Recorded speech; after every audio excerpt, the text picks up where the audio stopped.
7. Autumn came on, rainy, dark, and muddy. The season of unemployment set in, and I used to sit at home out of work for 3 days at a stretch, or did various little jobs, not in the painting line. For instance, I wheeled earth, earning about 4 pence a day by it. Dr. Blagovo had gone away to Petersburg. My sister had given up coming to see me. Radish was laid up at home ill, expecting death from day to day. And my mood was autumnal too. Perhaps because, having become a workman, I saw our town life only from the seamy side, it was my lot almost every day to make discoveries which reduced me almost to despair. Those of my fellow citizens, about whom I had no opinion before, or who had externally appeared perfectly decent, turned out now to be base, cruel people, capable of any dirty action. We common people were deceived, cheated, and kept waiting for hours together in the cold entry or the kitchen. We were insulted and treated with the utmost rudeness. In the autumn I papered the reading room and 2 other rooms at the club. I was paid 1 3 farthings the piece, but had to sign a receipt at the rate of 2 halfpenny, and when I refused to do so, a gentleman of benevolent appearance in gold-rimmed spectacles, who must have been one of the club committee, said to me, "If you say much more, you blackguard, I'll pound your face into a jelly." And when the flunkey whispered to him what I was, the son of Poloznev the architect, he became embarrassed, turned crimson, but immediately recovered himself and said, "Devil take him." In the shops they palmed off on us workmen putrid meat, musty flour, and tea that had been used and dried again. The police hustled us in church, the assistants and nurses in the hospital plundered us, and if we were too poor to give them a bribe they revenged themselves by bringing us food in dirty vessels. In the post office the pettiest official considered he had a right to treat us like animals, and to shout with coarse insolence, "You wait. Where are you shoving to?" Even the house dogs were unfriendly to us, and fell upon us with peculiar viciousness. But the thing that struck me most of all in my new position was the complete lack of justice, what is defined by the peasants in the words, "They have forgotten God." Rarely did a day pass without swindling. We were swindled by the merchants who sold us oil, by the contractors and the workmen and the people who employed us. I need not say that there could never be a question of our rights, and we always had to ask for the money we earned as though it were a charity, and to stand waiting for it at the back door, cap in hand. I was papering a room at the club next to the reading room. In the evening, when I was just getting ready to go, the daughter of Dolzhikov, the engineer, walked into the room with a bundle of books under her arm. I bowed to her. "Oh, how do you do?" she said, recognizing me at once, and holding out her hand. "I'm very glad to see you." She smiled and looked with curiosity and wonder at my smock, my pail of paste, the paper stretched on the floor. I was embarrassed, and she, too, felt awkward. "You must excuse my looking at you like this," she said. "I have been told so much about you. Especially by Dr. Blagovo, he is simply in love with you. And I have made the acquaintance of your sister too. A sweet, dear girl, but I can never persuade her that there is nothing awful about your adopting the simple life. On the contrary, you have become the most interesting man in the town." She looked again at the pail of paste and the wallpaper, and went on. "I asked Dr. Blagovo to make me better acquainted with you, but apparently he forgot, or had not time. Anyway, we are acquainted all the same, and if you would come and see me quite simply I should be extremely indebted to you. I so long to have a talk. I am a simple person," she added, holding out her hand to me, "and I hope that you will feel no constraint with me. My father is not here, he is in Petersburg." She went off into the reading room, rustling her skirts, while I went home, and for a long time could not get to sleep. That cheerless autumn some kind soul, evidently wishing to alleviate my existence, sent me from time to time tea and lemons, or biscuits, or roast game. Karpovna told me that they were always brought by a soldier, and from whom they came she did not know, and the soldier used to inquire whether I was well, and whether I dined every day, and whether I had warm clothing. When the frosts began I was presented in the same way in my absence with a soft knitted scarf brought by the soldier. There was a faint elusive smell of scent about it, and I guessed who my good fairy was. The scarf smelt of lilies of the valley, the favorite scent of any Yuda Blagovo. Towards winter there was more work and it was more cheerful. Radish recovered, and we worked together in the cemetery church, where we were putting the groundwork on the icon stand before gilding. It was a clean, quiet job, and, as our fellows used to say, profitable. One could get through a lot of work in a day, and the time passed quickly, imperceptibly. There was no swearing, no laughter, no loud talk. The place itself compelled one to quietness and decent behavior, and disposed one to quiet, serious thoughts. Absorbed in our work we stood or sat motionless like statues. There was a deathly silence in keeping with the cemetery, so that if a tool fell, or a flame spluttered in the lamp, the noise of such sounds rang out abrupt and resonant, and made us look round. After a long silence we would hear a buzzing like the swarming of bees. It was the requiem of a baby being chanted slowly in subdued voices in the porch. Or an artist, painting a dove with stars round it on a cupola, would begin softly whistling, and recollecting himself with a start would at once relapse into silence, or Radish, answering his thoughts, would say with a sigh, "Anything is possible. Anything is possible," or a slow disconsolate bell would begin ringing over our heads, and the painters would observe that it must be for the funeral of some wealthy person. My days I spent in this stillness in the twilight of the church, and in the long evenings I played billiards or went to the theatre in the gallery wearing the new trousers I had bought out of my own earnings. Concerts and performances had already begun at the XVIII's. Radish used to paint the scenes alone now. He used to tell me the plot of the plays and describe the tableaux vivants which he witnessed. I listened to him with envy. I felt greatly drawn to the rehearsals, but I could not bring myself to go to the XVIII's. A week before Christmas Dr. Blagovo arrived. And again we argued and played billiards in the evenings.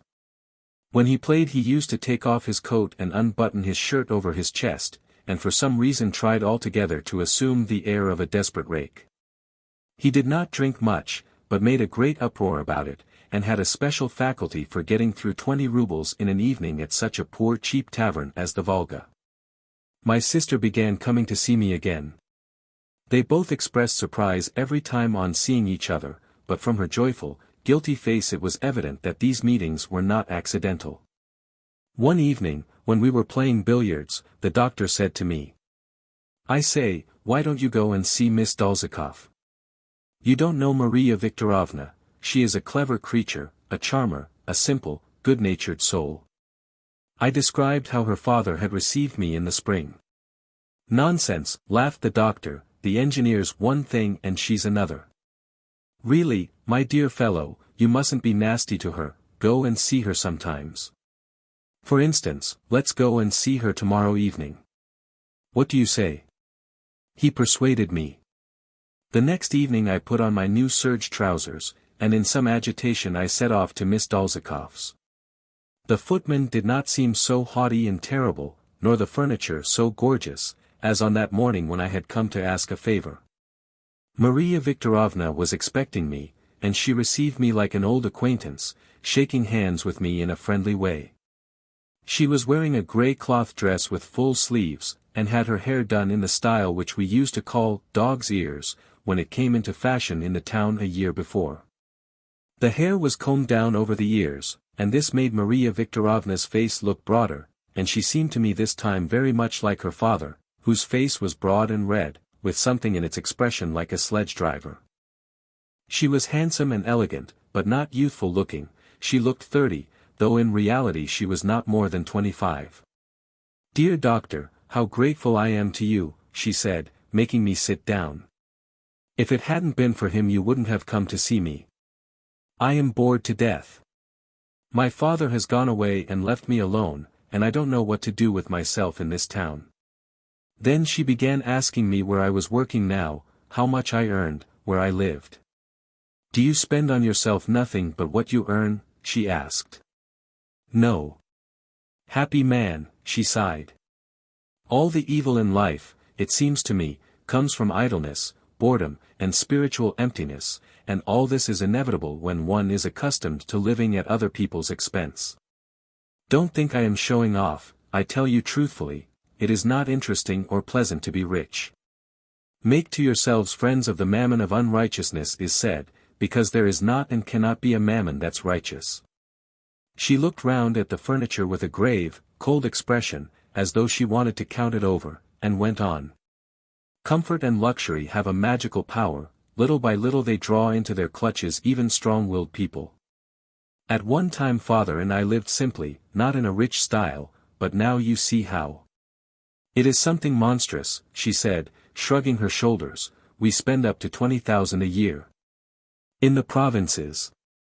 One comes to look at comfort and luxury as the invariable privilege of capital and education, I said, and it seems to me that the comforts of life may be combined with any sort of labor, even the hardest and dirtiest.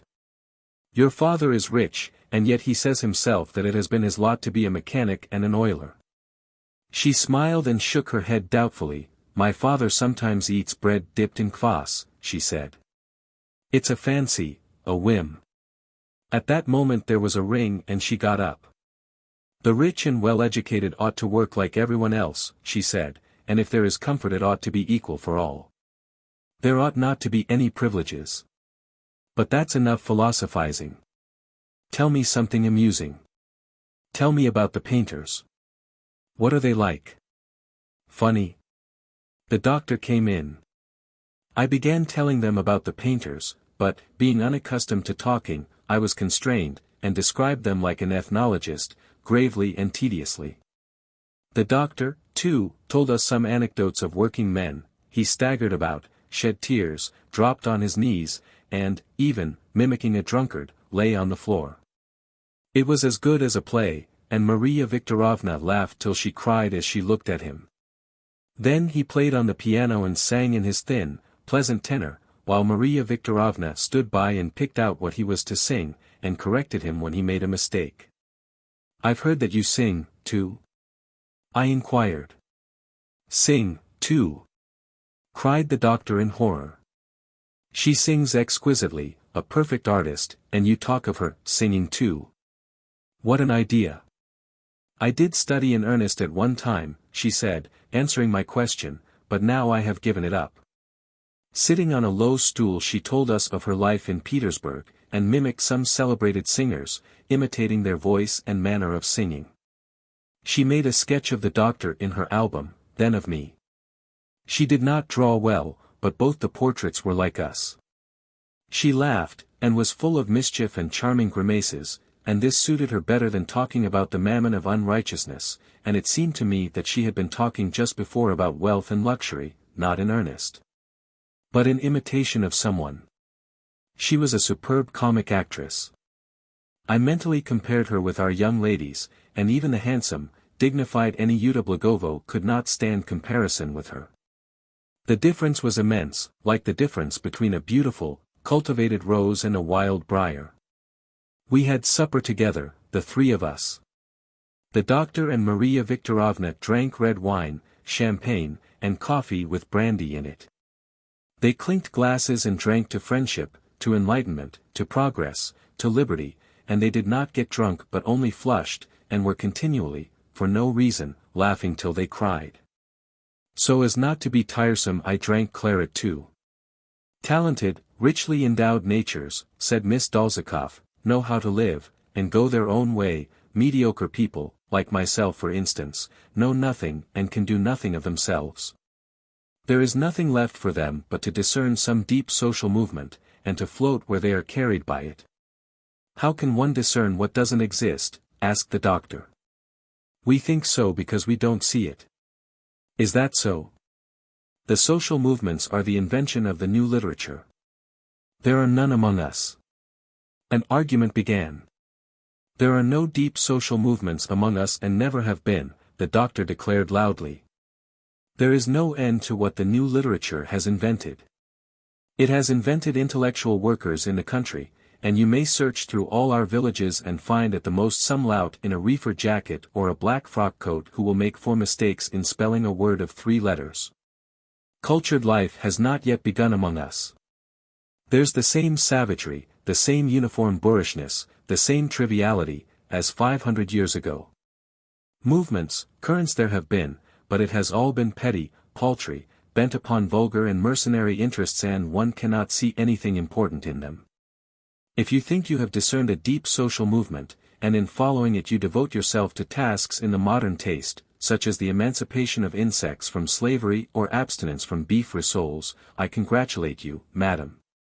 We must study, and study, and study, and we must wait a bit with our deep social movements. We are not mature enough for them yet, and to tell the truth, we don't know anything about them. You don't know anything about them, but I do, said Maria Viktorovna. Goodness, how tiresome you are today.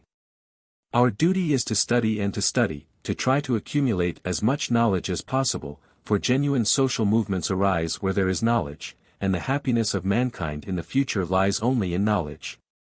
I drink to science. There is no doubt about one thing, one must organize one's life somehow differently, said Maria Viktorovna, after a moment's silence and thought. Life, such as it has been hitherto, is not worth having. Don't let us talk about it. As we came away from her the cathedral clock struck 2. Did you like her? Asked the doctor. She's nice, isn't she? On Christmas Day we dined with Maria Viktorovna, and all through the holidays we went to see her almost every day. There was never anyone there but ourselves, and she was right when she said that she had no friends in the town but the doctor and me. We spent our time for the most part in conversation. Sometimes the doctor brought some book or magazine and read aloud to us. In reality he was the first well-educated man I had met in my life. I cannot judge whether he knew a great deal, but he always displayed his knowledge as though he wanted other people to share it. When he talked about anything relating to medicine he was not like any one of the doctors in our town, but made a fresh, peculiar impression upon me, and I fancied that if he liked he might have become a real man of science.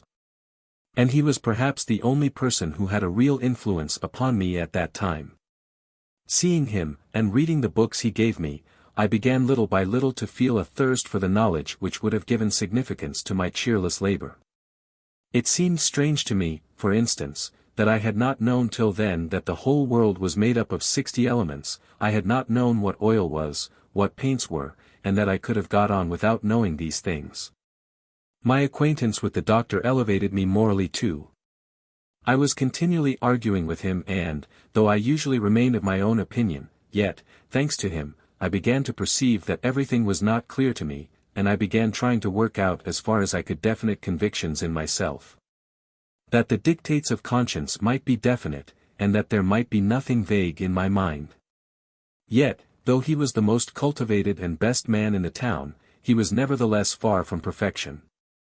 In his manners, in his habit of turning every conversation into an argument, in his pleasant tenor, even in his friendliness, there was something coarse, like a divinity student, and when he took off his coat and sat in his silk shirt, or flung a tip to a waiter in the restaurant, I always fancied that culture might be all very well, but the Tatar was fermenting in him still. At Epiphany he went back to Petersburg.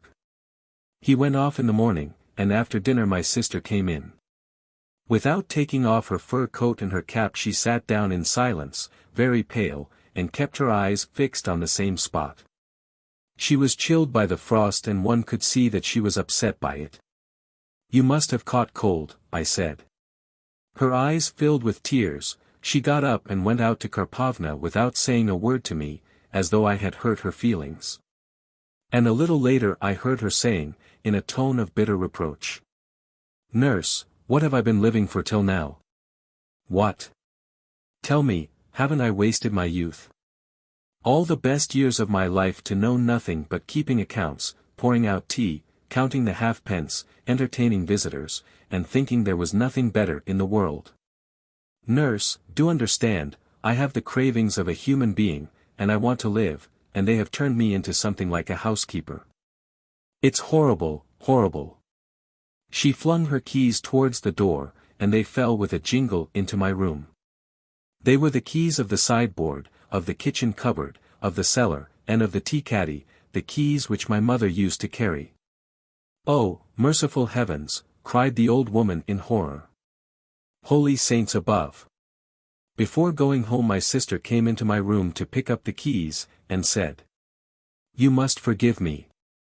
Something queer has happened to me lately." 8. On returning home late one evening from Maria Viktorovna's, I found waiting in my room a young police inspector in a new uniform. He was sitting at my table, looking through my books. "At last," he said, getting up and stretching himself. "This is the third time I have been to you. The governor commands you to present yourself before him at 9 o'clock in the morning. Without fail." He took from me a signed statement that I would act upon His Excellency's command, and went away. This late visit of the police inspector and unexpected invitation to the governors had an overwhelmingly oppressive effect upon me. From my earliest childhood I have felt terror-stricken in the presence of gendarmes, policemen, and law court officials, and now I was tormented by uneasiness, as though I were really guilty in some way. And I could not get to sleep. My nurse and Prokofy were also upset and could not sleep. My nurse had earache too, she moaned, and several times began crying with pain. Hearing that I was awake, Prokofy came into my room with a lamp and sat down at the table. "You ought to have a drink of pepper cordial," he said, after a moment's thought. "If one does have a drink in this vale of tears it does no harm. And if Mama were to pour a little pepper cordial in her ear it would do her a lot of good." Between 2 and 3 he was going to the slaughterhouse for the meat. I knew I should not sleep till morning now, and to get through the time till 9 o'clock I went with him. We walked with a lantern, while his boy Nikolka, aged 13, with blue patches on his cheeks from frostbites, a regular young brigand to judge by his expression, drove after us in the sledge, urging on the horse in a husky voice. "I suppose they will punish you at the governor's," Prokofy said to me on the way. "There are rules of the trade for governors, and rules for the higher clergy, and rules for the officers, and rules for the doctors, and every class has its rules. But you haven't kept to your rules, and you can't be allowed." The slaughterhouse was behind the cemetery, and till then I had only seen it in the distance. It consisted of 3 gloomy barns, surrounded by a grey fence, and when the wind blew from that quarter on hot days in summer, it brought a stifling stench from them. Now going into the yard in the dark I did not see the barns. I kept coming across horses and sledges, some empty, some loaded up with meat. Men were walking about with lanterns, swearing in a disgusting way. Prokofy and Nikolka swore just as revoltingly, and the air was in a continual uproar with swearing, coughing, and the neighing of horses. There was a smell of dead bodies and of dung. It was thawing, the snow was changing into mud. And in the darkness it seemed to me that I was walking through pools of blood. Having piled up the sledges full of meat we set off to the butcher's shop in the market. It began to get light. Cooks with baskets and elderly ladies in mantles came along one after another. Prokofy, with a chopper in his hand, in a white apron spattered with blood, swore fearful oaths, crossed himself at the church, shouted aloud for the whole market to hear, that he was giving away the meat at cost price and even at a loss to himself. He gave short weight and short change, the cooks saw that, but, deafened by his shouts, did not protest, and only called him a hangman. Brandishing and bringing down his terrible chopper he threw himself into picturesque attitudes, and each time uttered the sound, "Jek," with a ferocious expression, and I was afraid he really would chop off somebody's head or hand. I spent all the morning in the butcher's shop, and when at last I went to the governor's, my overcoat smelt of meat and blood. My state of mind was as though I were being sent spear in hand to meet a bear. I remember the tall staircase with a striped carpet on it, and the young official, with shiny buttons, who mutely motioned me to the door with both hands, and ran to announce me. I went into a hall luxuriously but frigidly and tastelessly furnished, and the high, narrow mirrors in the spaces between the walls, and the bright yellow window curtains, struck the eye particularly unpleasantly. One could see that the governors were changed, but the furniture remained the same. Again the young official motioned me with both hands to the door, and I went up to a big green table at which a military general, with the Order of Vladimir on his breast, was standing. "Mr. Poloznev, I have asked you to come," he began, holding a letter in his hand, and opening his mouth like a round "Oh, I have asked you to come here to inform you of this. Your highly respected father has appealed by letter and by word of mouth to the marshal of the nobility begging him to summon you. and to lay before you the inconsistency of your behavior with the rank of the nobility to which you have the honor to belong. His Excellency Alexander Pavlovich, justly supposing that your conduct might serve as a bad example, and considering that mere persuasion on his part would not be sufficient, but that official intervention in earnest was essential, presents me here in this letter with his views in regard to you, which I share. He said this, quietly, respectfully, standing erect, as though I were his superior officer and looking at me with no trace of severity. His face looked worn and wizened, and was all wrinkles, there were bags under his eyes, his hair was dyed. And it was impossible to tell from his appearance how old he was, 40 or 60. I trust, he went on, that you appreciate the delicacy of our honored Alexander Pavlovich, who has addressed himself to me not officially, but privately. I, too, have asked you to come here unofficially, and I am speaking to you, not as a governor, but from a sincere regard for your father. And so I beg you either to alter your line of conduct and return to duties in keeping with your rank, or to avoid setting a bad example, remove to another district where you are not known, and where you can follow any occupation you please. In the other case, I shall be forced to take extreme measures. He stood for half a minute in silence, looking at me with his mouth open. Are you a vegetarian? He asked. No, Your Excellency, I eat meat. He sat down and drew some papers towards him. I bowed and went out. It was not worth while now to go to work before dinner. I went home to sleep, but could not sleep from an unpleasant, sickly feeling, induced by the slaughter-house and my conversation with the governor, and when the evening came I went, gloomy and out of sorts, to Maria Viktorovna.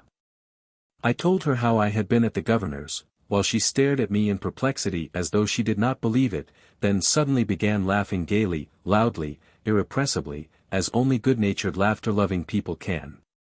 If only one could tell that in Petersburg, she brought out, almost falling over with laughter, and propping herself against the table. If one could tell that in Petersburg. 9. Now we used to see each other often, sometimes twice a day. She used to come to the cemetery almost every day after dinner, and read the epitaphs on the crosses and tombstones while she waited for me. Sometimes she would come into the church, and, standing by me, would look on while I worked. The stillness, the naive work of the painters and gilders, Radish's sage reflections, and the fact that I did not differ externally from the other workmen, and worked just as they did in my waistcoat with no socks on. And that I was addressed familiarly by them, all this was new to her and touched her. One day a workman, who was painting a dove on the ceiling, called out to me in her presence. Miss Ale, hand me up the white paint. I took him the white paint, and afterwards, when I let myself down by the frail scaffolding, she looked at me, touched to tears and smiling. What a dear you are, she said. I remembered from my childhood how a green parrot, belonging to one of the rich men of the town, had escaped from its cage, and how for quite a month afterwards the beautiful bird had haunted the town, flying from garden to garden. Homeless and solitary. Maria Viktorovna reminded me of that bird. There is positively nowhere for me to go now but the cemetery, she said to me with a laugh. The town has become disgustingly dull. At the Azagins they are still reciting, singing, lisping. I have grown to detest them of late. Your sister is an unsociable creature, Mademoiselle Blagovo hates me for some reason. I don't care for the theatre. Tell me, where am I to go? When I went to see her I smelt of paint and turpentine, and my hands were stained, and she liked that. She wanted me to come to her in my ordinary working clothes, but in her drawing room those clothes made me feel awkward. I felt embarrassed, as though I were in uniform, so I always put on my new serge trousers when I went to her. And she did not like that. You must own you are not quite at home in your new character, she said to me one day. Your workman's dress does not feel natural to you, you are awkward in it. Tell me, isn't that because you haven't a firm conviction, and are not satisfied? The very kind of work you have chosen your painting, surely it does not satisfy you, does it? She asked, laughing. I know paint makes things look nicer and last longer, but those things belong to rich people who live in towns, and after all they are luxuries. Besides, you have often said yourself that everybody ought to get his bread by the work of his own hands, yet you get money and not bread. Why shouldn't you keep to the literal sense of your words? You ought to be getting bread, that is, you ought to be plowing, sowing, reaping, threshing, or doing something which has a direct connection with agriculture, for instance, looking after cows, digging, building huts of logs. She opened a pretty cupboard that stood near her writing table, and said, "I am saying all this to you because I want to let you into my secret. Voila! This is my agricultural library. Here I have fields, kitchen garden and orchard, and cattle yard and beehives. I read them greedily, and have already learnt all the theory to the tiniest detail. My dream, my darling wish, is to go to our Debechnia as soon as March is here. It's marvellous there, exquisite, isn't it? The first year I shall have a look round and get into things, and the year after I shall begin to work properly myself, putting my back into it as they say. My father has promised to give me Debechnia and I shall do exactly what I like with it."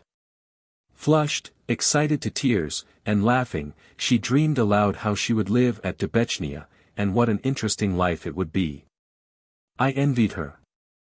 March was near, the days were growing longer and longer, and on bright sunny days water dripped from the roofs at midday, and there was a fragrance of spring, too, longed for the country. And when she said that she should move to Debechnia, I realized vividly that I should remain in the town alone, and I felt that I envied her with her cupboard of books and her agriculture. I knew nothing of work on the land, and did not like it, and I should have liked to have told her that work on the land was slavish toil, but I remembered that something similar had been said more than once by my father, and I held my tongue. Lent began.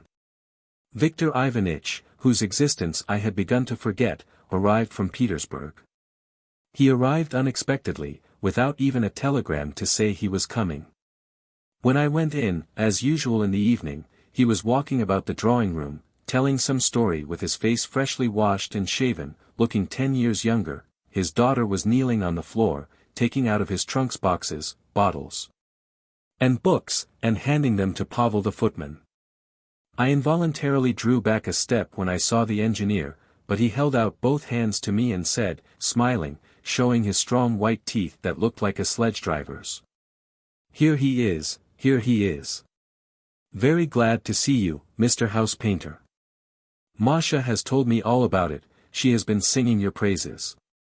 I quite understand and approve," he went on, taking my arm. "To be a good workman is ever so much more honest and more sensible than wasting government paper and wearing a cockade on your head. I myself worked in Belgium with these very hands and then spent 2 years as a mechanic." He was wearing a short reefer jacket and indoor slippers. He walked like a man with the gout, rolling slightly from side to side and rubbing his hands. Humming something he softly purred and hugged himself with satisfaction at being at home again at last, and able to have his beloved shower bath. "There is no disputing," he said to me at supper, "there is no disputing. You are all nice and charming people, but for some reason, as soon as you take to manual labor, or go in for saving the peasants, in the long run it all comes to no more than being a dissenter. Aren't you a dissenter? Here you don't take vodka.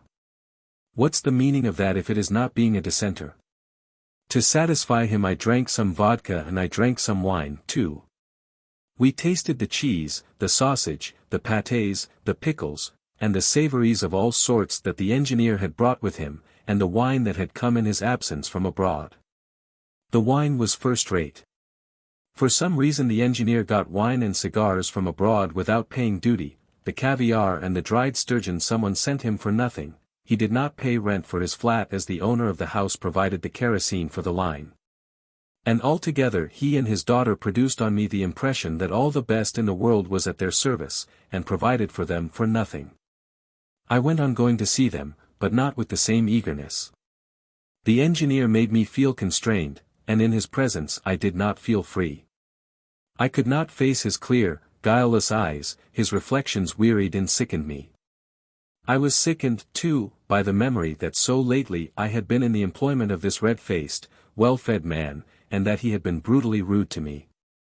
It is true that he put his arm round my waist, slapped me on the shoulder in a friendly way, approved my manner of life, but I felt that, as before, he despised my insignificance, and only put up with me to please his daughter. And I couldn't now laugh and talk as I liked, and I behaved unsociably and kept expecting that in another minute he would address me as pantily as he did his footman Pavel. How my pride as a provincial and a working man was revolted. I, a proletarian, a house painter, went every day to rich people who were alien to me, and whom the whole town regarded as though they were foreigners. And every day I drank costly wines with them and ate unusual dainties. My conscience refused to be reconciled to it.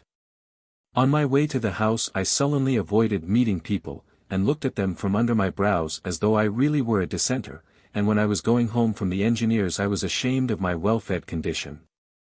Above all I was afraid of being carried away. Whether I was walking along the street, or working, or talking to the other fellows, I was all the time thinking of one thing only, of going in the evening to see Maria Viktorovna, and was picturing her voice, her laugh, her movements. When I was getting ready to go to her I always spent a long time before my nurse's warped looking-glass, as I fastened my tie. My serge trousers were detestable in my eyes, and I suffered torments, and at the same time despised myself for being so trivial. When she called to me out of the other room that she was not dressed and asked me to wait, I listened to her dressing. It agitated me, I felt as though the ground were giving way under my feet. And when I saw a woman's figure in the street, even at a distance, I invariably compared it. It seemed to me that all our girls and women were vulgar, that they were absurdly dressed, and did not know how to hold themselves, and these comparisons aroused a feeling of pride in me. Maria Viktorovna was the best of them all. And I dreamed of her and myself at night. One evening at supper with the engineer we ate a whole lobster. As I was going home afterwards I remembered that the engineer twice called me, my dear fellow, at supper, and I reflected that they treated me very kindly in that house. As they might an unfortunate big dog who had been kicked out by its owners, that they were amusing themselves with me, and that when they were tired of me they would turn me out like a dog. I felt ashamed and wounded to the point of tears as though I had been insulted, and looking up at the sky I took a vow to put an end to all this. The next day I did not go to the Dolzakovs. Late in the evening, when it was quite dark and raining, I walked along Great Dvoryansky Street, looking up at the windows. Everyone was asleep at the Azagins, and the only light was in one of the furthest windows. It was Madame Azagin in her own room, sewing by the light of 3 candles, imagining that she was combating superstition. Our house was in darkness, but at the Dolzakovs, on the contrary, the windows were lighted up, but one could distinguish nothing through the flowers and the curtains. I kept walking up and down the street, the cold March rain drenched me through. I heard my father come home from the club, he stood knocking at the gate. A minute later a light appeared at the window, and I saw my sister, who was hastening down with a lamp, while with the other hand she was twisting her thick hair together as she went. Then my father walked about the drawing-room, talking and rubbing his hands, while my sister sat in a low chair, thinking and not listening to what he said. But then they went away, the light went out.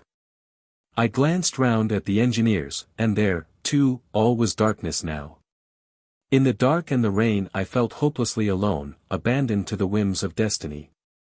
I felt that all my doings, my desires, and everything I had thought and said till then were trivial in comparison with my loneliness, in comparison with my present suffering, and the suffering that lay before me in the future.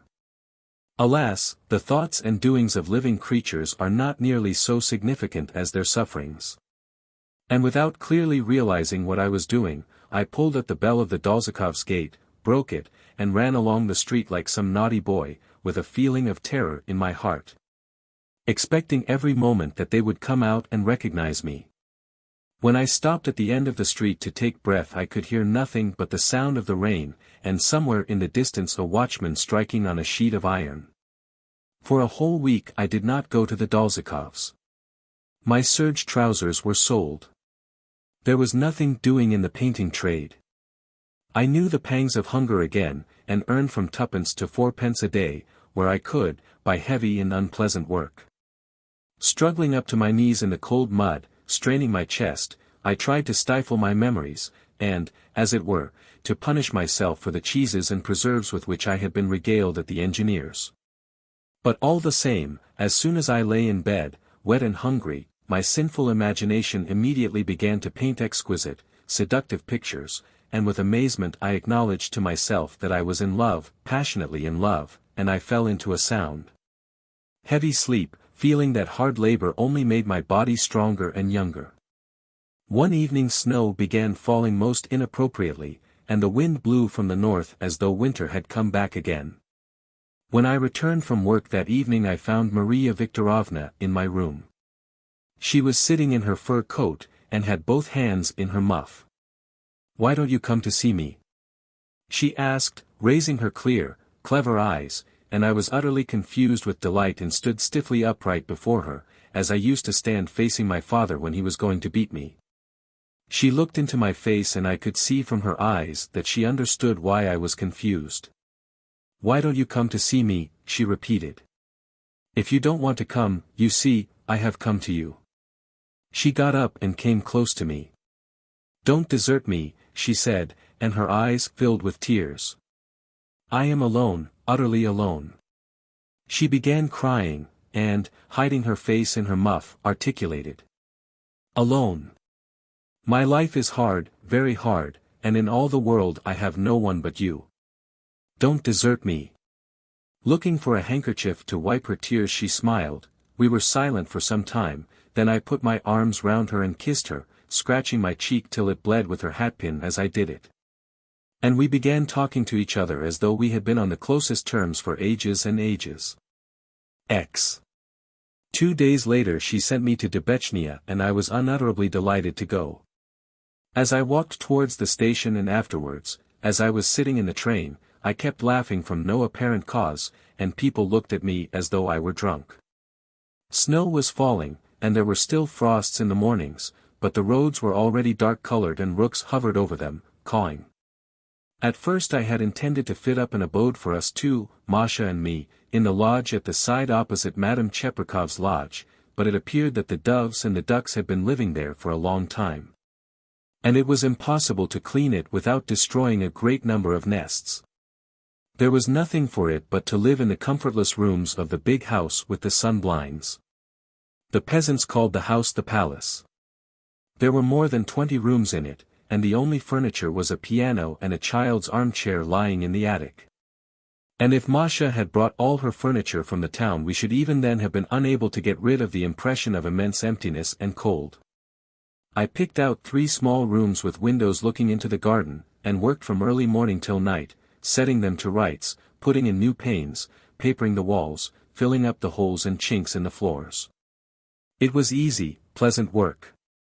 I was continually running to the river to see whether the ice were not going. I kept fancying that starlings were flying. And at night, thinking of Masha, I listened with an unutterably sweet feeling, with clutching delight to the noise of the rats and the wind droning and knocking above the ceiling. It seemed as though some old house spirit were coughing in the attic. The snow was deep. A great deal had fallen even at the end of March, but it melted quickly, as though by magic, and the spring floods passed in a tumultuous rush, so that by the beginning of April the starlings were already noisy. And yellow butterflies were flying in the garden. It was exquisite weather. Every day, towards evening, I used to walk to the town to meet Masha, and what a delight it was to walk with bare feet along the gradually drying, still soft road. Halfway I used to sit down and look towards the town, not venturing to go near it. The sight of it troubled me. I kept wondering how the people I knew would behave to me when they heard of my love. What would my father say? What troubled me particularly was the thought that my life was more complicated, and that I had completely lost all power to set it right, and that, like a balloon, it was bearing me away, God knows whither. I no longer considered the problem how to earn my daily bread, how to live, but thought about I really don't know what. Masha used to come in a carriage, I used to get in with her, and we drove to Debechnia, feeling light-hearted and free. Or, after waiting till the sun had set, I would go back dissatisfied and dreary, wondering why Masha had not come. At the gate or in the garden I would be met by a sweet, unexpected apparition. It was she. It would turn out that she had come by rail, and had walked from the station. What a festival it was! In a simple woolen dress with a kerchief on her head, with a modest sunshade, but laced in, slender, inexpensive foreign boots, it was a talented actress playing the part of a little workgirl. We looked round our domain and decided which should be her room, and which mine, where we would have our avenue, our kitchen garden, our beehives. We already had hens, ducks, and geese, which we loved because they were ours. We had, all ready for sowing, oats, clover, timothy grass, buckwheat, and vegetable seeds, and we always looked at all these stores and discussed at length the crop we might get. And everything Masha said to me seemed extraordinarily clever, and fine. This was the happiest time of my life. Soon after St. Thomas's week we were married at our parish church in the village of Kurilovka, 2 miles from Dubechnia. Masha wanted everything to be done quietly. At her wish our best men were peasant lads, the sacristan sang alone, and we came back from the church in a small, jolting chaise which she drove herself. Our only guest from the town was my sister Cleopatra, to whom Masha sent a note 3 days before the wedding. My sister came in a white dress and wore gloves. During the wedding she cried quietly from joy and tenderness. Her expression was motherly and infinitely kind. She was intoxicated with our happiness, and smiled as though she were absorbing a sweet delirium, and looking at her during our wedding, I realized that for her there was nothing in the world higher than love, earthly love. And that she was dreaming of it secretly, timidly, but continually and passionately. She embraced and kissed Masha, and, not knowing how to express her rapture, said to her of me, "He is good. He is very good." Before she went away she changed into her ordinary dress, and drew me into the garden to talk to me alone. "Father is very much hurt," she said, "that you have written nothing to him. You ought to have asked for his blessing. But in reality he is very much pleased. He says that this marriage will raise you in the eyes of all society, and that under the influence of Maria Viktorovna you will begin to take a more serious view of life. We talk of nothing but you in the evenings now, and yesterday he actually used the expression, our missale. That pleased me. It seems as though he had some plan in his mind, and I fancy he wants to set you an example of magnanimity and be the first to speak of reconciliation. It is very possible he may come here to see you in a day or two." She hurriedly made the sign of the cross over me several times and said, "Well, God be with you. Be happy. Anyuta Blagovo is a very clever girl. She says about your marriage that God is sending you a fresh ordeal. To be sure married life does not bring only joy but suffering too. That's bound to be so." Masha and I walked a couple of miles to see her on her way. We walked back slowly and in silence, as though we were resting. Masha held my hand, my heart felt light, and I had no inclination to talk about love. We had become closer and more akin now that we were married, and we felt that nothing now could separate us. "Your sister is a nice creature," said Masha, "but it seems as though she had been tormented for years. Your father must be a terrible man." I began telling her how my sister and I had been brought up, and what a senseless torture our childhood had really been. When she heard how my father had so lately beaten me, she shuddered and drew closer to me. "Don't tell me any more," she said. "It's horrible." Now she never left me.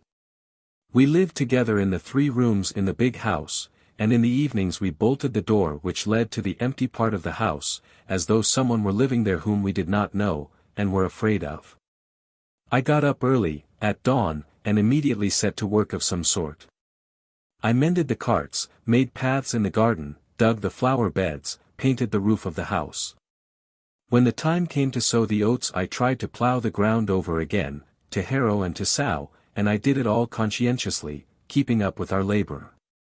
I was worn out, the rain and the cold wind made my face and feet burn for hours afterwards. I dreamed of ploughed land at night. But field labor did not attract me. I did not understand farming, and I did not care for it. It was perhaps because my forefathers had not been tillers of the soil, and the very blood that flowed in my veins was purely of the city. I loved nature tenderly. I loved the fields and meadows and kitchen gardens, but the peasant who turned up the soil with his plough and urged on his pitiful horse, wet and tattered, with his craning neck, was to me the expression of coarse, savage, ugly force. And every time I looked at his uncouth movements I involuntarily began thinking of the legendary life of the remote past, before men knew the use of fire. The fierce bull that ran with the peasant's herd, and the horses, when they dashed about the village, stamping their hoofs, moved me to fear, and everything rather big, strong, and angry, whether it was the ram with its horns, the gander, or the yard dog, seemed to me the expression of the same coarse, savage force. This mood was particularly strong in me in bad weather, when heavy clouds were hanging over the black ploughed land. Above all, when I was ploughing or sowing, and 2 or 3 people stood looking how I was doing it, I had not the feeling that this work was inevitable and obligatory, and it seemed to me that I was amusing myself. I preferred doing something in the yard, and there was nothing I liked so much as painting the roof. I used to walk through the garden and the meadow to our mill. It was let to a peasant of Kurilovka called Stepan, a handsome, dark fellow with a thick black beard, who looked very strong. He did not like the miller's work, and looked upon it as dreary and unprofitable, and only lived at the mill in order not to live at home. He was a leather worker, and was always surrounded by a pleasant smell of tar and leather. He was not fond of talking, he was listless and sluggish, and was always sitting in the doorway or on the river bank, humming "O Lulu." His wife and mother-in-law, both white-faced, languid, and meek, used sometimes to come from Kurilovka to see him. They made low bows to him and addressed him formally, Stepan Petrovitch, while he went on sitting on the river bank, softly humming "O Lulu," without responding by word or movement to their bows. 1 hour and then a second would pass in silence. His mother-in-law and wife, after whispering together, would get up and gaze at him for some time, expecting him to look round. Then they would make a low bow, and in sugary, chanting voices, say, "Goodbye, Stepan Petrovitch." And they would go away. After that Stepan, picking up the parcel they had left, containing cracknels or a shirt, would heave a sigh and say, winking in their direction, "The female sex." The mill with 2 sets of millstones worked day and night. I used to help Stepan. I liked the work, and when he went off I was glad to stay and take his place. 11. After bright warm weather came a spell of wet. All May it rained and was cold. The sound of the mill wheels and of the rain disposed one to indolence and slumber. The floor trembled, there was a smell of flour, and that, too, induced drowsiness. My wife in a short fur-lined jacket, and in men's high galosh boots, would make her appearance twice a day, and she always said the same thing. "And this is called summer. Worse than it was in October." We used to have tea and make the porridge together, or we would sit for hours at a stretch without speaking, waiting for the rain to stop. Once, when Stepan had gone off to the fair, Masha stayed all night at the mill. When we got up we could not tell what time it was, as the rain clouds covered the whole sky, but sleepy cocks were crowing at Dubechnia, and landrails were calling in the meadows. It was still very, very early. My wife and I went down to the mill pond and drew out the net which Stepan had thrown in overnight in our presence. A big pike was struggling in it, and a crayfish was twisting about, clawing upwards with its pincers. "Let them go," said Masha. "Let them be happy too." Because we got up so early and afterwards did nothing, that day seemed very long, the longest day in my life. Towards evening Stepan came back and I went home. "Your father came today," said Masha. "Where is he?" I asked. "He has gone away. I would not see him." Seeing that I remained standing and silent, that I was sorry for my father, she said. "One must be consistent." I would not see him, and sent word to him not to trouble to come and see us again. A minute later I was out at the gate and walking to the town to explain things to my father. It was muddy, slippery, cold. For the first time since my marriage I felt suddenly sad, and in my brain exhausted by that long, grey day, there was stirring the thought that perhaps I was not living as I ought. I was worn out. Little by little I was overcome by despondency and indolence. I did not want to move or think, and after going on a little I gave it up with a wave of my hand and turned back. The engineer in a leather overcoat with a hood was standing in the middle of the yard. "Where's the furniture? There used to be lovely furniture in the Empire style, there used to be pictures, there used to be vases, while now you could play ball in it. I bought the place with the furniture. The devil take her." Moisey, a thin pockmarked fellow of 25, with insolent little eyes, who was in the service of the general's widow, stood near him crumpling up his cap in his hands. One of his cheeks was bigger than the other, as though he had lain too long on it. "Your honor was graciously pleased to buy the place without the furniture," he brought out irresolutely, "I remember." "Hold your tongue," shouted the engineer. He turned crimson and shook with anger, and the echo in the garden loudly repeated his shout. 12. When I was doing anything in the garden or the yard, Moisey would stand beside me, and folding his arms behind his back he would stand lazily and impudently staring at me with his little eyes. And this irritated me to such a degree that I threw up my work and went away. From Stepan we heard that Moisey was Madame Cheprakhov's lover. I noticed that when people came to her to borrow money they addressed themselves first to Moisey, and once I saw a peasant, black from head to foot, he must have been a coal-heaver, bowed down at Moisey's feet. Sometimes, after a little whispering, he gave out money himself, without consulting his mistress, from which I concluded that he did a little business on his own account. He used to shoot in our garden under our windows, carried off victuals from our cellar, borrowed our horses without asking permission, and we were indignant and began to feel as though Dubechnia were not ours, and Masha would say, turning pale, "Can we really have to go on living with these reptiles another 18 months? Madame Cheprakov's son, Ivan, was serving as a guard on our railway line. He had grown much thinner and feebler during the winter, so that a single glass was enough to make him drunk, and he shivered out of the sunshine. He wore the guard's uniform with aversion and was ashamed of it, but considered his post a good one, as he could steal the candles and sell them. My new position excited in him a mixed feeling of wonder, envy, and a vague hope that something of the same sort might happen to him. He used to watch Masha with ecstatic eyes, ask me what I had for dinner now, and his lean and ugly face wore a sad and Swedish expression, and he moved his fingers as though he were feeling my happiness with them. "Listen, better than nothing," he said fussily, relighting his cigarette at every instant. There was always a litter where he stood, for he wasted dozens of matches, lighting one cigarette. "Listen, my life now is the nastiest possible. The worst of it is any subaltern can shout, 'Hi, there, guard.' I have overheard all sorts of things in the train, my boy, and do you know, I have learned that life's a beastly thing. My mother has been the ruin of me. A doctor in the train told me that if parents are immoral, their children are drunkards or criminals. Think of that." Once he came into the yard, staggering, his eyes gazed about blankly, his breathing was labored. He laughed and cried and babbled as though in a high fever, and the only words I could catch in his muddled talk were, "My mother. Where's my mother?" which he uttered with a wail like a child who has lost his mother in a crowd.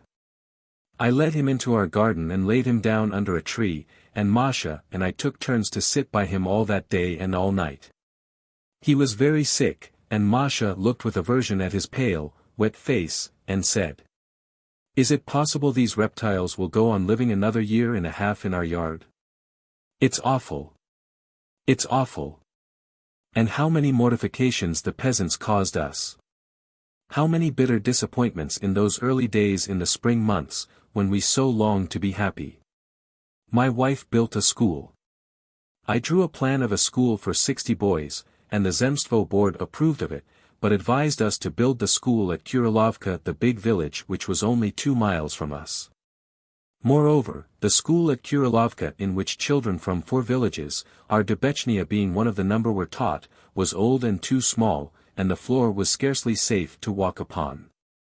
At the end of March, at Masha's wish, she was appointed guardian of the Kurilovka school, and at the beginning of April we 3 times summoned the village assembly, and tried to persuade the peasants that their school was old and overcrowded, and that it was essential to build a new one. A member of the Zemstvo board and the inspector of peasant schools came, and they, too, tried to persuade them. After each meeting the peasants surrounded us, begging for a bucket of vodka. We were hot in the crowd. We were soon exhausted, and returned home dissatisfied and a little ill at ease. In the end the peasants set apart a plot of ground for the school, and were obliged to bring all the building material from the town with their own horses. And the very first Sunday after the spring corn was sown carts set off from Kurilovka and Debechnia to fetch bricks for the foundations. They set off as soon as it was light and came back late in the evening. The peasants were drunk, and said they were worn out. As ill luck would have it, the rain and the cold persisted all through May. The road was in an awful state, it was deep in mud. The carts usually drove into our yard and they came back from the town, and what a horrible ordeal it was. A pot-bellied horse would appear at the gate, setting its front legs wide apart, it would stumble forward before coming into the yard. A beam, 9 yards long, wet and slimy looking, crept in on a wagon. Beside it, muffled up against the rain, strode a peasant with the skirts of his coat tucked up in his belt, not looking where he was going, but stepping through the puddles. Another cart would appear with boards, then a third with a beam, a fourth, and the space before our house was gradually crowded up with horses, beams, and planks.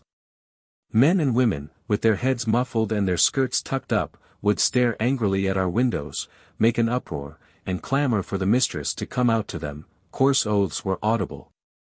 Meanwhile Moisey stood at one side, and we fancied he was enjoying our discomfiture. "We are not going to cart any more," the peasants would shout. "We are worn out. Let her go and get the stuff herself." Masha, pale and flustered, expecting every minute that they would break into the house, would send them out a half pail of vodka. After that the noise would subside and the long beams, one after another, would crawl slowly out of the yard. When I was setting off to see the building my wife was worried and said, "The peasants are spiteful, I only hope they won't do you a mischief. Wait a minute, I'll come with you." We drove to Kurilovka together, and there the carpenters asked us for a drink. The framework of the house was ready. It was time to lay the foundation, but the masons had not come. This caused delay, and the carpenters complained. And when at last the masons did come, it appeared that there was no sand, it had been somehow overlooked that it would be needed. Taking advantage of our helpless position, the peasants demanded 30 kopecks for each cartload, though the distance from the building to the river where they got the sand was less than a quarter of a mile. And more than 500 cartloads were found to be necessary. There was no end to the misunderstandings, swearing, and importunity. My wife was indignant, and the foreman of the masons, Tit Petrov, an old man of 70, took her by the arm, and said, "You look here. You look here. You only bring me the sand. I set 10 men on at once, and in 2 days it will be done. You look here." But they brought the sand and 2 days passed, and 4, and a week, and instead of the promised foundations there was still a yawning hole. "It's enough to drive one out of one's senses," said my wife, in distress. "What people! What people!" In the midst of these disorderly doings the engineer arrived. He brought with him parcels of wine and savories, and after a prolonged meal lay down for a nap in the veranda and snored so loudly that the laborers shook their heads and said, "Well." Masha was not pleased at his coming, she did not trust him, though at the same time she asked his advice. When, after sleeping too long after dinner, he got up in a bad humor and said unpleasant things about our management of the place, or expressed regret that he had bought Debechnia, which had already been a loss to him. Poor Masha's face wore an expression of misery. She would complain to him, and he would yawn and say that the peasants ought to be flogged. He called our marriage and our life a farce, and said it was a caprice, a whim. "She has done something of the sort before," he said about Masha. "She once fancied herself a great opera singer and left me. I was looking for her for 2 months, and, my dear soul, I spent 1,000 rubles on telegrams alone. He no longer called me a dissenter or Mr. Painter, and did not as in the past express approval of my living like a workman, but said, 'You are a strange person. You are not a normal person. I won't venture to prophesy, but you will come to a bad end. And Masha slept badly at night, and was always sitting at our bedroom window thinking. There was no laughter at supper now, no charming grimaces. I was wretched, and when it rained, every drop that fell seemed to pierce my heart, like small shot, and I felt ready to fall on my knees before Masha and apologize for the weather. When the peasants made a noise in the yard I felt guilty also. For hours at a time I sat still in one place, thinking of nothing but what a splendid person Masha was, what a wonderful person. I loved her passionately, and I was fascinated by everything she did, everything she said. She had a bent for quiet, studious pursuits, she was fond of reading for hours together, of studying.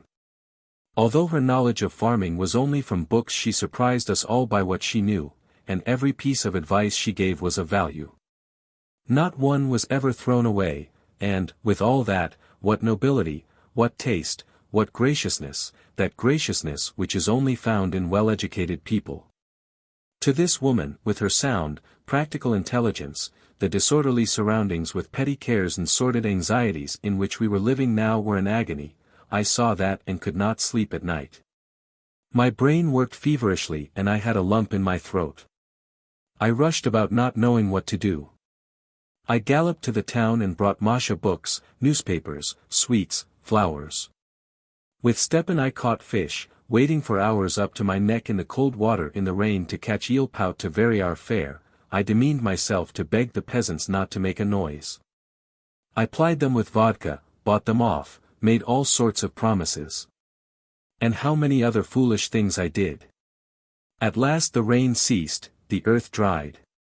One would get up at 4 o'clock in the morning. One would go out into the garden where there was dew sparkling on the flowers, the twitter of birds, the hum of insects, not one cloud in the sky. And the garden, the meadows, and the river were so lovely, yet there were memories of the peasants, of their carts, of the engineer. Masha and I drove out together in the racing droshky to the fields to look at the oats. She used to drive, I sat behind, her shoulders were raised and the wind played with her hair. "Keep to the right," she shouted to those she met. "You are like a sledge driver," I said to her one day. "Maybe." "Why, my grandfather, the engineer's father, was a sledge driver." "Didn't you know that?" she asked, turning to me, and at once she mimicked the way sledge drivers shout and sing. And thank God for that, I thought as I listened to her. Thank God. And again memories of the peasants, of the carts, of the engineer. 13. Dr. Blagovo arrived on his bicycle. My sister began coming often. Again there were conversations about manual labor, about progress, about a mysterious millennium awaiting mankind in the remote future. The doctor did not like our farm work, because it interfered with arguments, and said that plowing, reaping, grazing calves were unworthy of a free man. And all these coarse forms of the struggle for existence men would in time relegate to animals and machines, while they would devote themselves exclusively to scientific investigation. My sister kept begging them to let her go home earlier, and if she stayed on till late in the evening, or spent the night with us, there would be no end to the agitation. "Good heavens, what a baby you are still," said Masha reproachfully. "It is positively absurd." "Yes, it is absurd," my sister agreed. "I know it's absurd, but what is to be done if I haven't the strength to get over it?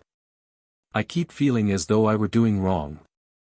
At haymaking I ached all over from the unaccustomed labor. In the evening, sitting on the veranda and talking with the others, I suddenly dropped asleep and they laughed aloud at me. They waked me up and made me sit down to supper.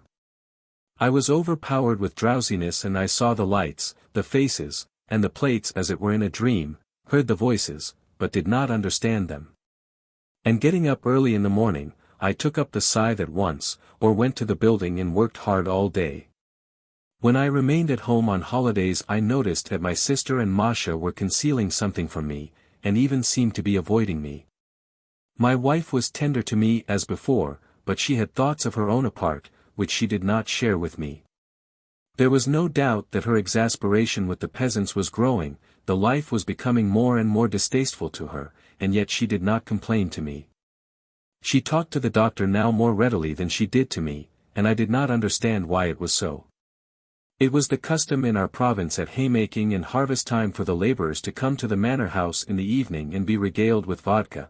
Even young girls drank a glass. We did not keep up this practice. The mowers and the peasant women stood about in our yard till late in the evening expecting vodka, and then departed abusing us. And all the time Masha frowned grimly and said nothing, or murmured to the doctor with exasperation, "Savages. Petcheny eggs." In the country newcomers are met ungraciously, almost with hostility, as they are at school. And we were received in this way. At first we were looked upon as stupid, silly people, who had bought an estate simply because we did not know what to do with our money. We were laughed at. The peasants grazed their cattle in our wood and even in our garden. They drove away our cows and horses to the village, and then demanded money for the damage done by them. They came in whole companies into our yard, and loudly clamored that at the mowing we had cut some piece of land that did not belong to us. And as we did not yet know the boundaries of our estate very accurately, we took their word for it and paid damages. Afterwards it turned out that there had been no mistake at the mowing. They barked the lime trees in our wood. One of the Debechnia peasants, a regular shark, who did a trade in vodka without a license, bribed our laborers, and in collaboration with them cheated us in a most treacherous way. They took the new wheels off our carts and replaced them with old ones, stole our plowing harness and actually sold them to us, and so on. But what was most mortifying of all was what happened at the building. The peasant women stole by night boards, bricks, tiles, pieces of iron. The village elder with witnesses made a search in their huts, the village meeting fined them 2 rubles each, and afterwards this money was spent on drink by the whole commune. When Masha heard about this, she would say to the doctor or my sister indignantly, "What beasts! It's awful. Awful." And I heard her more than once express regret that she had ever taken it into her head to build the school. You must understand, the doctor tried to persuade her, that if you build this school and do good in general, it's not for the sake of the peasants, but in the name of culture, in the name of the future. And the worse the peasants are the more reason for building the school. Understand that. But there was a lack of conviction in his voice, and it seemed to me that both he and Masha hated the peasants. Masha often went to the mill, taking my sister with her, and they both said, laughing, that they went to have a look at Stepan, he was so handsome. Stepan, it appeared, was torpid and taciturn only with men. In feminine society his manners were free and easy, and he talked incessantly. One day, going down to the river to bathe, I accidentally overheard a conversation. Masha and Cleopatra, both in white dresses, were sitting on the bank in the spreading shade of a willow, and Stepan was standing by them with his hands behind his back, and was saying, "Are peasants men? They are not men, but, asking your pardon, wild beasts, impostors. What life has a peasant? Nothing but eating and drinking, all he cares for is victuals to be cheaper and swilling liquor at the tavern like a fool. And there's no conversation, no manners, no formality, nothing but ignorance. He lives in filth, his wife lives in filth, and his children live in filth. What he stands up in, he lies down to sleep in. He picks the potatoes out of the soup with his fingers, he drinks kvass with a cockroach in it, and doesn't bother to blow it away. It's their poverty, of course," my sister put in. "Poverty? There is want to be sure, there's different sorts of want, madam. If a man is in prison, or let us say blind or crippled, that really is trouble I wouldn't wish anyone, but if a man's free and has all his senses, if he has his eyes and his hands and his strength in God, what more does he want? It's cockering themselves, and it's ignorance, madam, it's not poverty. If you, let us suppose, good gentlefolk, by your education, wish out of kindness to help him, he will drink away your money in his low way.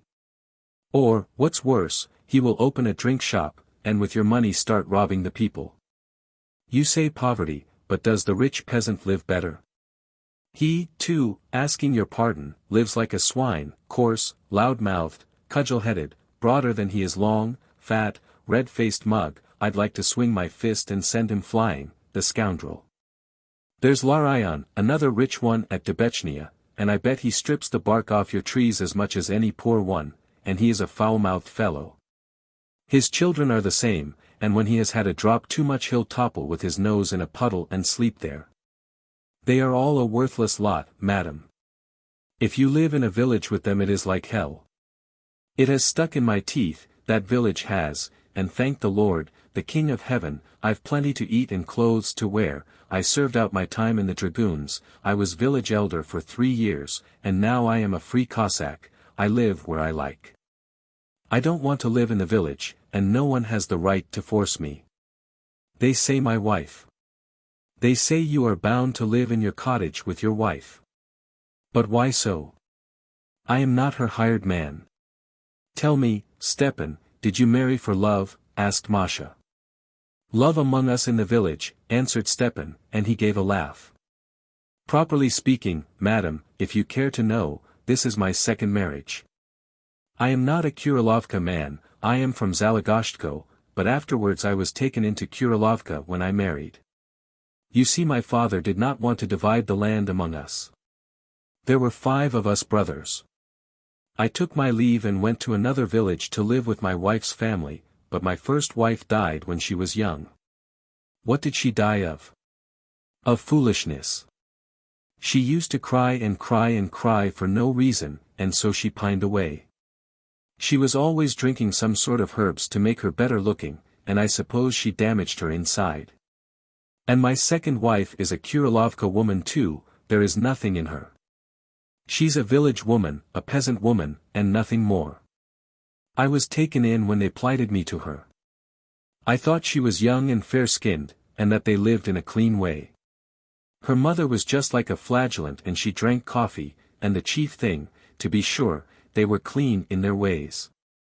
So I married her, and next day we sat down to dinner, I bade my mother-in-law give me a spoon, and she gives me a spoon, and I see her wipe it out with her finger. So much for you, thought I, nice sort of cleanliness yours is. I lived a year with them and then I went away. I might have married a girl from the town, he went on after a pause. They say a wife is a helpmate to her husband. What do I want with a helpmate? I help myself. I'd rather she talked to me, and not clack, clack, clack, but circumstantially, feelingly. What is life without good conversation? Stepan suddenly paused, and at once there was the sound of his dreary, monotonous "oh-lulu-lu." This meant that he had seen me.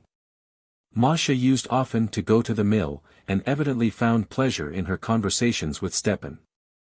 Stepan abused the peasants with such sincerity and conviction, and she was attracted to him.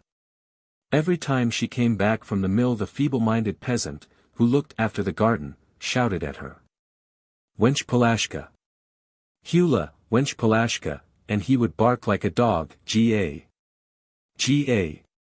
And she would stop and look at him attentively, as though in that idiot's barking she found an answer to her thoughts, and probably he attracted her in the same way as Stepan's abuse. At home some piece of news would await her, such, for instance, as that the geese from the village had ruined our cabbage in the garden, or that Larion had stolen the reins. And shrugging her shoulders, she would say with a laugh, "What do you expect of these people?"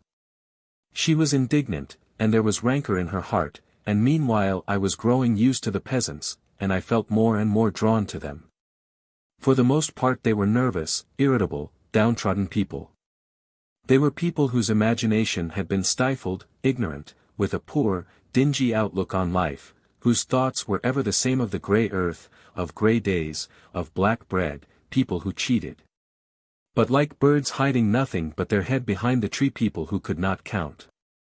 They would not come to mow for us for 20 rubles, but they came for half a pail of vodka, though for 20 rubles they could have bought 4 pails. There really was filth and drunkenness and foolishness and deceit, but with all that one yet felt that the life of the peasants rested on a firm, sound foundation.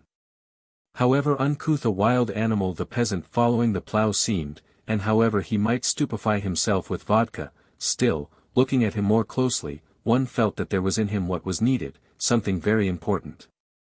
Which was lacking in Masha and in the doctor, for instance, and that was that he believed the chief thing on earth was truth and justice, and that his salvation, and that of the whole people, was only to be found in truth and justice. And so more than anything in the world he loved just dealing. I told my wife she saw the spots on the glass, but not the glass itself. She said nothing in reply, or hummed like Stepan, "Oh lululu." When this good-hearted and clever woman turned pale with indignation, and with a quiver in her voice spoke to the doctor of the drunkenness and dishonesty, it perplexed me, and I was struck by the shortness of her memory. How could she forget that her father the engineer drank too, and drank heavily, and that the money with which Dubechnia had been bought had been acquired by a whole series of shameless, impudent dishonesties? How could she forget it? 14. My sister, too, was leading a life of her own which she carefully hid from me. She was often whispering with Masha. When I went up to her she seemed to shrink into herself, and there was a guilty, imploring look in her eyes. Evidently there was something going on in her heart of which she was afraid or ashamed. So as to avoid meeting me in the garden, or being left alone with me, she always kept close to Masha, and I rarely had an opportunity of talking to her except at dinner. One evening I was walking quietly through the garden on my way back from the building. It was beginning to get dark. Without noticing me, or hearing my step, my sister was walking near a spreading old apple tree, absolutely noiselessly as though she were a phantom. She was dressed in black, and was walking rapidly backwards and forwards on the same track, looking at the ground. An apple fell from the tree. She started at the sound, stood still and pressed her hands to her temples. At that moment I went up to her. In a rush of tender affection which suddenly flooded my heart, with tears in my eyes, suddenly remembering my mother and our childhood, I put my arm round her shoulders and kissed her. "What is the matter?" I asked her. "You are unhappy, I have seen it for a long time. Tell me what's wrong."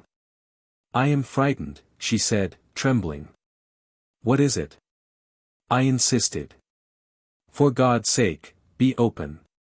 I will be open, I will tell you the whole truth. To hide it from you is so hard, so agonizing. Miss Ale, I love," she went on in a whisper, "I love him. I love him. I am happy, but why am I so frightened?" There was the sound of footsteps. Between the trees appeared Dyar Blagovo in his silk shirt with his high-top boots. Evidently they had arranged to meet near the apple tree. Seeing him, she rushed impulsively towards him with a cry of pain as though he were being taken from her. "Vladimir! Vladimir!" She clung to him and looked greedily into his face, and only then I noticed how pale and thin she had become of late. It was particularly noticeable from her lace collar which I had known for so long, and which now hung more loosely than ever before about her thin, long neck. The doctor was disconcerted, but at once recovered himself, and, stroking her hair, said, There. Why so nervous? You see, I'm here." We were silent, looking with embarrassment at each other, then we walked on, the three of us together, and I heard the doctor say to me, "Civilized life has not yet begun among us. Old men console themselves by making out that if there is nothing now, there was something in the 40s or the 60s, that's the old. You and I are young, our brains have not yet been touched by marasma senilis. We cannot comfort ourselves with such illusions. The beginning of Russia was in 862, but the beginning of civilized Russia has not come yet." But I did not grasp the meaning of these reflections. It was somehow strange, I could not believe it, that my sister was in love, that she was walking and holding the arm of a stranger and looking tenderly at him. My sister, this nervous, frightened, crushed, fettered creature, loved a man who was married and had children.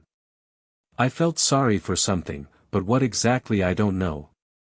The presence of the doctor was for some reason distasteful to me now, and I could not imagine what would come of this love of theirs. 15. Masha and I drove to Kurilovka to the dedication of the school. "Autumn, autumn, autumn," said Masha softly, looking away. "Summer is over. There are no birds and nothing is green but the willows." Yes, summer was over. There were fine, warm days, but it was fresh in the morning, and the shepherds went out in their sheepskins already. And in our garden the dew did not dry off the asters all day long. There were plaintive sounds all the time, and one could not make out whether they came from the shutters creaking on their rusty hinges, or from the flying cranes, and one's heart felt light, and one was eager for life. "The summer is over," said Masha. "Now you and I can balance our accounts. We have done a lot of work, a lot of thinking, we are the better for it all. Honor and glory to us, we have succeeded in self-improvement. But have our successes had any perceptible influence on the life around us? Have they brought any benefit to anyone whatever? No. Ignorance, physical uncleanliness, drunkenness, an appallingly high infant mortality, everything remains as it was, and no one is the better for your having plowed and sown, and my having wasted money in read books. Obviously we have been working only for ourselves and have had advanced ideas only for ourselves." Such reasonings perplexed me, and I did not know what to think. "We have been sincere from beginning to end," said I, "and if anyone is sincere he is right. Who disputes it? We were right, but we haven't succeeded in properly accomplishing what we were right in. To begin with, our external methods themselves, aren't they mistaken? You want to be of use to men, but by the very fact of your buying an estate, from the very start you cut yourself off from any possibility of doing anything useful for them. Then if you work, dress, eat like a peasant, you sanctify, as it were, by your authority, their heavy, clumsy dress, their horrible huts, their stupid beards. On the other hand, if we suppose that you work for long, long years, your whole life, that in the end some practical results are obtained, yet what are they, your results? What can they do against such elemental forces as wholesale ignorance? Hunger, cold, degeneration. A drop in the ocean. Other methods of struggle are needed, strong, bold, rapid. If one really wants to be of use, one must get out of the narrow circle of ordinary social work, and try to act direct upon the mass. What is wanted, first of all, is a loud, energetic propaganda. Why is it that art music, for instance, is so living, so popular, and in reality so powerful? Because the musician or the singer affects thousands at once. Precious, precious art. She went on, looking dreamily at the sky. Art gives us wings and carries us far, far away. Anyone who is sick of filth, of petty, mercenary interests, anyone who is revolted, wounded, and indignant, can find peace and satisfaction only in the beautiful. When we drove into Kurilovka the weather was bright and joyous. Somewhere they were threshing, there was a smell of rye straw. A mountain ash was bright red behind the hurdle fences, and all the trees wherever one looked were ruddy or golden. They were ringing the bells, they were carrying the icons to the school, and we could hear them sing, "Holy Mother, our Defender," and how limpid the air was, and how high the doves were flying. The service was being held in the classroom. Then the peasants of Kurilovka brought Masha the icon, and the peasants of Debechnia offered her a big loaf and a gilt salt cellar. And Masha broke into sobs. "If anything has been said that shouldn't have been, or anything done not to your liking, forgive us," said an old man, and he bowed down to her and to me. As we drove home, Masha kept looking round at the school. The green roof, which I had painted, and which was glistening in the sun, remained in sight for a long while. And I felt that the look Masha turned upon it now was one of farewell. 16. In the evening she got ready to go to the town. Of late she had taken to going often to the town and staying the night there. In her absence I could not work, my hands felt weak and limp, our huge courtyard seemed a dreary, repulsive, empty hole. The garden was full of angry noises, and without her the house, the trees, the horses were no longer ours. I did not go out of the house, but went on sitting at her table beside her bookshelf with the books on land work, those old favorites no longer wanted, and looking at me now so shamefacedly. For whole hours together, while it struck 7, 8, 9, while the autumn night, black as soot, came on outside, I kept examining her old glove, or the pen with which she always wrote, or her little scissors. I did nothing, and realized clearly that all I had done before, plowing, mowing, chopping, had only been because she wished it. And if she had sent me to clean a deep well, where I had to stand up to my waist in deep water, I should have crawled into the well without considering whether it was necessary or not. And now when she was not near, Dubechnia, with its ruins, its untidiness, its banging shutters, with its thieves by day and by night, seemed to me a chaos in which any work would be useless. Besides, what had I to work for here, why anxiety and thought about the future, if I felt that the earth was giving way under my feet, that I had played my part in Dubechnia, and that the fate of the books on farming was awaiting me too? Oh, what misery it was at night, in hours of solitude, when I was listening every minute in alarm, as though I were expecting someone to shout that it was time for me to go away. I did not grieve for Dubechnia. I grieved for my love which, too, was threatened with its autumn. What an immense happiness it is to love and be loved, and how awful to feel that one is slipping down from that high pinnacle. Masha returned from the town towards the evening of the next day. She was displeased with something, but she concealed it, and only said, "Why was it all the window frames had been put in for the winter? It was enough to suffocate one." I took out 2 frames. We were not hungry, but we sat down to supper. "Go and wash your hands," said my wife, "you smell of putty." She had brought some new illustrated papers from the town, and we looked at them together after supper. There were supplements with fashion plates and patterns. Masha looked through them casually, and was putting them aside to examine them properly later on. But one dress, with a flat skirt as full as a bell and large sleeves, interested her, and she looked at it for a minute gravely and attentively. "That's not bad," she said. "Yes, that dress would suit you beautifully," I said, "beautifully." And looking with emotion at the dress, admiring that patch of grey simply because she liked it, I went on tenderly. "A charming, exquisite dress. Splendid, glorious, Masha. My precious Masha." And tears dropped on the fashion plate. "Splendid Masha," I muttered, "sweet, precious Masha." She went to bed, while I sat another hour looking at the illustrations. "It's a pity you took out the window frames," she said from the bedroom, "I am afraid it may be cold." "Oh, dear, what a draught there is."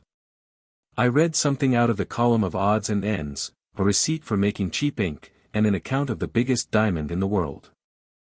I came again upon the fashion plate of the dress she liked, and I imagined her at a ball, with a fan, bare shoulders, brilliant, splendid, with a full understanding of painting, music, literature, and how small and how brief my part seemed.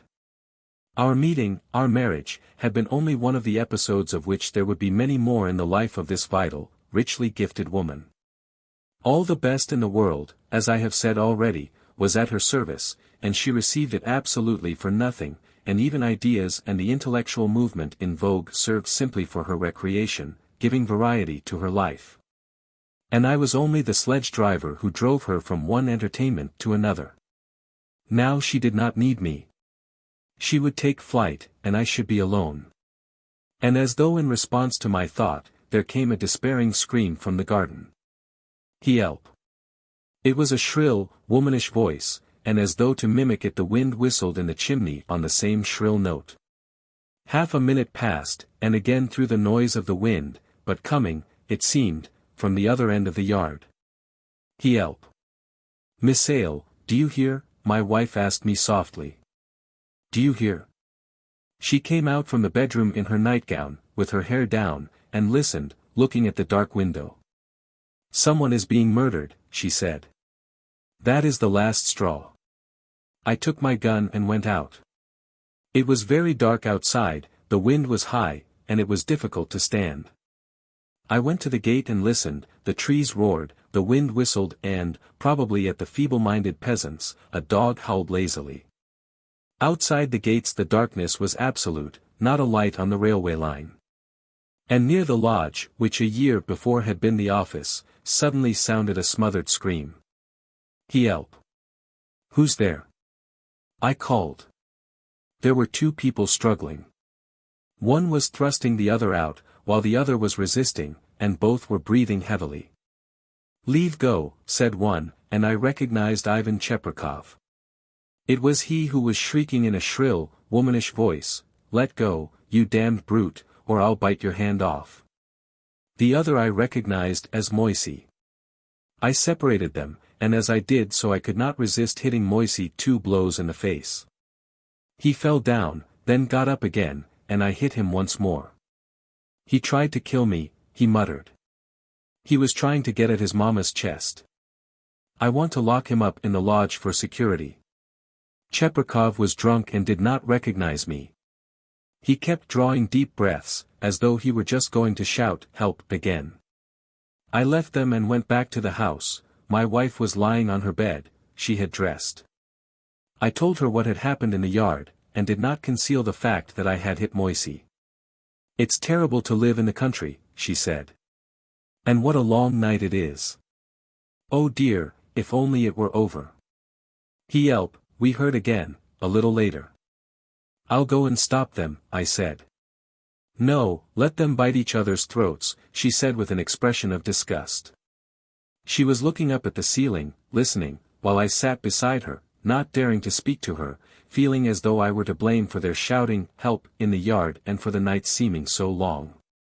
We were silent, and I waited impatiently for a gleam of light at the window, and Masha looked all the time as though she had awakened from a trance and now was marveling how she, so clever, and well-educated, so elegant, had come into this pitiful, provincial, empty hole among a crew of petty, insignificant people, and how she could have so far forgotten herself as ever to be attracted by one of these people, and for more than 6 months to have been his wife.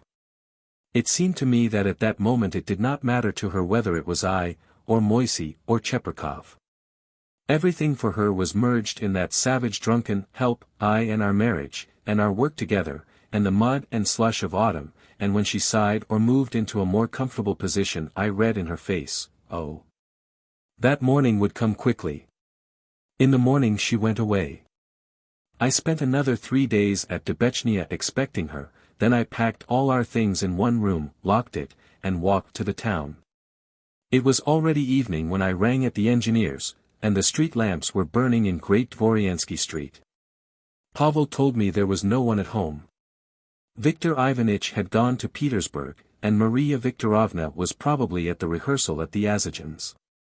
I remember with what emotion I went on to the Azagins', how my heart throbbed and fluttered as I mounted the stairs, and stood waiting a long while on the landing at the top, not daring to enter that temple of the muses.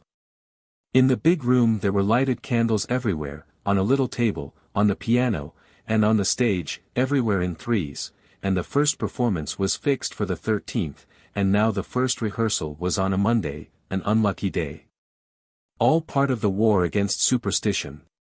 All the devotees of the scenic art were gathered together, the eldest, the middle, and the youngest sisters were walking about the stage, reading their parts in exercise books. Apart from all the rest stood Radish, motionless, with the side of his head pressed to the wall as he gazed with adoration at the stage, waiting for the rehearsal to begin. Everything as it used to be. I was making my way to my hostess. I had to pay my respects to her, but suddenly everyone said, "Hush," and waved me to step quietly. There was a silence. The lid of the piano was raised. A lady sat down at it screwing up her short-sighted eyes at the music, and my Masha walked up to the piano, in a low-necked dress, looking beautiful, but with a special new sort of beauty not in the least like the Masha who used to come and meet me in the spring at the mill. She sang, "Why Do I Love the Radiant Night?" It was the first time during our whole acquaintance that I had heard her sing. She had a fine, mellow, powerful voice, and while she sang I felt as though I were eating a ripe, sweet, fragrant melon.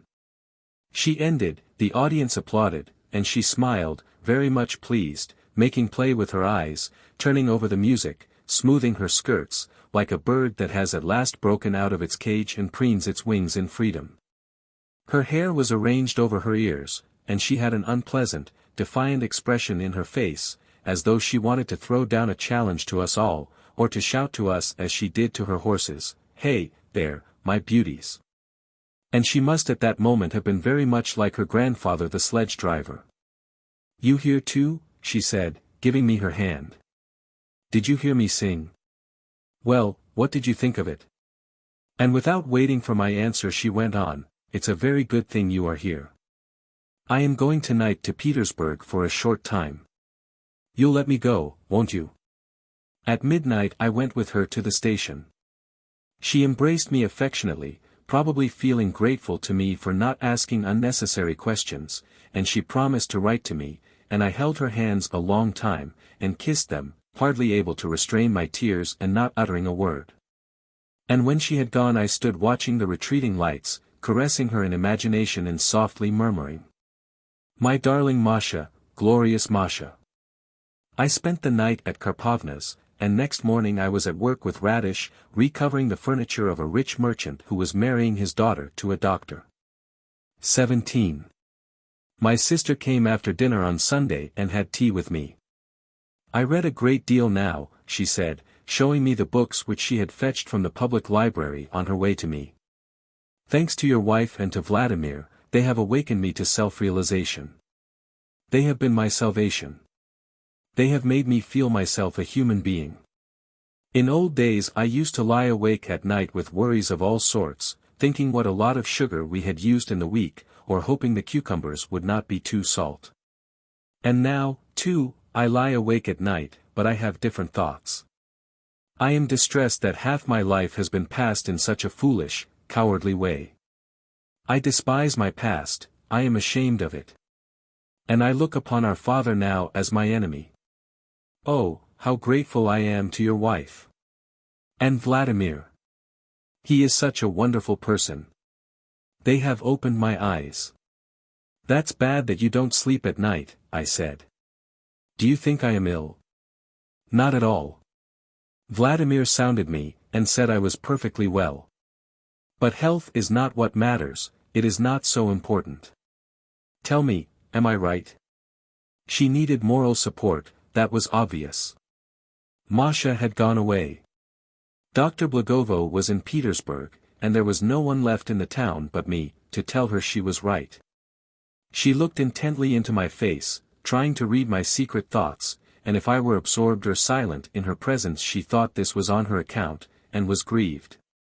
I always had to be on my guard, and when she asked me whether she was right I hastened to assure her that she was right, and that I had a deep respect for her. "Do you know they have given me a part at the XVIII's?" she went on. "I want to act on the stage, I want to live in fact, I mean to drain the full cup. I have no talent, none, and the part is only 10 lines, but still this is immeasurably finer and loftier than pouring out tea 5 times a day, and looking to see if the cook has eaten too much. Above all, let my father see I am capable of protest." After tea she lay down on my bed, and lay for a little while with her eyes closed, looking very pale. "What weakness," she said, getting up. "Vladimir says all city-bred women and girls are anemic from doing nothing. What a clever man Vladimir is. He is right, absolutely right. We must work." 2 days later she came to the XVIII's with her manuscript for the rehearsal. She was wearing a black dress with a string of coral round her neck, and a brooch that in the distance was like a pastry puff, and in her ears earrings sparkling with brilliance. When I looked at her I felt uncomfortable. I was struck by her lack of taste. That she had very inappropriately put on earrings and brilliance, and that she was strangely dressed, was remarked by other people too. I saw smiles on people's faces, and heard someone say with a laugh, "Cleopatra of Egypt." She was trying to assume society manners, to be unconstrained and at her ease, and so seemed artificial and strange. She had lost simplicity and sweetness. "I told father just now that I was going to the rehearsal," she began, coming up to me, and he shouted that he would not give me his blessing, and actually almost struck me. "Only fancy, I don't know my part," she said, looking at her manuscript. "I am sure to make a mess of it." "So be it, the die is cast," she went on in intense excitement. "The die is cast." It seemed to her that everyone was looking at her, and that all were amazed at the momentous step she had taken, that everyone was expecting something special of her. And it would have been impossible to convince her that no one was paying attention to people so petty and insignificant as she and I were. She had nothing to do till the 3rd act, and her part, that of a visitor, a provincial crony, consisted only in standing at the door as though listening, and then delivering a brief monologue. In the interval before her appearance, an hour and a half at least, while they were moving about on the stage reading their parts, drinking tea and arguing, she did not leave my side, and was all the time muttering her part and nervously crumpling up the manuscript. And imagining that everyone was looking at her and waiting for her appearance, with a trembling hand she smoothed back her hair and said to me, "I shall certainly make a mess of it. What a load on my heart, if only you knew. I feel frightened, as though I were just going to be led to execution." At last her turn came. "Cleopatra Alexyevna, it's your cue," said the stage manager. She came forward into the middle of the stage with an expression of horror on her face, looking ugly and angular, and for half a minute stood as though in a trance, perfectly motionless, and only her big earrings shook in her ears. "The first time you can read it," said someone. It was clear to me that she was trembling, and trembling so much that she could not speak, and could not unfold her manuscript, and that she was incapable of acting her part. And I was already on the point of going to her and saying something, when she suddenly dropped on her knees in the middle of the stage and broke into loud sobs. All was commotion and hubbub. I alone stood still, leaning against the side scene, overwhelmed by what had happened, not understanding and not knowing what to do. I saw them lift her up and lead her away. I saw Anyuta Blagovo come up to me. I had not seen her in the room before, and she seemed to have sprung out of the earth. She was wearing her hat and veil, and, as always, had an air of having come only for a moment. I told her not to take a part, she said angrily, jerking out each word abruptly and turning crimson. "It's insanity. You ought to have prevented her." Madame Azagin, in a short jacket with short sleeves, with cigarette ash on her breast, looking thin and flat, came rapidly towards me. "My dear, this is terrible," she brought out, wringing her hands, and, as her habit was, looking intently into my face. "This is terrible. Your sister is in a condition. She is with child. Take her away, I implore you." She was breathless with agitation, while on one side stood her 3 daughters, exactly like her, thin and flat, huddling together in a scared way. They were alarmed, overwhelmed, as though a convict had been caught in their house. What a disgrace, how dreadful! And yet this estimable family had spent its life waging war on superstition. Evidently they imagined that all the superstition and error of humanity was limited to the 3 candles, the 13th of the month, and to the unluckiness of Monday. "I beg you." "I beg," repeated Madame Azagin, pursing up her lips in the shape of a heart on the syllable, "you." "I beg you to take her home." 18. A little later my sister and I were walking along the street. I covered her with the skirts of my coat. We hastened, choosing back streets where there were no street lamps, avoiding passers-by. It was as though we were running away. She was no longer crying, but looked at me with dry eyes. To Karpovna's, where I took her, it was only 20 minutes' walk, and, strange to say, in that short time we succeeded in thinking of our whole life. We talked over everything, considered our position, reflected. We decided we could not go on living in this town, and that when I had earned a little money we would move to some other place. In some houses everyone was asleep, in others they were playing cards. We hated these houses, we were afraid of them. We talked of the fanaticism, the coarseness of feeling, the insignificance of these respectable families, these amateurs of dramatic art whom we had so alarmed, and I kept asking in what way these stupid, cruel, lazy, and dishonest people were superior to the drunken and superstitious peasants of Kurilovka, or in what way they were better than animals, who in the same way are thrown into a panic when some incident disturbs the monotony of their life limited by their instincts. What would have happened to my sister now if she had been left to live at home? What moral agonies would she have experienced, talking with my father, meeting every day with acquaintances? I imagined this to myself, and at once there came into my mind people, all people I knew, who had been slowly done to death by their nearest relations. I remembered the tortured dogs, driven mad, the live sparrows plucked naked by boys and flung into the water, and a long, long series of obscure lingering miseries which I had looked on continually from early childhood in that town. And I could not understand what these 60,000 people lived for, what they read the gospel for, why they prayed, why they read books and magazines. What good had they gained from all that had been said and written hitherto if they were still possessed by the same spiritual darkness and hatred of liberty, as they were 100 and 300 years ago? A master carpenter spends his whole life building houses in the town, and always, to the day of his death, calls a gallery a gallery. So these 60,000 people have been reading and hearing of truth, of justice, of mercy, of freedom for generations, and yet from morning till night, till the day of their death, they are lying and tormenting each other. And they fear liberty and hate it as a deadly foe. And so my fate is decided, said my sister, as we arrived home. After what has happened I cannot go back there. Heavens, how good that is! My heart feels lighter. She went to bed at once. Tears were glittering on her eyelashes, but her expression was happy. She fell into a sound sweet sleep, and one could see that her heart was lighter and that she was resting. It was a long, long time since she had slept like that. And so we began our life together.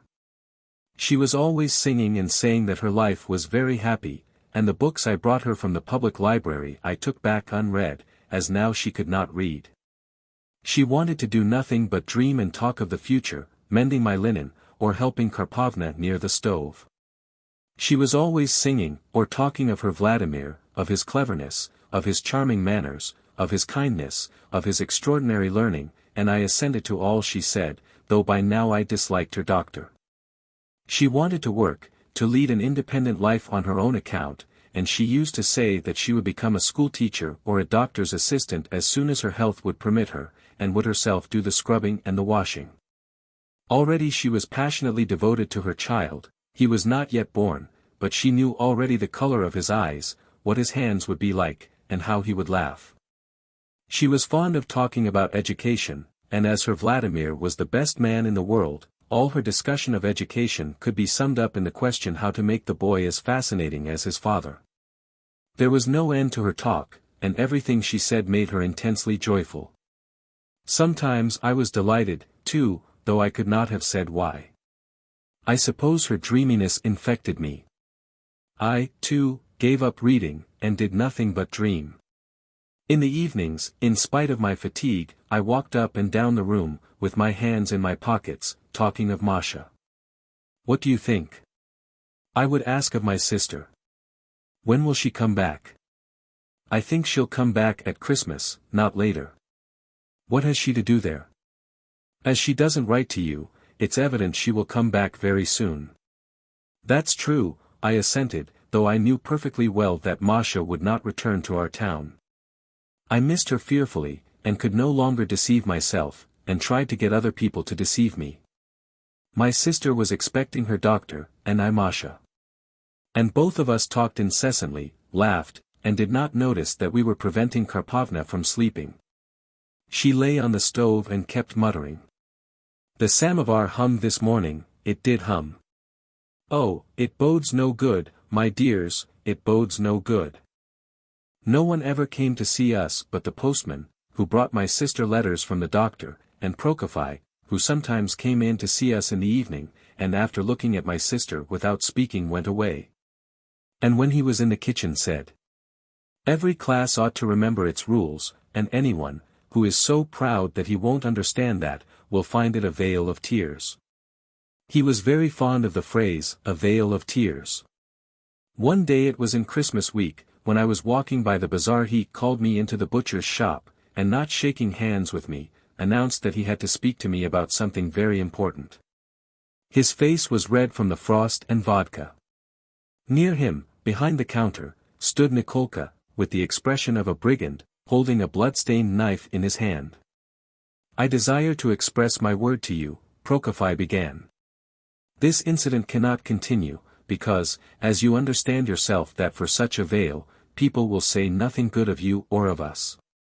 Mamma, through pity, cannot say something unpleasant to you, that your sister should move into another lodging on account of her condition, but I won't have it any more, because I can't approve of her behavior." I understood him, and I went out of the shop.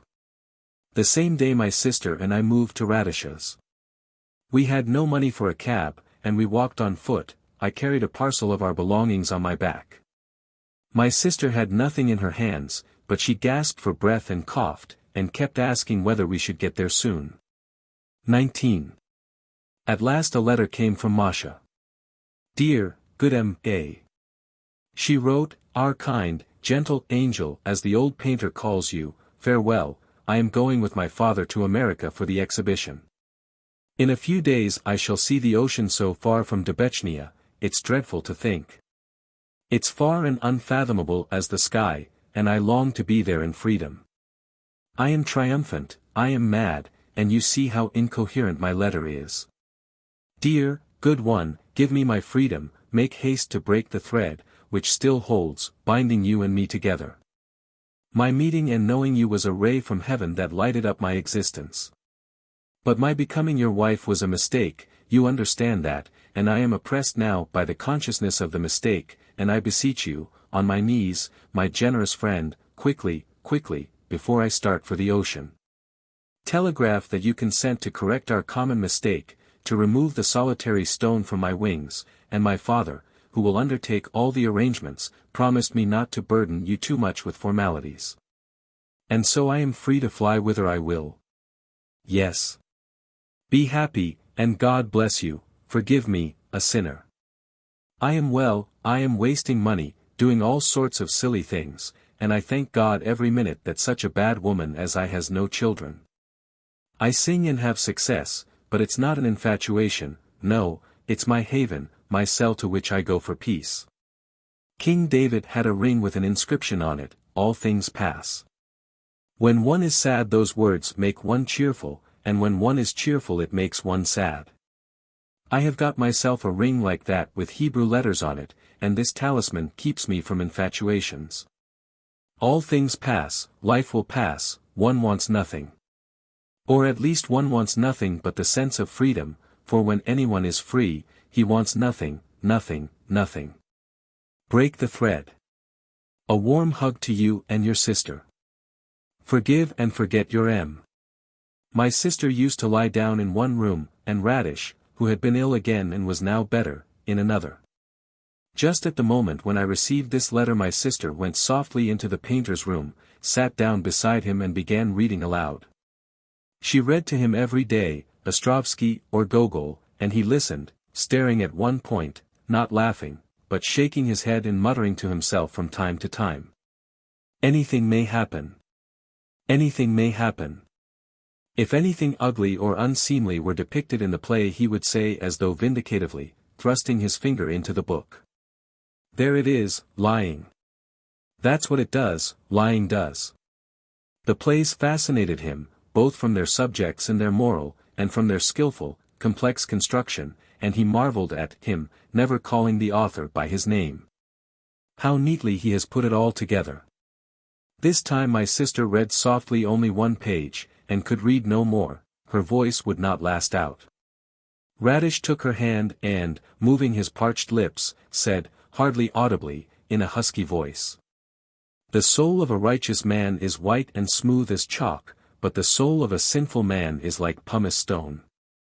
The soul of a righteous man is like clear oil, but the soul of a sinful man is gas tar. We must labor, we must sorrow, we must suffer sickness, he went on, and he who does not labor and sorrow will not gain the kingdom of heaven. Woe, woe to them that are well fed, woe to the mighty, woe to the rich, woe to the moneylenders. Not for them is the kingdom of heaven.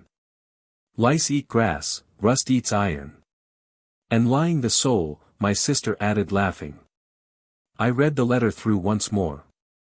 At that moment there walked into the kitchen a soldier who had been bringing us twice a week parcels of tea, French bread and game, which smelt of scent, from some unknown giver. I had no work. I had had to sit at home idle for whole days together, and probably whoever sent us the French bread knew that we were in want. I heard my sister talking to the soldier and laughing gaily. Then, lying down, she ate some French bread and said to me, When you wouldn't go into the service, but became a house painter, any Blagovo, and I knew from the beginning that you were right, but we were frightened to say so aloud. Tell me, what force is it that hinders us from saying what one thinks? Take any Blagovo now, for instance. She loves you, she adores you, she knows you are right, she loves me too, like a sister, and knows that I am right, and I dare say in her soul envies me, but some force prevents her from coming to see us, she shuns us, she is afraid.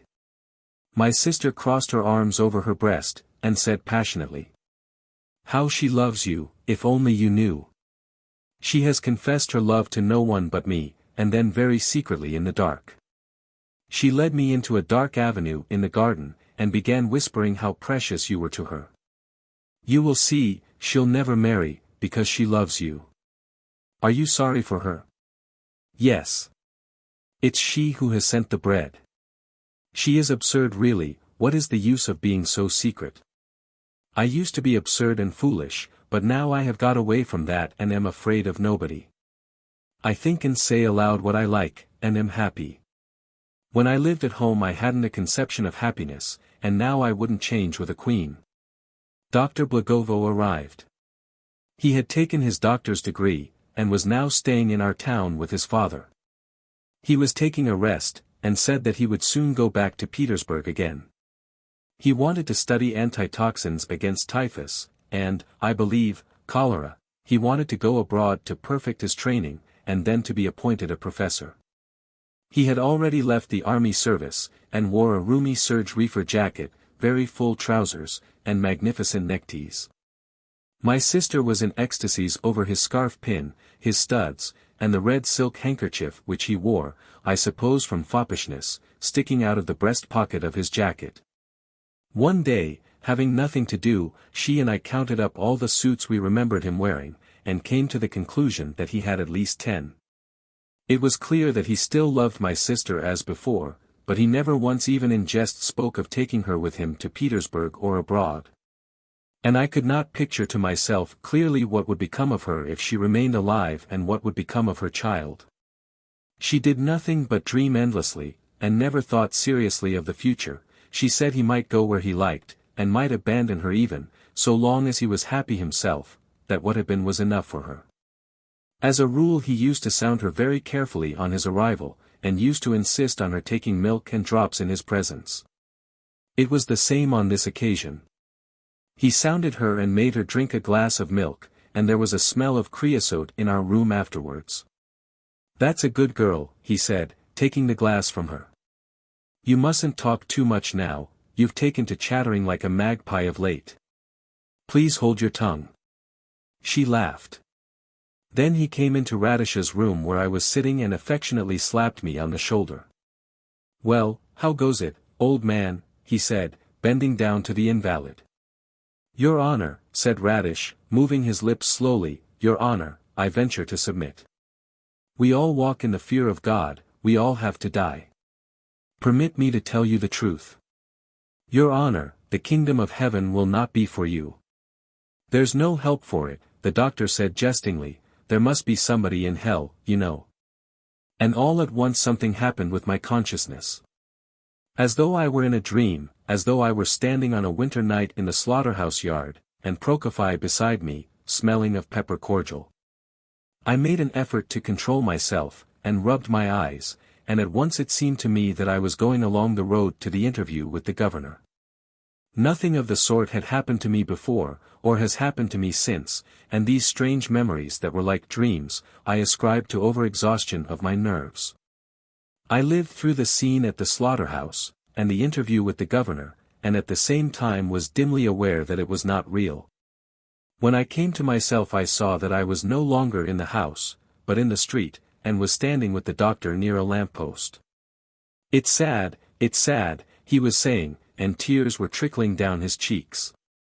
"She is in good spirits, she's always laughing and hopeful, but her position's hopeless, dear boy.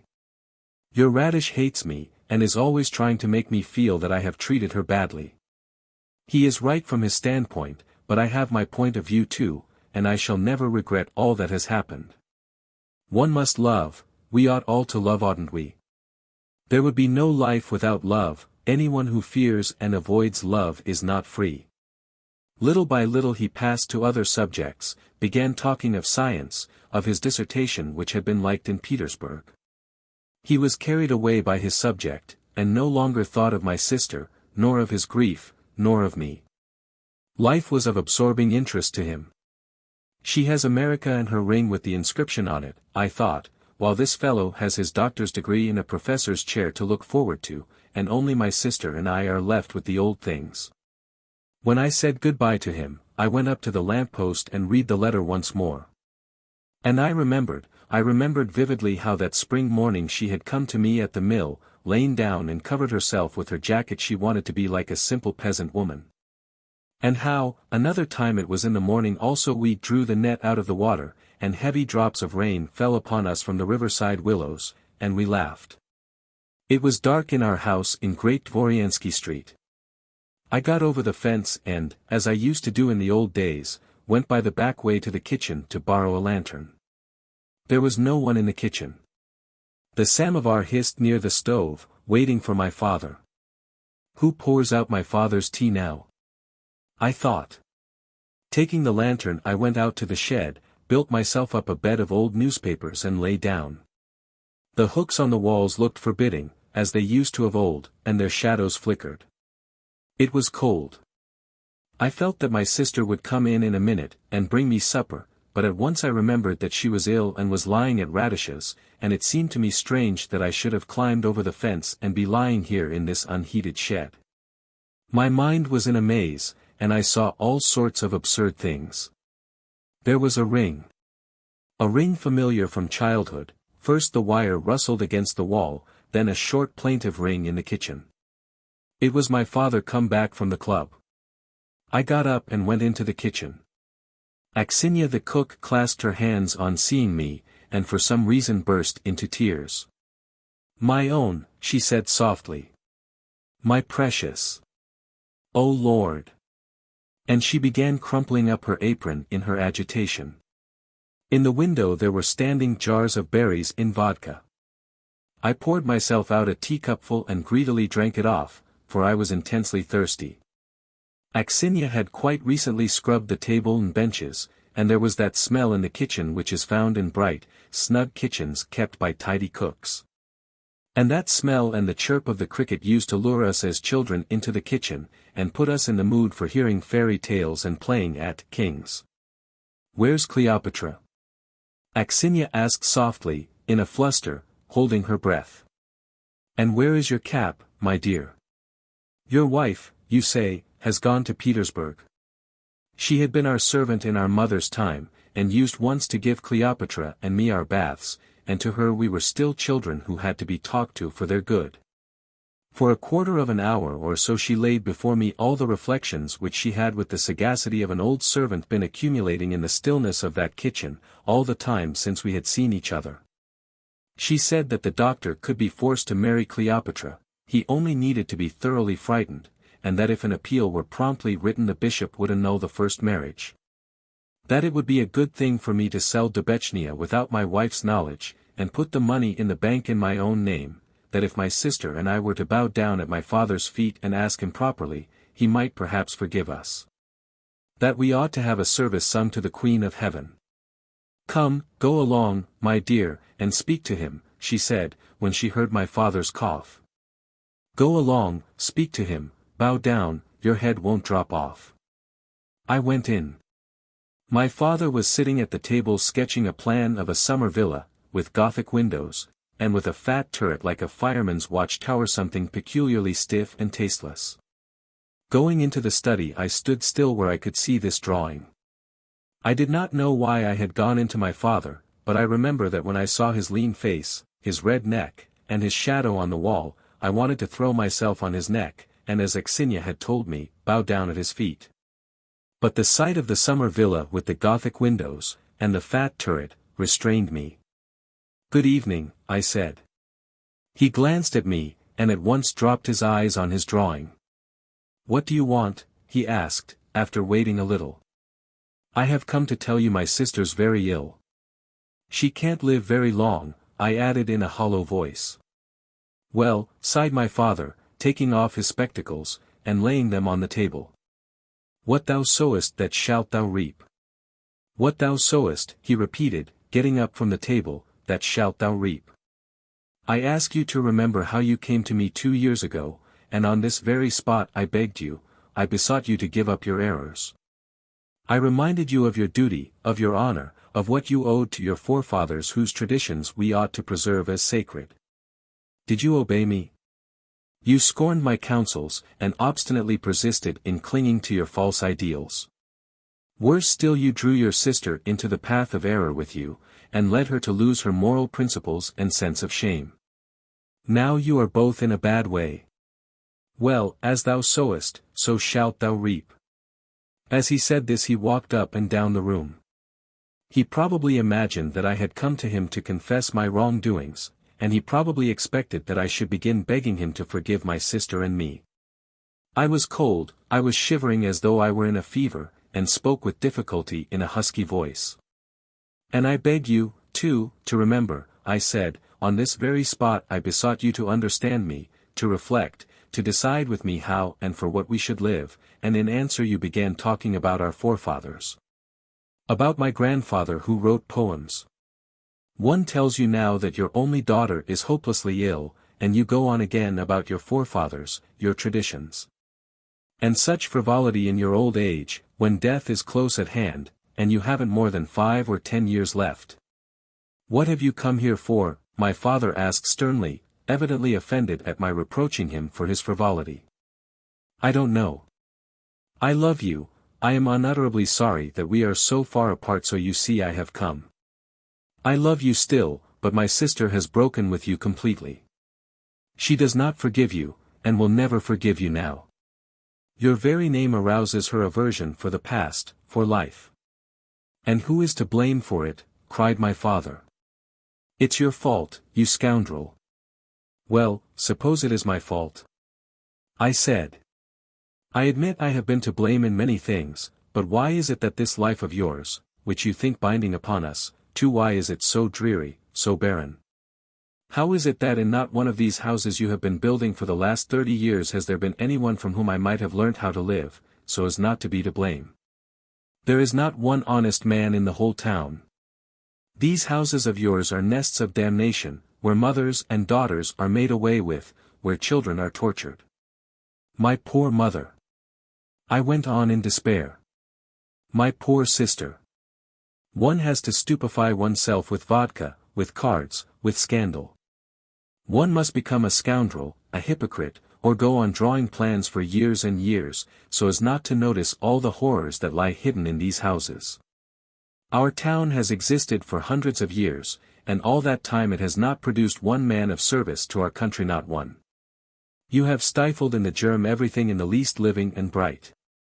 It's a town of shopkeepers, publicans, counting-house clerks, canting hypocrites. It's a useless, unnecessary town, which not one soul would regret if it suddenly sank through the earth.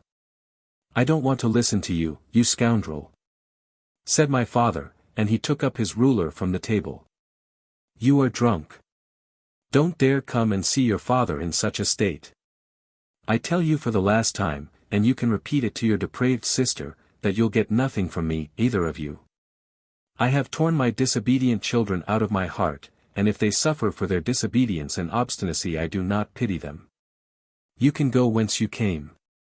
It has pleased God to chastise me with you, but I will bear the trial with resignation, and, like Job, I will find consolation in my sufferings and in unremitting labor. You must not cross my threshold till you have mended your ways. I am a just man, all I tell you is for your benefit, and if you desire your own good you ought to remember all your life what I say and have said to you. I waved my hand in despair and went away. I don't remember what happened afterwards, that night and next day. I am told that I walked about the streets bareheaded, staggering, and singing aloud, while a crowd of boys ran after me, shouting, "Better than nothing. XX." If I wanted to order a ring for myself, the inscription I should choose would be, "Nothing passes away." I believe that nothing passes away without leaving a trace, and that every step we take, however small, has significance for our present and our future existence. What I have been through has not been for nothing.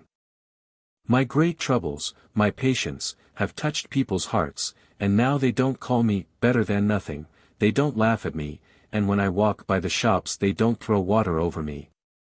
They have grown used to my being a workman, and see nothing strange in my carrying a pail of paint and putting in windows, though I am of noble rank. On the contrary, people are glad to give me orders, and I am now considered a first-rate workman, and the best foreman after Radish, who, though he has regained his health, and though, as before, he paints the cupola on the belfry without scaffolding, has no longer the force to control the workmen. Instead of him I now run about the town looking for work, I engage the workmen and pay them, borrow money at a high rate of interest, and now that I myself am a contractor, I understand how it is that one may have to waste 3 days racing about the town in search of tilers on account of some twopenny halfpenny job. People are civil to me, they address me politely, and in the houses where I work, they offer me tea, and send to inquire whether I wouldn't like dinner. Children and young girls often come and look at me with curiosity and compassion. One day I was working in the governor's garden, painting an arbor there to look like marble. The governor, walking in the garden, came up to the arbor and, having nothing to do, entered into conversation with me, and I reminded him how he had once summoned me to an interview with him. He looked into my face intently for a minute, then made his mouth like a round O, flung up his hands, and said, "I don't remember. I have grown older, have become silent, stern, and austere, I rarely laugh, and I am told that I have grown like Radish, and that like him I bore the workmen by my useless exhortations. Maria Viktorovna, my former wife, is living now abroad, while her father is constructing a railway somewhere in the eastern provinces, and is buying estates there. Dr. Blagovo is also abroad. Dubechnia has passed again into the possession of Madame Chekhov, who has bought it after forcing the engineer to knock the price down 20%. Moisey goes about now in a bowler hat. He often drives into the town in a racing droshky on business of some sort, and stops near the bank. They say he has already bought up a mortgaged estate, and is constantly making inquiries at the bank about Dubechnia, which he means to buy too. Poor Ivan Cheprikov was for a long while out of work, staggering about the town and drinking. I tried to get him into our work, and for a time he painted roofs and put in window panes in our company, and even got to like it, and stole oil, asked for tips, and drank like a regular painter. But he soon got sick of the work, and went back to Dubechnia, and afterwards the workmen confessed to me that he had tried to persuade them to join him one night and murder Moisey and rob Madame Cheprikov. My father has greatly aged. He is very bent, and in the evenings walks up and down near his house. I never go to see him. During an epidemic of cholera Prokofy doctored some of the shopkeepers with pepper cordial and pitch, and took money for doing so, and, as I learned from the newspapers, was flogged for abusing the doctors as he sat in his shop. His shop boy Nikolka died of cholera. Karpovna is still alive and, as always, she loves and fears her Prokofy. When she sees me, she always shakes her head mournfully, and says with a sigh, "Your life is ruined." On working days I am busy from morning till night. On holidays, in fine weather, I take my tiny niece, my sister reckoned on a boy, but the child is a girl, and walk in a leisurely way to the cemetery. There I stand or sit down, and stay a long time gazing at the grave that is so dear to me, and tell the child that her mother lies here. Sometimes, by the graveside, I find Aniuta Blagovo. We greet each other and stand in silence, or talk of Cleopatra, of her child, of how sad life is in this world, then, going out of the cemetery we walk along in silence and she slackens her pace on purpose to walk beside me a little longer. The little girl, joyous and happy, pulls at her hand, laughing and screwing up her eyes in the bright sunlight, and we stand still and join in caressing the dear child. When we reach the town Aniuta Blagovo, agitated and flushing crimson, says good-bye to me and walks on alone, austere and respectable. And no one who met her could, looking at her, imagine that she had just been walking beside me and even caressing the child. At a country house. Pavel Ilyich Rashovich walked up and down, stepping softly on the floor covered with little Russian plaids, and casting a long shadow on the wall and ceiling while his guest, Meyer, the deputy examining magistrate, sat on the sofa with one leg drawn up under him smoking and listening. The clock already pointed to 11, and there were sounds of the table being laid in the room next to the study. "Say what you like," Rashevitch was saying, "from the standpoint of fraternity, equality, and the rest of it, Mitka, the swineherd, is perhaps a man the same as Goethe and Frederick the Great. But take your stand on a scientific basis, have the courage to look facts in the face, and it will be obvious to you that blue blood is not a mere prejudice, that it is not a feminine invention. Blue blood, my dear fellow, has an historical justification, and to refuse to recognize it is, to my thinking, as strange as to refuse to recognize the antlers on a stag. One must reckon with facts. You are a law student and have confined your attention to the humane studies, and you can still flatter yourself with illusions of equality, fraternity, and so on. I am an incorrigible Darwinian, and for me words such as lineage, aristocracy, noble blood, are not empty sounds." Rashevitch was roused and spoke with feeling. His eyes sparkled, his pince-nez would not stay on his nose, he kept nervously shrugging his shoulders and blinking, and at the word Darwinian he looked jauntily in the looking-glass and combed his grey beard with both hands. He was wearing a very short and shabby reefer jacket and narrow trousers. The rapidity of his movements, his jaunty air, and his abbreviated jacket all seemed out of keeping with him, and his big comely head, with long hair suggestive of a bishop or a veteran poet, seemed to have been fixed on to the body of a tall, lanky, affected youth. When he stood with his legs wide apart, his long shadow looked like a pair of scissors. He was fond of talking, and he always fancied that he was saying something new and original. In the presence of Meyer he was conscious of an unusual flow of spirits and rush of ideas. He found the examining magistrate sympathetic, and was stimulated by his youth, his health, his good manners, his dignity, and, above all, by his cordial attitude to himself and his family. Rashevitch was not a favorite with his acquaintances. As a rule they fought shy of him, and, as he knew, declared that he had driven his wife into her grave with his talking, and they called him, behind his back, a spiteful creature and a toad. Meyer, a man new to the district and unprejudiced, visited him often and readily and had even been known to say that Rashevitch and his daughters were the only people in the district with whom he felt as much at home as with his own people. Rashevitch liked him too, because he was a young man who might be a good match for his elder daughter, Genya. And now, enjoying his ideas and the sound of his own voice, and looking with pleasure at the plump but well-proportioned, neatly cropped, correct Meyer, Rashevitch dreamed of how he would arrange his daughter's marriage with a good man. And then how all his worries over the estate would pass to his son-in-law. Hateful worries. The interest owing to the bank had not been paid for the last 2 quarters, and fines and arrears of all sorts had mounted up to more than 2,000. To my mind there can be no doubt, Rashevitch went on, growing more and more enthusiastic, that if a Richard Coeur de Lion, or Frederick Barbarossa, for instance, is brave and noble those qualities will pass by heredity to his son.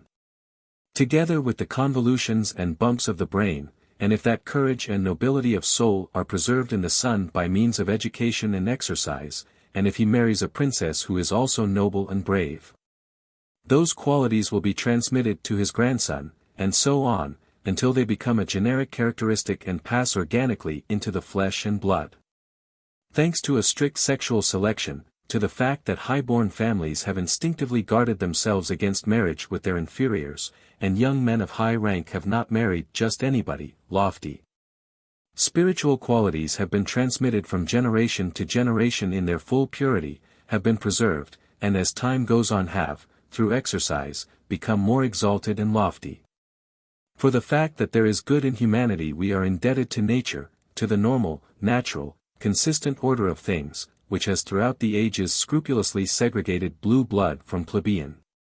Yes, my dear boy, no low lout, no cook's son has given us literature, science, art, law, conceptions of honor and duty. For all these things mankind is indebted exclusively to the aristocracy, and from that point of view, the point of view of natural history.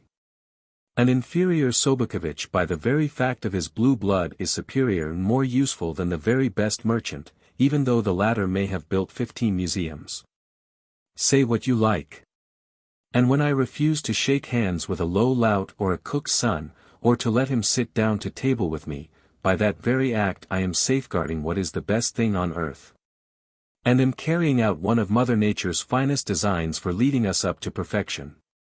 Rashevitch stood still, combing his beard with both hands. His shadow, too, stood still on the wall, looking like a pair of scissors. Take Mother Russia now, he went on, thrusting his hands in his pockets and standing first on his heels and then on his toes. Who are her best people? Take our first-rate painters, writers, composers. Who are they? They were all of aristocratic origin. Pushkin, Lermontov, Turgenev, Goncharov, Tolstoy, they were not sexton's children. Goncharov was a merchant, said Meyer. Well, the exception only proves the rule. Besides, Goncharov's genius is quite open to dispute. But let us drop names and turn to facts.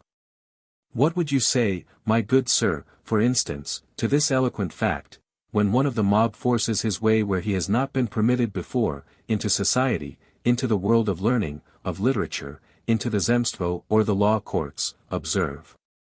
Nature herself, first of all, champions the higher rights of humanity, and is the first to wage war on the rabble.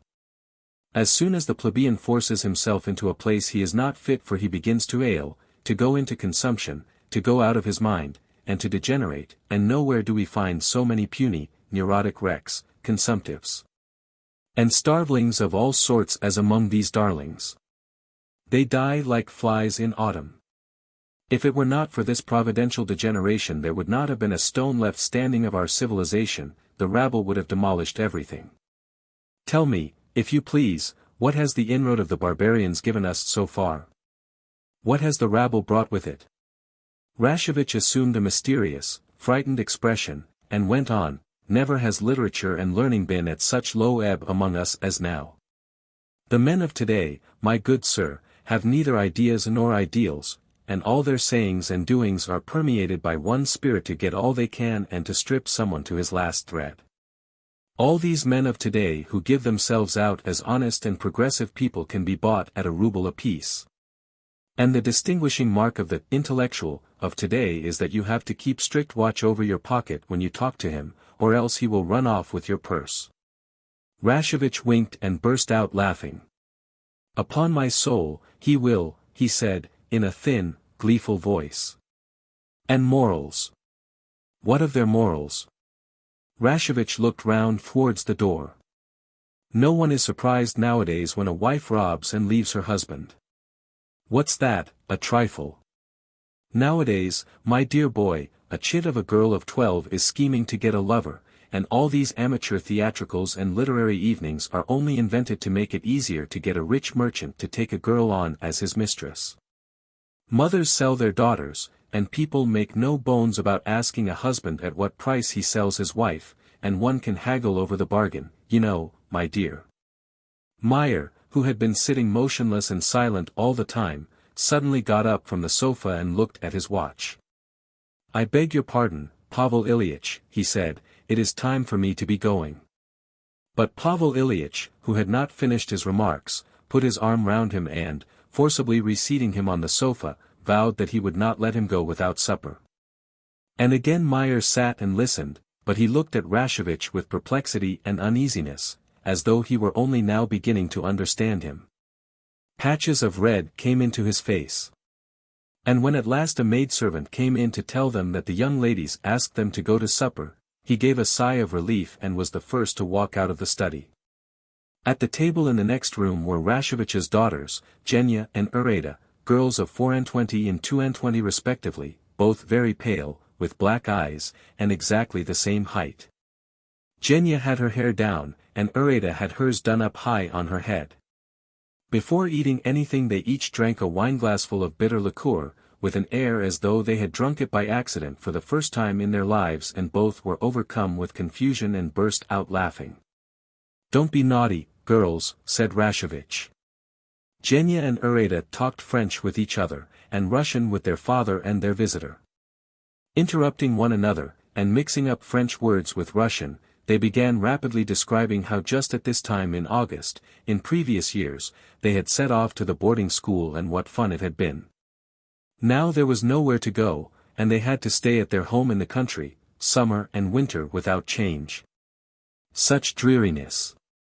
"Don't be naughty, girls," Rashevitch said again. He wanted to be talking himself. If other people talked in his presence, he suffered from a feeling like jealousy. "So that's how it is, my dear boy," he began, looking affectionately at Meyer. "In the simplicity and goodness of our hearts, and from fear of being suspected of being behind the times, we fraternize with, excuse me, all sorts of riff-raff, we preach fraternity and equality with moneylenders and innkeepers. But if we would only think, we should see how criminal that good nature is. We have brought things to such a pass, that the fate of civilization is hanging on a hair. My dear fellow, what our forefathers gained in the course of ages will be tomorrow, if not today, outraged and destroyed by these modern Huns." After supper they all went into the drawing-room. Genya and Ureta lighted the candles on the piano, got out their music. But their father still went on talking, and there was no telling when he would leave off. They looked with misery and vexation at their egoist father, to whom the pleasure of chattering and displaying his intelligence was evidently more precious and important than his daughter's happiness. Meyer, the only young man who ever came to their house, came they knew for the sake of their charming, feminine society, but the irrepressible old man had taken possession of him, and would not let him move a step away. Just as the knights of the West repelled the invasions of the Mongols, so we, before it is too late, ought to unite and strike together against our foe, Rashevitch went on in the tone of a preacher, holding up his right hand. May I appear to the riffraff not as Pavel Ilyich, but as a mighty, menacing Richard Coeur de Lion. Let us give up sloppy sentimentality, enough of it. Let us all make a compact, that as soon as a plebeian comes near us we fling some careless phrase straight in his ugly face, paws off. Go back to your kennel, you cur. Straight in his ugly face, Rashevitch went on gleefully, flicking his crooked finger in front of him. In his ugly face. I can't do that, Meyer brought out, turning away. Why not? Rashevitch answered briskly, anticipating a prolonged and interesting argument. Why not? Because I am of the artisan class myself. As he said this Meyer turned crimson, and his neck seemed to swell, and tears actually gleamed in his eyes. My father was a simple workman, he said, in a rough, jerky voice, but I see no harm in that. Rashevitch was fearfully confused. Dumbfoundered, as though he had been caught in the act of a crime, he gazed helplessly at Meyer, and did not know what to say. Genya and Ureta flushed crimson, and bent over their music, they were ashamed of their tactless father. A minute passed in silence, and there was a feeling of unbearable discomfort, when all at once with a sort of painful stiffness and inappropriateness, there sounded in the air the words. Yes, I am of the artisan class, and I am proud of it. Thereupon Meyer, stumbling awkwardly among the furniture, took his leave, and walked rapidly into the hall, though his carriage was not yet at the door. You'll have a dark drive tonight, Rashevitch muttered, following him. The moon does not rise till late tonight. They stood together on the steps in the dark, and waited for the horses to be brought. It was cool. There's a falling star, said Meyer, wrapping himself in his overcoat. There are a great many in August. When the horses were at the door, Rashevitch gazed intently at the sky, and said with a sigh. A phenomenon worthy of the pen of Flammarion. After seeing his visitor off, he walked up and down the garden, gesticulating in the darkness, reluctant to believe that such a queer, stupid misunderstanding had only just occurred. He was ashamed and vexed with himself. In the first place it had been extremely incautious and tactless on his part to raise the damnable subject of blue blood, without finding out beforehand what his visitor's position was. Something of the same sort had happened to him before. He had, on one occasion in a railway carriage, begun abusing the Germans, and it had afterwards appeared that all the persons he had been conversing with were German. In the second place, he felt that Meyer would never come and see him again. These intellectuals who have risen from the people are morbidly sensitive, obstinate and slow to forgive. It's bad," muttered Rashevitch, spitting. He had a feeling of discomfort and loathing as though he had eaten soap. "Ah, it's bad." He could see from the garden, through the drawing-room window, Genya by the piano, very pale, and looking scared, with her hair down. She was talking very, very rapidly. Iraida was walking up and down the room, lost in thought. But now she, too, began talking rapidly with her face full of indignation. They were both talking at once. Rashevitch could not hear a word, but he guessed what they were talking about. Genya was probably complaining that her father drove away every decent person from the house with his talk, and today he had driven away from them their one acquaintance, perhaps a suitor. And now the poor young man would not have one place in the whole district where he could find rest for his soul. And judging by the despairing way in which she threw up her arms, Iraida was talking probably on the subject of their dreary existence, their wasted youth. When he reached his own room, Rashevitch sat down on his bed and began to undress. He felt oppressed, and he was still haunted by the same feeling as though he had eaten soap. He was ashamed. As he undressed he looked at his long, sinewy, elderly legs, and remembered that in the district they called him the Toad, and after every long conversation he always felt ashamed. Somehow or other, by some fatality, it always happened that he began mildly, amicably, with good intentions, calling himself an old student, an idealist, a Quixote, but without being himself aware of it, gradually passed into abuse and slander. And what was most surprising, with perfect sincerity criticized science, art and morals, though he had not read a book for the last 20 years, had been nowhere farther than their provincial town. And did not really know what was going on in the world. If he sat down to write anything, if it were only a letter of congratulation, there would somehow be abuse in the letter. And all this was strange, because in reality he was a man of feeling, given to tears. Could he be possessed by some devil which hated and slandered in him, apart from his own will? "It's bad," he sighed, as he lay down under the quilt. "It's bad." His daughters did not sleep either. There was a sound of laughter and screaming, as though someone was being pursued. It was Genya in hysterics. A little later Iraida was sobbing too. A maidservant ran barefoot up and down the passage several times. "What a business! Good Lord!" muttered Rashevitch, sighing and tossing from side to side. "It's bad." He had a nightmare. He dreamt he was standing naked, as tall as a giraffe, in the middle of the room, and saying, as he flicked his finger before him, "In his ugly face! His ugly face!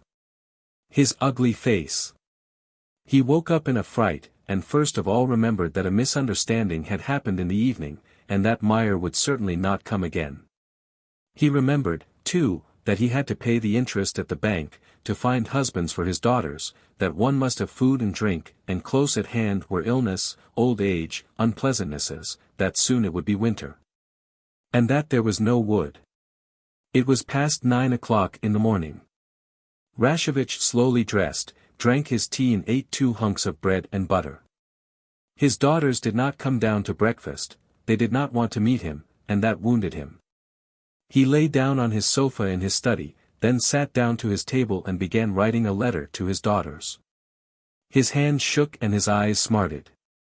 He wrote that he was old, and no use to anyone and that nobody loved him, and he begged his daughters to forget him, and when he died to bury him in a plain, deal coffin without ceremony, or to send his body to Kharkov to the dissecting theatre.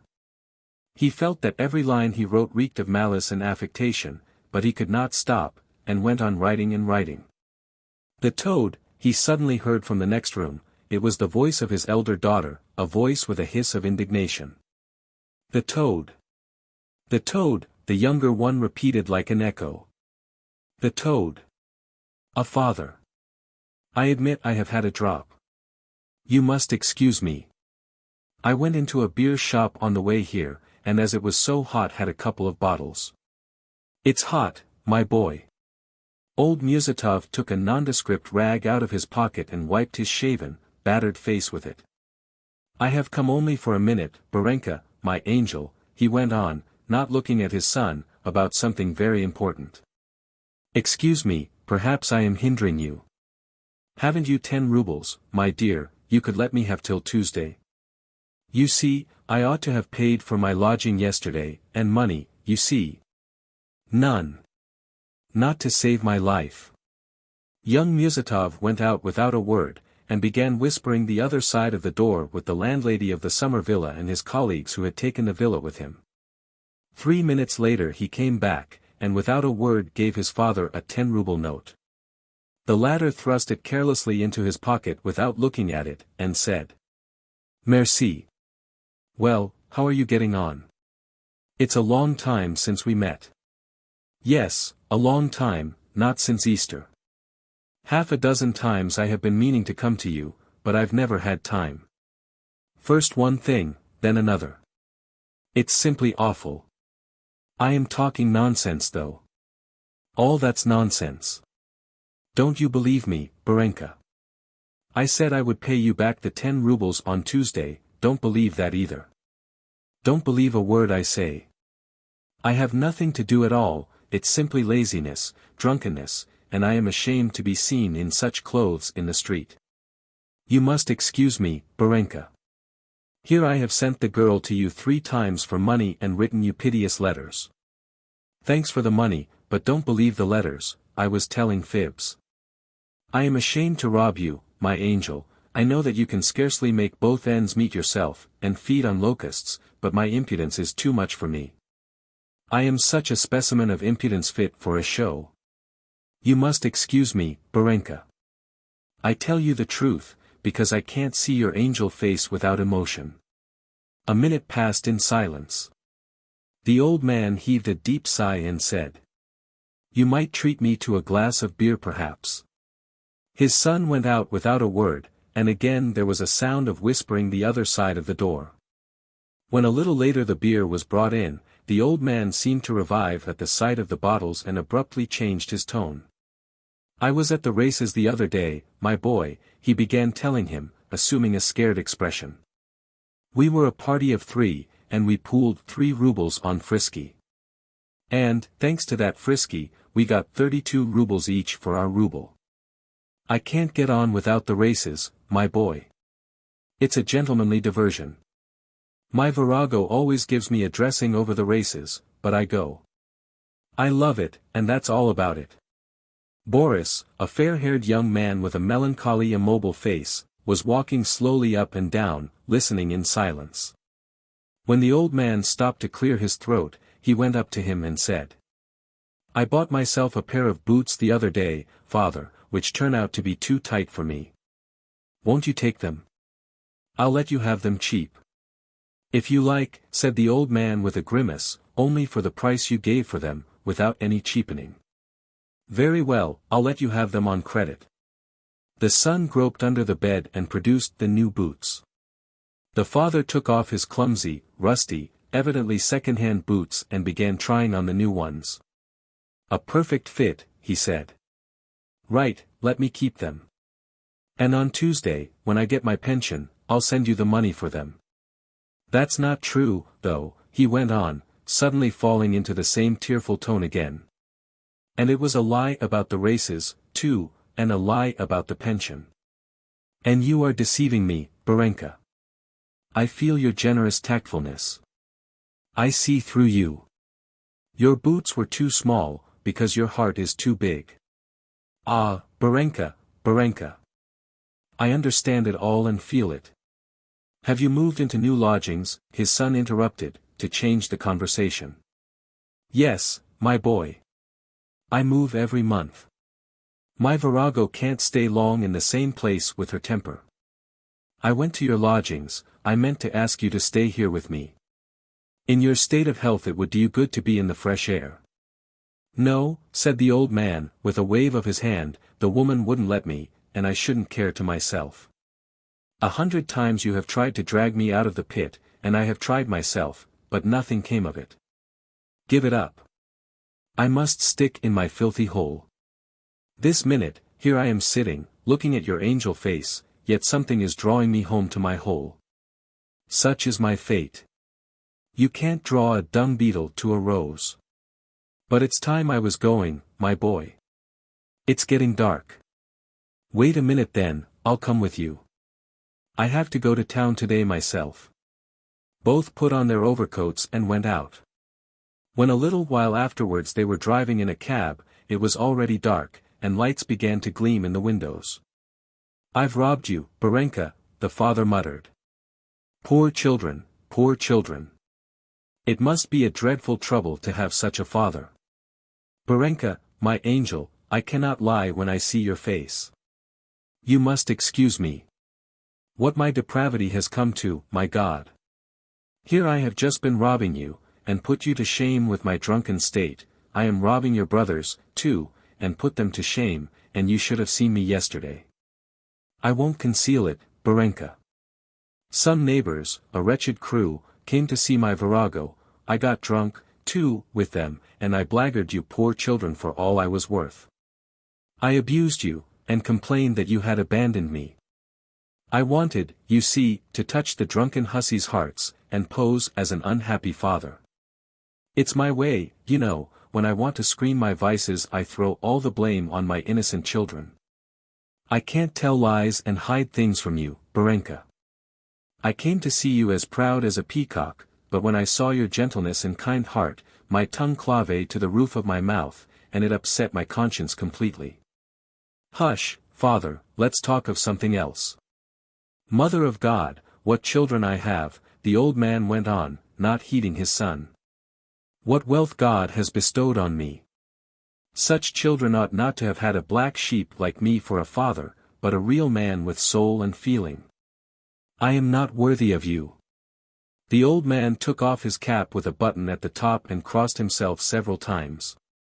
Thanks be to thee, O Lord, he said with a sigh, looking from side to side as though seeking for an icon. Remarkable, exceptional children. I have 3 sons, and they are all like one. Sober, steady, hard-working, and what brains. Cabman, what brains.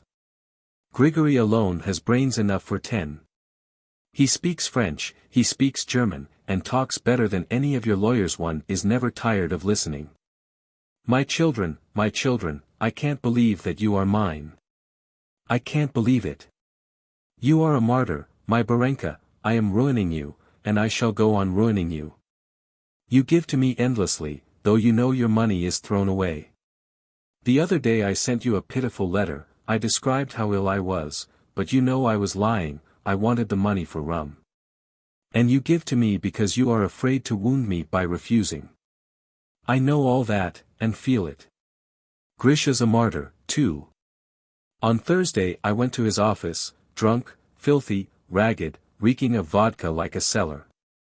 I went straight up, such a figure, I pestered him with nasty talk, while his colleagues and superiors and petitioners were standing round. I have disgraced him for life. And he wasn't the least confused, only turned a bit pale, but smiled and came up to me as though there were nothing the matter, even introduced me to his colleagues. Then he took me all the way home, and not a word of reproach. I rob him worse than you. Take your brother Sasha now, he's a martyr too.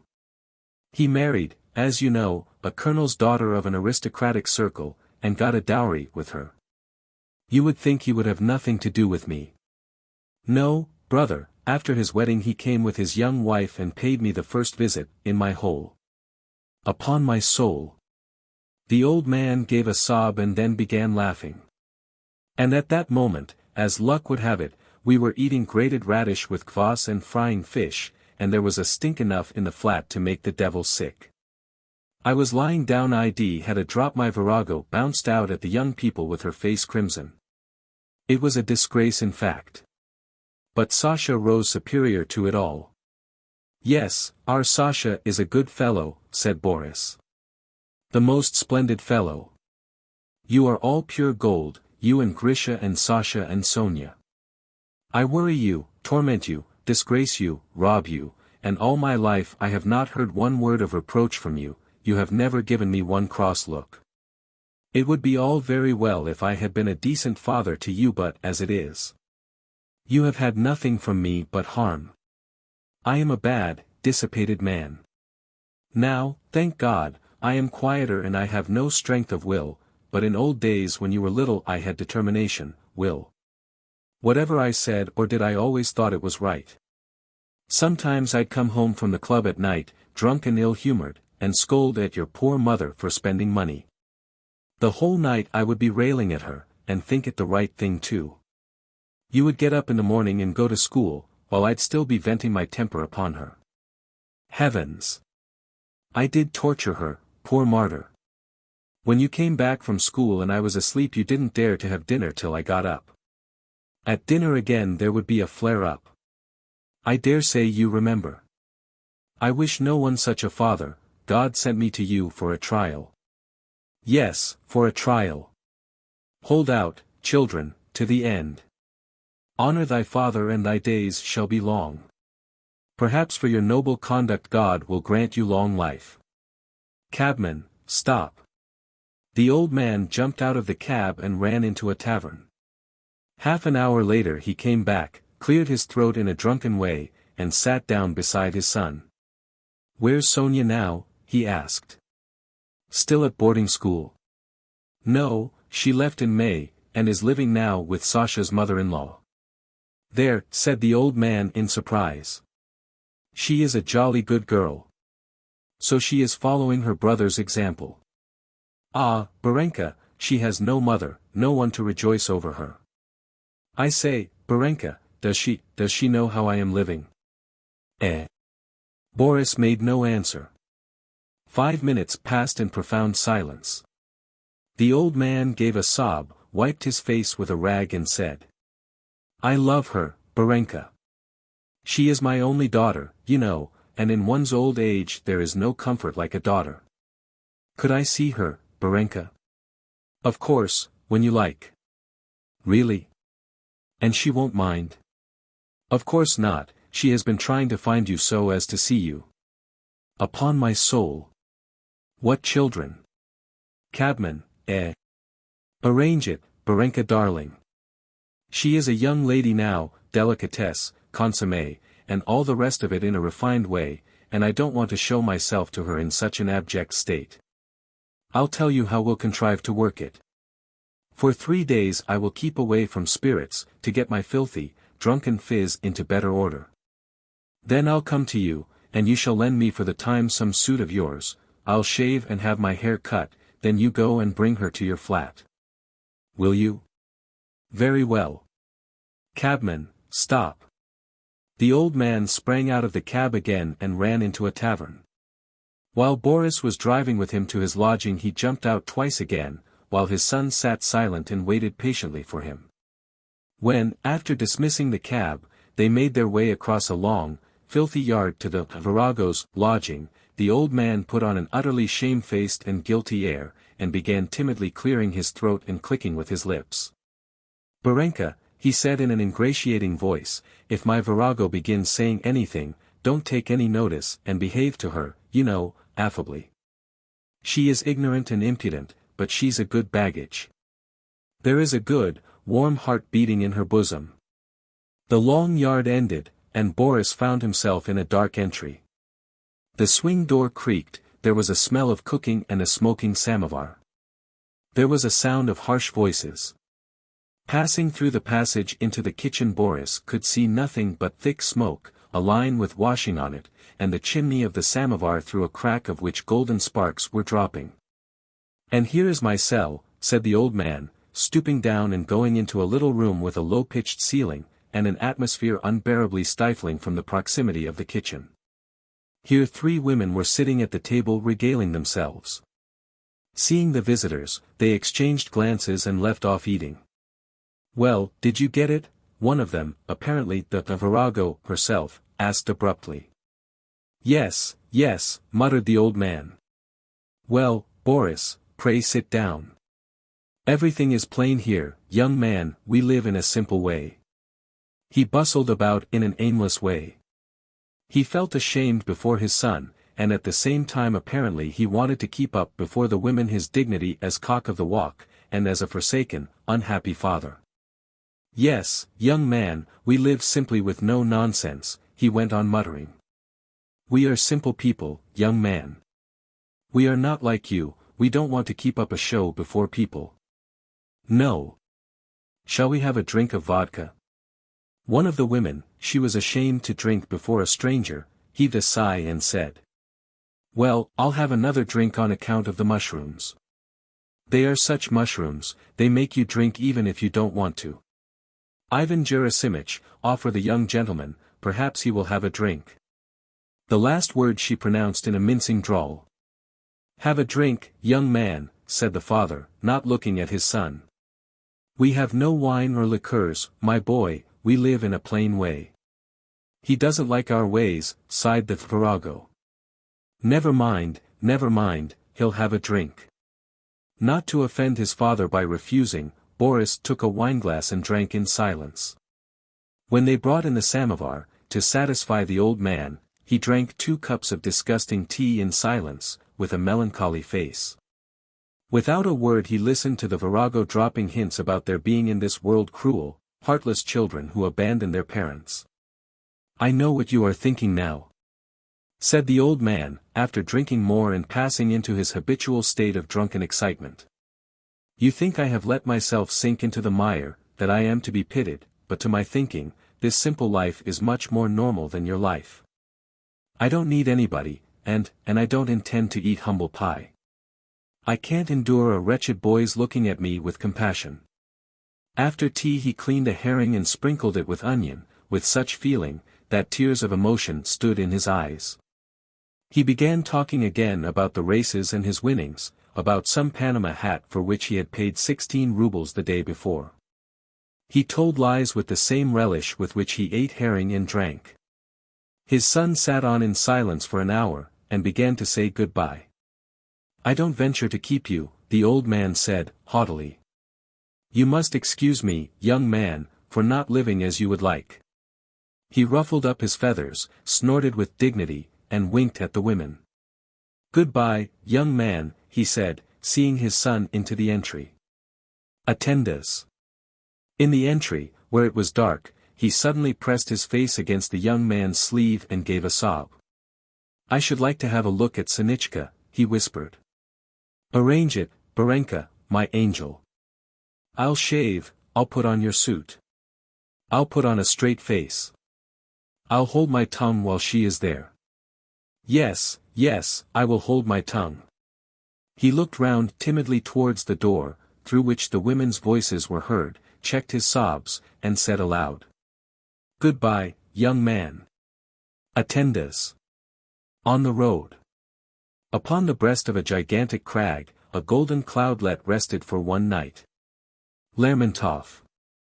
I in the room which the tavern keeper, the Cossack Semyon Chistoply, called the traveller's room, that is kept exclusively for travellers, a tall, broad-shouldered man of 40 was sitting at the big unpainted table. He was asleep with his elbows on the table and his head leaning on his fist. An end of tallow candle, stuck into an old pomatum pot, lighted up his light brown beard, his thick, broad nose, his sunburnt cheeks, and the thick, black eyebrows overhanging his closed eyes.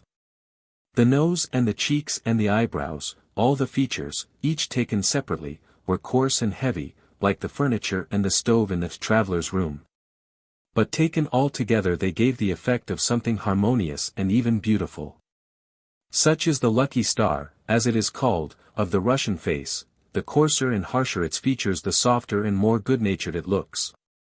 The man was dressed in a gentleman's reefer jacket, shabby, but bound with wide new braid, a plush waistcoat, and full black trousers thrust into big high boots. On one of the benches, which stood in a continuous row along the wall, a girl of 8, in a brown dress and long black stockings, lay asleep on a coat lined with fox. Her face was pale, her hair was flaxen, her shoulders were narrow, her whole body was thin and frail, but her nose stood out as thick and ugly a lump as the man's. She was sound asleep, and unconscious that her semicircular comb had fallen off her head and was cutting her cheek. The traveller's room had a festive appearance.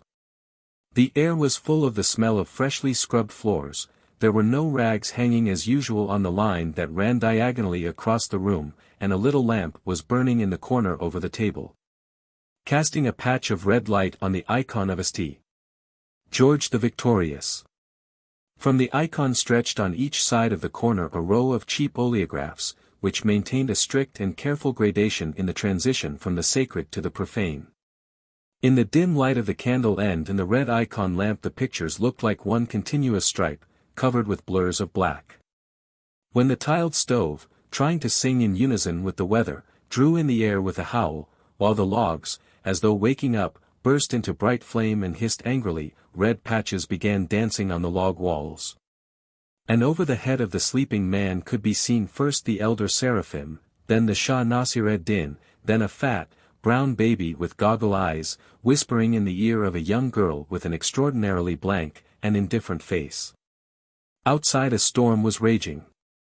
Something frantic and wrathful, but profoundly unhappy, seemed to be flinging itself about the tavern with the ferocity of a wild beast and trying to break in.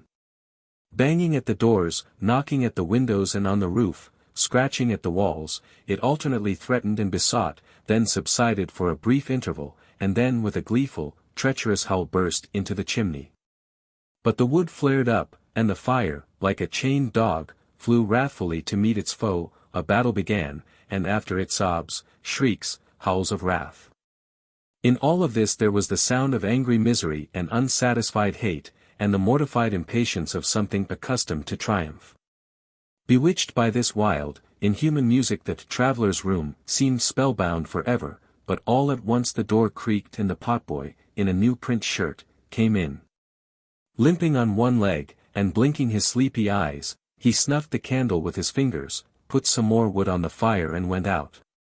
At once from the church, which was 300 paces from the tavern, the clock struck midnight.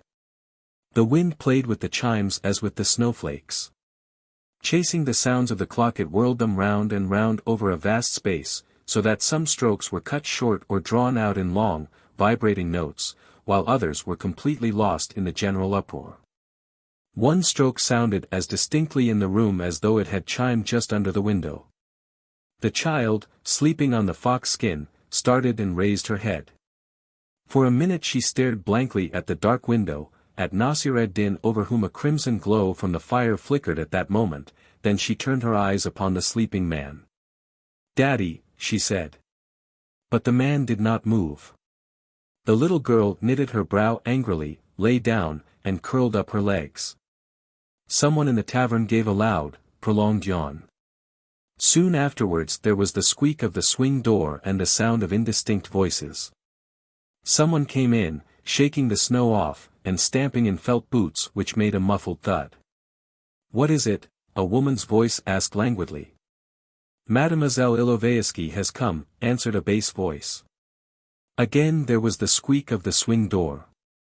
Then came the roar of the wind rushing in.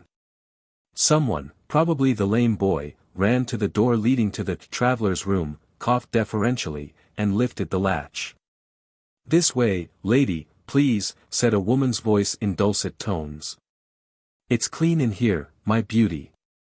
The door was opened wide and a peasant with a beard appeared in the doorway, in the long coat of a coachman, plastered all over with snow from head to foot, and carrying a big trunk on his shoulder. He was followed into the room by a feminine figure, scarcely half his height, with no face and no arms, muffled and wrapped up like a bundle and also covered with snow. A damp chill, as from a cellar, seemed to come to the child from the coachman and the bundle, and the fire and the candles flickered. "What nonsense," said the bundle angrily, "we could go perfectly well. We have only 9 more miles to go, mostly by the forest, and we should not get lost." "As for getting lost, we shouldn't, but the horses can't go on, lady," answered the coachman. "And it is thy will, O Lord. As though I had done it on purpose. God knows where you have brought me. Well, be quiet. There are people asleep here, it seems. You can go." The coachman put the portmanteau on the floor, and as he did so, a great lump of snow fell off his shoulders. He gave a sniff and went out. Then the little girl saw two little hands come out from the middle of the bundle, stretch upwards and begin angrily disentangling the network of shawls, kerchiefs, and scarves. First a big shawl fell on the ground, then a hood, then a white knitted kerchief. After freeing her head, the traveler took off her pelisse and at once shrank to half the size. Now she was in a long, grey coat with big buttons and bulging pockets. From one pocket she pulled out a paper parcel, from the other a bunch of big, heavy keys, which she put down so carelessly that the sleeping man started and opened his eyes. For some time he looked blankly round him as though he didn't know where he was, then he shook his head, went to the corner and sat down. The newcomer took off her great coat, which made her shrink to half her size again, she took off her big felt boots, and sat down, too. By now she no longer resembled a bundle, she was a thin little brunette of 20, as slim as a snake, with a long white face and curly hair. Her nose was long and sharp, her chin, too, was long and sharp, her eyelashes were long, the corners of her mouth were sharp, and, thanks to this general sharpness, the expression of her face was biting. Swathed in a closely fitting black dress with a mass of lace at her neck and sleeves, with sharp elbows and long pink fingers, she recalled the portraits of medieval English ladies. The grave concentration of her face increased this likeness. The lady looked round at the room, glanced sideways at the man and the little girl, shrugged her shoulders, and moved to the window. The dark windows were shaking from the damp west wind. Big flakes of snow glistening in their whiteness, lay on the window frame, but at once disappeared, borne away by the wind. The savage music grew louder and louder. After a long silence the little girl suddenly turned over, and said angrily, emphasizing each word. "Oh, goodness, goodness, how unhappy I am. Unhappier than anyone." The man got up and moved with little steps to the child with a guilty air, which was utterly out of keeping with his huge figure and big beard. "You are not asleep, dearie," he said, in an apologetic voice. "What do you want?" "I don't want anything, my shoulder aches." "You are a wicked man, Daddy, and God will punish you. You'll see He will punish you." "My darling, I know your shoulder aches, but what can I do, dearie?" said the man, in the tone in which men who have been drinking excuse themselves to their stern spouses. "It's the journey has made your shoulder ache, Sasha. Tomorrow we shall get there and rest, and the pain will go away. Tomorrow, tomorrow. Every day you say tomorrow. We shall be going on another 20 days. But we shall arrive tomorrow, dearie, on your father's word of honor. I never tell a lie, but if we are detained by the snowstorm it is not my fault. I can't bear any more, I can't. Sasha jerked her leg abruptly and filled the room with an unpleasant wailing. Her father made a despairing gesture, and looked hopelessly towards the young lady. The latter shrugged her shoulders, and hesitatingly went up to Sasha. "Listen, my dear," she said, "it is no use crying. It's really naughty. If your shoulder aches it can't be helped. You see, madam," said the man quickly, as though defending himself, "we have not slept for 2 nights, and have been traveling in a revolting conveyance. Well, of course, it is natural she should be ill and miserable, and then, you know, we had a drunken driver, our portmanteau has been stolen, the snowstorm all the time, but what's the use of crying, madam? I am exhausted, though, by sleeping in a sitting position, and I feel as though I were drunk. Oh, dear. Sasha, and I feel sick as it is, and then you cry." The man shook his head, and with a gesture of despair sat down. "Of course you mustn't cry," said the young lady. "It's only little babies cry. If you are ill, dear, you must undress and go to sleep. Let us take off your things." When the child had been undressed and pacified a silence reigned again. The young lady seated herself at the window, and looked round wonderingly at the room of the inn, at the icon, at the stove. Apparently the room and the little girl with the thick nose, in her short boy's nightgown, and the child's father, all seemed strange to her. This strange man was sitting in a corner. He kept looking about him helplessly, as though he were drunk, and rubbing his face with the palm of his hand. He sat silent, blinking, and judging from his guilty-looking figure it was difficult to imagine that he would soon begin to speak. Yet he was the first to begin. Stroking his knees, he gave a cough, laughed, and said, "It's a comedy, it really is. I look and I cannot believe my eyes, for what devilry has destiny driven us to this accursed inn? What did she want to show by it? Life sometimes performs such salto mortale, one can only stare and blink in amazement. Have you come from far, madam?" "No, not from far," answered the young lady. "I am going from our estate, 15 miles from here, to our farm, to my father and brother. My name is Ilovayski, and the farm is called Ilovaisko. It's 9 miles away. What unpleasant weather. It couldn't be worse." The lame boy came in and stuck a new candle in the pomatum pot. "You might bring us the samovar, boy," said the man, addressing him. "Who drinks tea now?" laughed the boy. "It is a sin to drink tea before Mass." "Never mind, boy, you won't burn in hell if we do."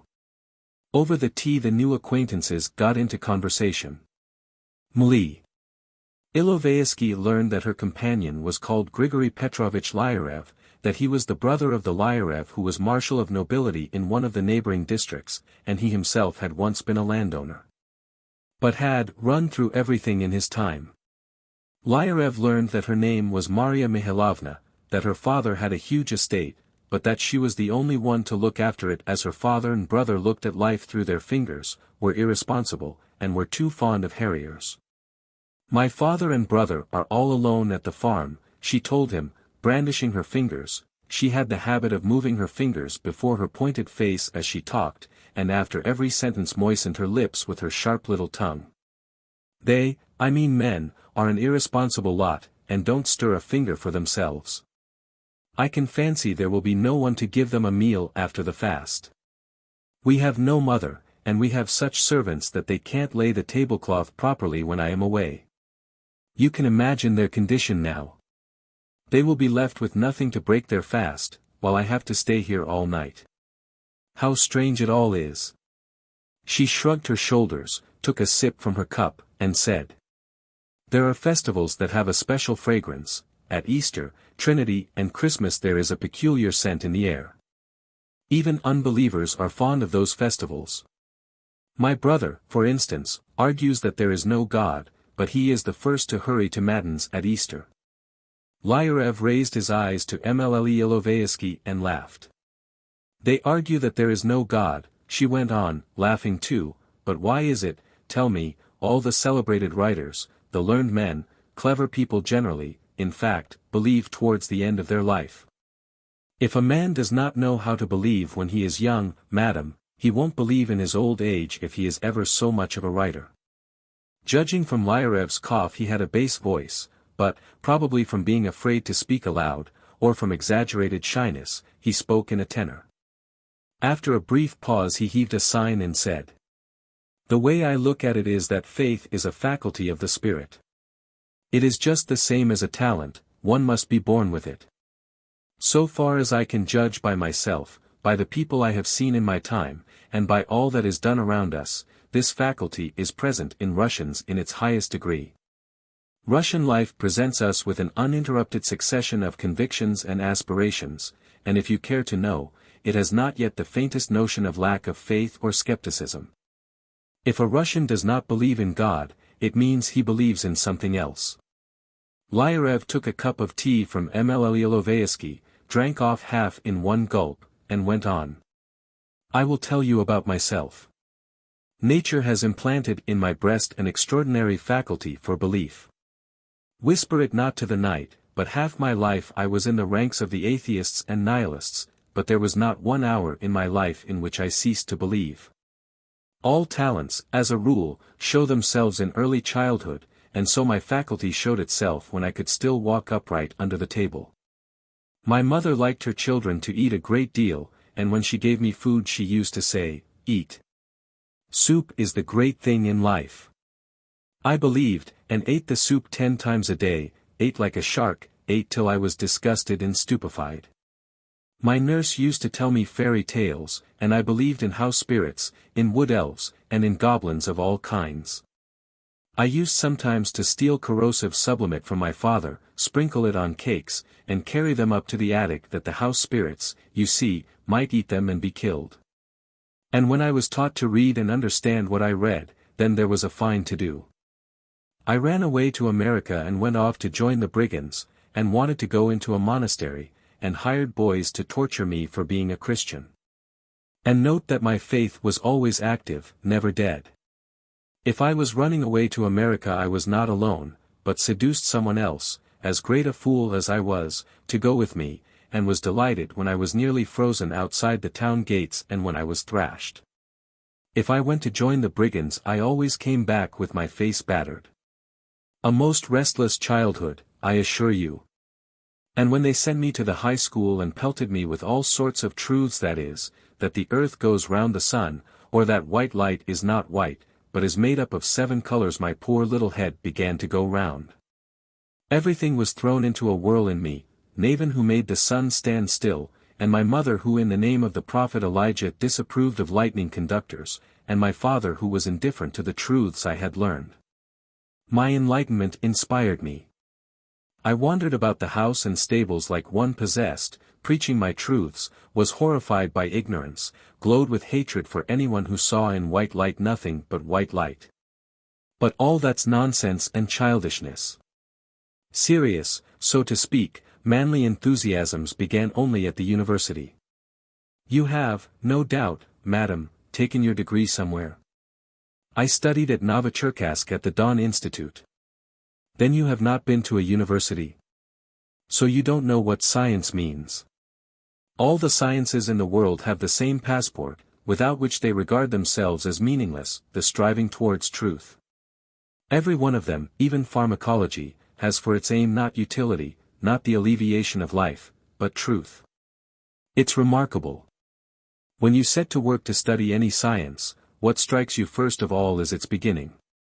I assure you there is nothing more attractive and grander, nothing is so staggering, nothing takes a man's breath away like the beginning of any science.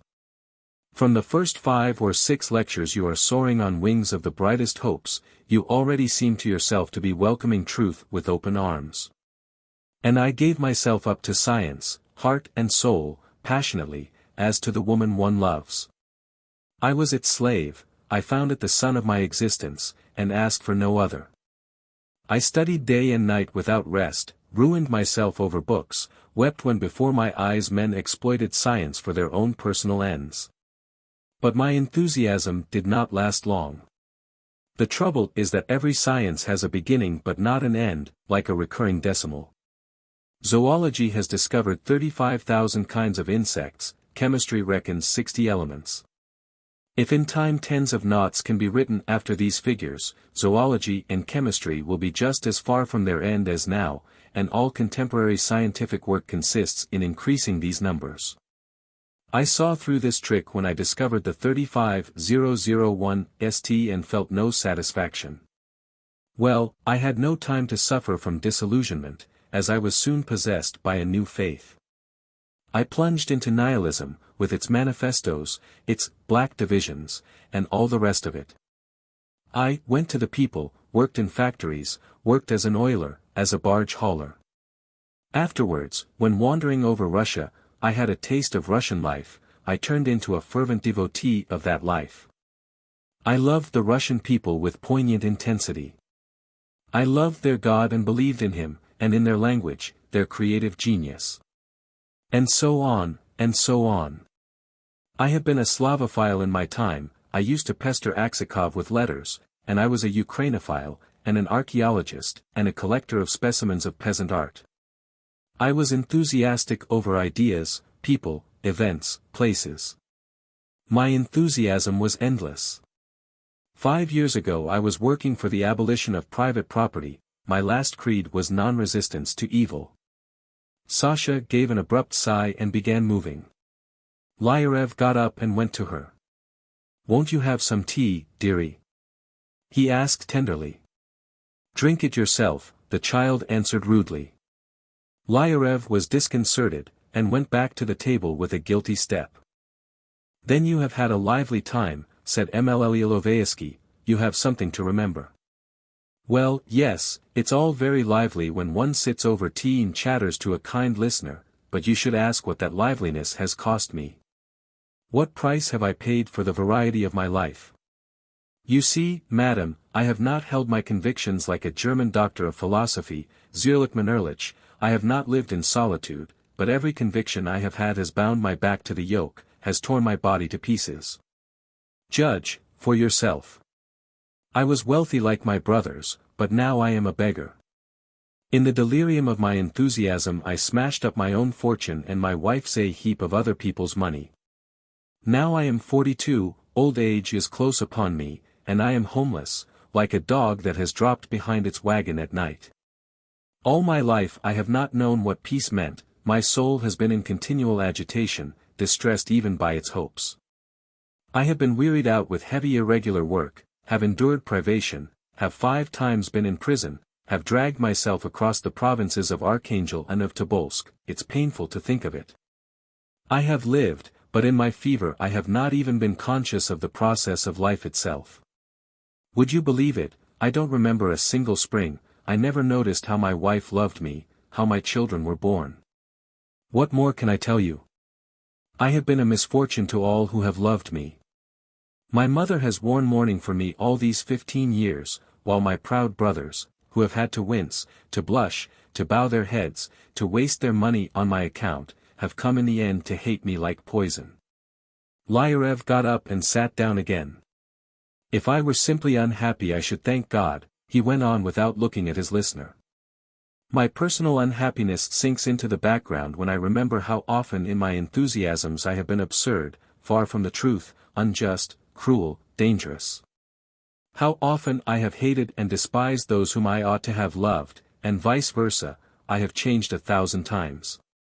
One day I believe, fall down and worship, the next I flee like a coward from the gods and friends of yesterday, and swallow in silence the scoundrel they hurl after me.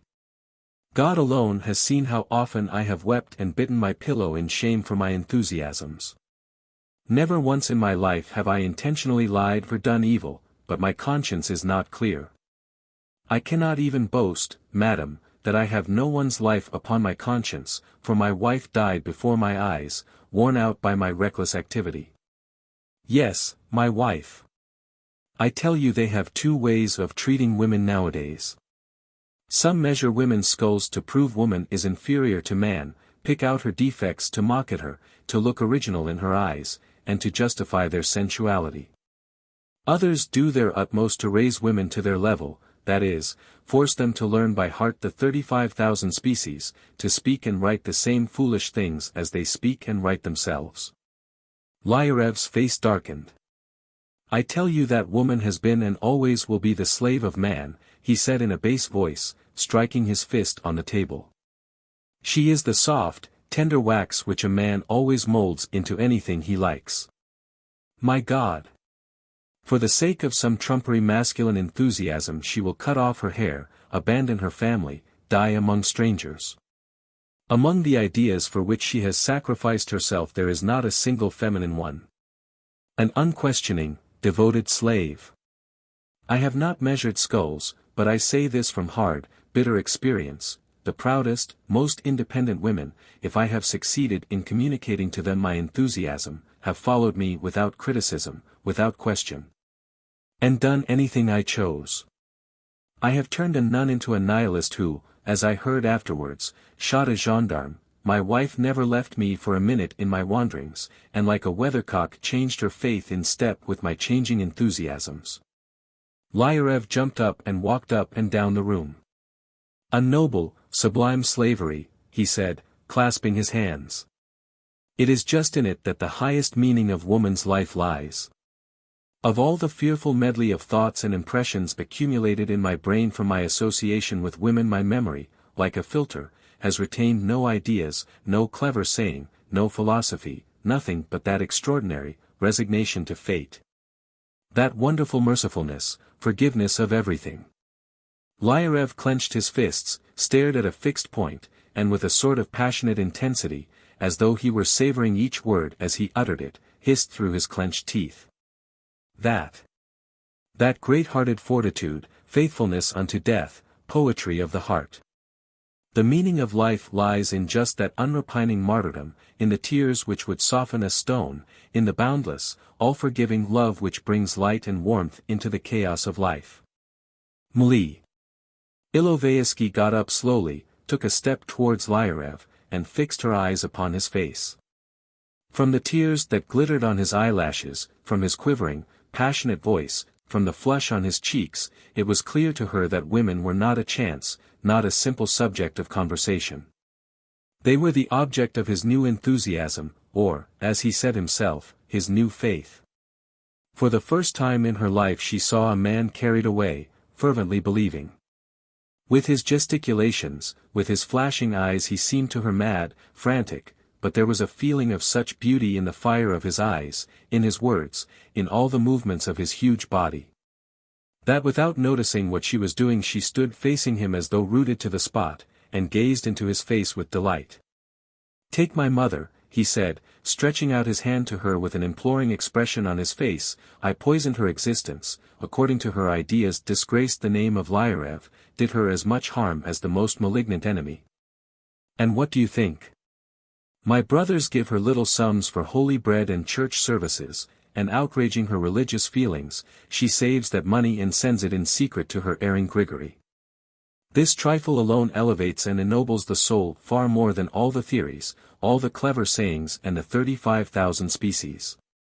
I can give you thousands of instances. Take you, even, for instance. With tempest and darkness outside you are going to your father and your brother to cheer them with your affection in the holiday, though very likely they have forgotten and are not thinking of you. And, wait a bit, and you will love a man and follow him to the North Pole. You would, wouldn't you? Yes, if I loved him. There, you see, cried Lyarev delighted, and he even stamped with his foot. Oh dear!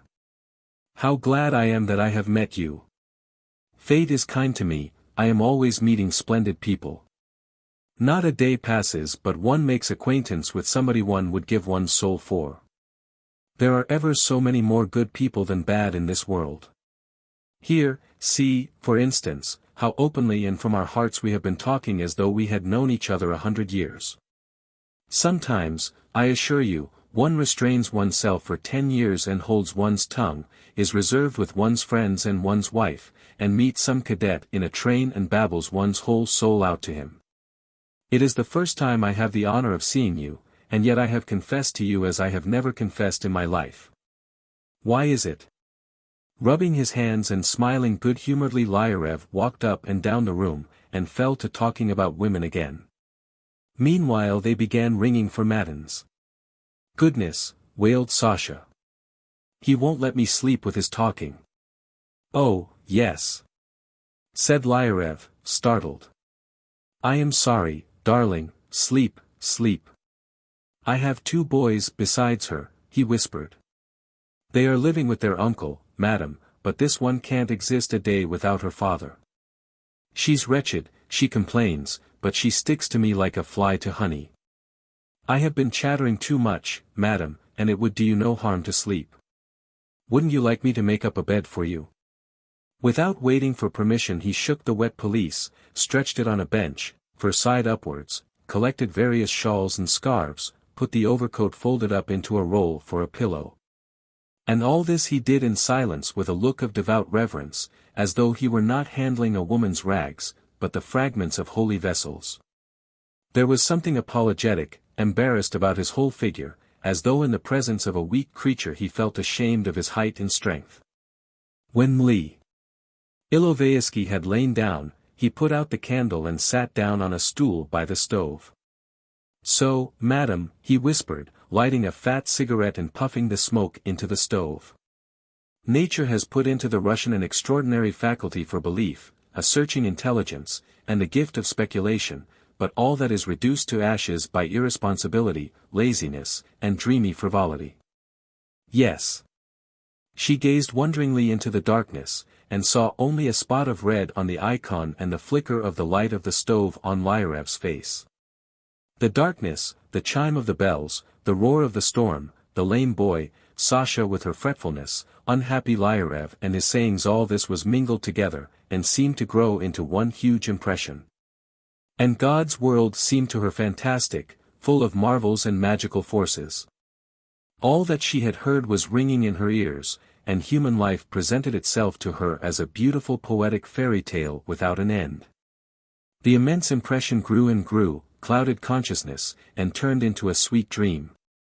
She was asleep, though she saw the little icon lamp and a big nose with the light playing on it. She heard the sound of weeping. "Daddy, darling," a child's voice was tenderly entreating, "let's go back to Uncle. There is a Christmas tree there. Stiopa and Kolya are there." "My darling, what can I do?" a man's bass persuaded softly. "Understand me. Come, understand." And the man's weeping blended with the child's. This voice of human sorrow, in the midst of the howling of the storm, touched the girl's ear with such sweet human music that she could not bear the delight of it, and wept too. She was conscious afterwards of a big, black shadow coming softly up to her, picking up a shawl that had dropped onto the floor and carefully wrapping it round her feet. Ilovaiski was awakened by a strange uproar. She jumped up and looked about her in astonishment. The deep blue dawn was looking in at the window half covered with snow. In the room there was a grey twilight, through which the stove and the sleeping child and Nasir ed-Din stood out distinctly. The stove and the lamp were both out. Through the wide open door she could see the big tavern room with a counter and chairs. A man, with a stupid, gypsy face and astonished eyes, was standing in the middle of the room in a puddle of melting snow, holding a big red star on a stick. He was surrounded by a group of boys, motionless as statues, and plastered over with snow. The light shone through the red paper of the star, throwing a glow of red on their wet faces. The crowd was shouting in disorder, and from its uproar Ilovaiski could make out only one couplet. "Hi, you little Russian lad. Bring your sharp knife. We will kill the Jew, we will kill him. The son of tribulation." Lyarev was standing near the counter, looking feelingly at the singers and tapping his feet in time. Seeing Ilovaiski, he smiled all over his face and came up to her. She smiled too. "A happy Christmas," he said. "I saw you slept well."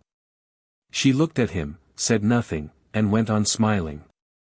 After the conversation in the night he seemed to her not tall and broad-shouldered, but little, just as the biggest steamer seems to us a little thing when we hear that it has crossed the ocean. "Well, it is time for me to set off," she said. "I must put on my things." "Tell me where you are going now." "To the station of Klanushki, from there to Sergevo, and from Sergevo, with horses, 30 miles to the coal mines that belong to a horrid man, a general called Shashkovsky. My brothers have got me the post of superintendent there. I am going to be a coal miner. Stay, I know those mines. Shashkovsky is my uncle, you know." "But, what are you going there for?" asked Ilovaiski, looking at Lyarev in surprise. "As superintendent. To superintend the coal mines." "I don't understand," she shrugged her shoulders. "You are going to the mines. But you know, it's the bare steppe, a desert, so dreary that you couldn't exist a day there. It's horrible coal, no one will buy it, and my uncle's a maniac, a despot, a bankrupt. You won't get your salary." "No matter," said Lyarev, unconcernedly, "I am thankful even for coal mines." She shrugged her shoulders, and walked about the room in agitation. I don't understand," she said, moving her fingers before her face. "It's impossible, and irrational. You must understand that it's worse than exile. It is a living tomb." "Oh heavens," she said hotly, going up to Lyarev and moving her fingers before his smiling face. Her upper lip was quivering, and her sharp face turned pale. "Come, picture it, the bare steppe, solitude. There is no one to say a word to there, and you are enthusiastic over women. Coal mines, and women." Ilovaiski was suddenly ashamed of her heat and, turning away from Lyarev, walked to the window. "No, no, you can't go there," she said, moving her fingers rapidly over the pane. Not only in her heart, but even in her spine she felt that behind her stood an infinitely unhappy man, lost and outcast, while he, as though he were unaware of his unhappiness, as though he had not shed tears in the night, was looking at her with a kindly smile. Better he should go on weeping. She walked up and down the room several times in agitation, then stopped short in a corner and sank into thought. Lyarev was saying something, but she did not hear him. Turning her back on him, she took out of her purse a money note, stood for a long time crumpling it in her hand, and looking round at Lyarev, blushed and put it in her pocket. The coachman's voice was heard through the door. With a stern, concentrated face she began putting on her things in silence. Lyarev wrapped her up, chatting gaily, but every word he said lay on her heart like a weight. It is not cheering to hear the unhappy or the dying jest. When the transformation of a live person into a shapeless bundle had been completed, Ilovayevsky looked for the last time round the traveller's room, stood a moment in silence, and slowly walked out. Lyarev went to see her off. Outside, God alone knows why, the winter was raging still. Whole clouds of big soft snowflakes were whirling restlessly over the earth, unable to find a resting place. The horses, the sledge, the trees, a bull tied to a post, all were white and seemed soft and fluffy. "Well, God help you," muttered Lyarev, tucking her into the sledge. "Don't remember evil against me." She was silent. When the sledge started, and had to go round a huge snowdrift, she looked back at Lyarev with an expression as though she wanted to say something to him. He ran up to her, but she did not say a word to him, she only looked at him through her long eyelashes with little specks of snow on them. Whether his finely intuitive soul were really able to read that look, or whether his imagination deceived him, it suddenly began to seem to him that with another touch or two that girl would have forgiven him his failures, his age, his desolate position, and would have followed him without question or reasonings. He stood a long while as though rooted to the spot, gazing at the tracks left by the sledge runners. The snowflakes greedily settled on his hair, his beard, his shoulders. Soon the track of the runners had vanished, and he himself, covered with snow, began to look like a white rock, but still his eyes kept seeking something in the clouds of snow. Rothschild's fiddle. The town was a little one, worse than a village, and it was inhabited by scarcely any but old people who died with an infrequency that was really annoying. In the hospital and in the prison fortress very few coffins were needed. In fact, business was bad. If Yakov Ivanov had been an undertaker in the chief town of the province, he would certainly have had a house of his own, and people would have addressed him as Yakov Matveyich. Here in this wretched little town people called him simply Yakov. His nickname in the street was for some reason Bronze, and he lived in a poor way like a humble peasant, in a little old hut in which there was only one room, and in this room he and Marfa, the stove, a double bed, the coffins, his bench, and all their belongings were crowded together. Yakov made good, solid coffins. For peasants and working people he made them to fit himself, and this was never unsuccessful, for there were none taller and stronger than he, even in the prison, though he was 70. For gentry and for women he made them to measure, and used an iron foot rule for the purpose. He was very unwilling to take orders for children's coffins, and made them straight off without measurements, contemptuously, and when he was paid for the work he always said, "I must confess I don't like trumpery jobs." Apart from his trade, playing the fiddle brought him in a small income. The Jews' orchestra conducted by Moisey Ilyich Shaks, the tinsmith, who took more than half their receipts for himself, played as a rule at weddings in the town. As Yakov played very well on the fiddle, especially Russian songs, Shaks sometimes invited him to join the orchestra at a fee of half a ruble a day, in addition to tips from the visitors. When Bronze sat in the orchestra first of all his face became crimson and perspiring. It was hot, there was a suffocating smell of garlic, the fiddle squeaked, the double bass wheezed close to his right ear, while the flute wailed at his left, played by a gaunt, red-haired Jew who had a perfect network of red and blue veins all over his face, and who bore the name of the famous millionaire Rothschild. And this accursed Jew contrived to play even the liveliest things plaintively. For no apparent reason Chekhov little by little became possessed by hatred and contempt for the Jews, and especially for Rothschild. He began to pick quarrels with him, rail at him in unseemly language, and once even tried to strike him, and Rothschild was offended and said, looking at him ferociously, "If it were not that I respect you for your talent, I would have sent you flying out of the window." Then he began to weep. And because of this Chekhov was not often asked to play in the orchestra, he was only sent for in case of extreme necessity in the absence of one of the Jews.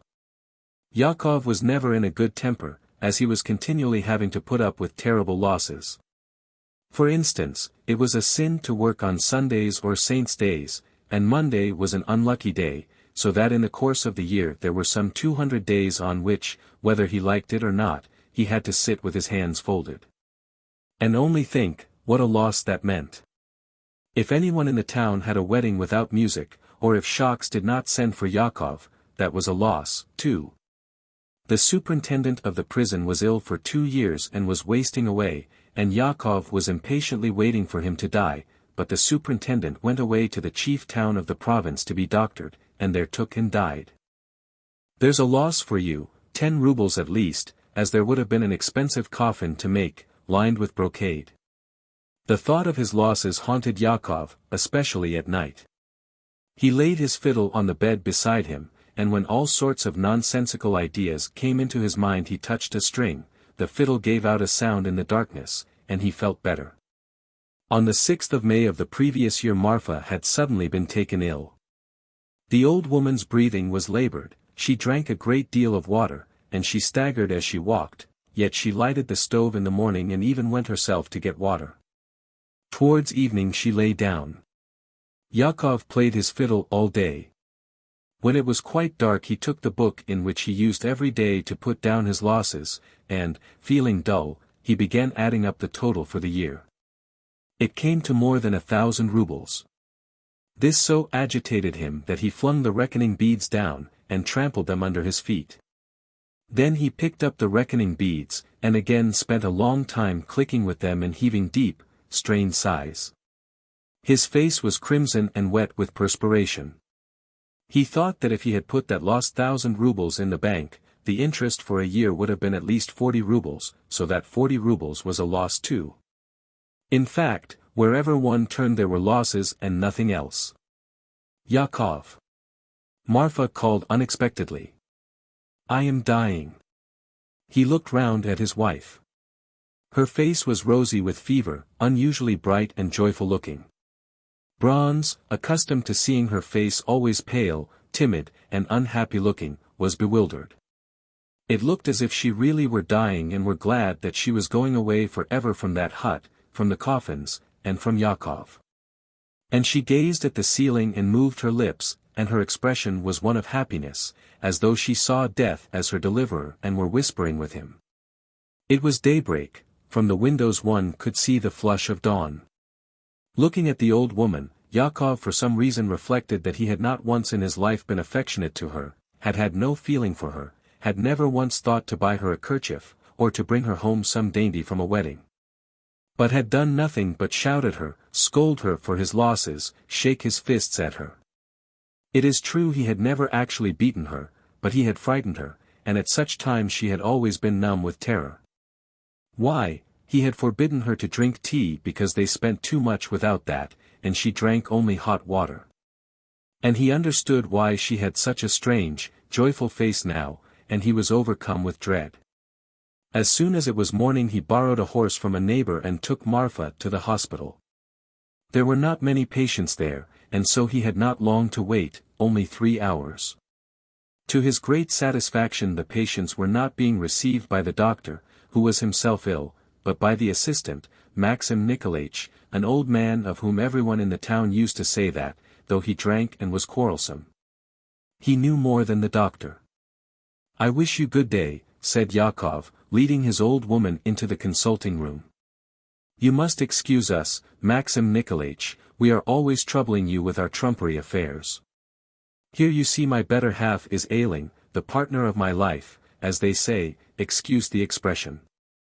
Knitting his grizzled brows and stroking his whiskers, the assistant began to examine the old woman, and she sat on a stool, a wasted, bent figure with a sharp nose and open mouth, looking like a bird that wants to drink. XVIII.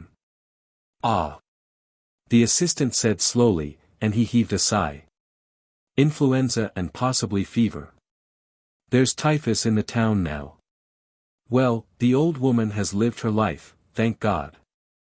How old is she? She'll be 70 in another year, Maxim Nikolaich. Well, the old woman has lived her life, it's time to say goodbye. You are quite right in what you say, of course, Maxim Nikolaich, said Yakov, smiling from politeness, and we thank you feelingly for your kindness, but allow me to say every insect wants to live. To be sure, said the assistant, in a tone which suggested that it depended upon him whether the woman lived or died. Well, then, my good fellow, put a cold compress on her head, and give her these powders twice a day, and so goodbye. Bonjour. From the expression of his face Yakov saw that it was a bad case, and that no sort of powders would be any help. It was clear to him that Marfa would die very soon, if not today, tomorrow. He nudged the assistant's elbow, winked at him, and said in a low voice. If you would just cup her, Maxim Nikolaich. I have no time, my good fellow. Take your old woman and go in God's name. Goodbye. Be so gracious, Yakov besought him. You know yourself that if, let us say, it were her stomach or her inside that were bad, then powders or drops, but you see she had got a chill. In a chill the first thing is to let blood, Maxim Nikolaich.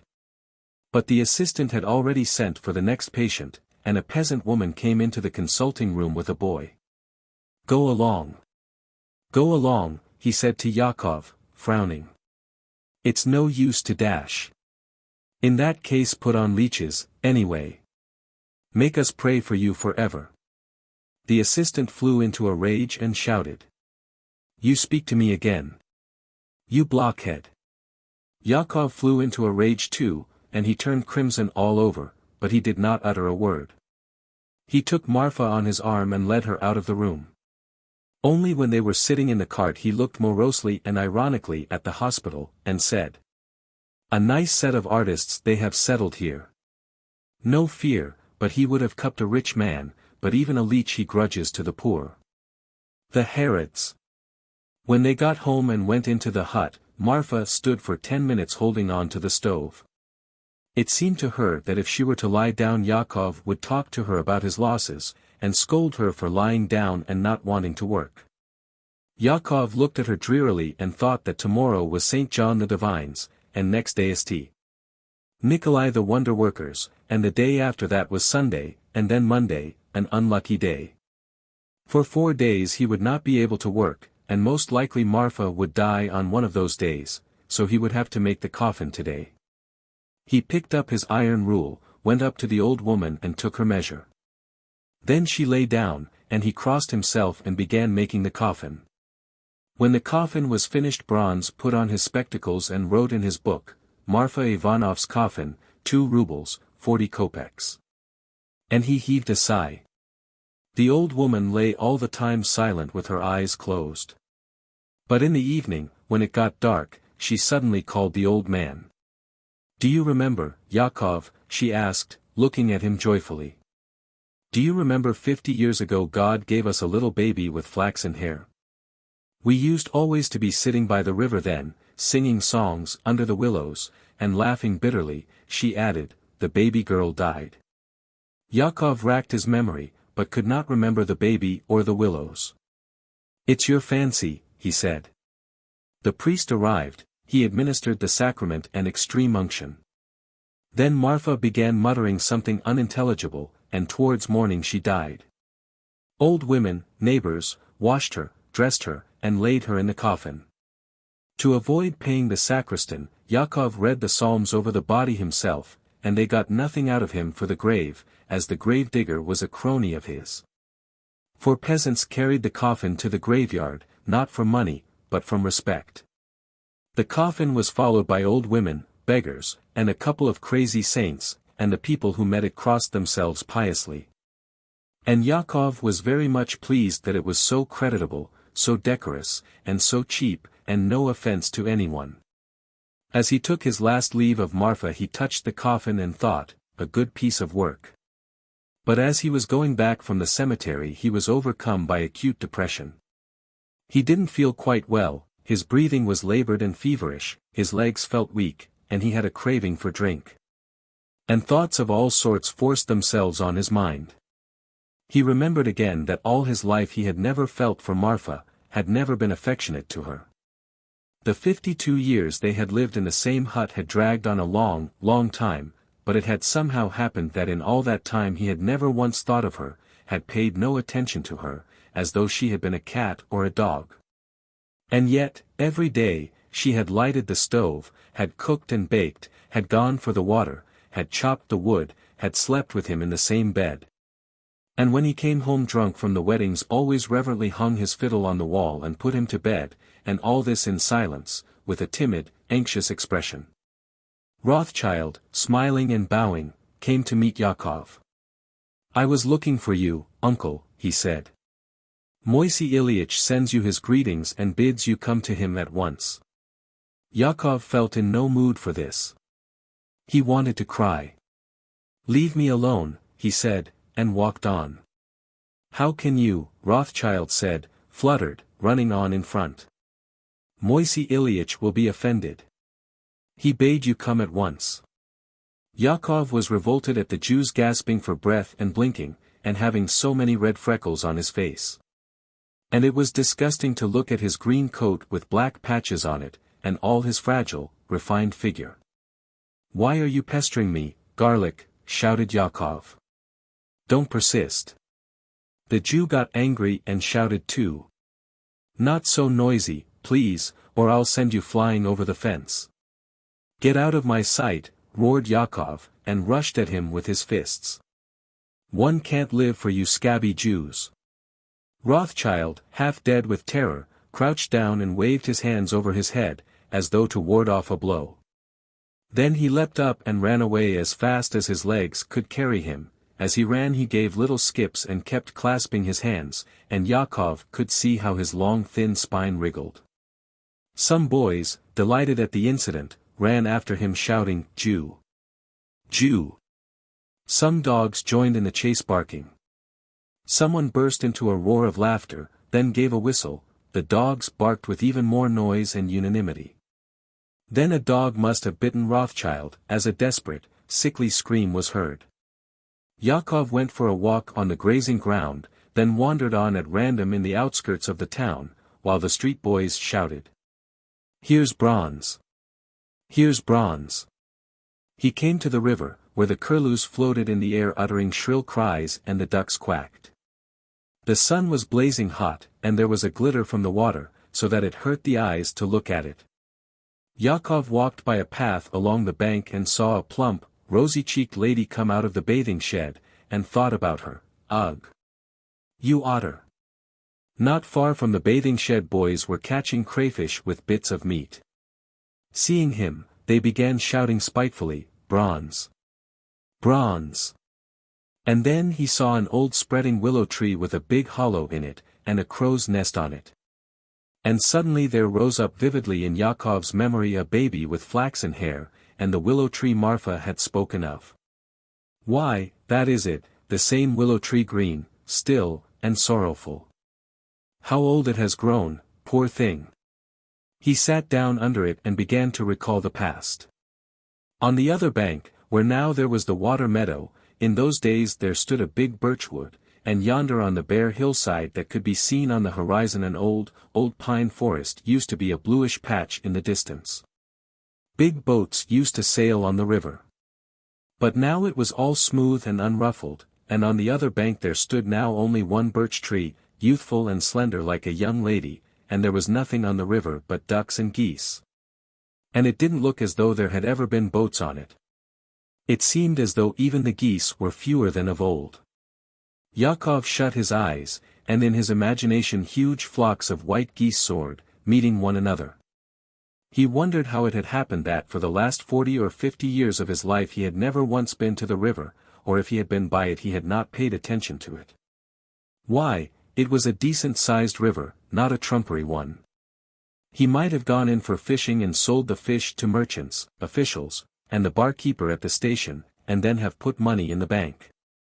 He might have sailed in a boat from one house to another, playing the fiddle, and people of all classes would have paid to hear him.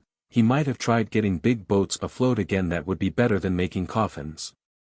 He might have bred geese, killed them and sent them in the winter to Moscow. Why, the feathers alone would very likely mount up to 10 rubles in the year.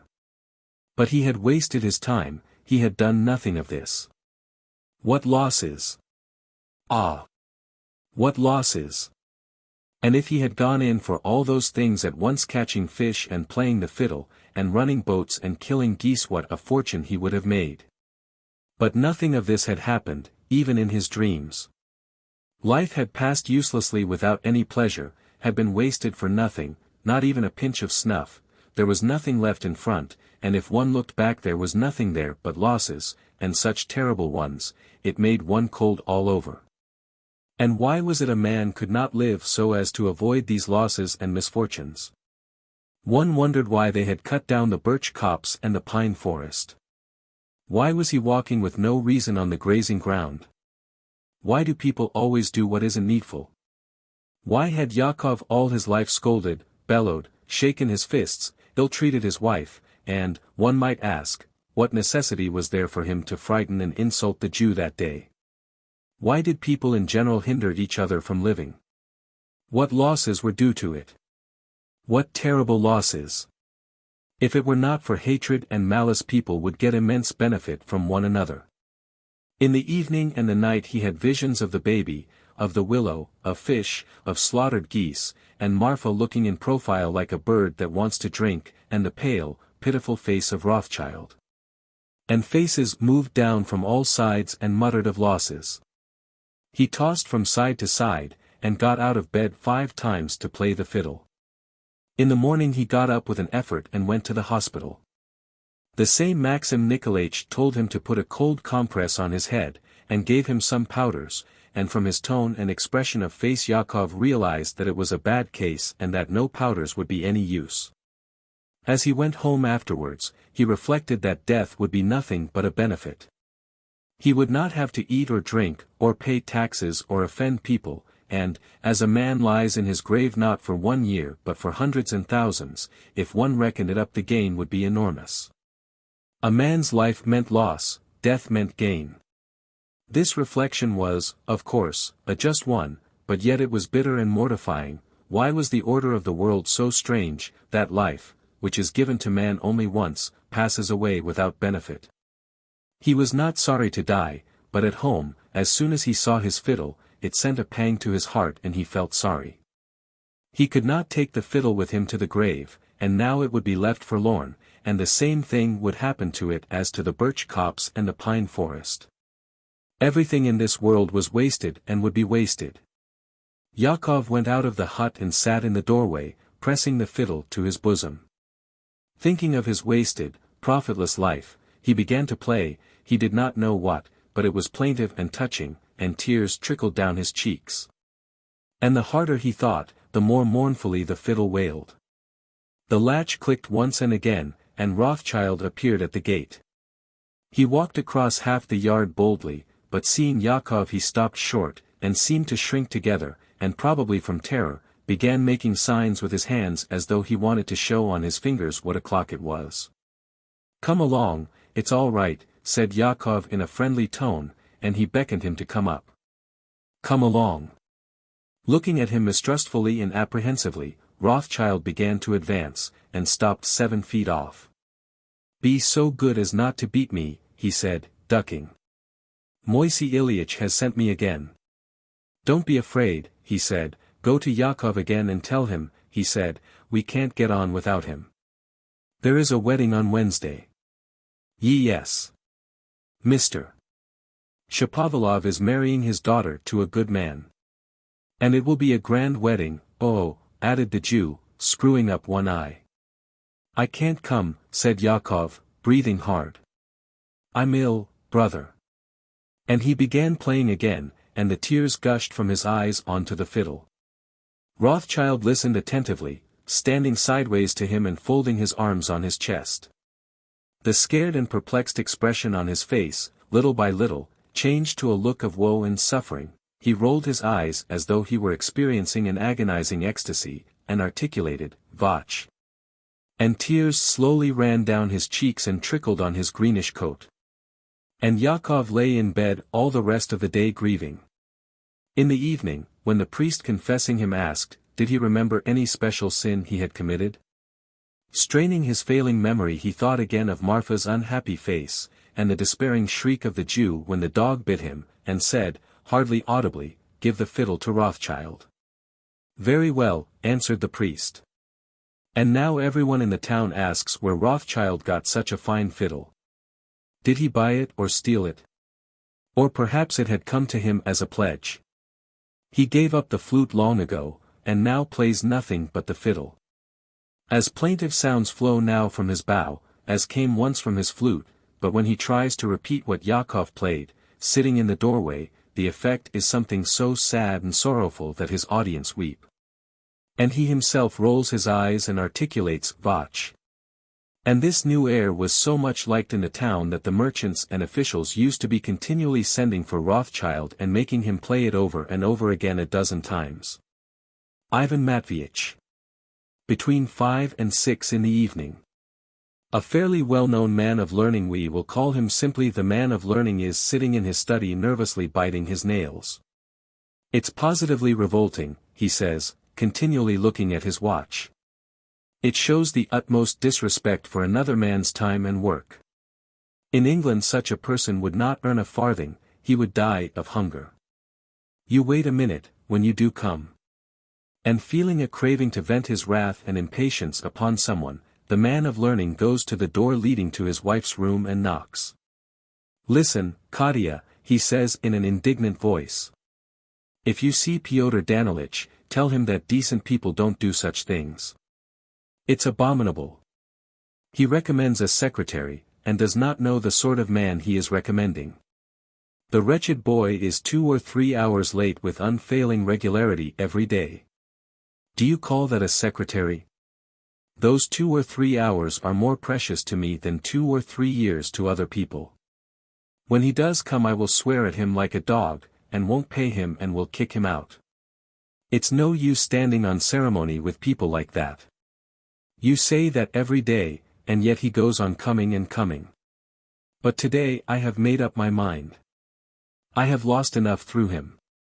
You must excuse me, but I shall swear at him like a cabman." At last a ring is heard. The man of learning makes a grave face. Drawing himself up, and, throwing back his head, he goes into the entry. There is amanuensis Ivan Matveitch, a young man of 18, with a face oval as an egg and no mustache, wearing a shabby, mangy overcoat and no galoshes, is already standing by the hat stand. He is in breathless haste, and scrupulously wipes his huge clumsy boots on the doormat, trying as he does so to conceal from the maidservant a hole in his boot through which a white sock is peeping. Seeing the man of learning, he smiles with that broad, prolonged, somewhat foolish smile which is seen only on the faces of children or very good-natured people. "Ah, good evening," he says, holding out a big wet hand. "Has your sore throat gone?" "Ivan Matveitch," says the man of learning in a shaking voice, stepping back and clasping his hands together. "Ivan Matveitch." Then he dashes up to the amanuensis, clutches him by the shoulders, and begins feebly shaking him. "What a way to treat me," he says with despair in his voice. "You dreadful, horrid fellow, what a way to treat me. Are you laughing at me, are you jeering at me? Eh?" Judging from the smile which still lingered on his face, Ivan Matveitch had expected a very different reception, and so, seeing the man of learning's countenance eloquent of indignation, his oval face grows longer than ever. And he opens his mouth in amazement. What is it?" he asks. "And you ask that?" the man of learning clasps his hands. "You know how precious time is to me, and you are so late. You are 2 hours late. Have you no fear of God? I haven't come straight from home, mutters Ivan Matveitch, untying his scarf irresolutely. I have been at my aunt's name-day party, and my aunt lives 5 miles away. If I had come straight from home, then it would have been a different thing. Come, reflect, Ivan Matveitch, is there any logic in your conduct? Here you have work to do, work at a fixed time, and you go flying off after name-day parties and aunts. But do make haste and undo your wretched scarf. It's beyond endurance, really. The man of learning dashes up to the amanuensis again and helps him to disentangle his scarf. You are done up like a peasant woman. Come along. Please make haste. Blowing his nose in a dirty, crumpled-up handkerchief and pulling down his grey reefer jacket, Ivan Matveitch goes through the hall and the drawing-room to the study. There a place and paper and even cigarettes had been put ready for him long ago. Sit down, the man of learning urges him on, rubbing his hands impatiently. You are an unsufferable person. You know the work has to be finished by a certain time, and then you are so late. One is forced to scold you. Come, write. Where did we stop? Ivan Matveitch smooths his bristling cropped hair and takes up his pen. The man of learning walks up and down the room, concentrates himself, and begins to dictate. The fact is, that so to speak fundamental forms, have you written it? Forms are conditioned entirely by the essential nature of those principles, which find in them their expression and can only be embodied in them. New line. There's a stop there, of course. More independence is found by the forms which have not so much a political, as a social character. The high school boys have a different uniform now. A grey one, said Ivan Matveitch, when I was at school it was better, they used to wear regular uniforms.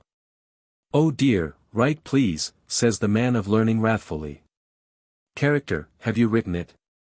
Speaking of the forms relating to the organization, of administrative functions, and not to the regulation of the life of the people, it cannot be said that they are marked by the nationalism of their forms.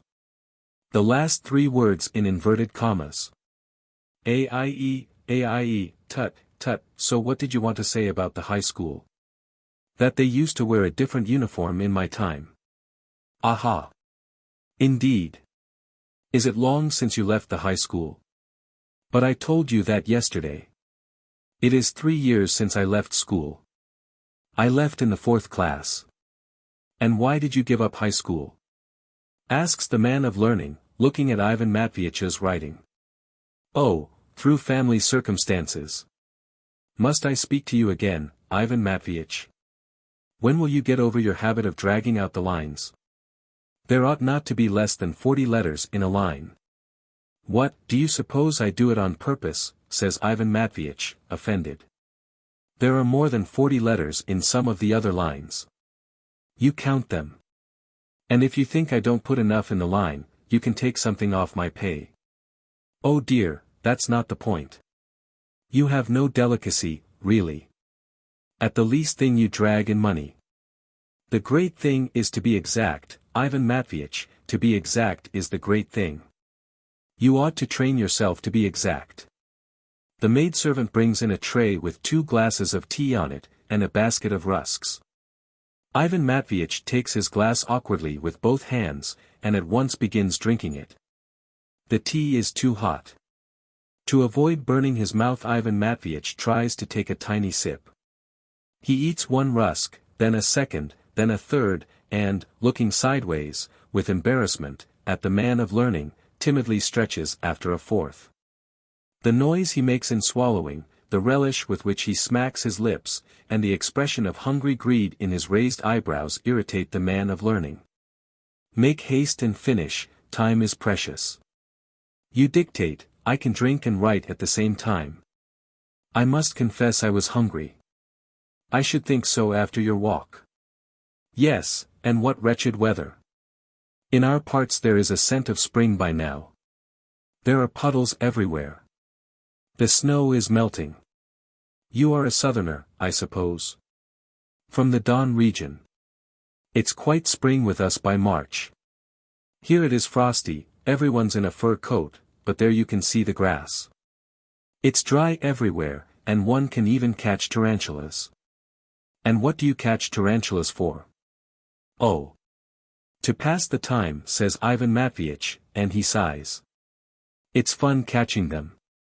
You fix a bit of pitch on a thread, let it down into their hole and begin hitting the tarantula on the back with the pitch, and the brute gets cross, catches hold of the pitch with his claws, and gets stuck. And what we used to do with them? We used to put a basinful of them together and drop a bihorka in with them. What is a bihorka? That's another spider, very much the same as a tarantula. In a fight one of them can kill 100 tarantulas. But we must write. Where did we stop? The man of learning dictates another 20 lines, then sits plunged in meditation. Ivan Matveitch, waiting while the other cogitates, sits and, craning his neck, puts the collar of his shirt to rights. His tie will not set properly, the stud has come out, and the collar keeps coming apart. Says the man of learning. Well, haven't you found a job yet, Ivan Matveitch? No. And how is one to find one? I am thinking, of volunteering for the army. But my father advises my going into a chemist's. But it would be better for you to go into the university. The examination is difficult, but with patience and hard work you could get through. Study, read more. Do you read much? Not much, I must own, says Ivan Matveitch, lighting a cigarette. Have you read Turgenev? And no. And Gogol? Gogol. Gogol. No, I haven't read him. Ivan Matveitch. Aren't you ashamed? AIE. AIE. You are such a nice fellow, so much that is original in you, you haven't even read Gogol. You must read him. I will give you his works. It's essential to read him. We shall quarrel if you don't. Again a silence follows. The man of learning meditates, half reclining on a soft lounge, and Ivan Matveitch, leaving his collar in peace, concentrates his whole attention on his boots. He has not till then noticed that 2 big puddles have been made by the snow melting off his boots on the floor. He is ashamed. I can't get on today, mutters the man of learning. I suppose you are fond of catching birds, too, Ivan Matveitch. That's in autumn. I don't catch them here, but there at home I always did. To be sure, very good. But we must write, though. The man of learning gets up resolutely and begins dictating, but after 10 lines sits down on the lounge again. No. Perhaps we had better put it off till tomorrow morning, he says. Come tomorrow morning, only come early, at 9 o'clock. God preserve you from being late. Ivan Matveitch lays down his pen, gets up from the table and sits in another chair. 5 minutes pass in silence, and he begins to feel it is time for him to go, that he is in the way. But in the man of learning study it is so snug and light and warm, and the impression of the nice rusks and sweet tea is still so fresh that there is a pang at his heart at the mere thought of home. At home there is poverty, hunger, cold, his grumbling father, scoldings, and here it is so quiet and unruffled, and interest even is taken in his tarantulas and birds. The man of learning looks at his watch and takes up a book. So you will give me Gogol, says Ivan Matveitch, getting up. Yes, yes. But why are you in such a hurry, my dear boy? Sit down and tell me something. Ivan Matveitch sits down and smiles broadly. Almost every evening he sits in this study and always feels something extraordinarily soft, attracting him, as it were akin, in the voice and the glance of the man of learning. There are moments when he even fancies that the man of learning is becoming attached to him, used to him, and that if he scolds him for being late, it's simply because he misses his chatter about tarantulas and how they catch goldfinches on the Don. Zinotchka. The party of sportsmen spent the night in a peasant's hut on some newly mown hay. The moon peeped in at the window, from the street came the mournful wheezing of a concertina, from the hay came a sickly sweet, faintly troubling scent. The sportsmen talked about dogs, about women, about first love, and about snipe. After all the ladies of their acquaintance had been picked to pieces, and hundreds of stories had been told, the stoutest of the sportsmen, who looked in the darkness like a haycock, and who talked in the mellow bass of a staff officer, gave a loud yawn and said, "It is nothing much to be loved. The ladies are created for the purpose of loving us men. But, tell me, has any one of you fellows been hated passionately, furiously hated? Has any one of you watched the ecstasies of hatred?" No answer followed. "Has no one, gentlemen?" asked the staff officer's bass voice. "But I, now, have been hated by a pretty girl, and have been able to study the symptoms of first hatred directed against myself. It was the first, because it was something exactly the converse of first love. What I am going to tell, however, happened when I knew nothing about love or hate. I was 8 at the time, but that made no difference. In this case it was not he but she that mattered. Well, I beg your attention. One fine summer evening, just before sunset, I was sitting in the nursery, doing my lesson with my governess, Zinotchka, a very charming and poetical creature who had left boarding school not long before. Zinotchka looked absent-mindedly towards the window and said, "Yes. We breathe in oxygen. Now tell me, Petya, what do we breathe out?" "Carbonic acid gas," I answered, looking towards the same window. "Right," assented Zinotchka. "Plants, on the contrary, breathe in carbonic acid gas, and breathe out oxygen.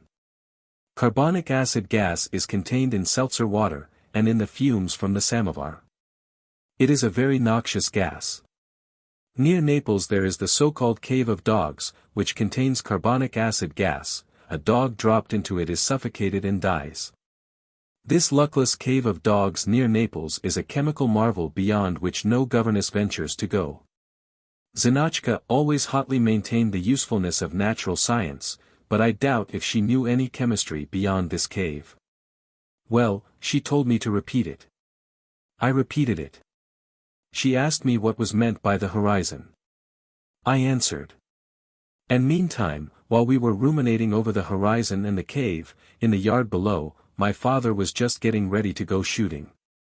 The dogs yapped, the trace horses shifted from one leg to another impatiently and coquette with the coachman, the footman packed the wagonette with parcels and all sorts of things.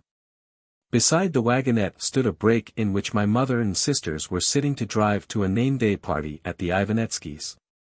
No one was left in the house but Zinotchka, me, and my eldest brother, a student, who had toothache. You can imagine my envy and my boredom. "Well, what do we breathe in?" asked Zinotchka, looking at the window. "Oxygen." "Yes. And the horizon is the name given to the place where it seems to us as though the earth meets the sky." Then the wagonette drove off, and after it the brake. I saw Zinotchka take a note out of her pocket, crumple it up convulsively and press it to her temple, then she flushed crimson and looked at her watch.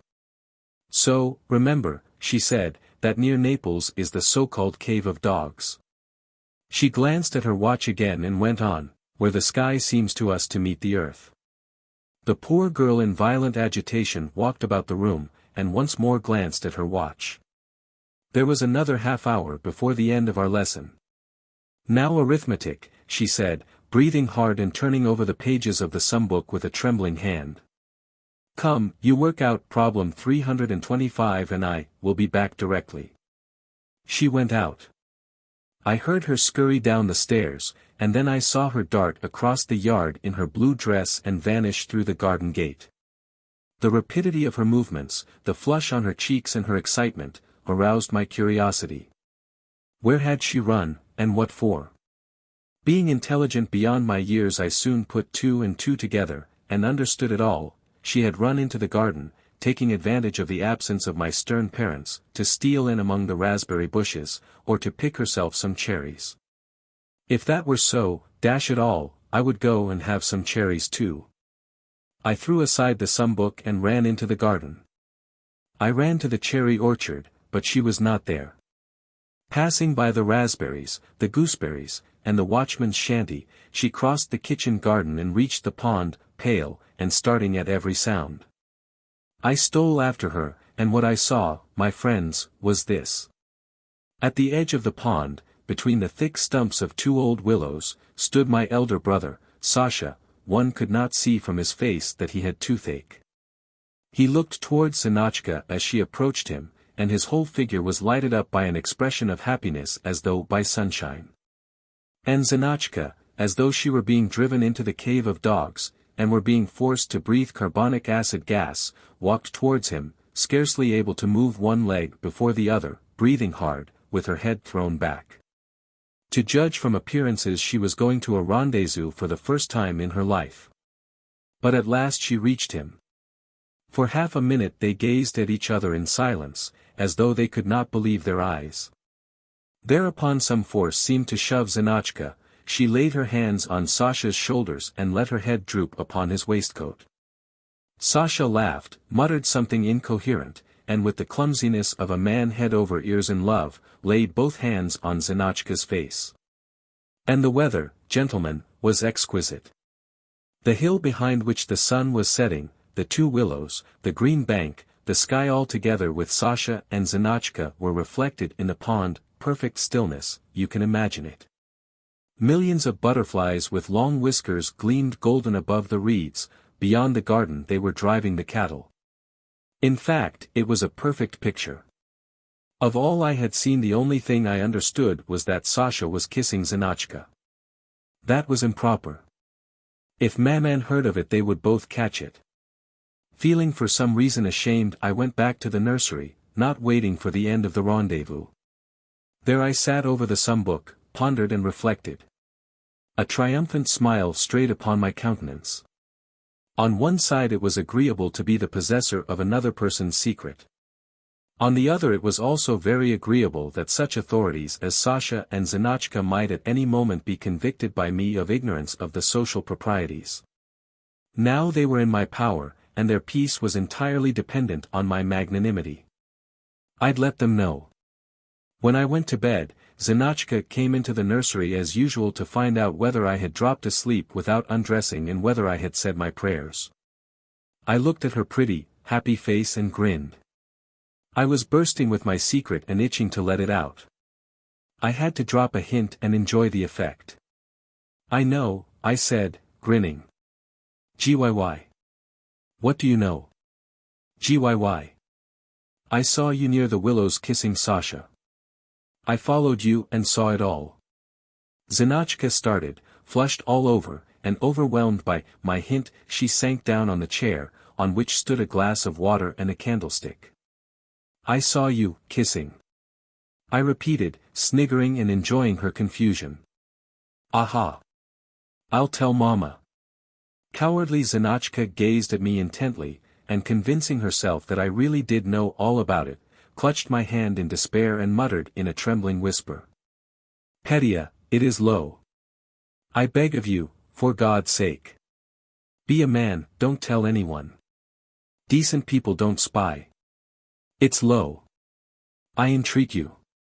The poor girl was terribly afraid of my mother, a stern and virtuous lady. That was one thing. And the second was that my grinning countenance could not but outrage her first love so pure and poetical, and you can imagine the state of her heart. Thanks to me, she did not sleep a wink all night, and in the morning she appeared at breakfast with blue rings round her eyes. When I met Sasha after breakfast I could not refrain from grinning and boasting. I know. I saw you yesterday kissing Mademoiselle Zina. Sasha looked at me and said. You are a fool.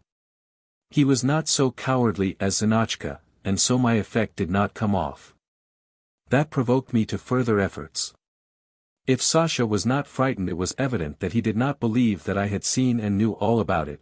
Wait a bit, I would show him. At our lessons before dinner Zinotchka did not look at me, and her voice faltered.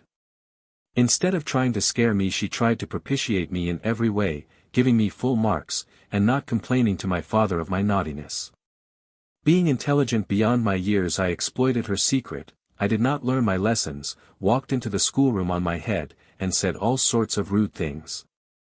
In fact, if I had remained in that vein till today I should have become a famous blackmailer. Well, a week passed. Another person's secret irritated and fretted me like a splinter in my soul.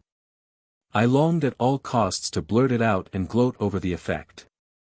And one day at dinner, when we had a lot of visitors, I gave a stupid snigger, looked fiendishly at Zinotchka and said, "I know. GYY. I saw." "What do you know?" asked my mother. I looked still more fiendishly at Zinotchka and Sasha. You ought to have seen how the girl flushed up, and how furious Sasha's eyes were. I bit my tongue and did not go on.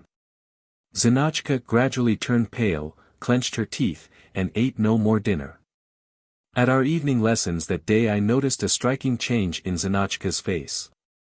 It looked sterner, colder, as it were, more like marble, while her eyes gazed strangely straight into my face, and I give you my word of honor I have never seen such terrible, annihilating eyes, even in hounds when they overtake the wolf.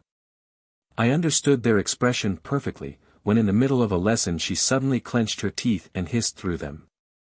"I hate you.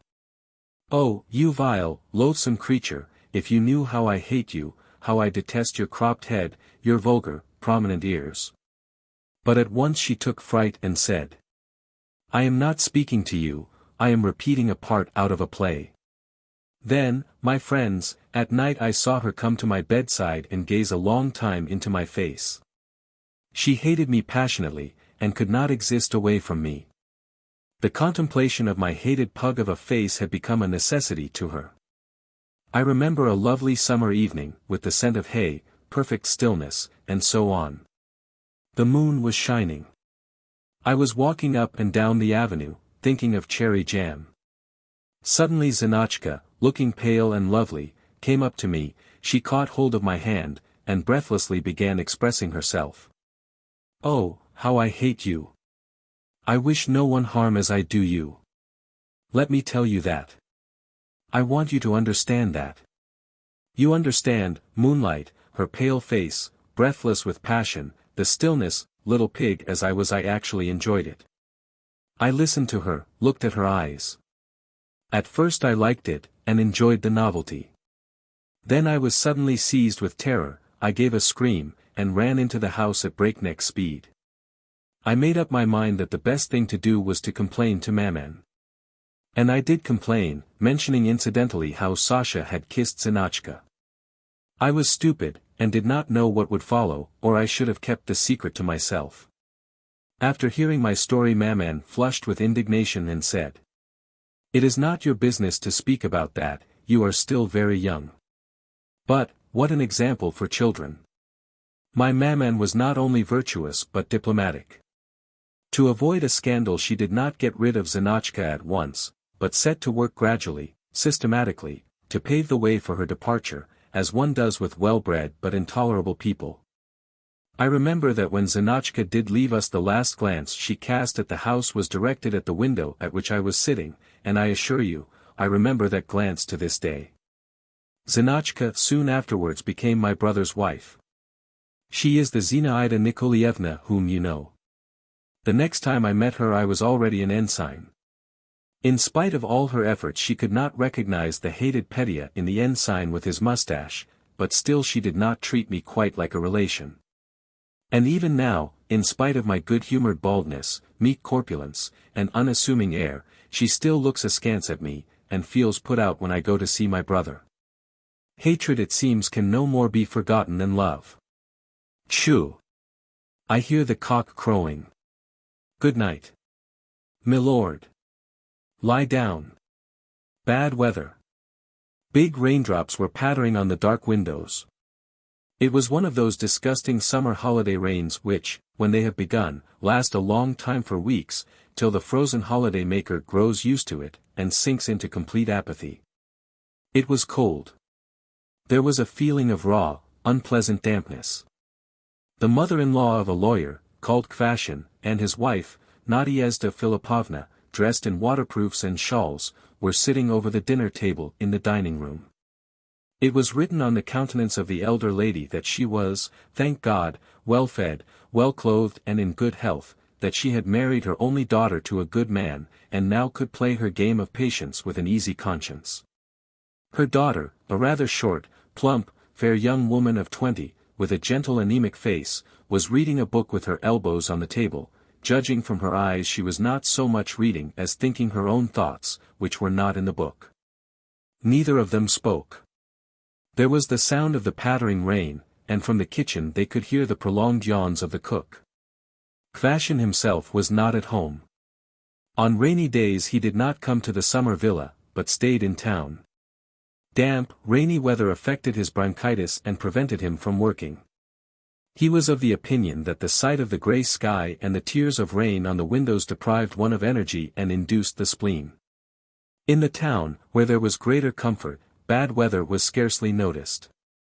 After 2 games of patience, the old lady shuffled the cards and took a glance at her daughter.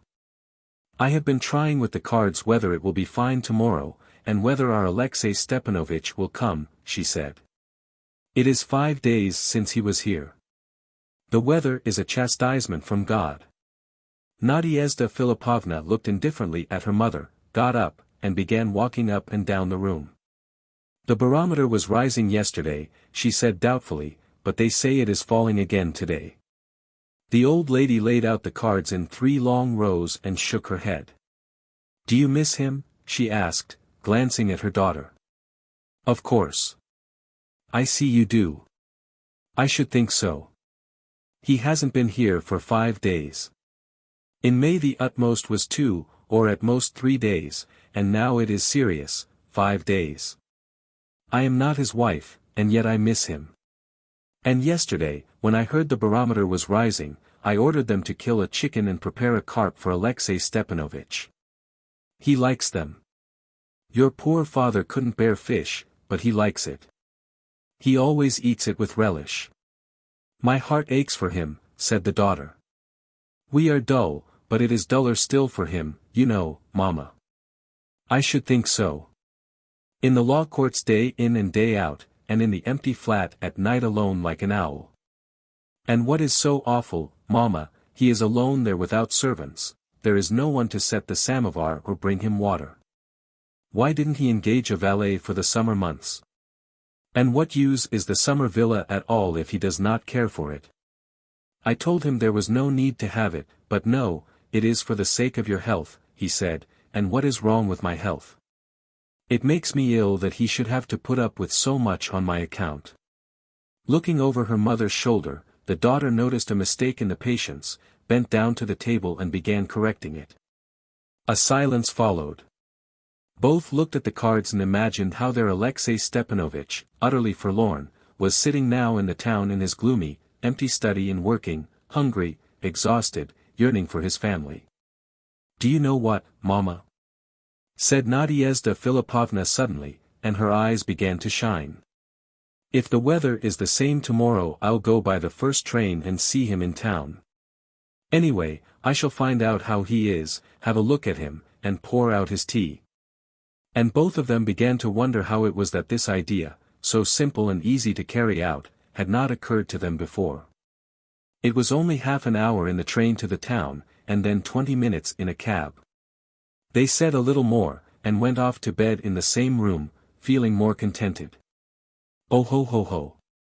Lord, forgive us sinners," sighed the old lady when the clock in the hall struck 2. "There is no sleeping." "You are not asleep, Mama?" the daughter asked in a whisper. "I keep thinking of Alyosha. I only hope he won't ruin his health in town. Goodness knows where he dines and lunches. In restaurants and taverns. I have thought of that myself," sighed the old lady. "The Heavenly Mother save and preserve him. But the rain, the rain." In the morning the rain was not pattering on the panes, but the sky was still grey. The trees stood looking mournful, and at every gust of wind they scattered drops. The footprints on the muddy path, the ditches and the ruts were full of water. Nadezhda Filipovna made up her mind to go. "Give him my love," said the old lady, wrapping her daughter up. "Tell him not to think too much about his cases. And he must rest. Let him wrap his throat up when he goes out, the weather God help us." And take him the chicken. Food from home, even if cold, is better than at a restaurant. The daughter went away, saying that she would come back by an evening train or else next morning. But she came back long before dinner time, when the old lady was sitting on her trunk in her bedroom and drowsily thinking what to cook for her son-in-law's supper. Going into the room, her daughter, pale and agitated, sank on the bed without uttering a word or taking off her hat, and pressed her head into the pillow. "But what is the matter?" said the old lady in surprise. "Why back so soon? Where is Alexei Stepanovich?"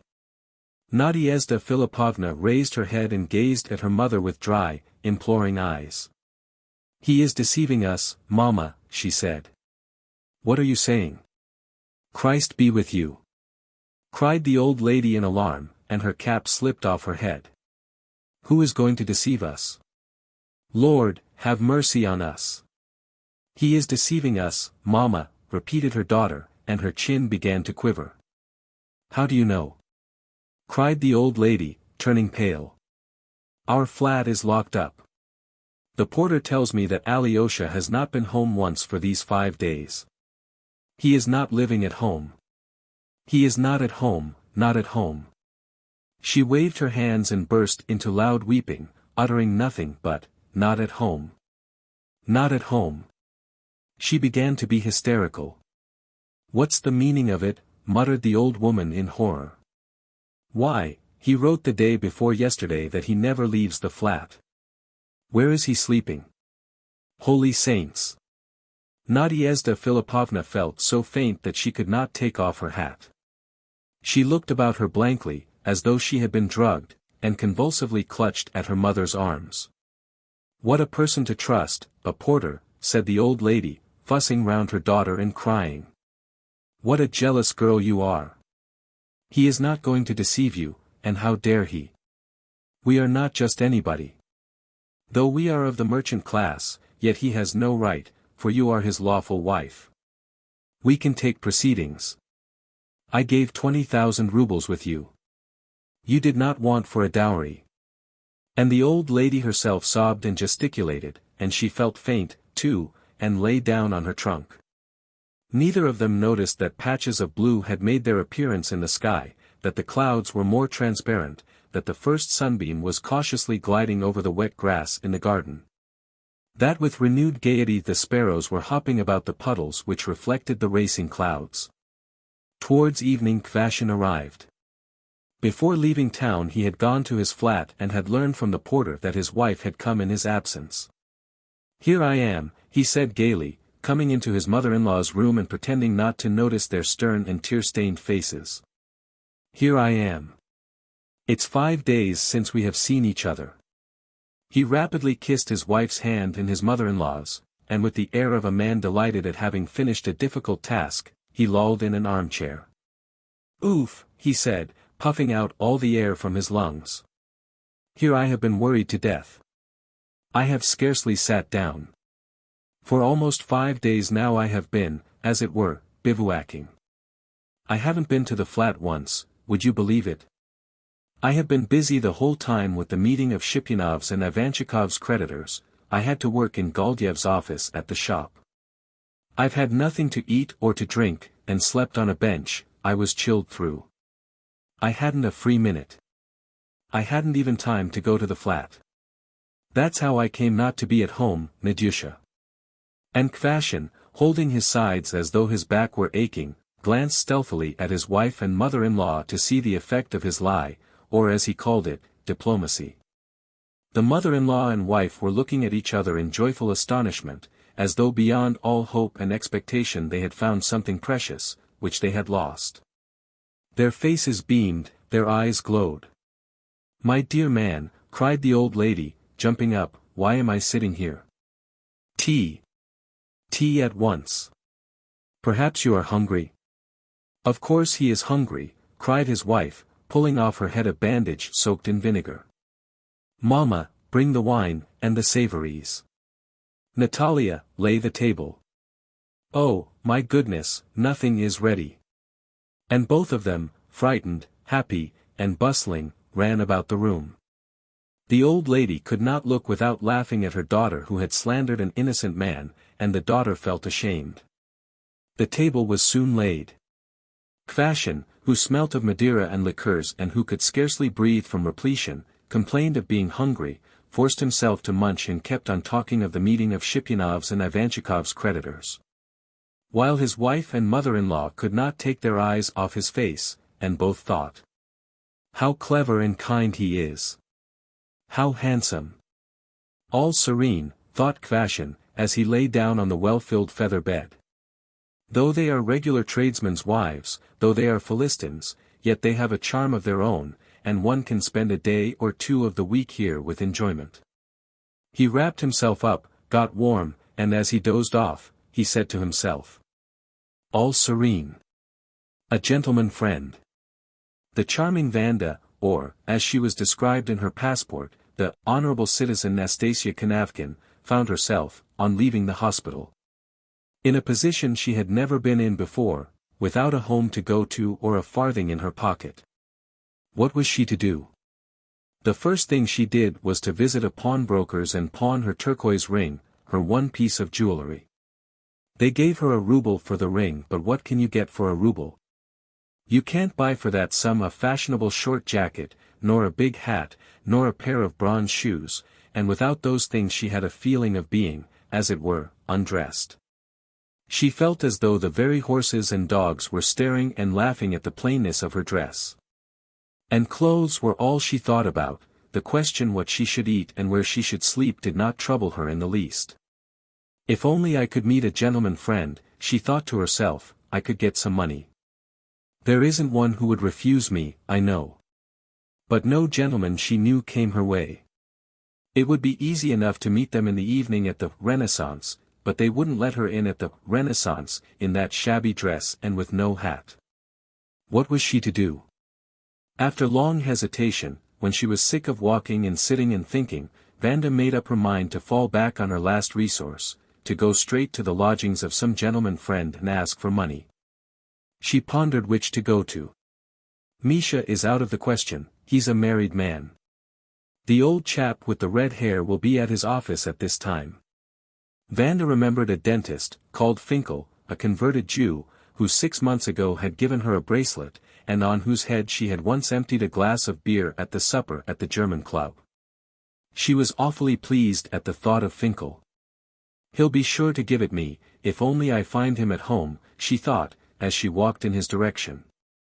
If he doesn't, I'll smash all the lamps in the house. Before she reached the dentist's door she thought out her plan of action. She would run laughing up the stairs, dash into the dentist's room and demand 25 rubles.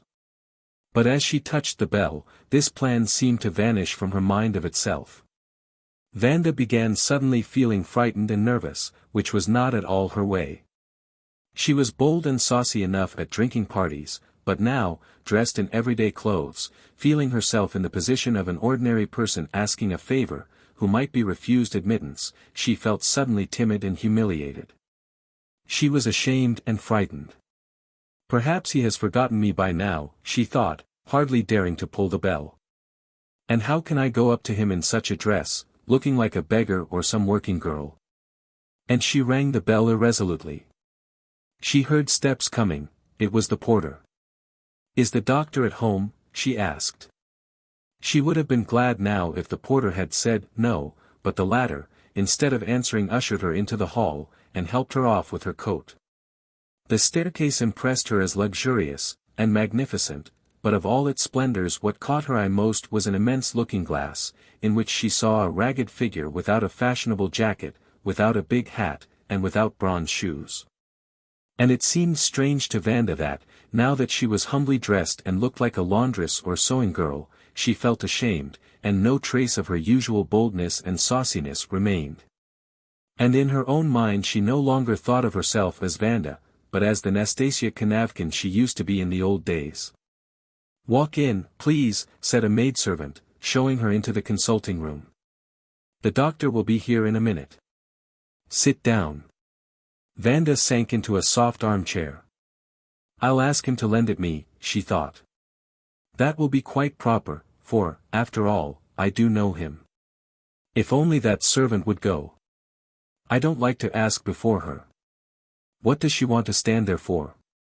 5 minutes later the door opened and Finkel came in. He was a tall, dark Jew, with fat cheeks and bulging eyes. His cheeks, his eyes, his chest, his body, all of him was so well fed, so loathsome and repellent. At the Renaissance and the German club he had usually been rather tipsy, and would spend his money freely on women, and be very long-suffering and patient with their pranks, when Vanda, for instance, poured the beer over his head. He simply smiled and shook his finger at her. Now he had a cross, sleepy expression and looked solemn and frigid like a police captain, and he kept chewing something. "What can I do for you?" he asked, without looking at Vanda.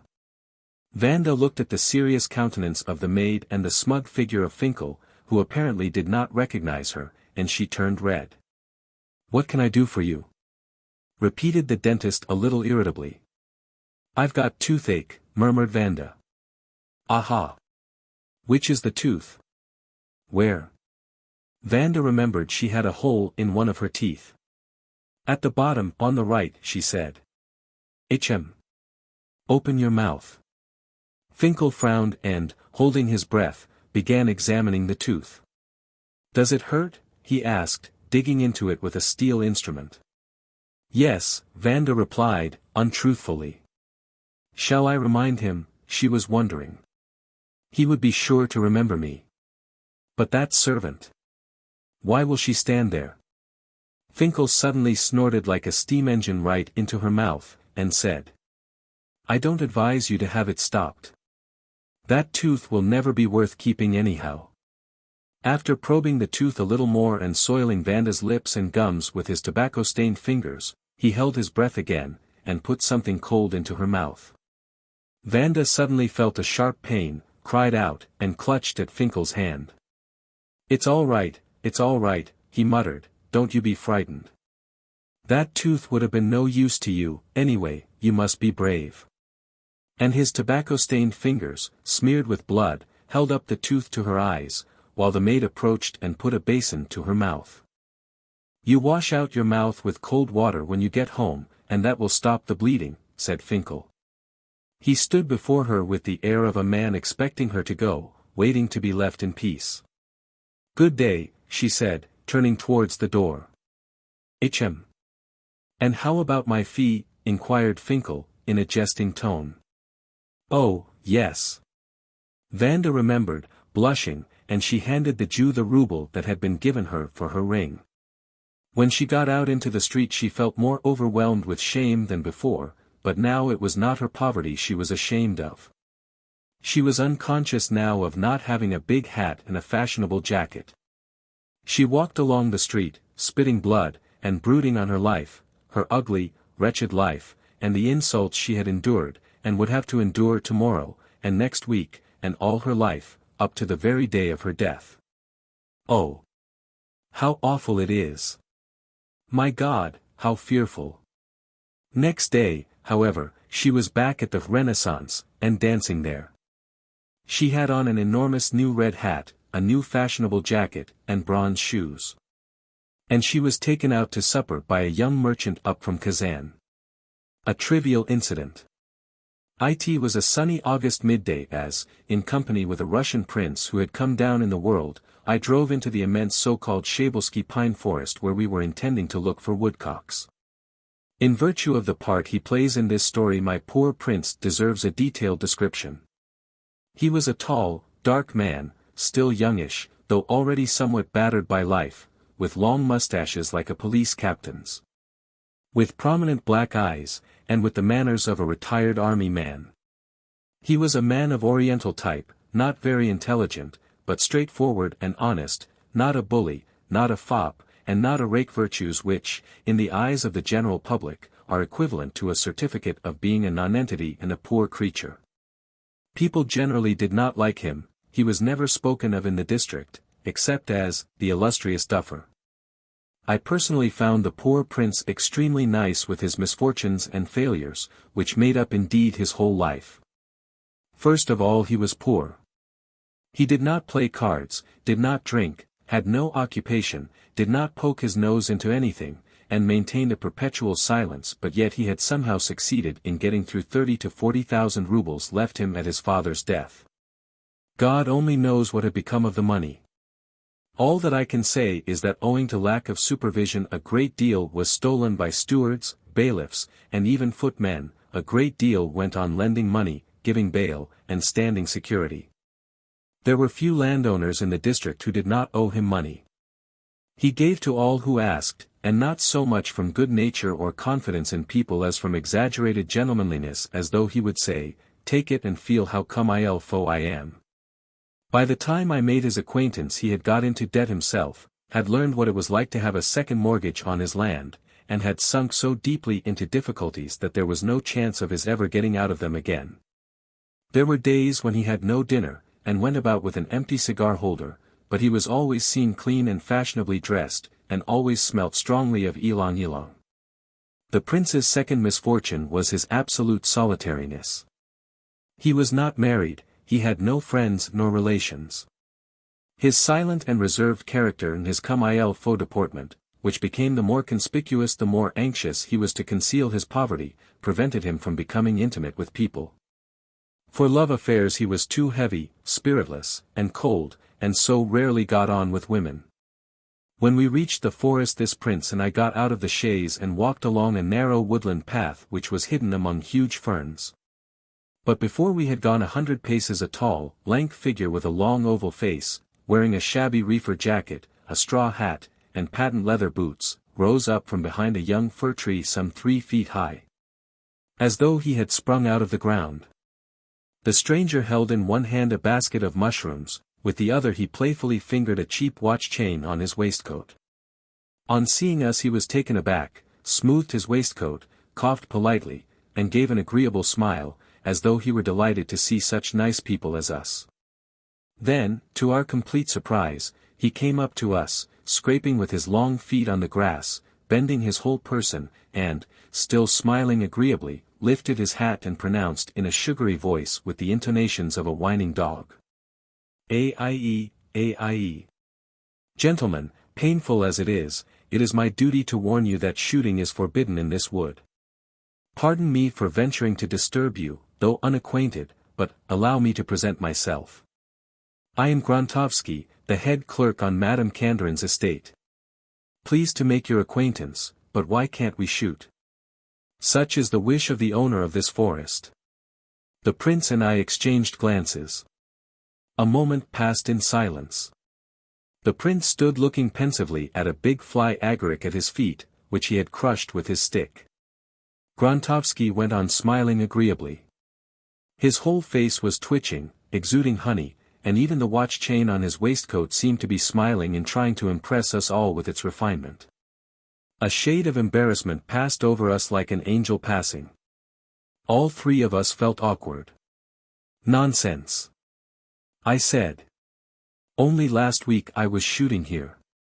"Very possible." Grontovsky sniggered through his teeth. "As a matter of fact everyone shoots here regardless of the prohibition.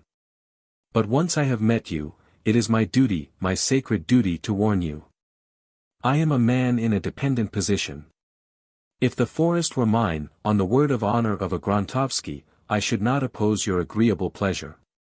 But whose fault is it that I am in a dependent position?" The lanky individual sighed and shrugged his shoulders.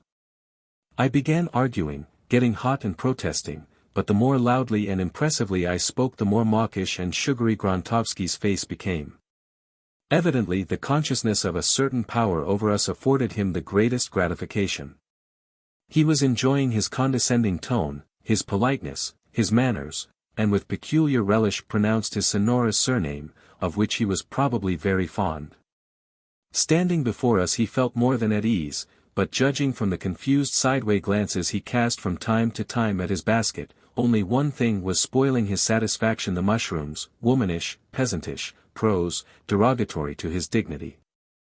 "We can't go back," I said. "We have come over 10 miles. "What's to be done?" sighed Grontovsky. "If you had come not 10 but 100,000 miles, if the king even had come from America or from some other distant land, even then I should think it my duty, sacred, so to say, obligation. "Does the forest belong to Nadezhda Lvovna?" asked the prince. "Yes, Nadezhda Lvovna." "Is she at home now?" "Yes." "I tell you what, you go to her, it is not more than half a mile from here, if she gives you a note, then I needn't say." "Ha he dash." "By all means," I agreed. "It's much nearer than to go back." "You go to her, Sergei Ivanitch," I said, addressing the prince. "You know her?" The prince, who had been gazing the whole time at the crushed agaric, raised his eyes to me, thought a minute and said, "I used to know her at one time, but it's rather awkward for me to go to her. Besides, I am in shabby clothes." "You go, you don't know her. It's more suitable for you to go." I agreed. We got into our chaise and, followed by Grontovsky's smiles, drove along the edge of the forest to the manor house. I was not acquainted with Nadezhda Lvovna Kandrin, née Shabelsky. I had never seen her at close quarters, and knew her only by hearsay. I knew that she was incredibly wealthy, richer than anyone else in the province. After the death of her father, Shabelsky, who was a landowner with no other children, she was left with several estates, a stud farm, and a lot of money. I had heard that, though she was only 25 or 26, she was ugly, uninteresting, and as insignificant as anybody, and was only distinguished from the ordinary ladies of the district by her immense wealth. It has always seemed to me that wealth is felt, and that the rich must have special feelings unknown to the poor. Often as I passed by Nadezhda Lvovna's big fruit garden, in which stood the large, heavy house with its windows always curtained, I thought, what is she thinking at this moment? Is there happiness behind those blinds, and so on. Once I saw her from a distance in a fine light cabriolet, driving a handsome white horse, and, sinful man that I am, I not only envied her, but even thought that in her poses, in her movements, there was something special. Not to be found in people who are not rich, just as persons of a servile nature succeed in discovering good family at the first glance in people of the most ordinary exterior, if they are a little more distinguished than themselves. Nadezhda Lvovna's inner life was only known to me by scandal. It was said in the district that 5 or 6 years ago, before she was married, during her father's lifetime, she had been passionately in love with Prince Sergei Ivanitch, who was now beside me in the chaise.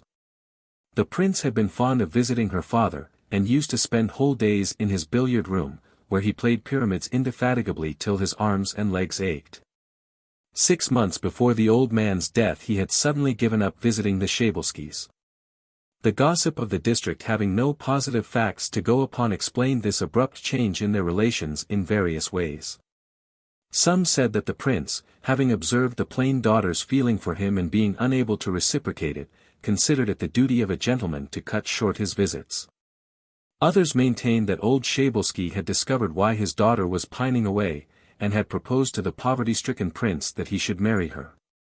The prince, imagining in his narrow-minded way that they were trying to buy him together with his title, was indignant, said foolish things, and quarrelled with them. What was true and what was false in this nonsense was difficult to say. But that there was a portion of truth in it was evident, from the fact that the prince always avoided conversation about Nadezhda Lvovna. I knew that soon after her father's death Nadezhda Lvovna had married one Kandrin, a bachelor of law, not wealthy, but adroit, who had come on a visit to the neighborhood. She married him not from love, but because she was touched by the love of the legal gentleman who, so it was said, had cleverly played the love-sick swain. At the time I am describing, Kandrin was for some reason living in Cairo, and writing thence to his friend, the marshal of the district, notes of travel, while she sat languishing behind lowered blinds, surrounded by idle parasites, and whiled away her dreary days in petty philanthropy. On the way to the house the prince fell to talking. "It's 3 days since I have been at home," he said in a half-whisper, with a sidelong glance at the driver. "I am not a child, nor a silly woman, and I have no prejudices, but I can't stand the bailiffs. When I see a bailiff in my house I turn pale and tremble, and even have a twitching in the calves of my legs. Do you know Rogozin refused to honor my note?" The prince did not, as a rule, liked to complain of his straitened circumstances. Where poverty was concerned he was reserved and exceedingly proud and sensitive, and so this announcement surprised me. He stared a long time at the yellow clearing, warmed by the sun, watched a long string of cranes float in the azure sky, and turned facing me. And by the 6th of September I must have the money ready for the bank. The interest for my estate, he said aloud, by now regardless of the coachman. And where am I to get it? Altogether, old man, I am in a tight fix. An awfully tight fix. The prince examined the cock of his gun, blew on it for some reason, and began looking for the cranes which by now were out of sight. Sergei Ivanitch, I asked, after a minute's silence, imagine if they sell your Shatalovka, what will you do? I don't know. Shatalovka can't be saved, that's clear as daylight, but I cannot imagine such a calamity. I can't imagine myself without my daily bread secure. What can I do? I have had hardly any education, I have not tried working yet. For government service it is late to begin. Besides, where could I serve? Where could I be of use? Admitting that no great cleverness is needed for serving in our zemstvo, for example, yet I suffer from the devil knows what, a sort of faint-heartedness. I haven't a ha'porth of pluck. If I went into the service I should always feel I was not in my right place. I am not an idealist, I am not a utopian, I haven't any special principles. But am simply, I suppose, stupid and thoroughly incompetent, a neurotic and a coward. Altogether not like other people. All other people are like other people, only I seem to be something, a poor thing. I met Naryagin last Wednesday, you know him, drunken, slovenly, doesn't pay his debts, stupid, the prince frowned and tossed his head. A horrible person. He said to me, staggering, I'm being balloted for as a justice of the peace. Of course, they won't elect him, but, you see, he believes he is fit to be a justice of the peace and considers that position within his capacity. He has boldness and self-confidence. I went to see our investigating magistrate too. The man gets 250 rubles a month, and does scarcely anything. All he can do is to stride backwards and forwards for days together in nothing but his underclothes, but, ask him, he is convinced he is doing his work and honorably performing his duty. I couldn't go on like that. I should be ashamed to look the clerk in the face. At that moment Grontovsky, on a chestnut horse, galloped by us with a flourish. On his left arm the basket bobbed up and down with the mushrooms dancing in it. As he passed us he grinned and waved his hand, as though we were old friends. Blockhead, the prince filtered through his teeth, looking after him. It's wonderful how disgusting it sometimes is to see satisfied faces. A stupid, animal feeling due to hunger, I expect. What was I saying? Oh, yes, about going into the service. I should be ashamed to take the salary, and yet, to tell the truth, it is stupid. If one looks at it from a broader point of view, more seriously, I am eating what isn't mine now. Am I not? But why am I not ashamed of that? It is a case of habit, I suppose, and not being able to realize one's true position. But that position is most likely awful. I looked at him, wondering if the prince were showing off. But his face was mild and his eyes were mournfully following the movements of the chestnut horse racing away, as though his happiness were racing away with it. Apparently he was in that mood of irritation and sadness when women weep quietly for no reason, and men feel a craving to complain of themselves, of life, of God. When I got out of the chaise at the gates of the house the prince said to me. A man once said, wanting to annoy me, that I have the face of a card sharper. I have noticed that card sharpers are usually dark. Do you know, it seems that if I really had been born a card sharper I should have remained a decent person to the day of my death, for I should never have had the boldness to do wrong. I tell you frankly I have had the chance once in my life of getting rich if I had told a lie to myself and one woman and one other person whom I know would have forgiven me for lying, I should have put into my pocket 1,000,000. But I could not. I hadn't the pluck. From the gates we had to go to the house through the copse by a long road, level as a ruler, and planted on each side with thick, lopped lilacs. The house looked somewhat heavy, tasteless, like a facade on the stage. It rose clumsily out of a mass of greenery, and caught the eye like a great stone thrown on the velvety turf. At the chief entrance I was met by a fat old footman in a green swallowtail coat and big silver-rimmed spectacles. Without making any announcement, only looking contemptuously at my dusty figure, he showed me in. As I mounted the soft carpeted stairs there was, for some reason, a strong smell of india rubber. At the top I was enveloped in an atmosphere found only in museums, in seigneurial mansions and old-fashioned merchant houses. It seemed like the smell of something long past, which had once lived and died and had left its soul in the rooms. I passed through 3 or 4 rooms on my way from the entry to the drawing room. I remember bright yellow, shining floors, lustres wrapped in stiff muslin, narrow, striped rugs which stretched not straight from door to door, as they usually do, but along the walls. So that not venturing to touch the bright floor with my muddy boots I had to describe a rectangle in each room. In the drawing room, where the footman left me, stood old-fashioned ancestral furniture in white covers, shrouded in twilight. It looked surly and elderly, and, as though out of respect for its repose, not a sound was audible. Even the clock was silent. It seemed as though the Princess Tarakanov had fallen asleep in the golden frame, and the water and the rats were still and motionless through magic. The daylight, afraid of disturbing the universal tranquility, scarcely pierced through the lowered blinds, and lay on the soft rugs in pale, slumbering streaks.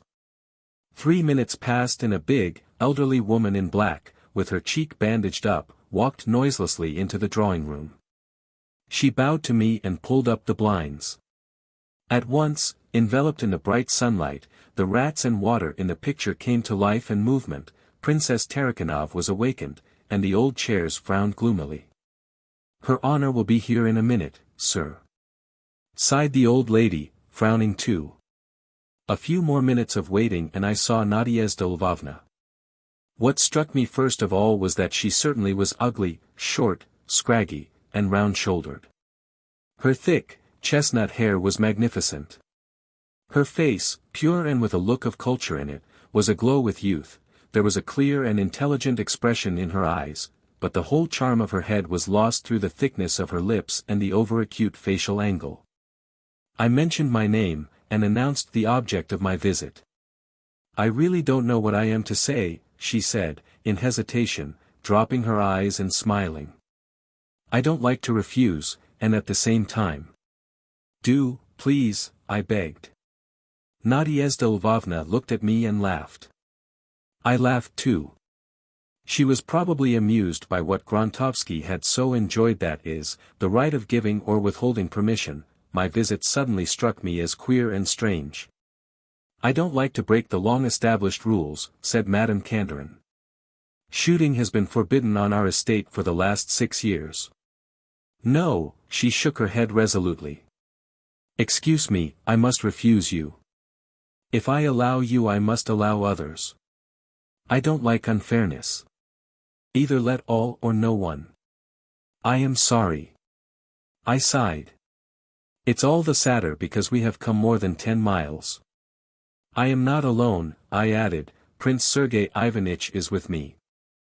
I uttered the prince's name with no arrière-pensée, not prompted by any special motive or aim. I simply blurted it out without thinking, in the simplicity of my heart. Hearing the familiar name, Madame Kandarin started, and bent a prolonged gaze upon me. I noticed her nose turn pale. "That makes no difference," she said, dropping her eyes. As I talked to her I stood at the window that looked out on the shrubbery. I could see the whole shrubbery with the avenues and the ponds and the road by which I had come. At the end of the road, beyond the gates, the back of our chaise made a dark patch. Near the gate, with his back to the house, the prince was standing with his legs apart, talking to the lanky Grotowski. Madame Kandarin had been standing all the time at the other window. She looked from time to time towards the shrubbery, and from the moment I mentioned the prince's name she did not turn away from the window. "Excuse me," she said, screwing up her eyes as she looked towards the road and the gate, "but it would be unfair to allow you only to shoot. And, besides, What pleasure is there in shooting birds? What's it for? Are they in your way? A solitary life, immured within four walls, with its indoor twilight and heavy smell of decaying furniture, disposes people to sentimentality. Madame Candrin's idea did her credit, but I could not resist saying.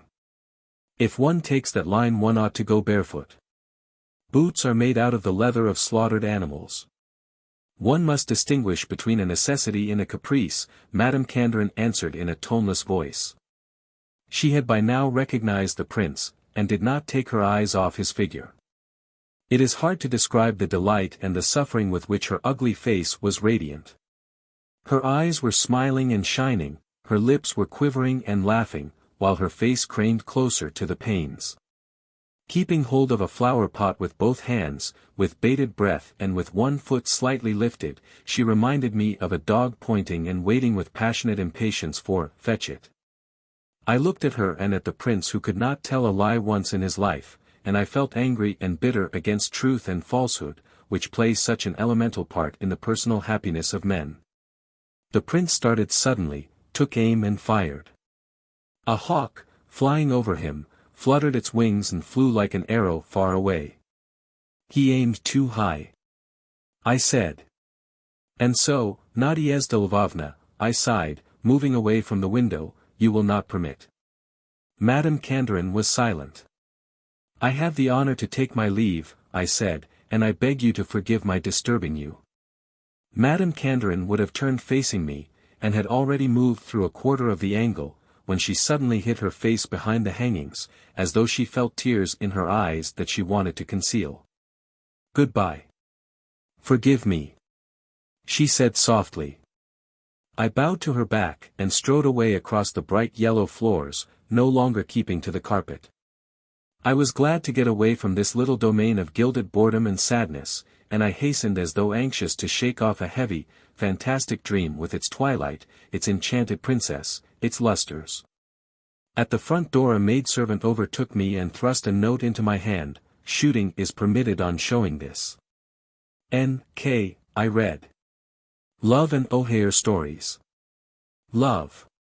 3 o'clock in the morning. The soft April night is looking in at my windows and caressingly winking at me with its stars. I can't sleep, I am so happy. My whole being from head to heels is bursting with a strange, incomprehensible feeling. I can't analyze it just now, I haven't the time, I'm too lazy, and there, hang analysis. Why, is a man likely to interpret his sensations when he is flying head foremost from a belfry, or has just learned that he has won 200,000? Is he in a state to do it? This was more or less how I began my love letter to Sasha, a girl of 19 with whom I had fallen in love.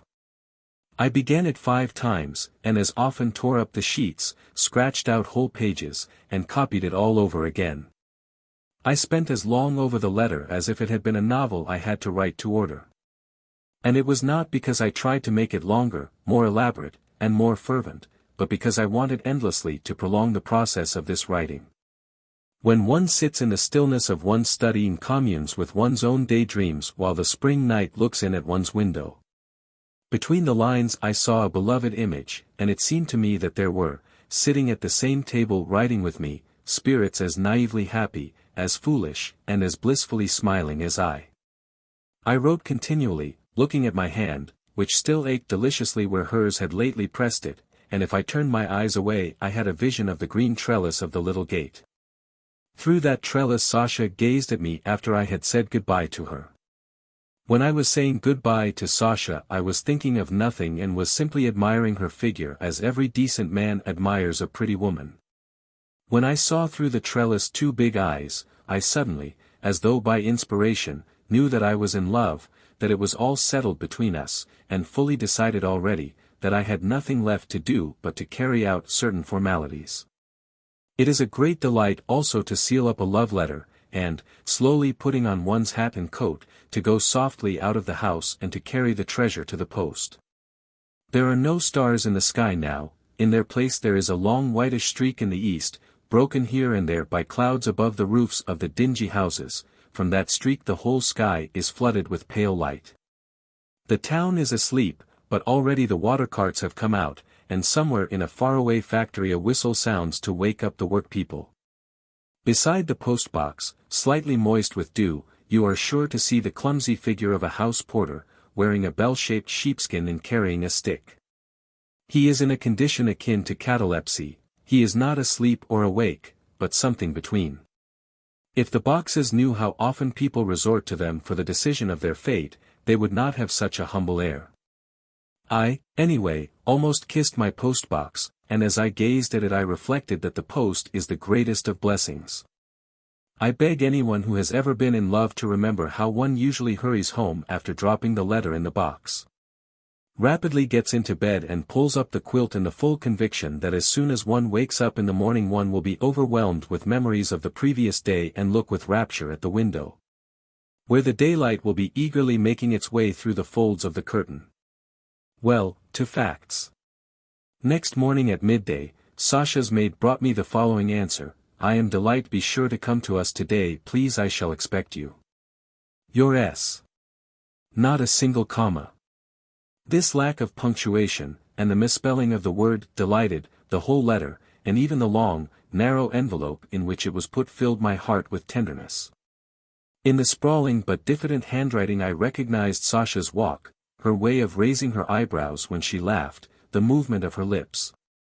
But the contents of the letter did not satisfy me. In the first place, poetical letters are not answered in that way, and in the second, why should I go to Sasha's house to wait till it should occur to her stout mamma, her brothers, and poor relations to leave us alone together? It would never enter their heads, and nothing is more hateful than to have to restrain one's raptures simply because of the intrusion of some animate trumpery in the shape of a half-deaf old woman or little girl pestering one with questions. I sent an answer by the maid asking Sasha to select some park or boulevard for a rendezvous. My suggestion was readily accepted. I had struck the right chord, as the saying is. Between 4 and 5 o'clock in the afternoon I made my way to the furthest and most overgrown part of the park. There was not a soul in the park, and the tryst might have taken place somewhere nearer in one of the avenues or arbors, but women don't like doing it by halves in romantic affairs. In for a penny, in for a pound, if you are in for a tryst, let it be in the furthest and most impenetrable thicket, where one runs the risk of stumbling upon some rough or drunken man. When I went up to Sasha she was standing with her back to me, and in that back I could read a devilish lot of mystery. It seemed as though that back and the nape of her neck, and the black spots on her dress were saying, "Hush." The girl was wearing a simple cotton dress over which she had thrown a light cape.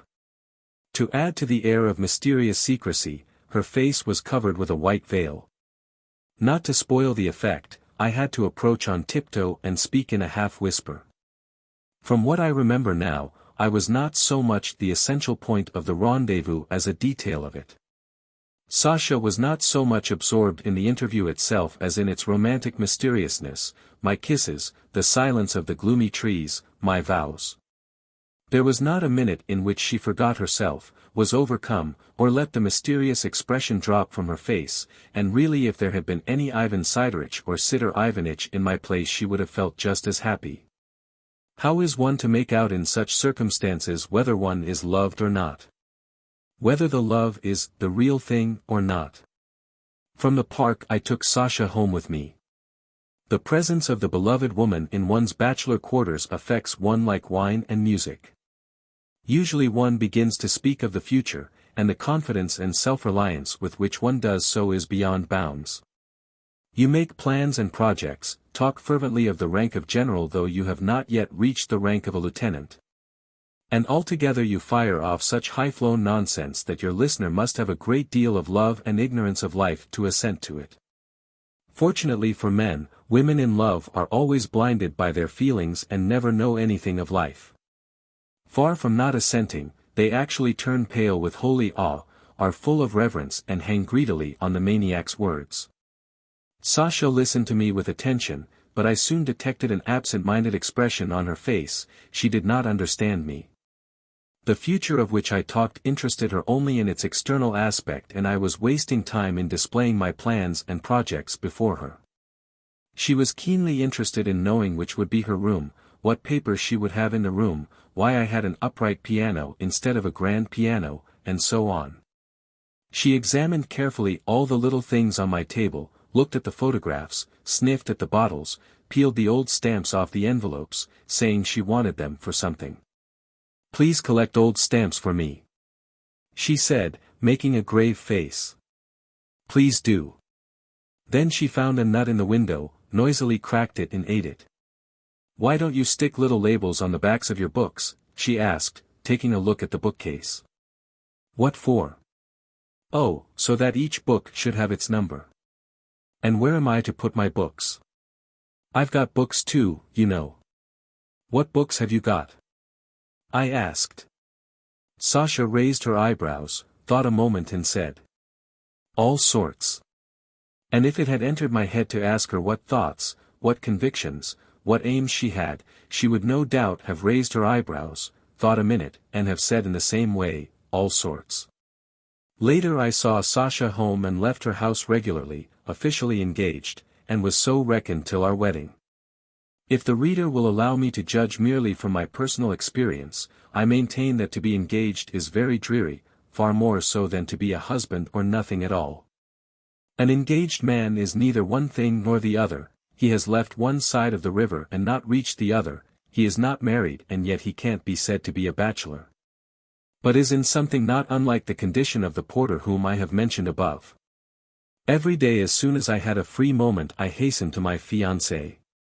As I went I usually bore within me a multitude of hopes, desires, intentions, suggestions, phrases.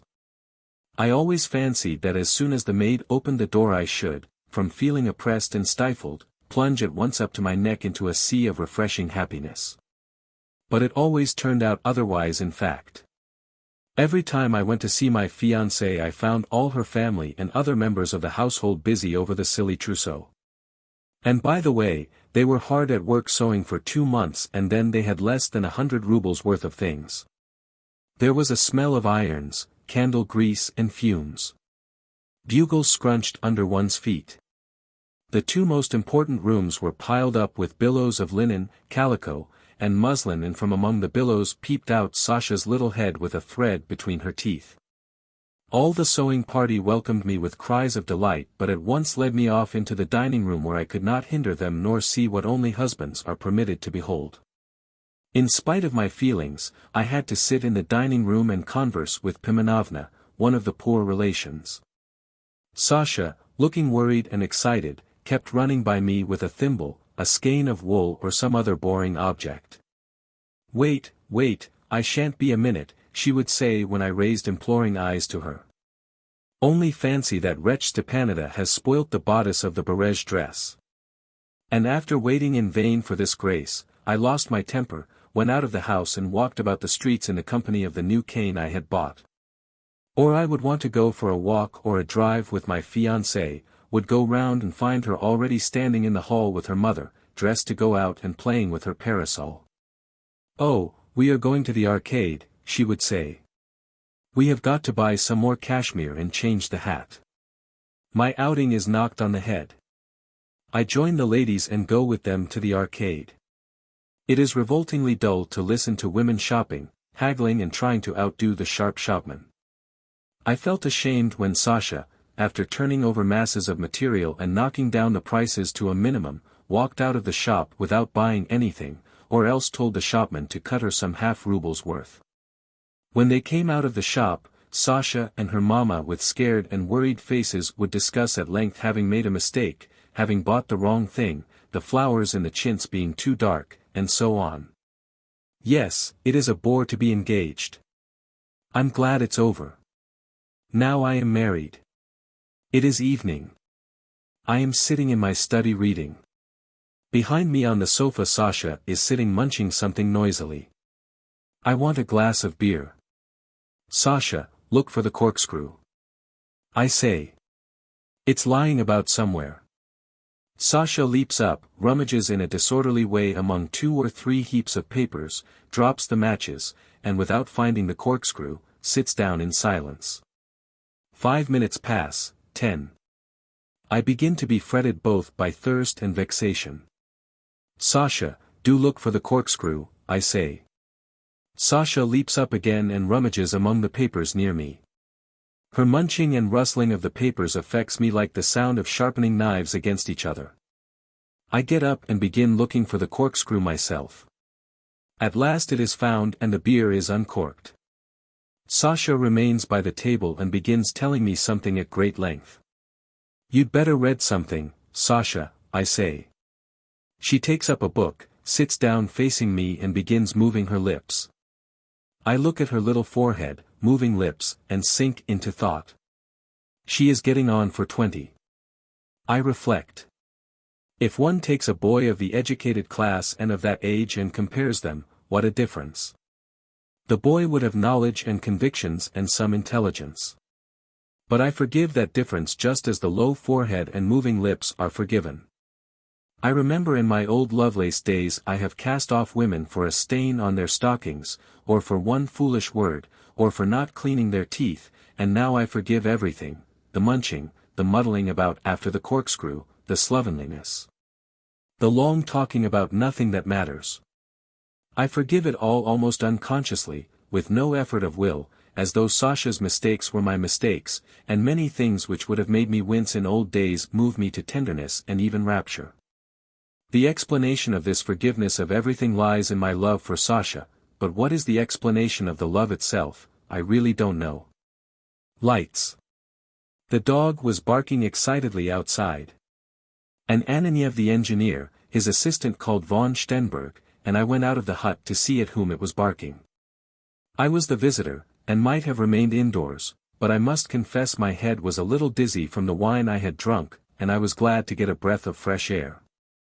There is nobody here, said Ananiev when we went out. Why are you telling stories, Azorka? You fool. There was not a soul in sight. The fool, Azorka, a black house dog, probably conscious of his guilt in barking for nothing and anxious to propitiate us, approached us, diffidently wagging his tail. The engineer bent down and touched him between his ears. Why are you barking for nothing, creature? He said in the tone in which good-natured people talk to children and dogs. Have you had a bad dream or what? Here, doctor, let me commend to your attention, he said, turning to me, a wonderfully nervous subject. Would you believe it, he can't endure solitude, he is always having terrible dreams and suffering from nightmares. And when you shout at him he has something like an attack of hysterics. Yes, a dog of refined feelings, the student chimed in. Azorka must have understood that the conversation was concerning him.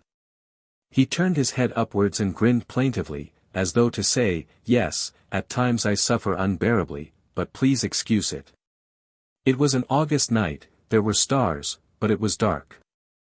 Owing to the fact that I had never in my life been in such exceptional surroundings, as I had chanced to come into now, the starry night seemed to me gloomy, inhospitable, and darker than it was in reality. I was on a railway line which was still in process of construction. The high, half-finished embankment, the mounds of sand, clay, and rubble, the holes, the wheelbarrows standing here and there, the flat tops of the mud huts in which the workmen lived, all this muddle, colored to one tint by the darkness, gave the earth a strange, wild aspect that suggested the times of chaos. There was so little order in all that lay before me that it was somehow strange in the midst of the hideously excavated, grotesque-looking earth to see the silhouettes of human beings and the slender telegraph posts. Both spoiled the ensemble of the picture, and seemed to belong to a different world. It was still, and the only sound came from the telegraph wire droning its wearisome refrain somewhere very high above our heads. We climbed up on the embankment and from its height looked down upon the earth. 100 yards away where the pits, holes, and mounds melted into the darkness of the night, a dim light was twinkling. Beyond it gleamed another light, beyond that a third, then 100 paces away 2 red eyes glowed side by side, probably the windows of some hut, and a long series of such lights, growing continually closer and dimmer, stretched along the line to the very horizon, then turned in a semicircle to the left and disappeared in the darkness of the distance. The lights were motionless. There seemed to be something in common between them and the stillness of the night and the disconsolate song of the telegraph wire. It seemed as though some weighty secret were buried under the embankment and only the lights, the night, and the wires knew of it. How glorious, O Lord, sighed Ananiev, such space and beauty that one can't tear oneself away. And what an embankment! It's not an embankment, my dear fellow, but a regular Mont Blanc. It's costing millions. Going into ecstasies over the lights and the embankment that was costing millions, intoxicated by the wine and his sentimental mood, the engineer slapped von Stenberg on the shoulder and went on in a jocose tone. Well, Mikhail Mihailitch. Lost in reveries? No doubt it is pleasant to look at the work of one's own hands, eh? Last year this very spot was bare steppe, not a sight of human life, and now look, life, civilization. And how splendid it all is, upon my soul. You and I are building a railway, and after we are gone, in another century or two, good men will build a factory, a school, a hospital, and things will begin to move. Eh. The student stood motionless with his hands thrust in his pockets, and did not take his eyes off the lights. He was not listening to the engineer, but was thinking, and was apparently in the mood in which one does not want to speak or to listen. After a prolonged silence he turned to me and said quietly. Do you know what those endless lights are like? They make me think of something long dead, that lived thousands of years ago, something like the camps of the Amalekites or the Philistines. It is as though some people of the Old Testament had pitched their camp and were waiting for morning to fight with Saul or David. All that is wanting to complete the illusion is the blare of trumpets and sentries calling to one another in some Ethiopian language.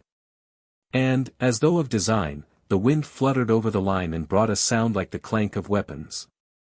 A silence followed. I don't know what the engineer and the student were thinking of, but it seemed to me already that I actually saw before me something long dead and even heard the sentry talking in an unknown tongue. My imagination hastened to picture the tents, the strange people, their clothes, their armor. Yes, muttered the student pensively, once Philistines and Amalekites were living in this world, making wars, playing their part, and now no trace of them remains. So it will be with us. Now we are making a railway, are standing here philosophizing, but 2,000 years will pass, and of this embankment and of all those men, asleep after their hard work, not one grain of dust will remain. In reality, it's awful. You must drop those thoughts, said the engineer gravely and admonishingly. Why? Because thoughts like that are for the end of life, not for the beginning of it. You are too young for them. Why so? Repeated the student. All these thoughts of the transitoriness, the insignificance and the aimlessness of life, of the inevitability of death, of the shadows of the grave, and so on, all such lofty thoughts, I tell you, my dear fellow, are good and natural in old age when they come as the product of years of inner travail, and are won by suffering and really are intellectual riches. For a youthful brain on the threshold of real life they are simply a calamity. A calamity. Ananiev repeated with a wave of his hand. To my mind it is better at your age to have no head on your shoulders at all than to think on these lines. I am speaking seriously, Baron. And I have been meaning to speak to you about it for a long time, for I noticed from the very first day of our acquaintance your partiality for these damnable ideas. Good gracious, why are they damnable? The student asked with a smile, and from his voice and his face I could see that he asked the question from simple politeness, and that the discussion raised by the engineer did not interest him in the least. I could hardly keep my eyes open. I was dreaming that immediately after our walk we should wish each other good night and go to bed, but my dream was not quickly realized. When we had returned to the hut the engineer put away the empty bottles and took out of a large wicker hamper 2 full ones, and uncorking them, sat down to his work table with the evident intention of going on drinking, talking, and working. Sipping a little from his glass, he made pencil notes on some plans and went on pointing out to the student that the latter's way of thinking was not what it should be. The student sat beside him checking accounts and saying nothing. He, like me, had no inclination to speak or to listen. That I might not interfere with their work, I sat away from the table on the engineer's crooked-legged traveling bedstead, feeling bored and expecting every moment that they would suggest I should go to bed. It was going on for 1 o'clock. Having nothing to do, I watched my new acquaintances. I had never seen Ananiev or the student before. I had only made their acquaintance on the night I have described. Late in the evening I was returning on horseback from a fair to the house of a landowner with whom I was staying, had got on the wrong road in the dark and lost my way. Going round and round by the railway line and seeing how dark the night was becoming, I thought of the barefoot railway roughs, who lie in wait for travellers on foot and on horseback, was frightened, and knocked at the first hut I came to.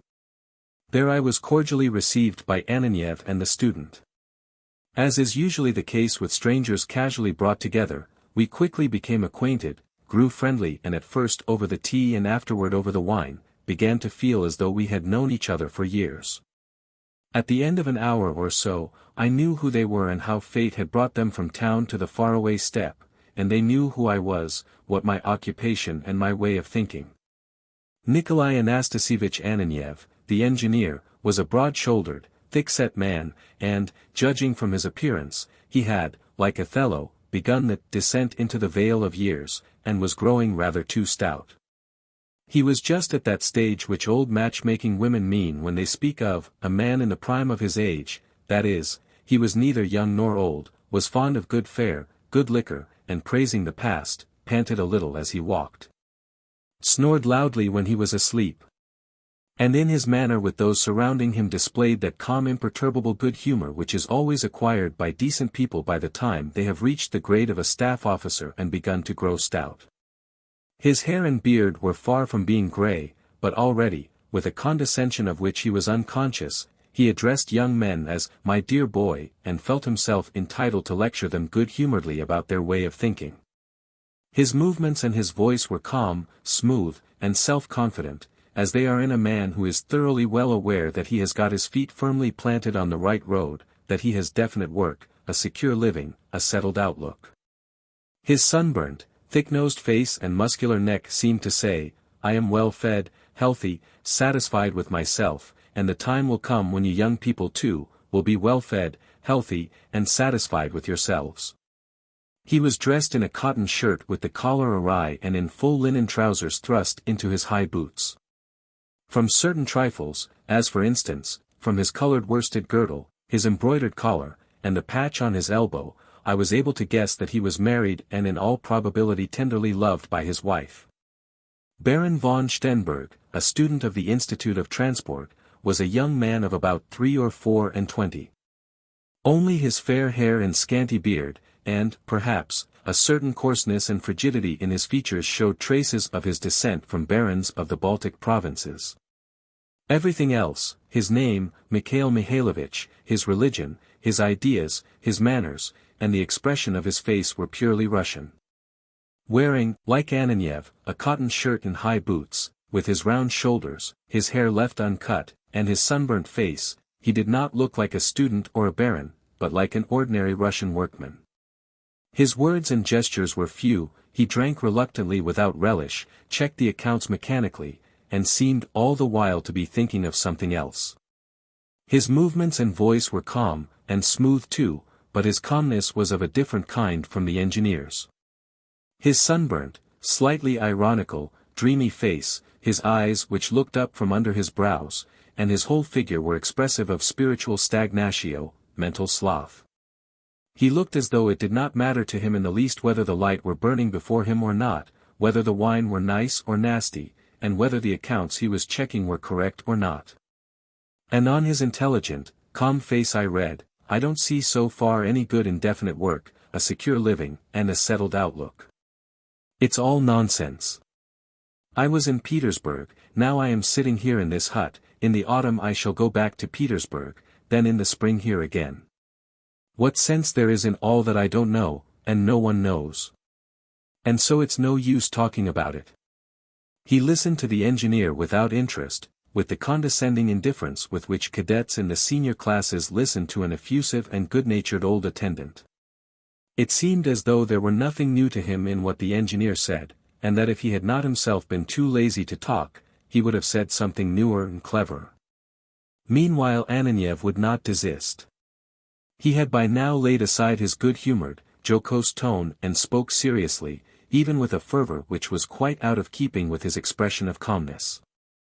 Apparently he had no distaste for abstract subjects, was fond of them, indeed, but had neither skill nor practice in the handling of them. And this lack of practice was so pronounced in his talk that I did not always grasp his meaning at once. "I hate those ideas with all my heart," he said. "I was infected by them myself in my youth, I have not quite got rid of them even now, and I tell you, perhaps because I am stupid and such thoughts were not the right food for my mind, they did me nothing but harm. That's easy to understand. Thoughts of the aimlessness of life, of the insignificance and transitoriness of the visible world, Solomon's vanity of vanities have been, and are to this day, the highest and final stage in the realm of thought. The thinker reaches that stage and comes to a halt. There is nowhere further to go. The activity of the normal brain is completed with this, and that is natural and in the order of things. Our misfortune is that we begin thinking at that end. What normal people end with we begin with. From the first start, as soon as the brain begins working independently, we mount to the very topmost, final step and refuse to know anything about the steps below. What harm is there in that?" said the student. "But you must understand that it's abnormal," shouted Ananiev, looking at him almost wrathfully. "If we find means of mounting to the topmost step without the help of the lower ones, then the whole long ladder, that is the whole of life, with its colors, sounds, and thoughts, loses all meaning for us. That at your age such reflections are harmful and absurd, you can see from every step of your rational independent life. Let us suppose you sit down this minute to read Darwin or Shakespeare, you have scarcely read a page before the poison shows itself. And your long life, and Shakespeare, and Darwin, seem to you nonsense, absurdity, because you know you will die, that Shakespeare and Darwin have died too, that their thoughts have not saved them, nor the earth, nor you. And that if life is deprived of meaning in that way, all science, poetry, and exalted thoughts seem only useless diversions, the idle playthings of grown-up people. And you leave off reading at the second page. Now, let us suppose that people come to you as an intelligent man and ask your opinion about war, for instance, whether it is desirable, whether it is morally justifiable or not. In answer to that terrible question you merely shrug your shoulders and confine yourself to some commonplace, because for you, with your way of thinking, it makes absolutely no difference whether hundreds of thousands of people die a violent death or a natural one, the results are the same, ashes and oblivion. You and I are building a railway line. What's the use, one may ask, of our worrying our heads, inventing, rising above the hackneyed thing, feeling for the workman, stealing or not stealing, when we know that this railway line will turn to dust within 2,000 years, and so on. And so on. You must admit that with such a disastrous way of looking at things there can be no progress, no science, no art, nor even thought itself. We fancy that we are cleverer than the crowd, and than Shakespeare. In reality our thinking leads to nothing because we have no inclination to go down to the lower steps and there is nowhere higher to go, so our brain stands at the freezing point, neither up nor down. I was in bondage to these ideas for 6 years, and by all that is holy, I never read a sensible book all that time, did not gain a ha'porth of wisdom, and did not raise my moral standard an inch. Was not that disastrous? Moreover, besides being corrupted ourselves, we bring poison into the lives of those surrounding us. It would be all right if, with our pessimism, we renounced life, went to live in a cave, or made haste to die, but, as it is, in obedience to the universal law, we live, feel, love women, bring up children, construct railways. Our thoughts make no one hot or cold, the student said reluctantly. Ah! There you are again, do stop it. You have not yet had a good sniff at life. But when you have lived as long as I have you will know a thing or two. Our theory of life is not so innocent as you suppose. In practical life, in contact with human beings, it leads to nothing but horrors and follies. It has been my lot to pass through experiences which I would not wish a wicked Tatar to endure. For instance? I asked. For instance, repeated the engineer. He thought a minute, smiled and said. For instance, take this example. More correctly, it is not an example, but a regular drama, with a plot and a denouement. An excellent lesson. Ah, what a lesson. He poured out wine for himself and us, emptied his glass, stroked his broad chest with his open hands, and went on, addressing himself more to me than to the student. It was in the year 187, soon after the war, and when I had just left the university. I was going to the Caucasus, and on the way stopped for 5 days in the seaside town of N. I must tell you that I was born and grew up in that town, and so there is nothing odd in my thinking N. Extraordinarily snug, cozy, and beautiful, though for a man from Petersburg or Moscow, life in it would be as dreary and comfortless as in any Choloma or Kashira. With melancholy I passed by the high school where I had been a pupil. With melancholy I walked about the very familiar park. I made a melancholy attempt to get a nearer look at people I had not seen for a long time, all with the same melancholy. Among other things, I drove out one evening to the so-called quarantine. It was a small mangy copse in which, at some forgotten time of plague, there really had been a quarantine station, and which was now the resort of summer visitors. It was a drive of 3 miles from the town along a good soft road. As one drove along one saw on the left the blue sea, on the right the unending gloomy steppe. There was plenty of air to breathe, and wide views for the eyes to rest on. The copse itself lay on the seashore. Dismissing my cabman, I went in at the familiar gates and first turned along an avenue leading to a little stone summer-house which I had been fond of in my childhood. In my opinion that round, heavy summer-house on its clumsy columns, which combined the romantic charm of an old tomb with the ungainliness of a Sobokovich, was the most poetical nook in the whole town. It stood at the edge above the cliff, and from it there was a splendid view of the sea. A character in Gogol's Dead Souls. Translator's note. I sat down on the seat, and, bending over the parapet, looked down. A path ran from the summer-house along the steep, almost overhanging cliff, between the lumps of clay and tussocks of burdock. Where it ended, far below on the sandy shore, low waves were languidly foaming and softly purring.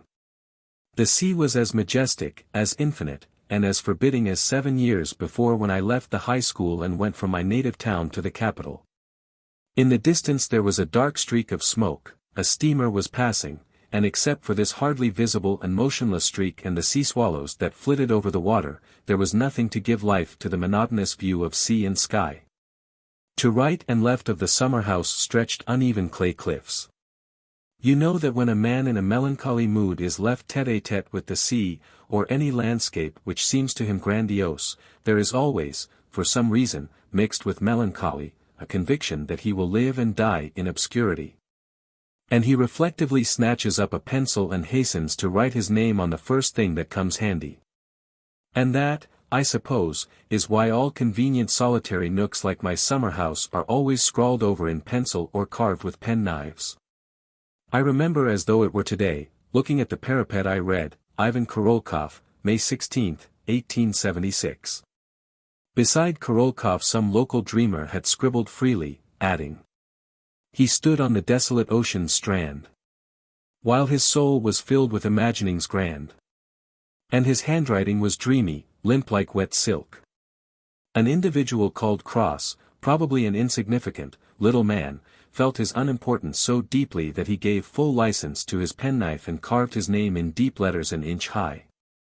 I took a pencil out of my pocket mechanically, and I too scribbled on one of the columns. All that is irrelevant, however. You must forgive me, I don't know how to tell a story briefly. I was sad and a little bored. Boredom, the stillness, and the purring of the sea gradually brought me to the line of thought we have been discussing. At that period, towards the end of the 70s, it had begun to be fashionable with the public, and later, at the beginning of the 80s, it gradually passed from the general public into literature, science, and politics. I was no more than 26 at the time, but I knew perfectly well that life was aimless and had no meaning, that everything was a deception and an illusion. That in its essential nature and results a life of penal servitude in Sahalin was not in any way different from a life spent in Nice, that the difference between the brain of a Kant and the brain of a fly was of no real significance. That no one in this world is righteous or guilty, that everything was stuff and nonsense and damn it all.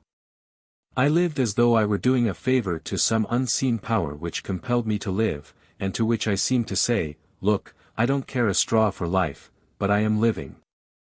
I thought on one definite line, but in all sorts of keys, and in that respect I was like the subtle gourmand who could prepare 100 appetizing dishes from nothing but potatoes.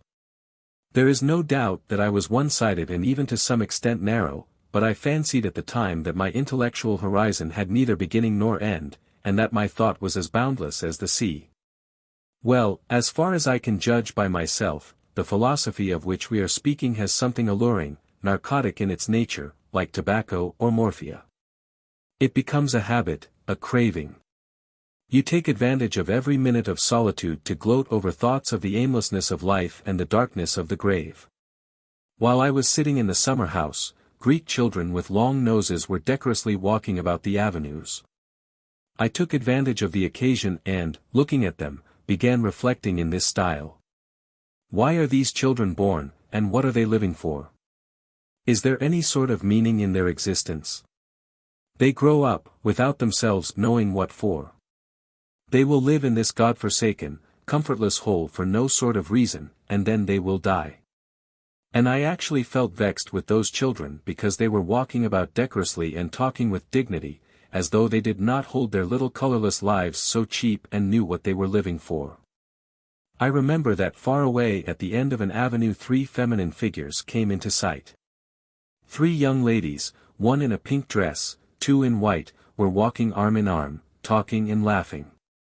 Looking after them, I thought, it wouldn't be bad to have an affair with some woman for a couple of days in this dull place. I recalled by the way that it was 3 weeks since I had visited my Petersburg lady, and thought that a passing love affair would come in very appropriately for me just now. The young lady in white in the middle was rather younger and better looking than her companions, and judging by her manners and her laugh, she was a high school girl in an upper form. I looked, not without impure thoughts, at her bust, and at the same time reflected about her, she will be trained in music and manners, she will be married to some Greek, God help us. Will lead a grey, stupid, comfortless life, will bring into the world a crowd of children without knowing why, and then will die. An absurd life. I must say that as a rule I was a great hand at combining my lofty ideas with the lowest prose. Thoughts of the darkness of the grave did not prevent me from giving busts and legs their full due. Our dear Baron's exalted ideas do not prevent him from going on Saturdays to Vukolovka on amatory expeditions. To tell the honest truth, as far as I remember, my attitude to women was most insulting. Now, when I think of that high school girl, I blush for my thoughts then, but at the time my conscience was perfectly untroubled. I, the son of honorable parents, a Christian, who had received a superior education, not naturally wicked or stupid, felt not the slightest uneasiness when I paid women Blutgeld, as the Germans call it. Or when I followed high school girls with insulting looks. The trouble is that youth makes its demands, and our philosophy has nothing in principle against those demands, whether they are good or whether they are loathsome. One who knows that life is aimless and death inevitable is not interested in the struggle against nature or the conception of sin. Whether you struggle or whether you don't, you will die and rot just the same. Secondly, my friends, our philosophy instills even into very young people what is called reasonableness. The predominance of reason over the heart is simply overwhelming amongst us. Direct feeling, inspiration, everything is choked by petty analysis. Where there is reasonableness there is coldness, and cold people, it's no use to disguise it, know nothing of chastity. That virtue is only known to those who are warm, affectionate, and capable of love. Thirdly, our philosophy denies the significance of each individual personality. It's easy to see that if I deny the personality of some Natalia Stepanovna, it's absolutely nothing to me whether she is insulted or not. Today one insults her dignity as a human being and pays her bloodgold, and next day thinks no more of her. So I sat in the summer house and watched the young ladies. Another woman's figure appeared in the avenue, with fair hair, her head uncovered and a white knitted shawl on her shoulders. She walked along the avenue, then came into the summer house, and taking hold of the parapet, looked indifferently below and into the distance over the sea. As she came in she paid no attention to me, as though she did not notice me. I scrutinized her from foot to head, not from head to foot, as one scrutinizes men, and found that she was young, not more than 25, nice-looking, with a good figure. In all probability married and belonging to the class of respectable women. She was dressed as though she were at home, but fashionably and with taste, as ladies are, as a rule, in N. This one would do nicely, I thought, looking at her handsome figure and her arms. She is all right. She is probably the wife of some doctor or schoolmaster. But to make up to her, that is, to make her the heroine of one of those impromptu affairs to which tourists are so prone, was not easy and, indeed, hardly possible. I felt that as I gazed at her face. The way she looked, and the expression of her face, suggested that the sea, the smoke in the distance, and the sky had bored her long, long ago, and wearied her sight. She seemed to be tired, bored, and thinking about something dreary, and her face had not even that fussy, affectedly indifferent expression which one sees in the face of almost every woman when she is conscious of the presence of an unknown man in her vicinity. The fair-haired lady took a bored and passing glance at me, sat down on a seat and sank into reverie, and from her face I saw that she had no thoughts for me, and that I, with my Petersburg appearance, did not arouse in her even simple curiosity. But yet I made up my mind to speak to her, and asked, "Madam, allow me to ask you at what time do the wagonettes go from here to the town?" "At 10 or 11, I believe." I thanked her. She glanced at me once or twice, and suddenly there was a gleam of curiosity, then of something like wonder on her passionless face. I made haste to assume an indifferent expression and to fall into a suitable attitude. She was catching on. She suddenly jumped up from the seat, as though something had bitten her, and examining me hurriedly, with a gentle smile, asked timidly, "Oh, aren't you Ananiev?" "Yes, I am Ananiev," I answered. "And don't you recognize me?" "No." I was a little confused. I looked intently at her, and, would you believe it, I recognized her not from her face nor her figure, but from her gentle, weary smile. It was Natalia Stepanovna, or, as she was called, Kisachka, the very girl I had been head over ears in love with 7 or 8 years before, when I was wearing the uniform of a high school boy. The doings of far, vanished days, the days of long ago. I remember this Kisachka, a thin little high school girl of 15 or 16, when she was something just for a schoolboy's taste, created by nature especially for platonic love. What a charming little girl she was! Pale, fragile, light, she looked as though a breath would send her flying like a feather to the skies, a gentle, perplexed face, little hands, soft long hair to her belt, a waist as thin as a wasp's, altogether something ethereal. Transparent like moonlight, in fact, from the point of view of a high school boy a peerless beauty. Wasn't I in love with her? I did not sleep at night. I wrote verses. Sometimes in the evening she would sit on a seat in the park while we schoolboys crowded round her, gazing reverently. In response to our compliments, our sighing, and attitudinizing, she would shrink nervously from the evening damp, screw up her eyes, and smile gently, and at such times she was awfully like a pretty little kitten. As we gazed at her every one of us had a desire to caress her and stroke her like a cat, hence her nickname of Kisachka. In the course of the 7 or 8 years since we had met, Kisachka had greatly changed. She had grown more robust and stouter, and had quite lost the resemblance to a soft, fluffy kitten. It was not that her features looked old or faded, but they had somehow lost their brilliance and looked sterner. Her hair seemed shorter, she looked taller, and her shoulders were quite twice as broad, and what was most striking, There was already in her face the expression of motherliness and resignation commonly seen in respectable women of her age, and this, of course, I had never seen in her before. In short, of the schoolgirlish and the platonic her face had kept the gentle smile and nothing more. We got into conversation. Learning that I was already an engineer, Kisachka was immensely delighted. "How good that is!" she said, looking joyfully into my face. "Ah, how good! And how splendid you all are! Of all who left with you, not one has been a failure, they have all turned out well. One an engineer, another a doctor, a third a teacher, another, they say, is a celebrated singer in Petersburg. You are all splendid, all of you. Ah, how good that is!" Kisachka's eyes shone with genuine goodwill and gladness. She was admiring me like an elder sister or a former governess.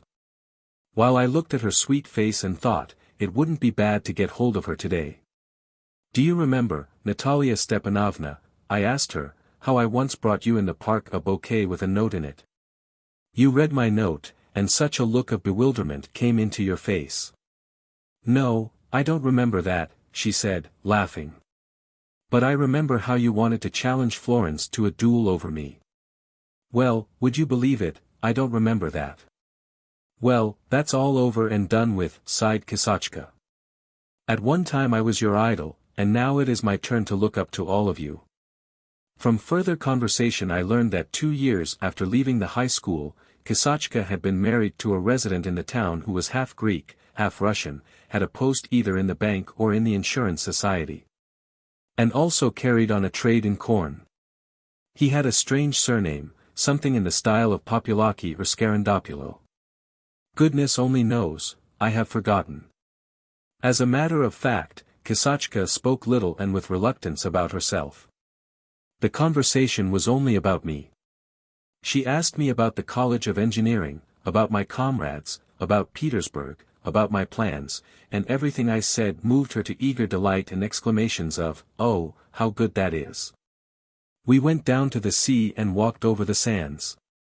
Then when the night air began to blow chill and damp from the sea we climbed up again. All the while our talk was of me and of the past. We walked about until the reflection of the sunset had died away from the windows of the summer villas. "Come in and have some tea," Kisachka suggested. "The samovar must have been on the table long ago." "I am alone at home," she said, as her villa came into sight through the green of the acacias. "My husband is always in the town and only comes home at night, and not always then, and I must own that I am so dull that it's simply deadly." I followed her in, admiring her back and shoulders. I was glad that she was married. Married women are better material for temporary love affairs than girls. I was also pleased that her husband was not at home. At the same time I felt that the affair would not come off. We went into the house. The rooms were smallish and had low ceilings, and the furniture was typical of the summer villa. Russians like having at their summer villas uncomfortable heavy, dingy furniture which they are sorry to throw away and have nowhere to put. But from certain details I could observe that Kisachka and her husband were not badly off, and must be spending 5,000 or 6,000 rubles a year. I remember that in the middle of the room which Kisachka called the dining room there was a round table, supported for some reason on 6 legs, and on it a samovar in cups. At the edge of the table lay an open book, a pencil, and an exercise book. I glanced at the book and recognized it as Malinin and Buranin's arithmetical examples. It was open, as I now remember, at the rules of compound interest. "To whom are you giving lessons?" I asked Kisachka. "Nobody," she answered. "I am just doing some. I have nothing to do, and am so bored that I think of the old days and do sums." "Have you any children?" "I had a baby boy, but he only lived a week." We began drinking tea. Admiring me, Kisachka said again how good it was that I was an engineer, and how glad she was of my success. And the more she talked and the more genuinely she smiled, the stronger was my conviction that I should go away without having gained my object. I was a connoisseur in love affairs in those days, and could accurately gauge my chances of success. You can boldly reckon on success if you are tracking down a fool or a woman as much on the lookout for new experiences and sensations as yourself, or an adventuress to whom you are a stranger. If you come across a sensible and serious woman, whose face has an expression of weary submission and goodwill, who is genuinely delighted at your presence, and, above all, respects you, you may as well turn back. To succeed in that case needs longer than one day. And by evening light Kisachka seemed even more charming than by day. She attracted me more and more, and apparently she liked me too, and the surroundings were most appropriate, the husband not at home, no servants visible, stillness around. Though I had little confidence in success, I made up my mind to begin the attack anyway. First of all, it was necessary to get into a familiar tone and to change Kisachka's lyrically earnest mood into a more frivolous one.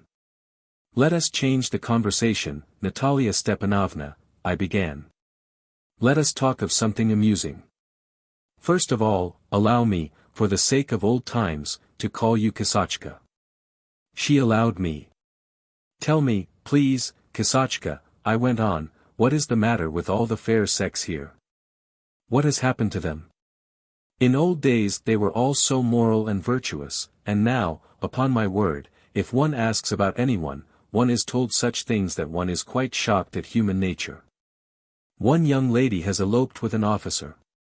Another has run away and carried off a high school boy with her. Another, a married woman, has run away from her husband with an actor. A fourth has left her husband and gone off with an officer, and so on and so on. It's a regular epidemic. If it goes on like this there won't be a girl or a young woman left in your town."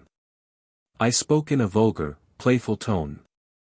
If Kisachka had laughed in response I should have gone on in this style: "You had better look out, Kisachka, or some officer or actor will be carrying you off." She would have dropped her eyes and said, "As though anyone would care to carry me off, there are plenty younger and better looking." And I should have said, "Nonsense, Kisachka, I for one should be delighted." And so on in that style, and it would all have gone swimmingly. But Kisachka did not laugh in response, on the contrary, she looked grave and sighed. "All you have been told is true," she said. "My cousin Sonia ran away from her husband with an actor. Of course, it is wrong. Everyone ought to bear the lot that fate has laid on him, but I do not condemn them or blame them. Circumstances are sometimes too strong for anyone." "That is so, Kisachka, but what circumstances can produce a regular epidemic?" "It's very simple and easy to understand," replied Kisachka, raising her eyebrows. "There is absolutely nothing for us educated girls and women to do with ourselves. Not everyone is able to go to the university, to become a teacher, to live for ideas, in fact, as men do. They have to be married. And whom would you have them marry? You boys leave the high school and go away to the university, never to return to your native town again, and you marry in Petersburg or Moscow, while the girls remain. To whom are they to be married? Why, in the absence of decent cultured men, goodness knows what sort of men they marry, stockbrokers and such people of all kinds, who can do nothing but drink and get into rows at the club. A girl married like that, at random. And what is her life like afterwards? You can understand, a well-educated, cultured woman is living with a stupid, boorish man. If she meets a cultivated man, an officer, an actor, or a doctor, well, she gets to love him, her life becomes unbearable to her, and she runs away from her husband. And one can't condemn her. If that is so, Kisachka, why get married?" I asked. "Yes, of course," said Kisachka with a sigh, "but you know every girl fancies that any husband is better than nothing. Altogether life is horrid here, Nikolai Anastasievich, very horrid. Life is stifling for a girl and stifling when one is married. Here they laugh at Sonia for having run away from her husband, but if they could see into her soul they would not laugh." Azorka began barking outside again. He growled angrily at someone, then howled miserably and dashed with all his force against the wall of the hut. Ananyev's face was puckered with pity, he broke off his story and went out. For 2 minutes he could be heard outside comforting his dog. Good dog. Poor dog. Our Nikolai Anastasievich is fond of talking, said von Stenberg, laughing. He is a good fellow, he added after a brief silence. Returning to the hut, the engineer filled up our glasses and, smiling and stroking his chest, went on. And so my attack was unsuccessful. There was nothing for it, I put off my unclean thoughts to a more favorable occasion, resigned myself to my failure and, as the saying is, waved my hand. What is more, under the influence of Kosachka's voice, the evening air, and the stillness, I gradually myself fell into a quiet sentimental mood. I remember I sat in an easy chair by the wide-open window and glanced at the trees and darkened sky. The outlines of the acacias and the lime trees were just the same as they had been 8 years before. Just as then, in the days of my childhood, somewhere far away there was the tinkling of a wretched piano, and the public had just the same habit of sauntering to and fro along the avenues, but the people were not the same. Along the avenues there walked now not my comrades and I and the object of my adoration, but schoolboys and young ladies who were strangers. And I felt melancholy. When to my inquiries about acquaintances I 5 times received from Kosachka the answer, "He is dead," my melancholy changed into the feeling one has at the funeral service of a good man. And sitting there at the window, looking at the promenading public and listening to the tinkling piano, I saw with my own eyes for the first time in my life with what eagerness one generation hastens to replace another. And what a momentous significance even some 7 or 8 years may have in a man's life. Kosachka put a bottle of red wine on the table. I drank it off, grew sentimental, and began telling a long story about something or other.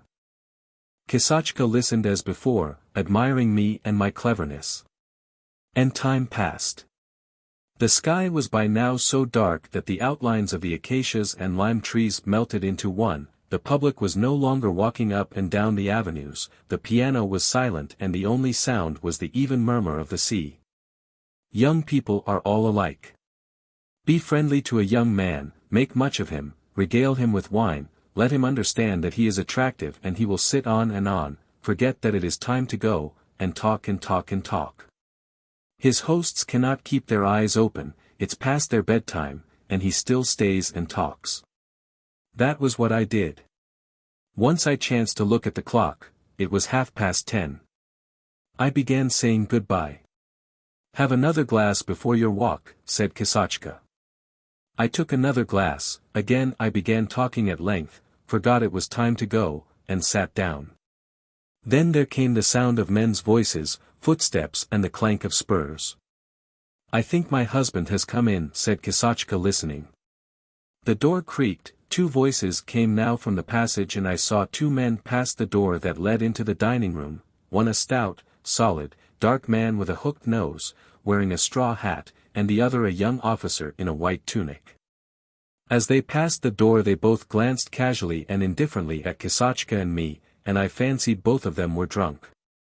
"She told you a lie then, and you believed her," we heard a loud voice with a marked nasal twang say a minute later. "To begin with, it wasn't at the big club but at the little one." "You are angry, Jupiter, so you are wrong," said another voice, obviously the officer's, laughing and coughing. "I say, can I stay the night?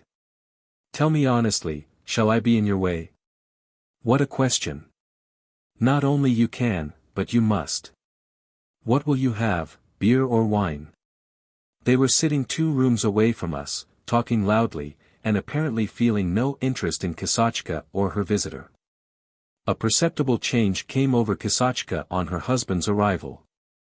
At first she flushed red, then her face wore a timid, guilty expression, she seemed to be troubled by some anxiety, and I began to fancy that she was ashamed to show me her husband and wanted me to go.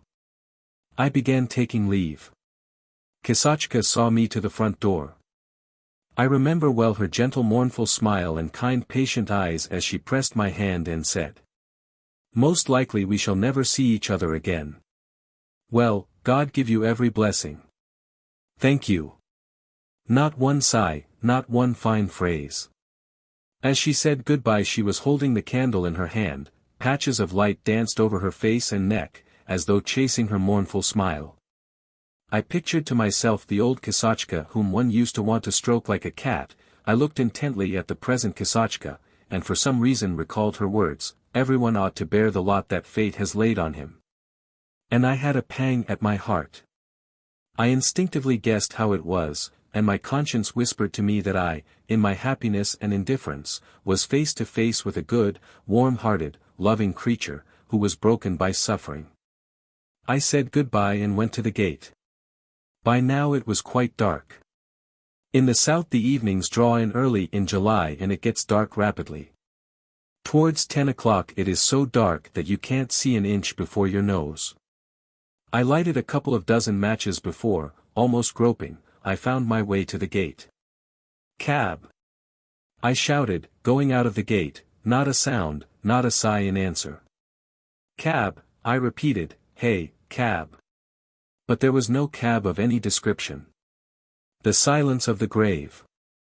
I could hear nothing but the murmur of the drowsy sea and the beating of my heart from the wine.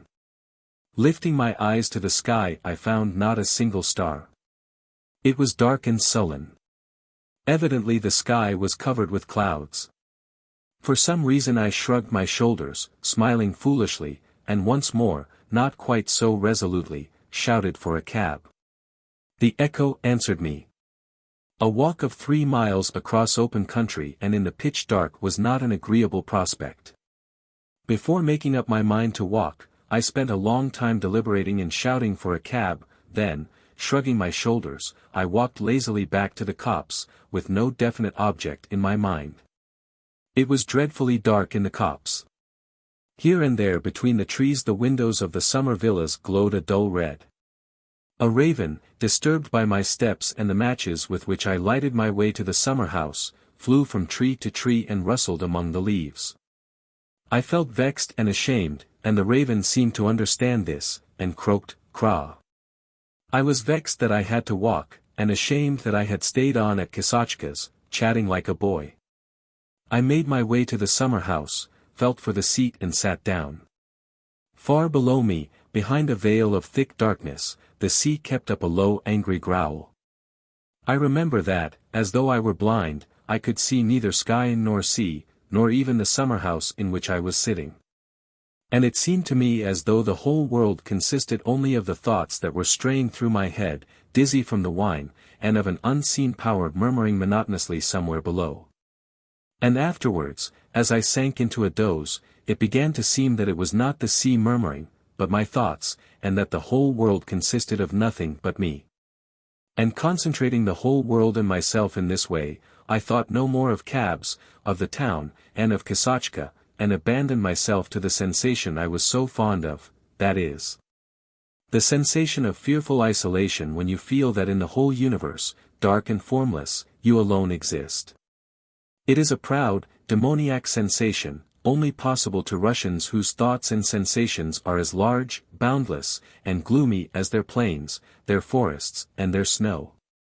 If I had been an artist I should certainly have depicted the expression of a Russian's face when he sits motionless and, with his legs under him and his head clasped in his hands, abandons himself to this sensation. And together with this sensation come thoughts of the aimlessness of life, of death, and of the darkness of the grave.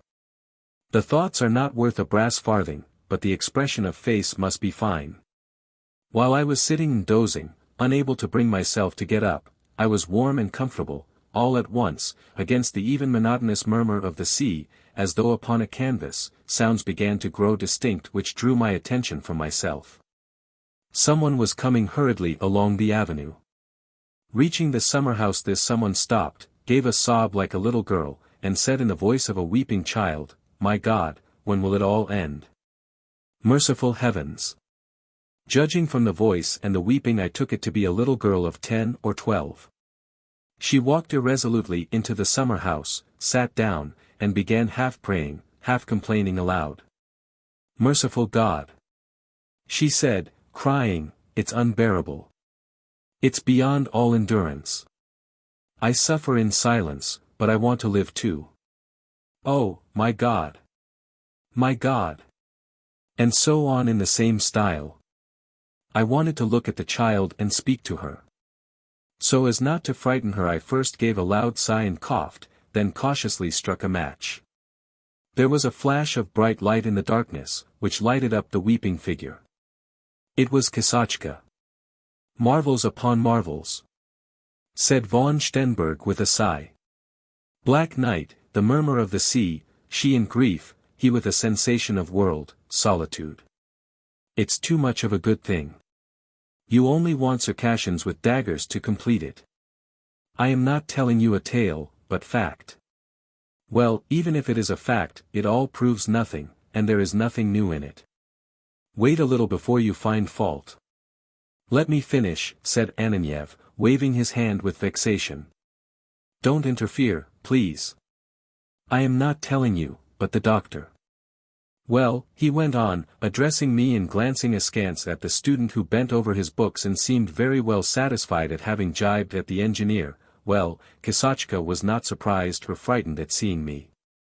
It seemed as though she had known beforehand that she would find me in the summer house. She was breathing in gasps and trembling all over as though in a fever, while her tear-stained face, so far as I could distinguish it as I struck match after match, was not the intelligent, submissive weary face I had seen before.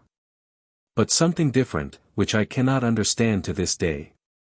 It did not express pain, nor anxiety, nor misery, nothing of what was expressed by her words and her tears. I must own that, probably because I did not understand it, it looked to me senseless and as though she were drunk. "I can't bear it," muttered Kisochka in the voice of a crying child. "It's too much for me, Nikolai Anastasievich. Forgive me, Nikolai Anastasievich. I can't go on living like this. I am going to the town to my mother's. Take me there. Take me there, for God's sake. In the presence of tears I can neither speak nor be silent." I was flustered and muttered some nonsense trying to comfort her. "No, no. I will go to my mother's," said Kisochka resolutely, getting up and clutching my arm convulsively. Her hands and her sleeves were wet with tears. "Forgive me, Nikolai Anastasievich, I am going. I can bear no more." "Kisochka, but there isn't a single cab," I said. "How can you go?" "No matter, I'll walk. It's not far. I can't bear it." I was embarrassed, but not touched.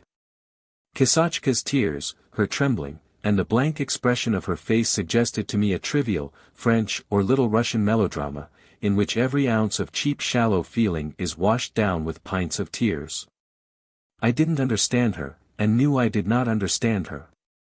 I ought to have been silent, but for some reason, most likely for fear my silence might be taken for stupidity, I thought fit to try to persuade her not to go to her mother's, but to stay at home. When people cry, they don't like their tears to be seen. And I lighted match after match and went on striking till the box was empty. What I wanted with this ungenerous illumination, I can't conceive to this day. Cold-hearted people are apt to be awkward, and even stupid. In the end Kisochka took my arm and we set off. Going out of the gate, we turned to the right and sauntered slowly along the soft dusty road. It was dark. As my eyes grew gradually accustomed to the darkness, I began to distinguish the silhouettes of the old gaunt oaks and lime trees which bordered the road. The jagged, precipitous cliffs, intersected here and there by deep, narrow ravines and creeks, soon showed indistinctly, a black streak on the right. Low bushes nestled by the hollows, looking like sitting figures. It was uncanny. I looked sideways suspiciously at the cliffs, and the murmur of the sea and the stillness of the country alarmed my imagination. Kisochka did not speak. She was still trembling, and before she had gone half a mile she was exhausted with walking and was out of breath. I too was silent. 3/4 of a mile from the quarantine station there was a deserted building of 4 stories, with a very high chimney in which there had once been a steam flour mill. It stood solitary on the cliff, and by day it could be seen for a long distance, both by sea and by land. Because it was deserted and no one lived in it, and because there was an echo in it which distinctly repeated the steps and voices of passers-by, it seemed mysterious. Picture me in the dark night arm in arm with a woman who was running away from her husband near this tall long monster which repeated the sound of every step I took and stared at me fixedly with its 100 black windows. A normal young man would have been moved to romantic feelings in such surroundings, but I looked at the dark windows and thought, all this is very impressive. But time will come when of that building and of Kisachka and her troubles and of me with my thoughts, not one grain of dust will remain. All is nonsense and vanity. When we reached the flour mill, Kisachka suddenly stopped, took her arm out of mine, and said, no longer in a childish voice, but in her own. Nikolai Anastasovich, I know all this seems strange to you. But I am terribly unhappy. And you cannot even imagine how unhappy. It's impossible to imagine it. I don't tell you about it because one can't talk about it. Such a life, such a life. Kisachka did not finish. She clenched her teeth and moaned as though she were doing her utmost not to scream with pain. Such a life. She repeated with horror, with the cadence and the southern, rather Ukrainian accent which particularly in women gives to emotional speech the effect of singing. It is a life. Ah, my God, my God. What does it mean? Oh, my God, my God. As though trying to solve the riddle of her fate, she shrugged her shoulders in perplexity, shook her head, and clasped her hands. She spoke as though she were singing, moved gracefully, and reminded me of a celebrated little Russian actress. Great God, it is as though I were in a pit, she went on. If one could live for 1 minute in happiness as other people live. Oh, my God, my God. I have come to such disgrace that before a stranger I am running away from my husband by night, like some disreputable creature. Can I expect anything good after that? As I admired her movements and her voice, I began to feel annoyed that she was not on good terms with her husband. It would be nice to have got on into relations with her, flitted through my mind. And this pitiless thought stayed in my brain, haunted me all the way and grew more and more alluring.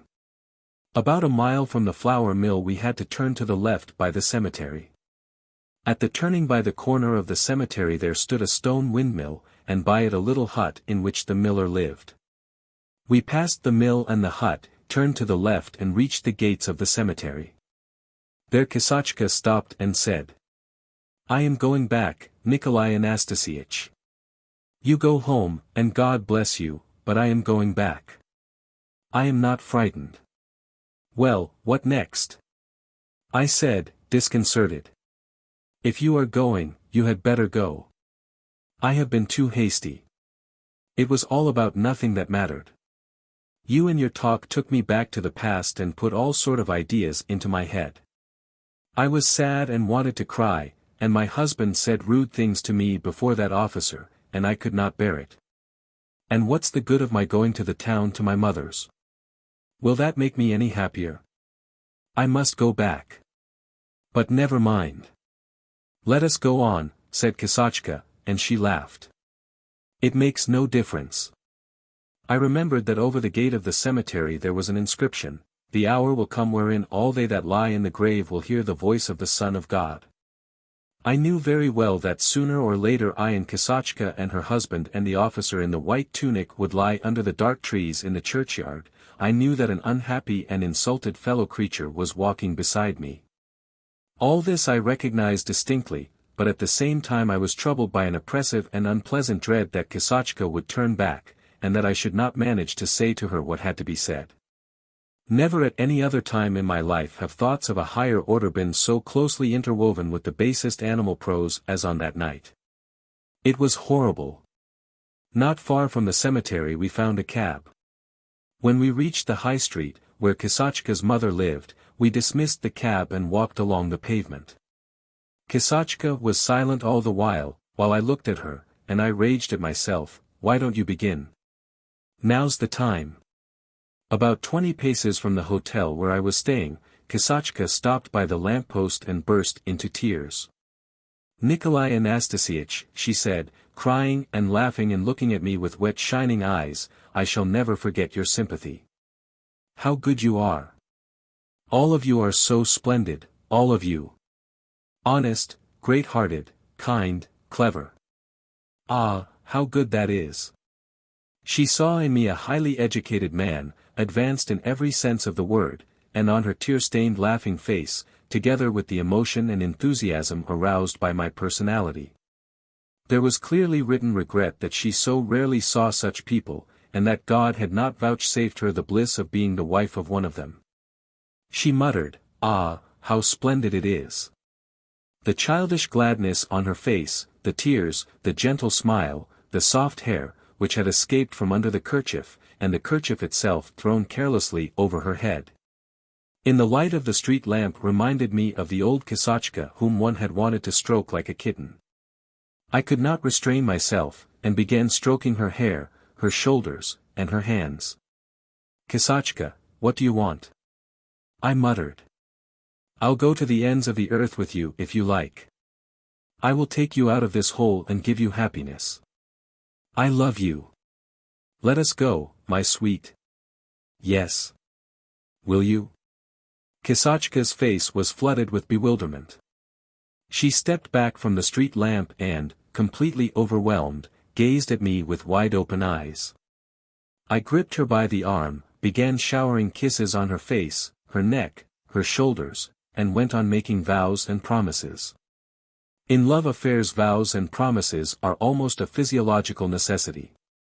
There's no getting on without them. Sometimes you know you are lying and that promises are not necessary, but still you vow and protest.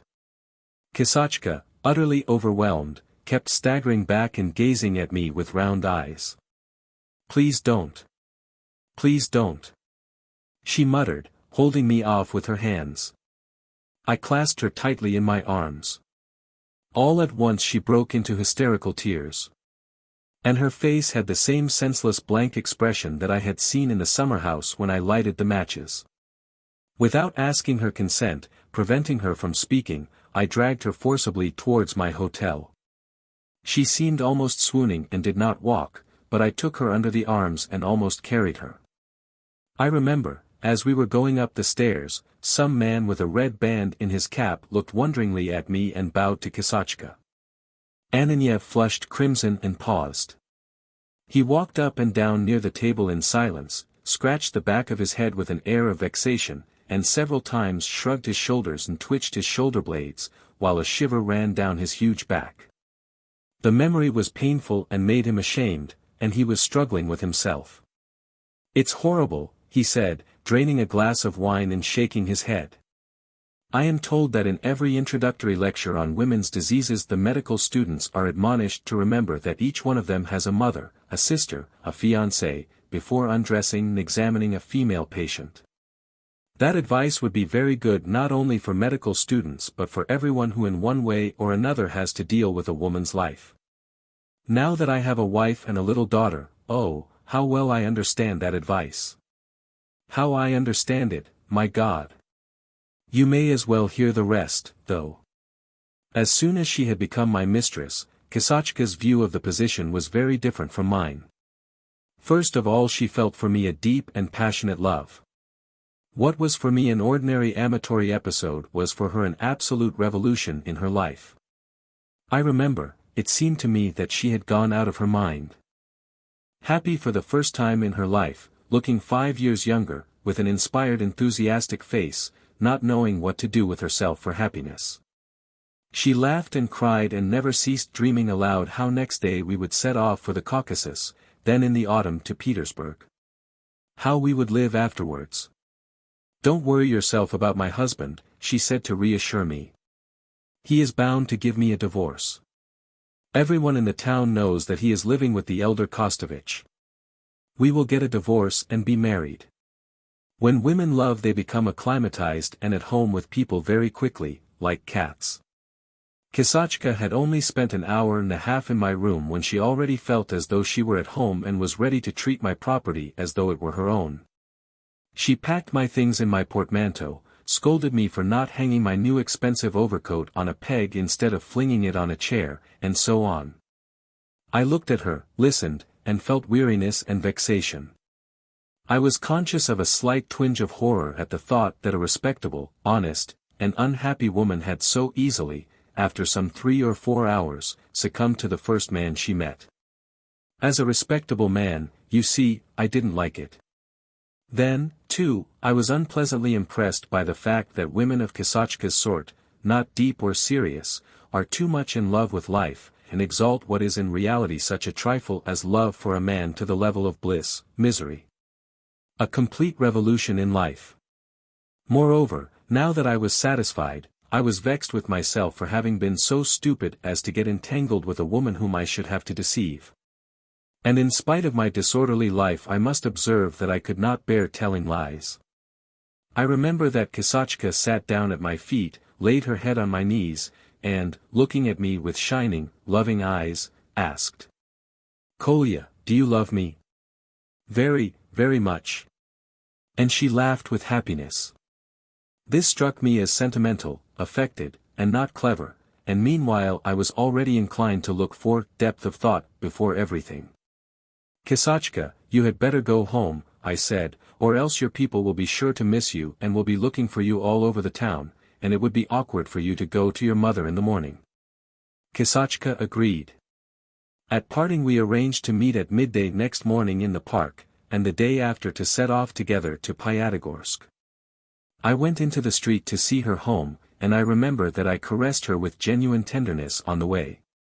There was a minute when I felt unbearably sorry for her, for trusting me so implicitly, and I made up my mind that I would really take her to Pyatigorsk, but remembering that I had only 600 rubles in my portmanteau, and that it would be far more difficult to break it off with her in the autumn than now, I made haste to suppress my compassion. We reached the house where Kosachka's mother lived. I pulled at the bell. When footsteps were heard at the other side of the door, Kosachka suddenly looked grave, glanced upwards to the sky, made the sign of the cross over me several times and, clutching my hand, pressed it to her lips. "Till tomorrow," she said, and disappeared into the house. I crossed to the opposite pavement and from there looked at the house. At first the windows were in darkness, then in one of the windows there was the glimmer of the faint bluish flame of a newly lighted candle. The flame grew, gave more light, and I saw shadows moving about the rooms together with it. They did not expect her, I thought.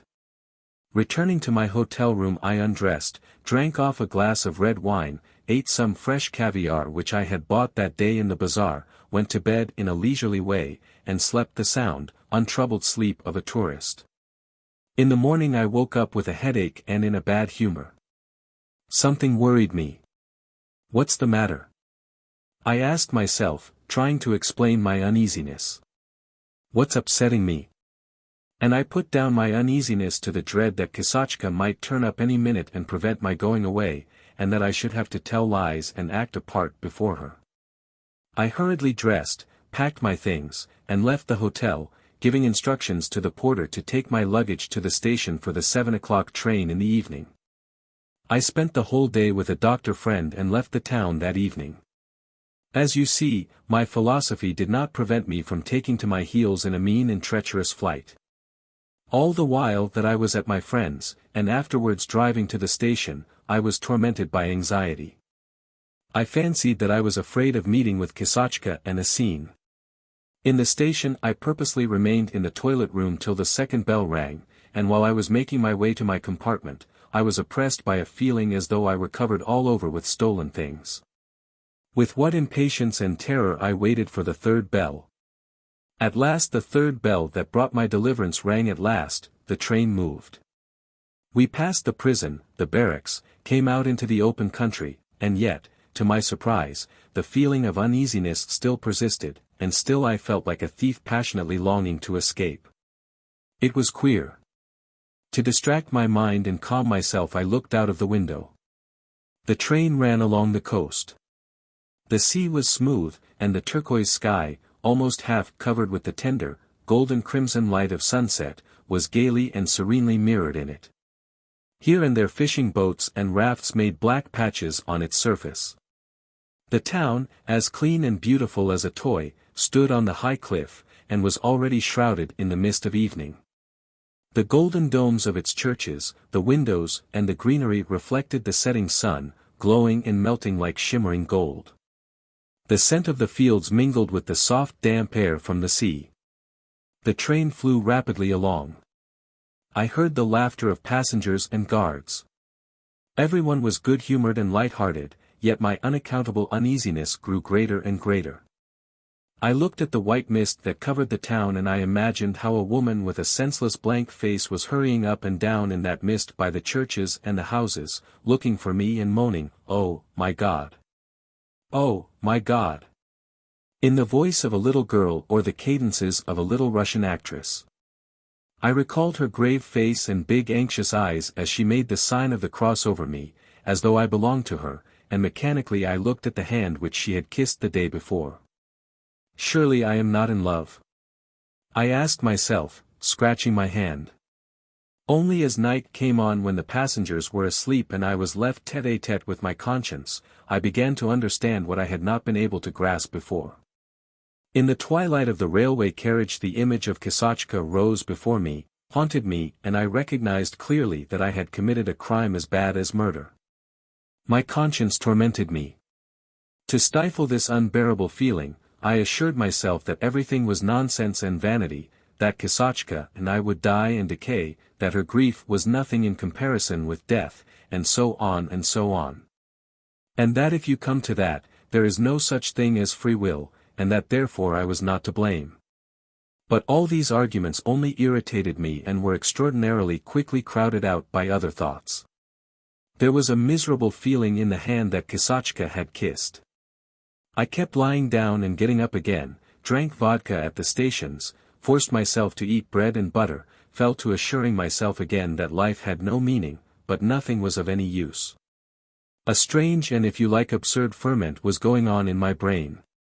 The most incongruous ideas crowded one after another in disorder, getting more and more tangled, thwarting each other, and I, the thinker, with my brow bent on the earth, could make out nothing and could not find my bearings in this mass of essential and non-essential ideas. It appeared that I, the thinker, had not mastered the technique of thinking, and that I was no more capable of managing my own brain than mending a watch. For the first time in my life I was really thinking eagerly and intensely, and that seemed to me so monstrous that I said to myself, I am going off my head. A man whose brain does not work at all times, but only at painful moments, is often haunted by the thought of madness. I spent a day and a night in this misery, then a second night, and learning from experience how little my philosophy was to me, I came to my senses and realized at last what sort of a creature I was. I saw that my ideas were not worth a brass farthing, and that before meeting Kosachka I had not begun to think and had not even a conception of what thinking in earnest meant. Now through suffering I realized that I had neither convictions nor a definite moral standard, nor heart, nor reason. My whole intellectual and moral wealth consisted of specialist knowledge, fragments, useless memories, other people's ideas, and nothing else, and my mental processes were as lacking in complexity, as useless and as rudimentary as a yakut's. If I had disliked lying, had not stolen, had not murdered, and, in fact, made obviously gross mistakes, that was not owing to my convictions, I had none, but because I was in bondage, hand and foot, to my nurse's fairy tales and to copybook morals, which had entered into my flesh and blood and without my noticing it guided me in life, though I looked on them as absurd. I realized that I was not a thinker, not a philosopher, but simply a dilettante. God had given me a strong healthy Russian brain with promise of talent. And, only fancy, here was that brain at 26, undisciplined, completely free from principles, not weighed down by any stores of knowledge, but only lightly sprinkled with information of a sort in the engineering line.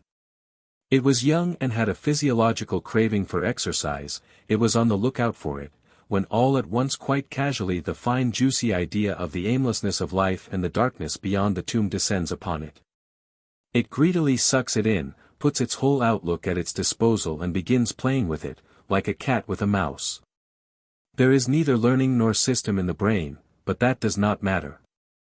It deals with the great ideas with its own innate powers, like a self-educated man, and before a month has passed the owner of the brain can turn a potato into 100 dainty dishes, and fancies himself a philosopher.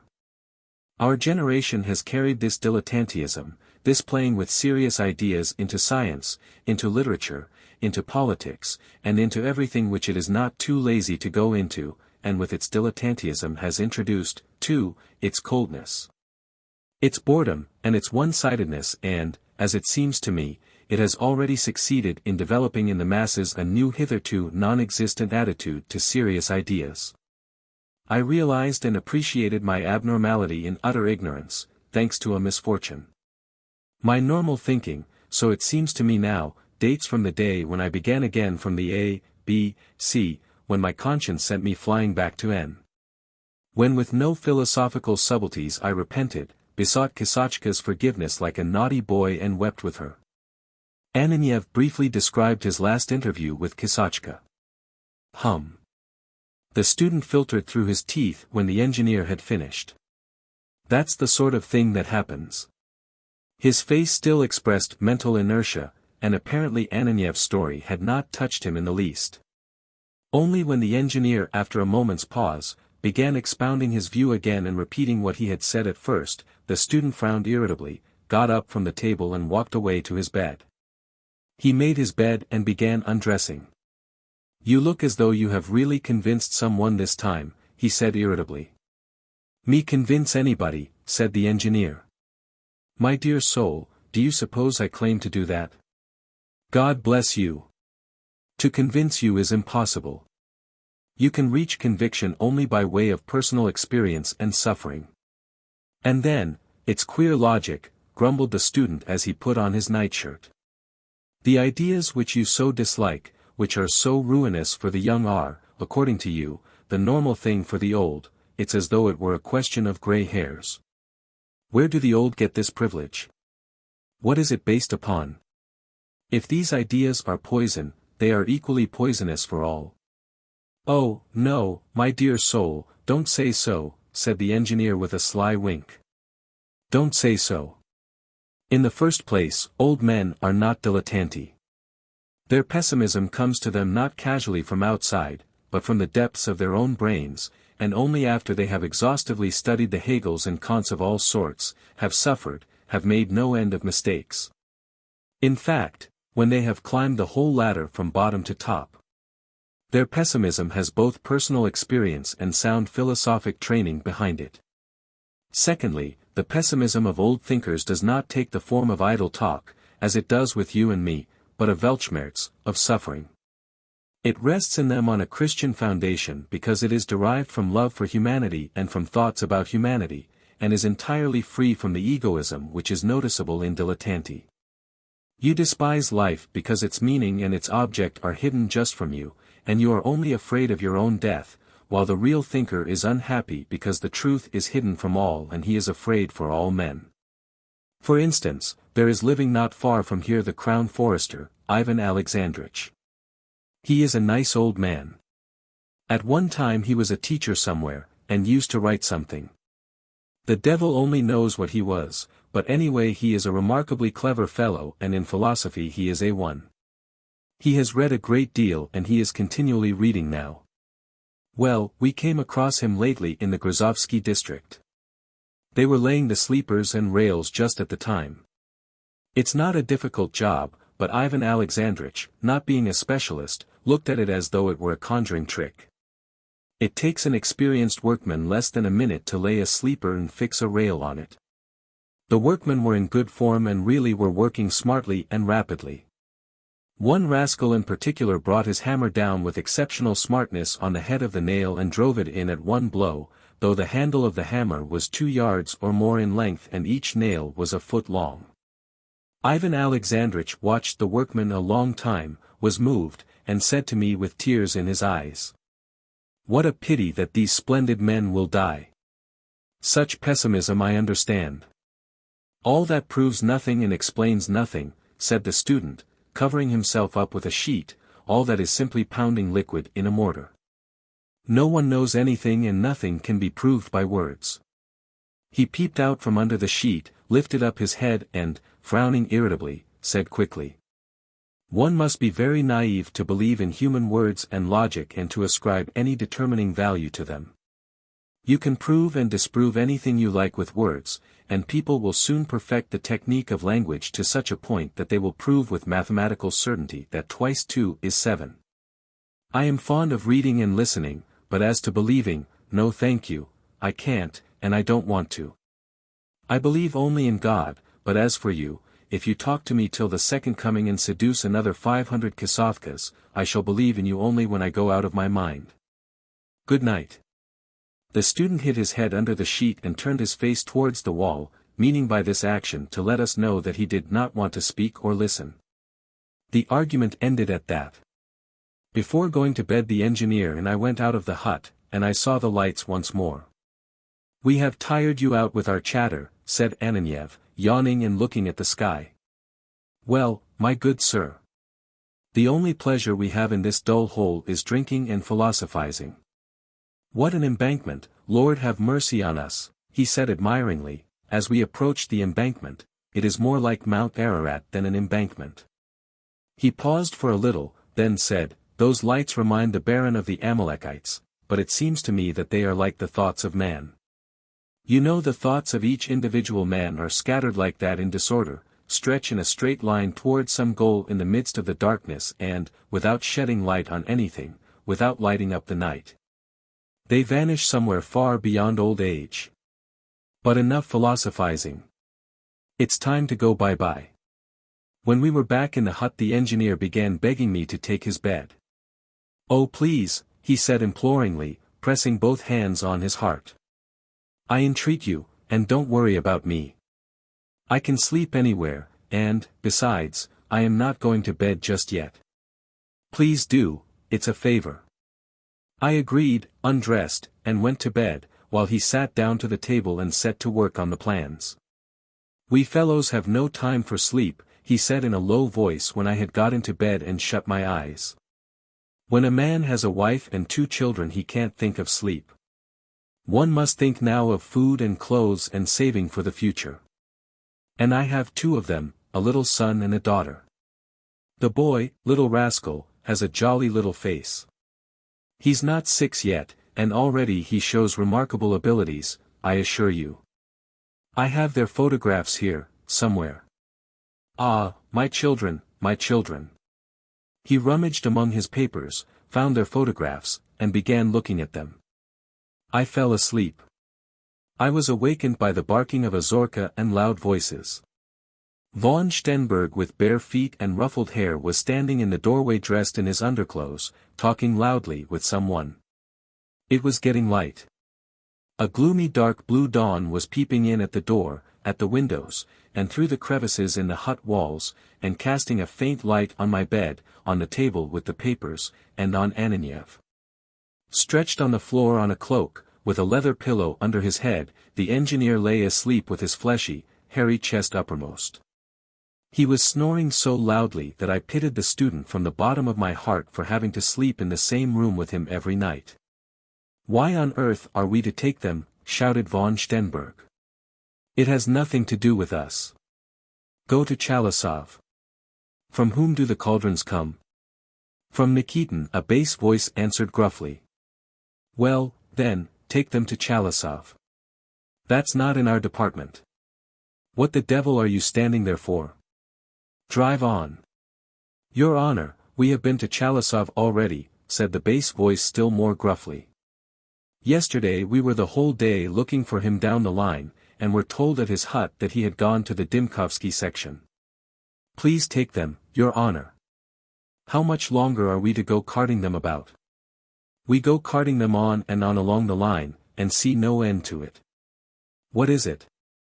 Ananiev asked huskily, waking up and lifting his head quickly. "They have brought some cauldrons from Nikitin's," said the student, "and he is begging us to take them." "And what business is it of ours to take them?" "Do be so kind, Your Honor, and set things right. The horses have been 2 days without food and the master, for sure, will be angry.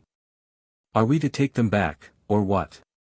The railway ordered the cauldrons, so it ought to take them. Can't you understand, you blockhead, that it has nothing to do with us?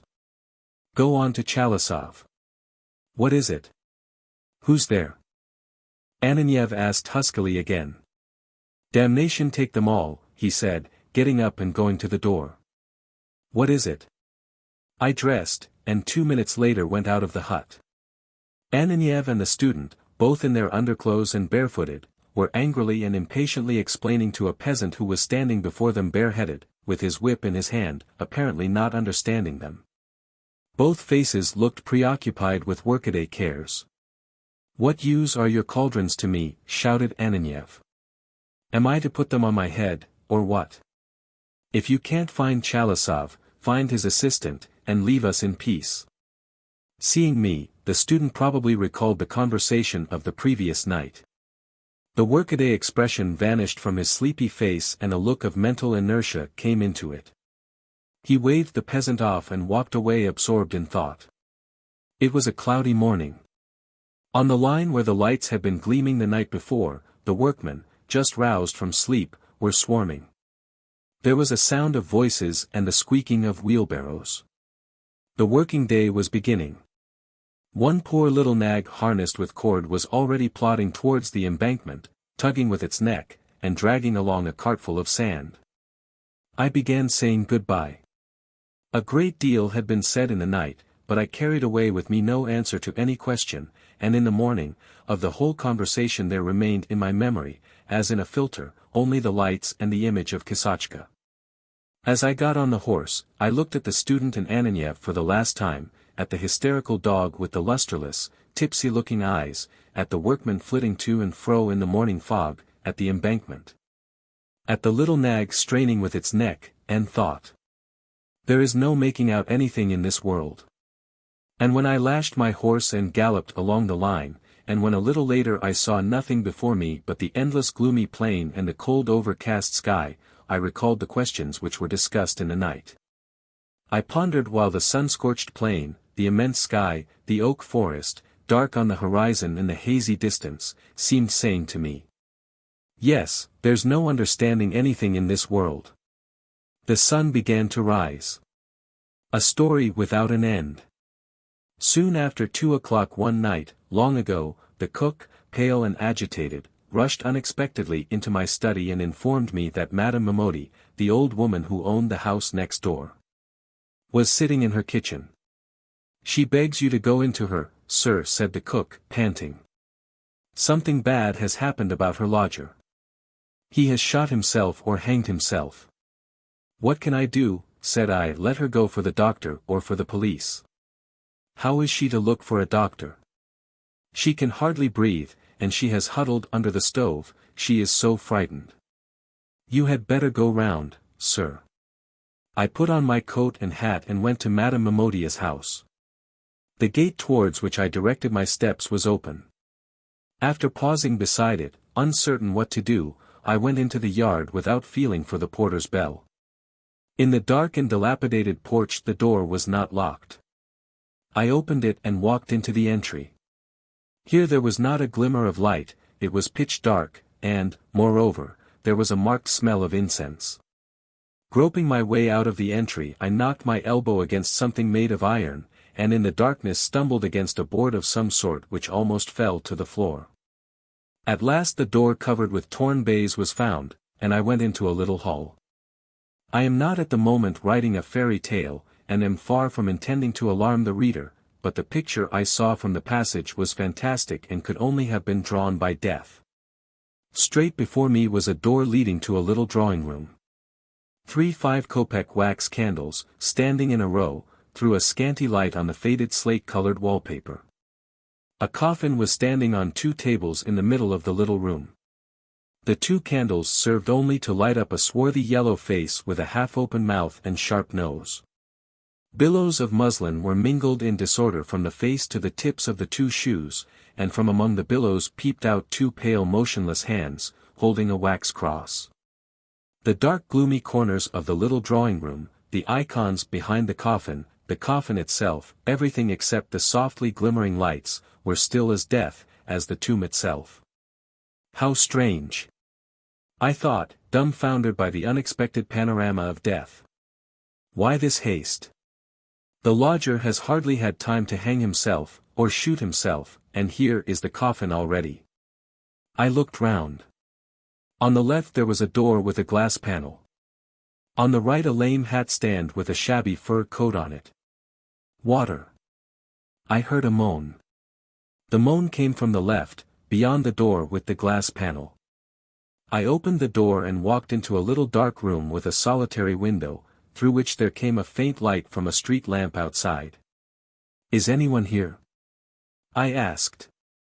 And without waiting for an answer I struck a match. This is what I saw while it was burning. A man was sitting on the blood-stained floor at my very feet. If my step had been a longer one I should have trodden on him. With his legs thrust forward and his hands pressed on the floor, he was making an effort to raise his handsome face, which was deathly pale against his pitch-black beard. In the big eyes which he lifted upon me, I read unutterable terror, pain, and entreaty. A cold sweat trickled in big drops down his face. That sweat, the expression of his face, the trembling of the hands he leaned upon, his hard breathing in his clenched teeth, showed that he was suffering beyond endurance. Near his right hand in a pool of blood lay a revolver. "Don't go away," I heard a faint voice when the match had gone out. "There's a candle on the table." I lighted the candle and stood still in the middle of the room not knowing what to do next. I stood and looked at the man on the floor, and it seemed to me that I had seen him before. "The pain is insufferable," he whispered, "and I haven't the strength to shoot myself again." Incomprehensible lack of will. I flung off my overcoat and attended to the sick man. Lifting him from the floor like a baby, I laid him on the American leather-covered sofa and carefully undressed him. He was shivering and cold when I took off his clothes. The wound which I saw was not in keeping either with his shivering or the expression on his face. It was a trifling one. The bullet had passed between the 5th and 6th ribs on the left side, only piercing the skin and the flesh. I found the bullet itself in the folds of the coat lining near the back pocket. Stopping the bleeding as best I could and making a temporary bandage of a pillowcase, a towel, and 2 handkerchiefs, I gave the wounded man some water and covered him with a fur coat that was hanging in the passage. We neither of us said a word while the bandaging was being done. I did my work while he lay motionless looking at me with his eyes screwed up as though he were ashamed of his unsuccessful shot and the trouble he was giving me. "Now I must trouble you to lie still," I said, when I had finished the bandaging, "while I run to the chemist and get something." "No need," he muttered, clutching me by the sleeve and opening his eyes wide. I read terror in his eyes. He was afraid of my going away. "No need. Stay another 5 minutes, 10.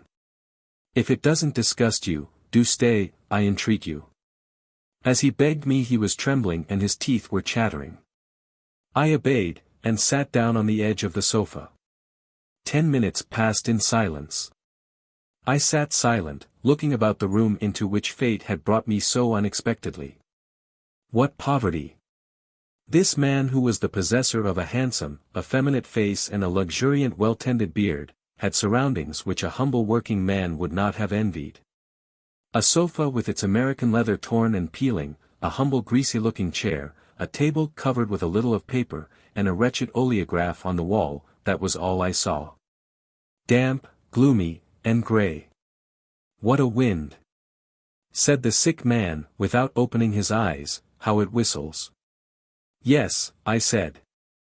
"I say, I fancy I know you. Didn't you take part in some private theatricals in General Lehachev's villa last year?" "What of it?" he asked, quickly opening his eyes. A cloud seemed to pass over his face. "I certainly saw you there. Isn't your name Vasilyev?" "If it is, what of it? It makes it no better that you should know me." "No, but I just asked you." Vasilyev closed his eyes and, as though offended, turned his face to the back of the sofa. "I don't understand your curiosity," he muttered. "You'll be asking me next what it was drove me to commit suicide." Before a minute had passed, he turned round towards me again, opened his eyes and said in a tearful voice. "Excuse me for taking such a tone, but you'll admit I'm right. To ask a convict how he got into prison, or a suicide why he shot himself is not generous and indelicate. To think of gratifying idle curiosity at the expense of another man's nerves. There is no need to excite yourself. It never occurred to me to question you about your motives. You would have asked. It's what people always do. Though it would be no use to ask. If I told you, you would not believe or understand. I must own I don't understand it myself. There are phrases used in the police reports and newspapers such as, unrequited love, and hopeless poverty, but the reasons are not known. They are not known to me, nor to you, nor to your newspaper offices, where they have the impudence to write, the diary of a suicide. God alone understands the state of a man's soul when he takes his own life, but men know nothing about it. That is all very nice, I said, but you oughtn't to talk. But my suicide could not be stopped. He leaned his head on his fist, and went on in the tone of some great professor. Man will never understand the psychological subtleties of suicide. How can one speak of reasons? Today the reason makes one snatch up a revolver, while tomorrow the same reason seems not worth a rotten egg. It all depends most likely on the particular condition of the individual at the given moment. Take me for instance. Half an hour ago, I had a passionate desire for death. Now when the candle is lighted, and you are sitting by me, I don't even think of the hour of death. Explain that change if you can. Am I better off, or has my wife risen from the dead? Is it the influence of the light on me, or the presence of an outsider? The light certainly has an influence.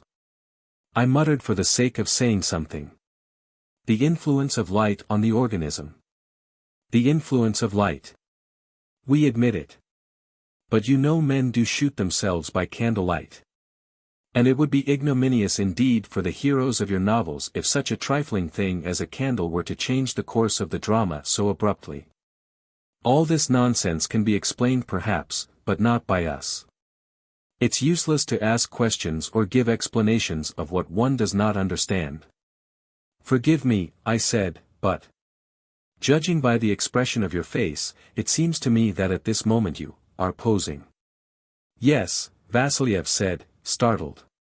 It's very possible. I am naturally vain and fatuous. Well, explain it, if you believe in your power of reading faces. Half an hour ago I shot myself, and just now I am posing. Explain that if you can. These last words Vasiliev pronounced in a faint, failing voice. He was exhausted, and sank into silence. A pause followed. I began scrutinizing his face.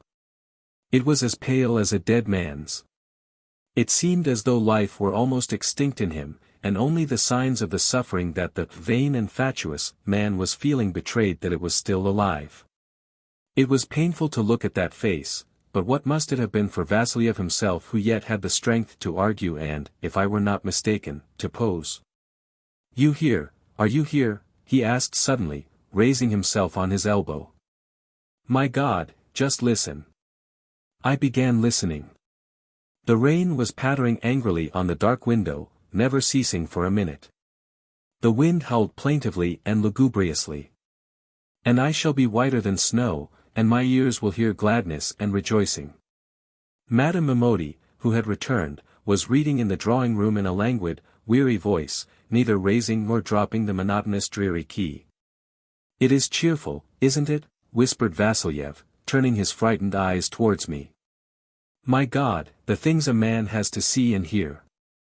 If only one could set this chaos to music. As Hamlet says, it would confound the ignorant, and amaze indeed, the very faculties of eyes and ears. How well I should have understood that music then. How I should have felt it. What time is it? 5 minutes to 3. Morning is still far off. And in the morning there's the funeral. A lovely prospect. One follows the coffin through the mud and rain. One walks along, seeing nothing but the cloudy sky and the wretched scenery. The muddy mutes, taverns, wood stacks. One's trousers drenched to the knees. The never-ending streets. The time dragging out like eternity, the coarse people. And on the heart a stone, a stone. After a brief pause he suddenly asked, "Is it long since you saw General Lihachev?" "I haven't seen him since last summer. He likes to be cock of the walk, but he is a nice little old chap." "And are you still writing?" "Yes, a little." "Ah. Do you remember how I pranced about like a needle, like an enthusiastic ass at those private theatricals when I was courting Zina? It was stupid, but it was good, it was fun. The very memory of it brings back a whiff of spring. And now, what a cruel change of scene. There is a subject for you. Only don't you go in for writing the diary of a suicide. That's vulgar and conventional. You make something humorous of it." "Again you are posing," I said. "There's nothing humorous in your position. Nothing laughable." "You say nothing laughable." Vasilyev sat up, and tears glistened in his eyes. An expression of bitter distress came into his pale face. His chin quivered. "You laugh at the deceit of cheating clerks and faithless wives," he said, "but no clerk, no faithless wife has cheated as my fate has cheated me. I have been deceived as no bank depositor, no duped husband has ever been deceived. Only realize what an absurd fool I have been made. Last year before your eyes I did not know what to do with myself for happiness. And now before your eyes." Vasilyev's head sank on the pillow and he laughed. Nothing more absurd and stupid than such a change could possibly be imagined. Chapter 1, Spring, Love, Honeymoon, Honey, in fact. Chapter 2, Looking for a Job, the Pawn Shop, Pallor, the Chemist's Shop, and Tomorrow's Splashing Through the Mud to the Graveyard. He laughed again. I felt acutely uncomfortable and made up my mind to go. "I tell you what," I said, "you lie down, and I will go to the chemist's." He made no answer. I put on my greatcoat and went out of his room. As I crossed the passage I glanced at the coffin and Madame Mimodi reading over it. I strained my eyes in vain, I could not recognize in the swarthy, yellow-faced Zina, the lively, pretty ingenue of Lihachev's company. Sic transit, I thought. With that I went out, not forgetting to take the revolver, and made my way to the chemist's. But I ought not to have gone away. When I came back from the chemist's, Vasilyev lay on the sofa fainting. The bandages had been roughly torn off, and blood was flowing from the reopened wound. It was daylight before I succeeded in restoring him to consciousness. He was raving in delirium, shivering, and looking with unseeing eyes about the room till morning had come, and we heard the booming voice of the priest as he read the service over the dead. When Vasilyev's rooms were crowded with old women and mutes, when the coffin had been moved and carried out of the yard, I advised him to remain at home. But he would not obey me, in spite of the pain and the grey, rainy morning. He walked bareheaded and in silence behind the coffin all the way to the cemetery, hardly able to move one leg after the other, and from time to time clutching convulsively at his wounded side. His face expressed complete apathy. Only once when I roused him from his lethargy by some insignificant question he shifted his eyes over the pavement and the grey fence, and for a moment there was a gleam of gloomy anger in them. "Wheelwright," he read on a signboard. "Ignorant, illiterate people, devil take them." I led him home from the cemetery. Only 1 year has passed since that night, and Vasilyev has hardly had time to wear out the boots in which he tramped through the mud behind his wife's coffin. At the present time as I finish this story, he is sitting in my drawing room and, playing on the piano, is showing the ladies how provincial misses sing sentimental songs. The ladies are laughing, and he is laughing too. He is enjoying himself. I call him into my study. Evidently not pleased at my taking him from agreeable company, he comes to me and stands before me in the attitude of a man who has no time to spare. I give him this story, and ask him to read it. Always condescending about my authorship, he stifles a sigh, the sigh of a lazy reader, sits down in an armchair and begins upon it. "Hang it all, what horrors," he mutters with a smile. But the further he gets into the reading, the graver his face becomes. At last, under the stress of painful memories, he turns terribly pale, he gets up and goes on reading as he stands. When he has finished he begins pacing from corner to corner. How does it end? I ask him. How does it end? Hum. He looks at the room, at me, at himself. He sees his new fashionable suit, hears the ladies laughing and, sinking on a chair, begins laughing as he laughed on that night. Wasn't I right when I told you it was all absurd? My God! I have had burdens to bear that would have broken an elephant's back. The devil knows what I have suffered. No one could have suffered more, I think, and where are the traces? It's astonishing. One would have thought the imprint made on a man by his agonies would have been everlasting, never to be effaced or eradicated.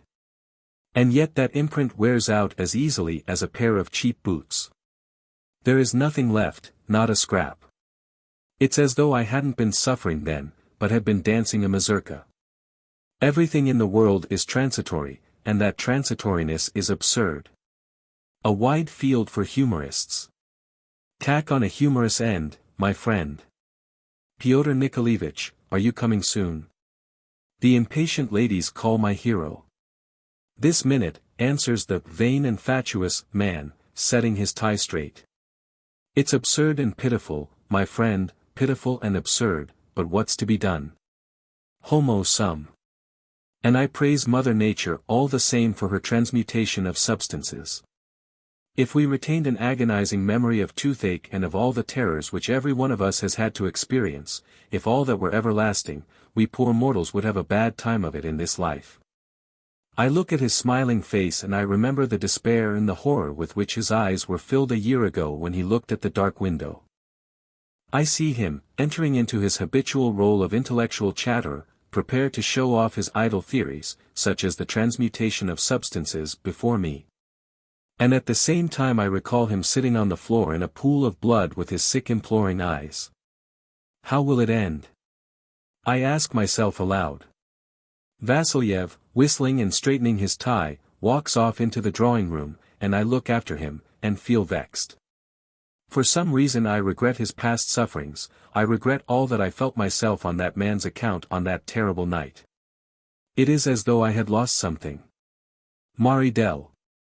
It was a free night. Natalia Andreevna Bronin, her married name was Nikitin, the opera singer, is lying in her bedroom, her whole being abandoned to repose. She lies, deliciously drowsy, thinking of her little daughter who lives somewhere far away with her grandmother or aunt. The child is more precious to her than the public, bouquets, notices in the papers, adorers. And she would be glad to think about her till morning. She is happy, at peace, and all she longs for is not to be prevented from lying undisturbed, dozing and dreaming of her little girl. All at once the singer starts, and opens her eyes wide. There is a harsh abrupt ring in the entry. Before 10 seconds have passed the bell tinkles a second time and a third time. The door is opened noisily and someone walks into the entry stamping his feet like a horse, snorting and puffing with the cold. Damn it all, nowhere to hang one's coat, the singer hears a husky bass voice. Celebrated singer, look at that. Makes 5,000 a year, and can't get a decent hat stand. My husband, thinks the singer, frowning. And I believe he has brought one of his friends to stay the night too. Hateful. No more peace. When the loud noise of someone blowing his nose and putting off his galoshes dies away, the singer hears cautious footsteps in her bedroom. It is her husband, Mari D.L., Denis Petrovich Nikitin. He brings a whiff of cold air and a smell of brandy. For a long while he walks about the bedroom, breathing heavily, and, stumbling against the chairs in the dark, seems to be looking for something. What do you want? His wife moans, when she is sick of his fussing about. You have woken me. I am looking for the matches, my love. You are not asleep then. I have brought you a message. Greetings from that, what's his name? Red-headed fellow who is always sending you bouquets. Zagvozdkin. I have just been to see him. What did you go to him for? Oh, nothing particular. We sat and talked and had a drink. Say what you like, Natalie, I dislike that individual, I dislike him awfully. He is a rare blockhead. He is a wealthy man, a capitalist, he has 600,000, and you would never guess it. Money is no more use to him than a radish to a dog. He does not eat it himself nor give it to others. Money ought to circulate, but he keeps tight hold of it, is afraid to part with it. What's the good of capital lying idle? Capital lying idle is no better than grass. Mari DL gropes his way to the edge of the bed and, puffing, sits down at his wife's feet. Capital lying idle is pernicious, he goes on. Why has business gone downhill in Russia? Because there is so much capital lying idle among us. They are afraid to invest it. It's very different in England. There are no such queer fish as XVIII in England, my girl. There every farthing is in circulation. Yes. They don't keep it locked up in chests there. Well, that's all right. I am sleepy. Directly. Whatever was it I was talking about? Yes. In these hard times hanging is too good for XVIII. He is a fool and a scoundrel. No better than a fool. If I asked him for a loan without security, why, a child could see that he runs no risk whatever. He doesn't understand, the ass. For 10,000 he would have got 100. In a year he would have another 100,000. I asked, I talked. But he wouldn't give it me, the blockhead. I hope you did not ask him for a loan in my name. A queer question. Mari DL is offended. Anyway, he would sooner give me 10,000 than you. You are a woman, and I am a man anyway, a businesslike person. And what a scheme I propose to him. Not a bubble, not some chimera, but a sound thing, substantial. If one could hit on a man who would understand, one might get 20,000 for the idea alone. Even you would understand if I were to tell you about it. Only you, don't chatter about it, not a word. But I fancy I have talked to you about it already. Have I talked to you about sausage skins? By and by. I believe I have. Do you see the point of it? Now the provision shops and the sausage makers get their sausage skins locally, and pay a high price for them. Well, but if one were to bring sausage skins from the Caucasus where they are worth nothing, and where they are thrown away, then where do you suppose the sausage makers would buy their skins, here in the slaughterhouses or from me? From me, of course. Why, I shall sell them 10 times as cheap. Now let us look at it like this, every year in Petersburg and Moscow and in other centers these same skins would be bought to the sum of 500,000, let us suppose. That's the minimum. Well, and if you can tell me tomorrow, later on. Yes, that's true. You are sleepy, pardon, I am just going, say what you like, but with capital you can do good business everywhere, wherever you go. With capital even out of cigarette ends one may make 1,000,000. Take your theatrical business now. Why, for example, did Lentovsky come to grief? It's very simple. He did not go the right way to work from the very first.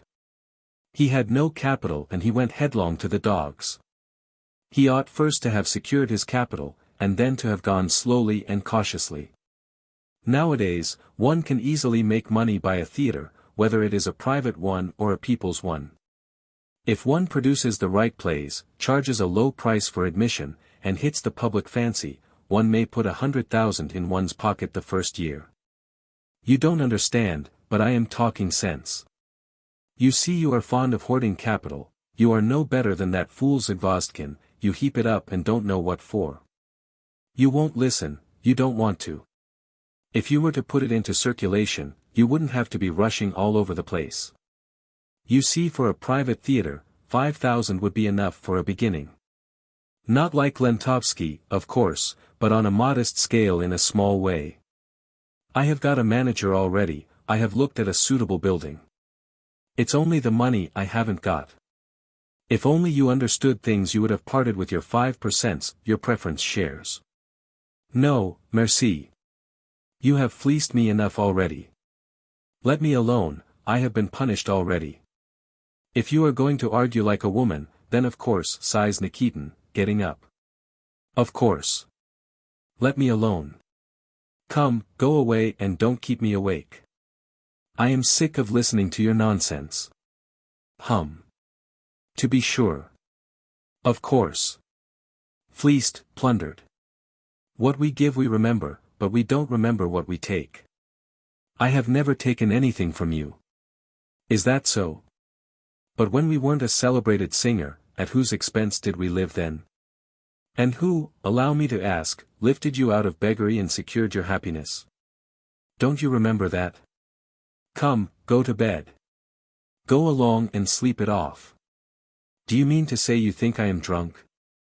If I am so low in the eyes of such a grand lady, I can go away altogether. Do. A good thing too. I will, too. I have humbled myself enough. And I will go. Oh, my God. Oh, do go, then. I shall be delighted. Very well, we shall see. Nikitin mutters something to himself, and, stumbling over the chairs, goes out of the bedroom. Then sounds reach her from the entry of whispering, the shuffling of galoshes and a door being shut. Mari DL has taken offense in earnest and gone out. Thank God, he has gone, thinks the singer. Now I can sleep. And as she falls asleep she thinks of her Mari DL, what sort of a man he is, and how this affliction has come upon her. At one time he used to live at Chernigov, and had a situation there as a bookkeeper. As an ordinary obscure individual and not the Mari DL, he had been quite endurable. He used to go to his work and take his salary, and all his whims and projects went no further than a new guitar, fashionable trousers, and an amber cigarette holder. Since he had become the husband of a celebrity, he was completely transformed. The singer remembered that when first she told him she was going on the stage he had made a fuss, been indignant, complained to her parents, turned her out of the house. She had been obliged to go on the stage without his permission. Afterwards, when he learned from the papers and from various people that she was earning big sums, he had forgiven her, abandoned bookkeeping, and become her hanger-on. The singer was overcome with amazement when she looked at her hanger-on. When and where had he managed to pick up new tastes, polish, and airs and graces? Where had he learned the taste of oysters and of different burgundies? Who had taught him to dress and do his hair in the fashion and call her Natalie instead of Natasha? It's strange, thinks the singer. In old days he used to get his salary and put it away, but now 100 rubles a day is not enough for him.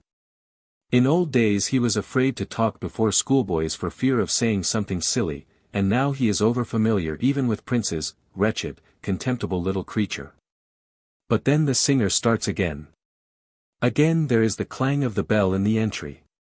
The housemaid, scolding and angrily flopping with her slippers, goes to open the door. Again someone comes in and stamps like a horse. He has come back, thinks the singer. When shall I be left in peace? It's revolting. She is overcome by fury. Wait a bit. I'll teach you to get up these farces. You shall go away. I'll make you go away. The singer leaps up and runs barefoot into the little drawing room where her Mari usually sleeps. She comes at the moment when he is undressing, and carefully folding his clothes on a chair. You went away, she says, looking at him with bright eyes full of hatred. What did you come back for? Nikitin remains silent, and merely sniffs. You went away. Kindly take yourself off this very minute. This very minute. Do you hear? Mari DL coughs and, without looking at his wife, takes off his braces. If you don't go away, you insolent creature, I shall go, the singer goes on, stamping her bare foot, and looking at him with flashing eyes. I shall go. Do you hear, insolent, worthless wretch, flunky, out you go. You might have some shame before outsiders, mutters her husband. The singer looks round and only then sees an unfamiliar countenance that looks like an actor's. The countenance, seeing the singer's uncovered shoulders and bare feet, shows signs of embarrassment, and looks ready to sink through the floor. Let me introduce, mutters Nikitin, Bezbaznikov, a provincial manager. The singer utters a shriek, and runs off into her bedroom. There, you see, says Mari DL, as he stretches himself on the sofa, it was all honey just now, my love, my dear, my darling, kisses and embraces. But as soon as money is touched upon, then. As you see, money is the great thing. Good night. A minute later there is a snore. A living chattel. Groholsky embraced Liza, kept kissing one after another all her little fingers with their bitten pink nails, and laid her on the couch covered with cheap velvet. Liza crossed one foot over the other, clasped her hands behind her head, and lay down. Groholsky sat down in a chair beside her and bent over. He was entirely absorbed in contemplation of her. How pretty she seemed to him, lighted up by the rays of the setting sun. There was a complete view from the window of the setting sun, golden, lightly flecked with purple. The whole drawing room, including Liza, was bathed by it with brilliant light that did not hurt the eyes, and for a little while covered with gold. Groholsky was lost in admiration. Liza was so incredibly beautiful. It is true her little kittenish face with its brown eyes, and turn-up nose was fresh, and even piquant, his scanty hair was black as soot and curly, her little figure was graceful, well-proportioned and mobile as the body of an electric eel. But on the whole. However, my taste has nothing to do with it. Groholsky, who was spoilt by women, and who had been in love and out of love hundreds of times in his life, saw her as a beauty. He loved her, and blind love finds ideal beauty everywhere. I say, he said, looking straight into her eyes, I have come to talk to you, my precious. Love cannot bear anything vague or indefinite. Indefinite relations, you know, I told you yesterday, Liza. We will try today to settle the question we raised yesterday. Come, let us decide together. What are we to do? Liza gave a yawn and scowling, drew her right arm from under her head. What are we to do? She repeated hardly audibly after Groholsky. Well, yes, what are we to do? Come, decide, wise little head. I love you, and a man in love is not fond of sharing. He is more than an egoist. It is too much for me to go shares with your husband. I mentally tear him to pieces, when I remember that he loves you too. In the second place, you love me. Perfect freedom is an essential condition for love. And are you free? Are you not tortured by the thought that that man towers forever over your soul?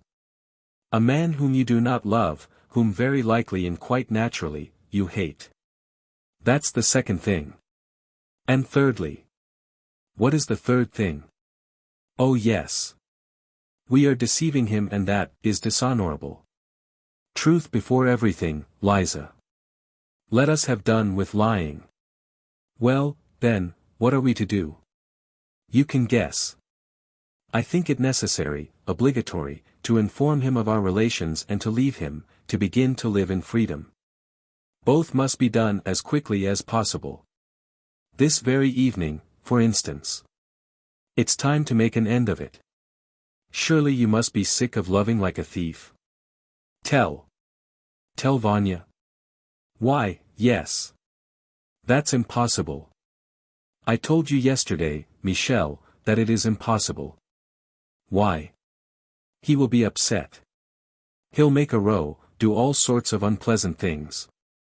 Don't you know what he is like? God forbid.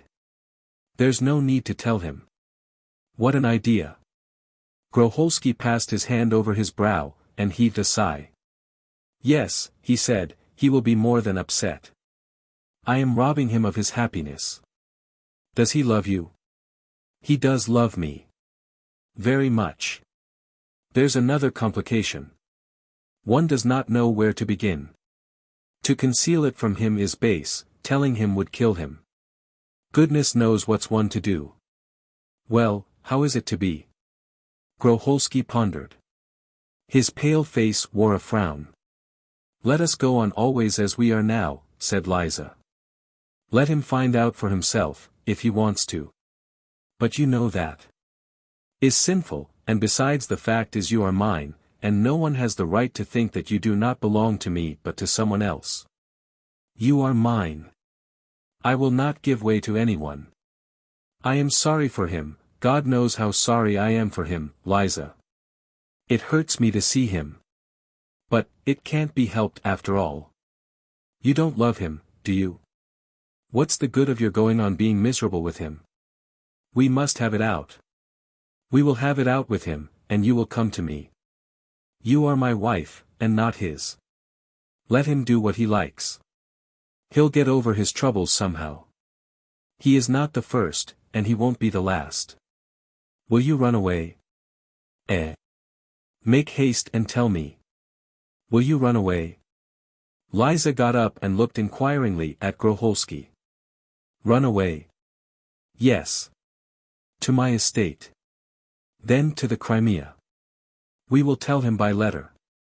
We can go at night. There is a train at 1:30. Well? Is that all right? Liza scratched the bridge of her nose, and hesitated. Very well, she said, and burst into tears. Patches of red came out of her cheeks, her eyes swelled, and tears flowed down her kittenish face. What is it? Cried Groholsky in a flutter. Liza. What's the matter? Come. What are you crying for? What a girl. Come, what is it? Darling. Little woman. Liza held out her hands to Groholsky, and hung on his neck. There was a sound of sobbing. I am sorry for him, muttered Liza. Oh, I am so sorry for him. Sorry for whom? VIII, Vanya. And do you suppose I'm not? But what's to be done? We are causing him suffering. He will be unhappy, will curse us, but is it our fault that we love one another? As he uttered the last word, Groholsky darted away from Liza as though he had been stung and sat down in an easy chair. Liza sprang away from his neck and rapidly, in one instant, dropped on the lounge. They both turned fearfully red, dropped their eyes, and coughed. A tall, broad-shouldered man of 30, in the uniform of a government clerk, had walked into the drawing-room. He had walked in unnoticed. Only the bang of a chair which he knocked in the doorway had warned the lovers of his presence, and made them look round. It was the husband. They had looked round too late. He had seen Groholsky's arm round Liza's waist, and had seen Liza hanging on Groholsky's white and aristocratic neck. He saw us. Liza and Groholsky thought at the same moment, while they did not know what to do with their heavy hands and embarrassed eyes. The petrified husband, rosy-faced, turned white. An agonizing, strange, soul-revolting silence lasted for 3 minutes. Oh, those 3 minutes. Groholsky remembers them to this day. The first to move and break the silence was the husband. He stepped up to Groholsky and, screwing his face into a senseless grimace like a smile, gave him his hand. Groholsky shook the soft perspiring hand and shuddered all over as though he had crushed a cold frog in his fist. Good evening, he muttered. How are you? The husband brought out in a faint husky, almost inaudible voice, and he sat down opposite Groholsky, straightening his collar at the back of his neck. Again, an agonizing silence followed. But that silence was no longer so stupid. The first step, most difficult and colorless, was over. All that was left now was for one of the two to depart in search of matches or on some such trifling errand. Both longed intensely to get away. They sat still, not looking at one another, and pulled at their beards while they ransacked their troubled brains for some means of escape from their horribly awkward position. Both were perspiring. Both were unbearably miserable and both were devoured by hatred. They longed to begin the tussle, but how were they to begin and which was to begin first? If only she would have gone out. I saw you yesterday at the assembly hall, muttered Bugrov, that was the husband's name. Yes, I was there. The ball, did you dance? Yes, with the younger Lukovsky. She dances heavily. She dances impossibly. She is a great chatterbox. Pause. She is never tired of talking. Yes. It was slow. I saw you too. Groholsky accidentally glanced at Bugrov. He caught the shifting eyes of the deceived husband and could not bear it. He got up quickly seized Bugrov's hand, shook it, picked up his hat, and walked towards the door, conscious of his own back. He felt as though thousands of eyes were looking at his back. It is a feeling known to the actor who has been hissed and is making his exit from the stage, and to the young dandy who has received a blow on the back of the head and is being led away in charge of a policeman. As soon as the sound of Groholsky's steps had died away and the door in the hall creaked, Bugrov leapt up, and after making 2 or 3 rounds of the drawing-room, strolled up to his wife. The kittenish face puckered up and began blinking its eyes as though expecting a slap. Her husband went up to her, and with a pale, distorted face, with arms, head, and shoulders shaking, stepped on her dress and knocked her knees with his. "If, you wretched creature," he began in a hollow, wailing voice, "you let him come here once again, I'll. Don't let him dare to set his foot. I'll kill you. Do you understand? Worthless creature, you shudder. Fill thy woman." Bugrov seized her by the elbow, shook her, and flung her like an india-rubber ball towards the window. "Wretched, vulgar woman. You have no shame." She flew towards the window, hardly touching the floor with her feet, and caught at the curtains with her hands. "Hold your tongue," shouted her husband, going up to her with flashing eyes and stamping his foot.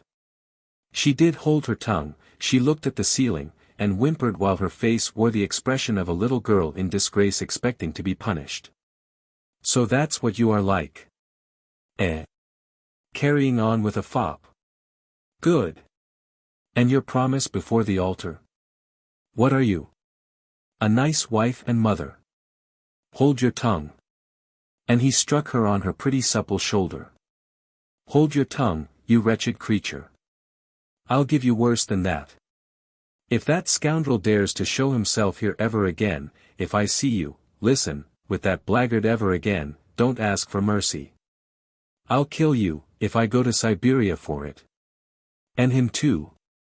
I shouldn't think twice about it. You can go, I don't want to see you." Bugrov wiped his eyes and his brow with his sleeve and strode about the drawing-room, Liza sobbing more and more loudly, twitching her shoulders, and her little turned-up nose, became absorbed in examining the lace on the curtain. "You are crazy," her husband shouted. "Your silly head is full of nonsense. Nothing but whims. I won't allow it, Elizaveta, my girl. You had better be careful with me. I don't like it. If you want to behave like a pig, then out you go, there is no place in my house for you. Out you pack if you are a wife, so you must forget these dandies, put them out of your silly head. It's all foolishness. Don't let it happen again. You try defending yourself. Love your husband. You have been given to your husband, so you must love him. Yes, indeed. Is one not enough? Go away till torturers." Bugrov paused, then shouted. "Go away, I tell you, go to the nursery. Why are you blubbering? It is your own fault, and you blubber. What a woman. Last year you were after Petka Tochkov, now you are after this devil. Lord forgive us. Tfu, it's time you understood what you are. A wife. A mother. Last year there were unpleasantnesses, and now there will be unpleasantnesses. Tfu." Bugrov heaved a loud sigh, and the air was filled with the smell of sherry. He had come back from dining and was slightly drunk. "Don't you know your duty?" "No. You must be taught, you've not been taught so far. Your mama was a gadabout, and you can blubber." "Yes. Blubber away." Bugrov went up to his wife and drew the curtain out of her hands. "Don't stand by the window, people will see you blubbering. Don't let it happen again. You'll go from embracing to worse trouble. You'll come to grief. Do you suppose I like to be made a fool of? And you will make a fool of me if you carry on with them, the low brutes. Come, that's enough. Don't you? Another time. Of course I. Liza, stay. Bugrov heaved a sigh and enveloped Liza in the fumes of sherry. You are young and silly, you don't understand anything. I am never at home. And they take advantage of it. You must be sensible, prudent. They will deceive you. And then I won't endure it. Then I may do anything. Of course. Then you can just lie down, and die. I am capable of doing anything if you deceive me, my good girl. I might beat you to death. And I shall turn you out of the house, and then you can go to your rascals. And Bugrov, horrible dictu, wiped the wet, tearful face of the traitress Liza with his big soft hand. He treated his 20-year-old wife as though she were a child. Come, that's enough. I forgive you. Only God forbid it should happen again. I forgive you for the 5th time, but I shall not forgive you for the 6th, as God is holy. God does not forgive such as you for such things. Bugrov bent down and put out his shining lips towards Liza's little head. But the kiss did not follow. The doors of the hall, of the dining room, of the parlor, and of the drawing room all slammed, and Groholsky flew into the drawing room like a whirlwind. He was pale and trembling. He was flourishing his arms and crushing his expensive hat in his hands. His coat fluttered upon him as though it were on a peg. He was the incarnation of acute fever. When Bugrov saw him he moved away from his wife and began looking out of the other window. Groholsky flew up to him, and waving his arms and breathing heavily and looking at no one, he began in a shaking voice. Ivan Petrovitch. Let us leave off keeping up this farce with one another. We have deceived each other long enough. It's too much. I cannot stand it. You must do as you like, but I cannot. It's hateful and mean, it's revolting. Do you understand that it is revolting? Groholsky spluttered and gasped for breath. It's against my principles. And you are an honest man. I love her. I love her more than anything on earth. You have noticed it and it's my duty to say this. What am I to say to him? Ivan Petrovitch wondered. We must make an end of it. This farce cannot drag on much longer. It must be settled somehow. Groholsky drew a breath and went on. I cannot live without her, she feels the same. You are an educated man, you will understand that in such circumstances your family life is impossible. This woman is not yours, so, in short, I beg you to look at the matter from an indulgent humane point of view. Ivan Petrovitch, you must understand at last that I love her more than myself, more than anything in the world, and to struggle against that love is beyond my power. And she? Bugrov asked in a sullen, somewhat ironical tone. Ask her. Come now, ask her. For her to live with a man she does not love, to live with you is a misery. And she? Bugrov repeated, this time not in an ironical tone. She loves me. We love each other, Ivan Petrovitch. Kill us, despise us, pursue us, do as you will, but we can no longer conceal it from you. We are standing face to face, you may judge us with all the severity of a man whom fate has robbed of happiness. Bugrov turned as red as a boiled crab, and looked out of one eye at Liza. He began blinking. His fingers, his lips, and his eyelids twitched. Poor fellow! The eyes of his weeping wife told him that Groholsky was right, that it was a serious matter. Well, he muttered. If you. In these days. You are always. As God is above, Groholsky shrilled in his high tenor, we understand you. Do you suppose we have no sense, no feeling? I know what agonies I am causing you, as God's above. But be indulgent, I beseech you. We are not to blame. Love is not a crime. No will can struggle against it. Give her up to me, Ivan Petrovitch. Let her go with me. Take from me what you will for your sufferings. Take my life, but give me Liza. I am ready to do anything. Come, tell me how I can do something to make up in part at least. To make up for that lost happiness, I can give you other happiness. I can, Ivan Petrovitch, I am ready to do anything. It would be base on my part to leave you without satisfaction. I understand you at this moment. Bugrov waved his hand as though to say, for God's sake, go away. His eyes began to be dimmed by a treacherous moisture, in a moment they would see him crying like a child. I understand you, Ivan Petrovitch. I will give you another happiness, such as hitherto you have not known. What would you like? I have money, my father is an influential man. Will you? Come, how much do you want? Bugrov's heart suddenly began throbbing. He clutched at the window curtains with both hands. Will you have 50,000? Ivan Petrovitch, I entreat you. It's not a bribe, not a bargain. I only want by a sacrifice on my part to atone a little for your inevitable loss. Would you like 100,000?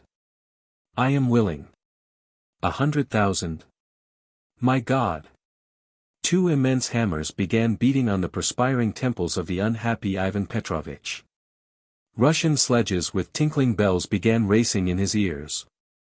Accept this sacrifice from me, Groholsky went on, I entreat you.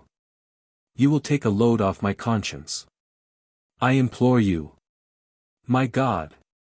A smart carriage rolled along the road wet from a May shower, past the window through which Bugrov's wet eyes were looking. The horses were fine, spirited, well-trained beasts. People in straw hats, with contented faces, were sitting in the carriage with long fishing rods and bags. A schoolboy in a white cap was holding a gun. They were driving out into the country to catch fish, to shoot, to walk about and have tea in the open air. They were driving to that region of bliss in which Bugrov as a boy, the barefoot, sunburnt, but infinitely happy son of a village deacon, had once raced about the meadows, the woods, and the river banks. Oh, how fiendishly seductive was that May! How happy those who can take off their heavy uniforms, get into a carriage and fly off to the country where the quails are calling and there is the scent of fresh hay. Bugrov's heart ached with a sweet thrill that made him shiver.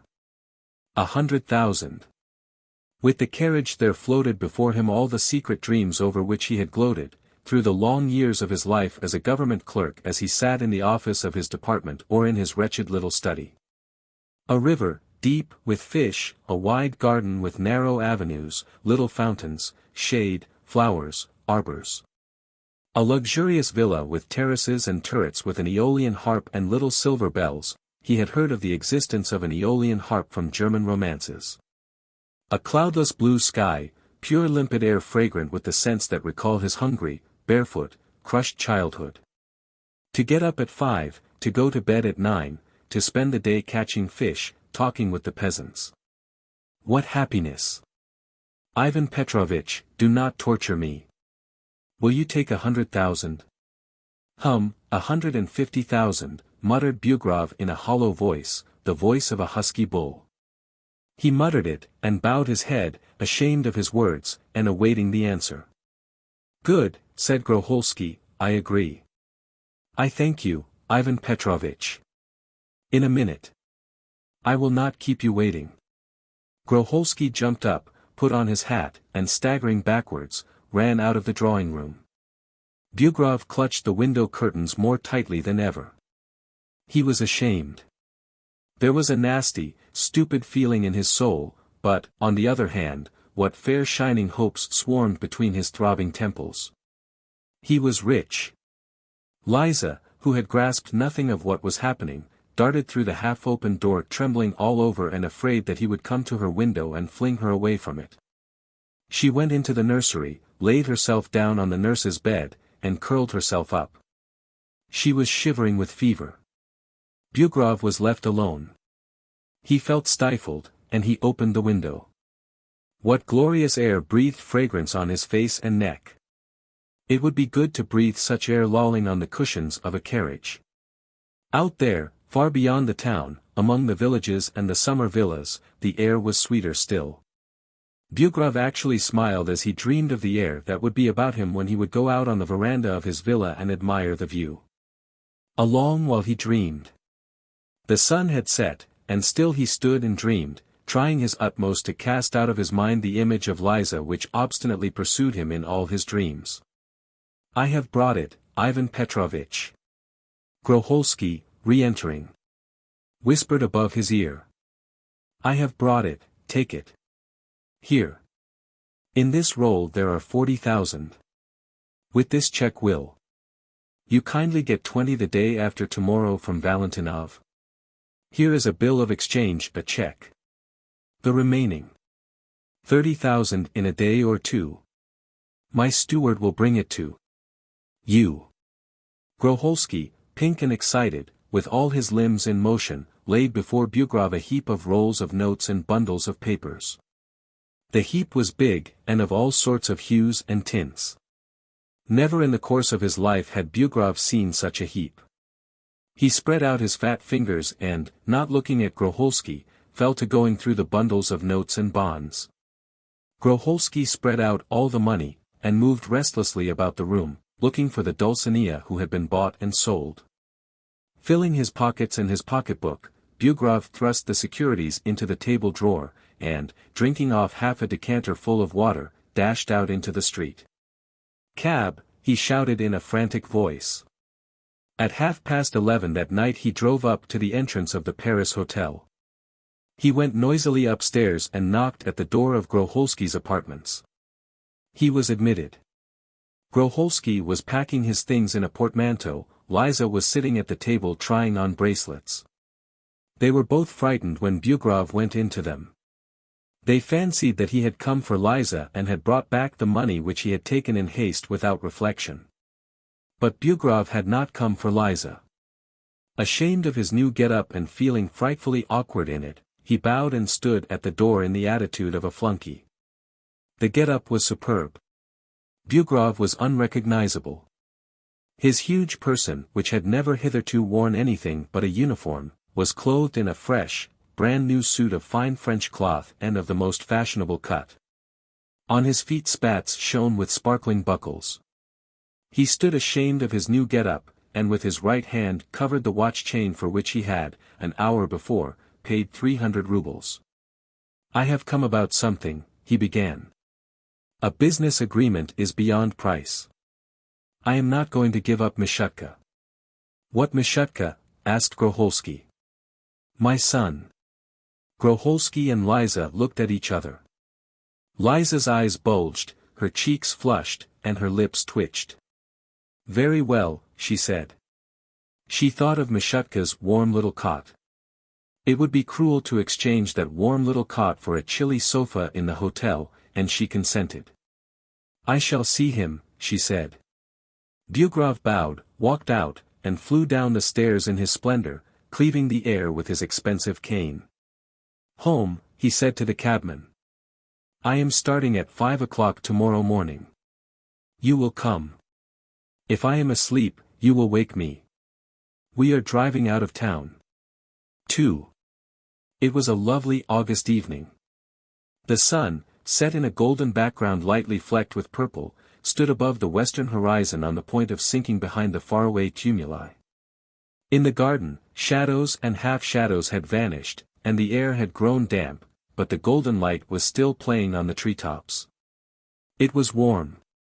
Rain had just fallen, and made the fresh, transparent fragrant air still fresher. I am not describing the August of Petersburg or Moscow, foggy, tearful, and dark, with its cold, incredibly damp sunsets. God forbid. I am not describing our cruel northern August. I ask the reader to move with me to the Crimea, to one of its shores, not far from Feodosia, the spot where stands the villa of one of our heroes. It is a pretty, neat villa surrounded by flower beds and clipped bushes. 100 paces behind it is an orchard in which its inmates walk.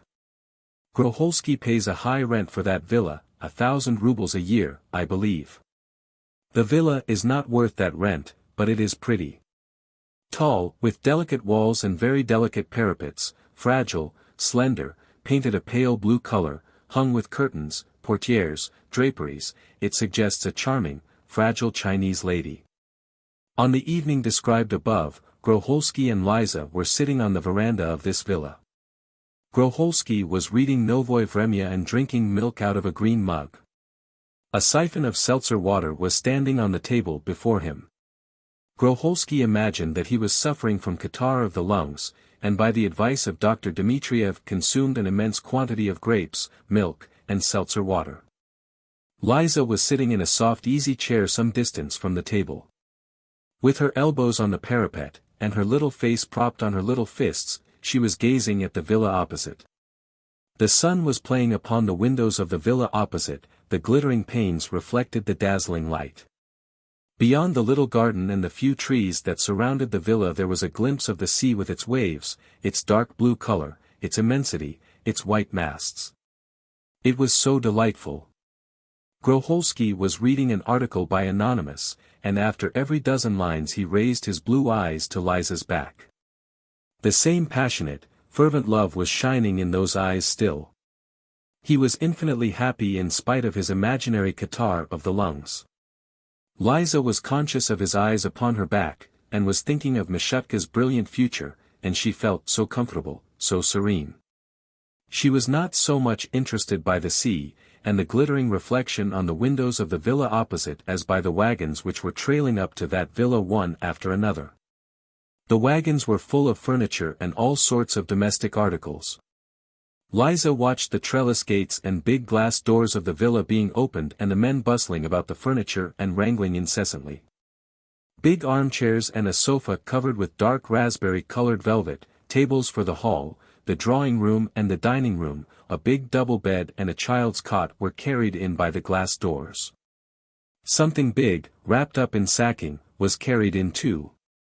A grand piano, thought Liza, and her heart throbbed. It was long since she had heard the piano, and she was so fond of it. They had not a single musical instrument in their villa. Groholsky and she were musicians only in soul, no more. There were a great many boxes and packages with the words, "with care," upon them carried in after the piano. They were boxes of looking-glasses and crockery. A gorgeous and luxurious carriage was dragged in, at the gate, and 2 white horses were led in looking like swans. My goodness, what riches! Thought Liza, remembering her old pony which Groholsky, who did not care for riding, had bought her for 100 rubles. Compared with those swan-like steeds, her pony seemed to her no better than a bug. Groholsky, who was afraid of riding fast, had purposely bought Liza a poor horse. What wealth! Liza thought and murmured as she gazed at the noisy carriers. The sun hid behind the tumuli, the air began to lose its dryness and limpidity, and still the furniture was being driven up and hauled into the house. At last it was so dark that Groholsky left off reading the newspaper while Liza still gazed and gazed. "Shouldn't we light the lamp?" said Groholsky, afraid that a fly might drop into his milk and be swallowed in the darkness. "Liza, shouldn't we light the lamp? Shall we sit in darkness, my angel?" Liza did not answer. She was interested in a chaise which had driven up to the villa opposite. What a charming little mare was in that chaise! Of medium size, not large, but graceful. A gentleman in a top hat was sitting in the chaise, a child about 3, apparently a boy, was sitting on his knees waving his little hands. He was waving his little hands and shouting with delight. Liza suddenly uttered a shriek, rose from her seat and lurched forward. "What is the matter?" asked Groholsky. "Nothing. I fancied." The tall, broad-shouldered gentleman in the top hat jumped out of the chaise, lifted the boy down, and with a skip and a hop ran gaily in at the glass door. The door opened noisily and he vanished into the darkness of the villa apartments. 2 smart footmen ran up to the horse in the chaise, and most respectfully led it to the gate. Soon the villa opposite was lighted up, and the clatter of plates, knives, and forks was audible. The gentleman in the top hat was having his supper, and judging by the duration of the clatter of crockery, his supper lasted long. Liza fancied she could smell chicken soup and roast duck. After supper, discordant sounds of the piano floated across from the villa. In all probability the gentleman in the top hat was trying to amuse the child in some way, and allowing it to strum on it. Groholsky went up to Liza and put his arm round her waist. "What wonderful weather," he said. "What air! Do you feel it?" "I am very happy, Liza, very happy indeed. My happiness is so great that I am really afraid of its destruction. The greatest things are usually destroyed, and do you know, Liza, in spite of all my happiness, I am not absolutely at peace. One haunting thought torments me, it torments me horribly. It gives me no peace by day or by night." "What thought?" "An awful thought, my love. I am tortured by the thought of your husband. I have been silent hitherto. I have feared to trouble your inner peace, but I cannot go on being silent. Where is he? What has happened to him? What has become of him with his money? It is awful. Every night I see his face, exhausted, suffering, imploring. Why, only think, my angel, can the money he so generously accepted make up to him for you? He loved you very much, didn't he? Very much. There you see. He has either taken to drink now, or... I am anxious about him. Ah, how anxious I am. Should we write to him, do you think? We ought to comfort him, a kind word, you know."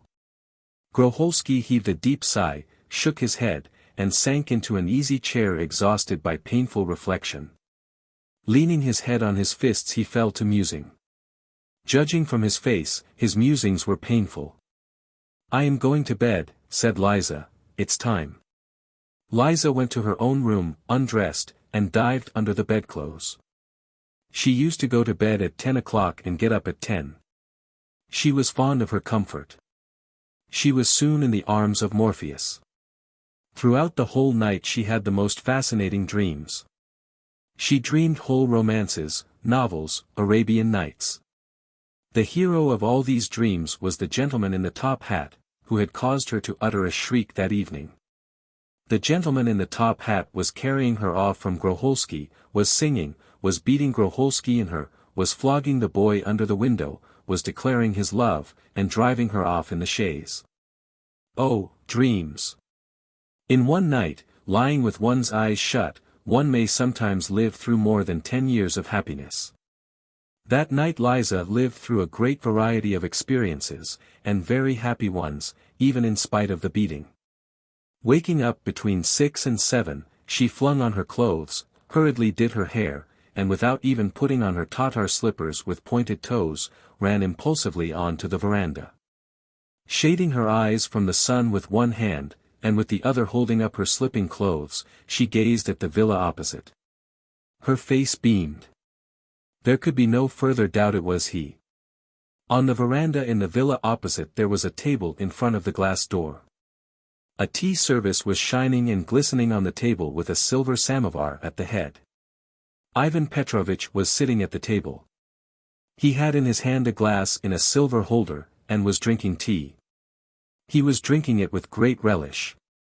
That fact could be deduced from the smacking of his lips, the sound of which reached Liza's ears. He was wearing a brown dressing gown with black flowers on it. Massive tassels fell down to the ground. It was the first time in her life Liza had seen her husband in a dressing gown, and such an expensive-looking one. Mishutka was sitting on one of his knees, and hindering him from drinking his tea. The child jumped up and down and tried to clutch his papa's shining lip. After every 3 or 4 sips the father bent down to his son and kissed him on the head. A grey cat with its tail in the air was rubbing itself against one of the table legs, and with a plaintive mew proclaiming its desire for food. Liza hid behind the veranda curtain, and fastened her eyes upon the members of her former family. Her face was radiant with joy. "Misha," she murmured, "Misha. Are you really here, Misha? The darling. And how he loves Vanya. Heavens! And Liza went off into a giggle when Mishutka stirred his father's tea with a spoon. And how Vanya loves Misha. My darlings. Liza's heart throbbed, and her head went round with joy and happiness. She sank into an armchair and went on observing them, sitting down. How did they come here, she wondered as she sent airy kisses to Mishutka. Who gave them the idea of coming here? Heavens! Can all that wealth belong to them? Can those swan-like horses that were led in at the gate belong to Ivan Petrovitch? Ah! When he had finished his tea, Ivan Petrovitch went into the house. 10 minutes later, he appeared on the steps and Liza was astounded. He, who in his youth only 7 years ago had been called Vanushka and Vanka and had been ready to punch a man in the face and turn the house upside down over 20 kopecks, was dressed devilishly well. He had on a broad-brimmed straw hat, exquisite brilliant boots, a pique waistcoat. Thousands of suns, big and little, glistened on his watch chain. With much chic he held in his right hand his gloves and cane.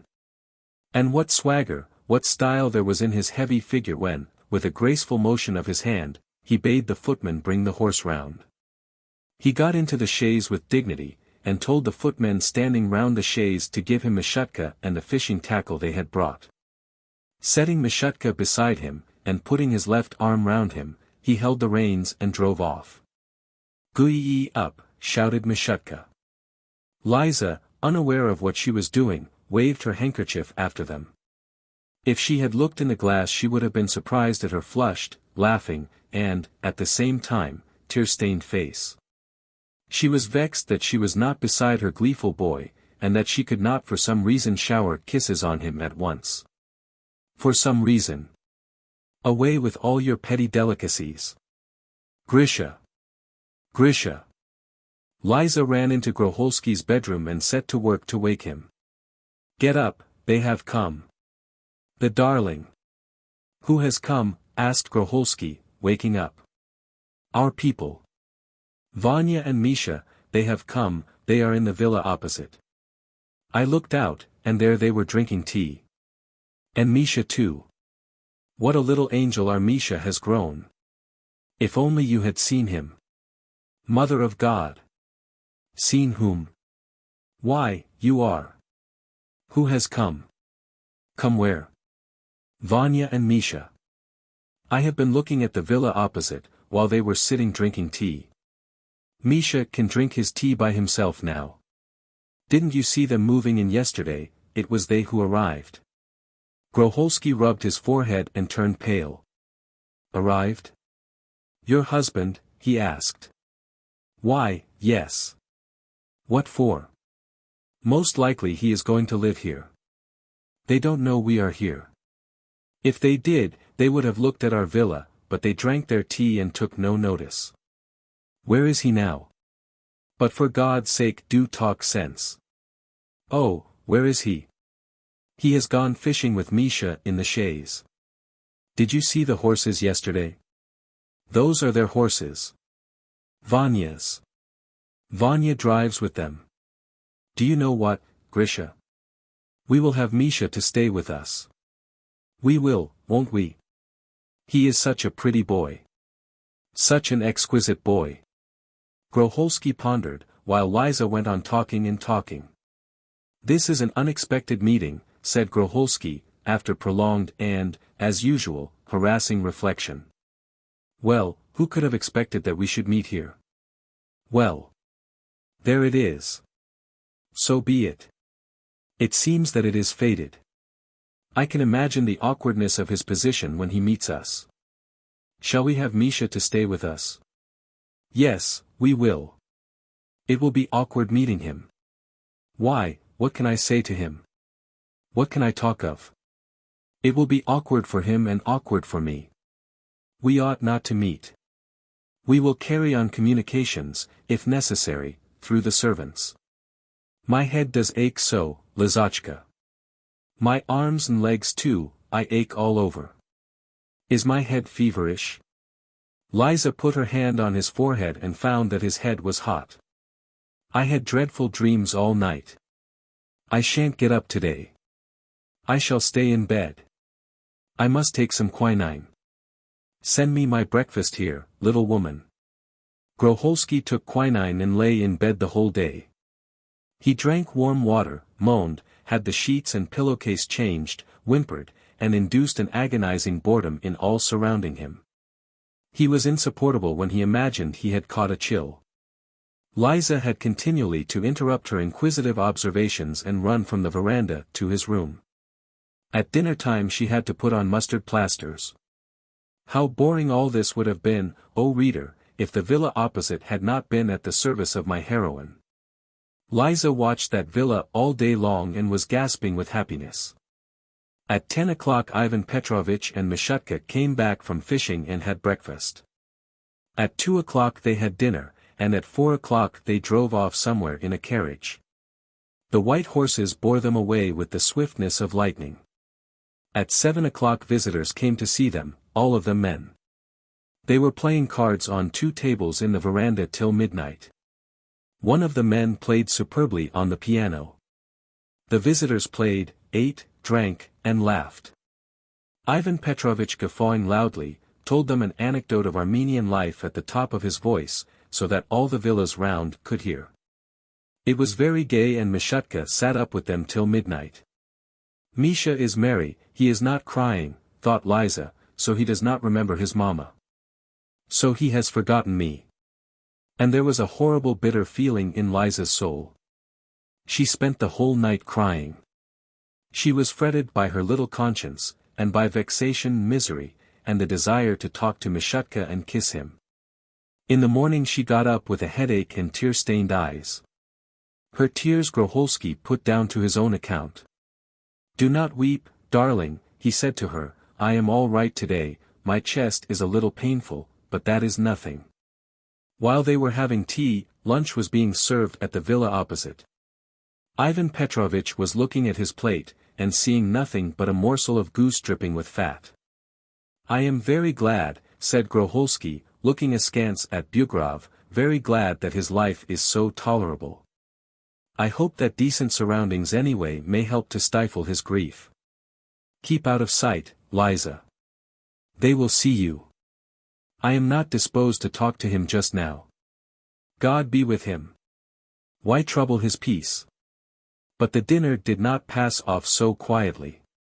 During dinner precisely that awkward position which Groholski so dreaded occurred.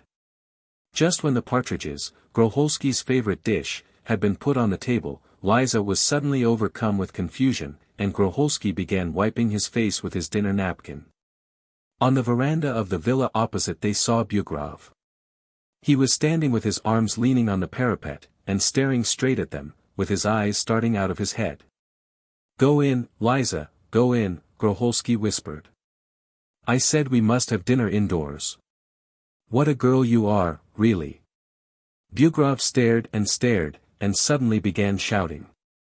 Groholski looked at him and saw a face full of astonishment. "Is that you?" bawled Ivan Petrovitch, "you? Are you here too?"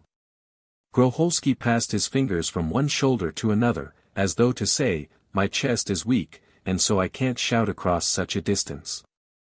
Liza's heart began throbbing, and everything turned round before her eyes. Bugrov ran from his veranda, ran across the road, and a few seconds later was standing under the veranda on which Groholski and Liza were dining. "Alas for the partridges! How are you?" he began, flushing crimson, and stuffing his big hands in his pockets. "Are you here? Are you here too?" "Yes, we are here too." "How did you get here?" "Why, how did you?"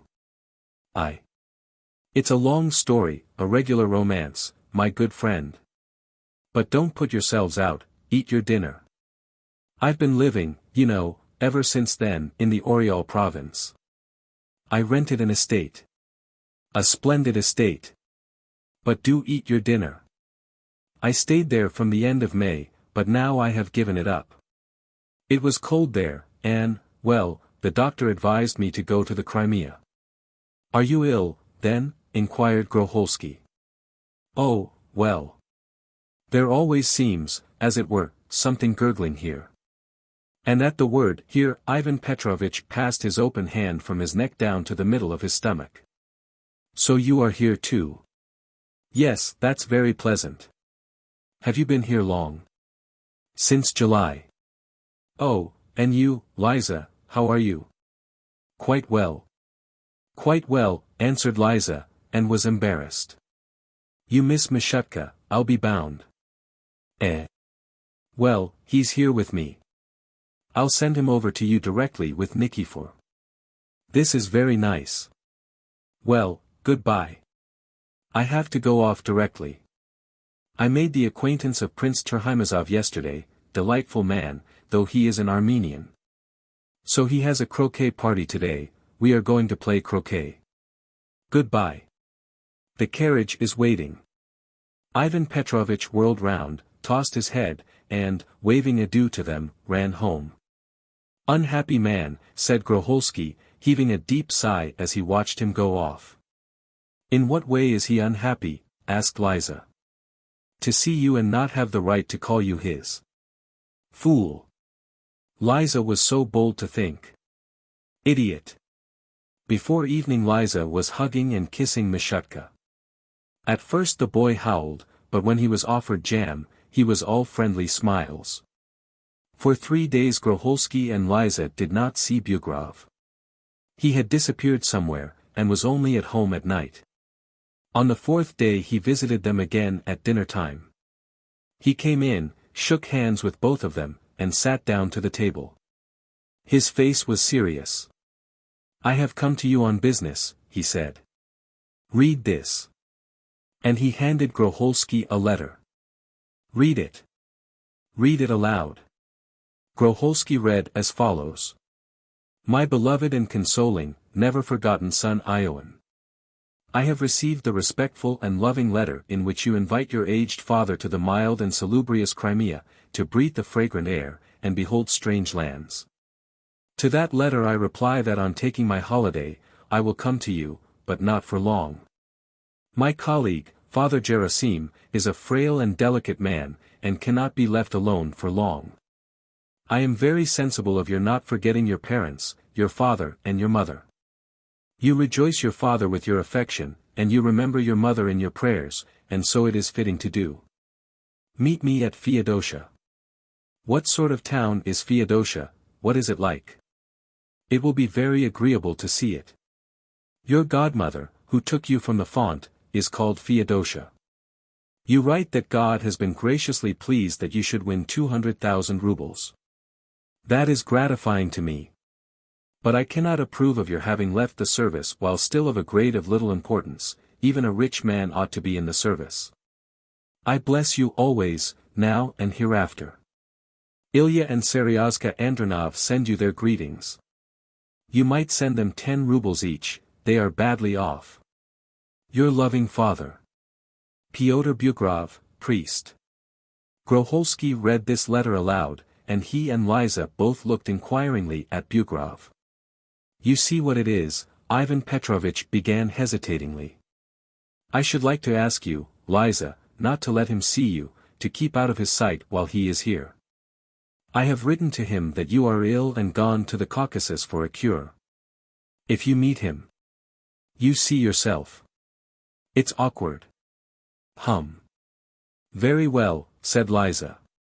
We can do that, thought Groholsky, since he makes sacrifices, why shouldn't we? Please do. If he sees you there will be trouble. My father is a man of strict principles. He would curse me in 7 churches. Don't go out of doors, Liza, that is all. He won't be here long. Don't be afraid. Father Pyotr did not long keep them waiting. One fine morning Ivan Petrovitch ran in and hissed in a mysterious tone. He has come. He is asleep now, so please be careful. And Liza was shut up within 4 walls. She did not venture to go out into the yard or onto the veranda. She could only see the sky from behind the window curtain. Unluckily for her, Ivan Petrovitch's papa spent his whole time in the open air, and even slept on the veranda. Usually Father Pyotr, a little parish priest, in a brown cassock and a top hat with a curly brim, walked slowly round the villas and gazed with curiosity at the strange lands, through his grandfatherly spectacles. Ivan Petrovitch with the Stanislav on a little ribbon accompanied him.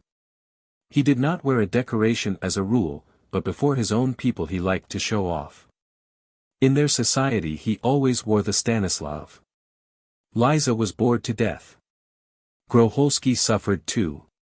He had to go for his walks alone without a companion. He almost shed tears, but had to submit to his fate. And to make things worse, Bugrov would run across every morning and in a hissing whisper would give some quite unnecessary bulletin concerning the health of Father Pyotr. He bored them with those bulletins. He slept well, he informed them. Yesterday he was put out because I had no salted cucumbers. He has taken to Mishutka, he keeps patting him on the head. At last, a fortnight later, little Father Pyotr walked for the last time round the villas and, to Groholsky's immense relief, departed. He had enjoyed himself, and went off very well satisfied. Liza and Groholsky fell back into their old manner of life. Groholsky once more blessed his fate. But his happiness did not last for long. A new trouble worse than Father Pyotr followed. Ivan Petrovitch took to coming to see them every day. Ivan Petrovitch, to be frank, though a capital fellow, was a very tedious person. He came at dinner time, dined with them and stayed a very long time. That would not have mattered. But they had to buy vodka, which Groholsky could not endure, for his dinner. He would drink 5 glasses and talk the whole dinner time. That, too, would not have mattered. But he would sit on till 2 o'clock in the morning, and not let them get to bed, and, worse still, he permitted himself to talk of things about which he should have been silent. When towards 2 o'clock in the morning he had drunk too much vodka and champagne, he would take Mishutka in his arms, and weeping, say to him, before Groholsky and Liza, "Mikhail, my son, what am I? I am a scoundrel. I have sold your mother. Sold her for 30 pieces of silver, may the Lord punish me. Mikhail Ivanitch, little sucking pig, where is your mother? Lost. Gone. Sold into slavery. Well, I am a scoundrel." These tears and these words turned Groholsky's soul inside out. He would look timidly at Liza's pale face and wring his hands. "Go to bed, Ivan Petrovitch," he would say timidly. "I am going. Come along, Mishutka. The Lord be our judge. I cannot think of sleep while I know that my wife is a slave. But it is not Groholsky's fault. The goods were mine, the money his. Freedom for the free and heaven for the saved." By day Ivan Petrovitch was no less insufferable to Groholsky. To Groholsky's intense horror, he was always at Liza's side. He went fishing with her, told her stories, walked with her, and even on one occasion, taking advantage of Groholsky's having a cold, carried her off in his carriage, goodness knows where, and did not bring her back till night. "It's outrageous, inhuman," thought Groholsky, biting his lips. Groholsky liked to be continually kissing Liza.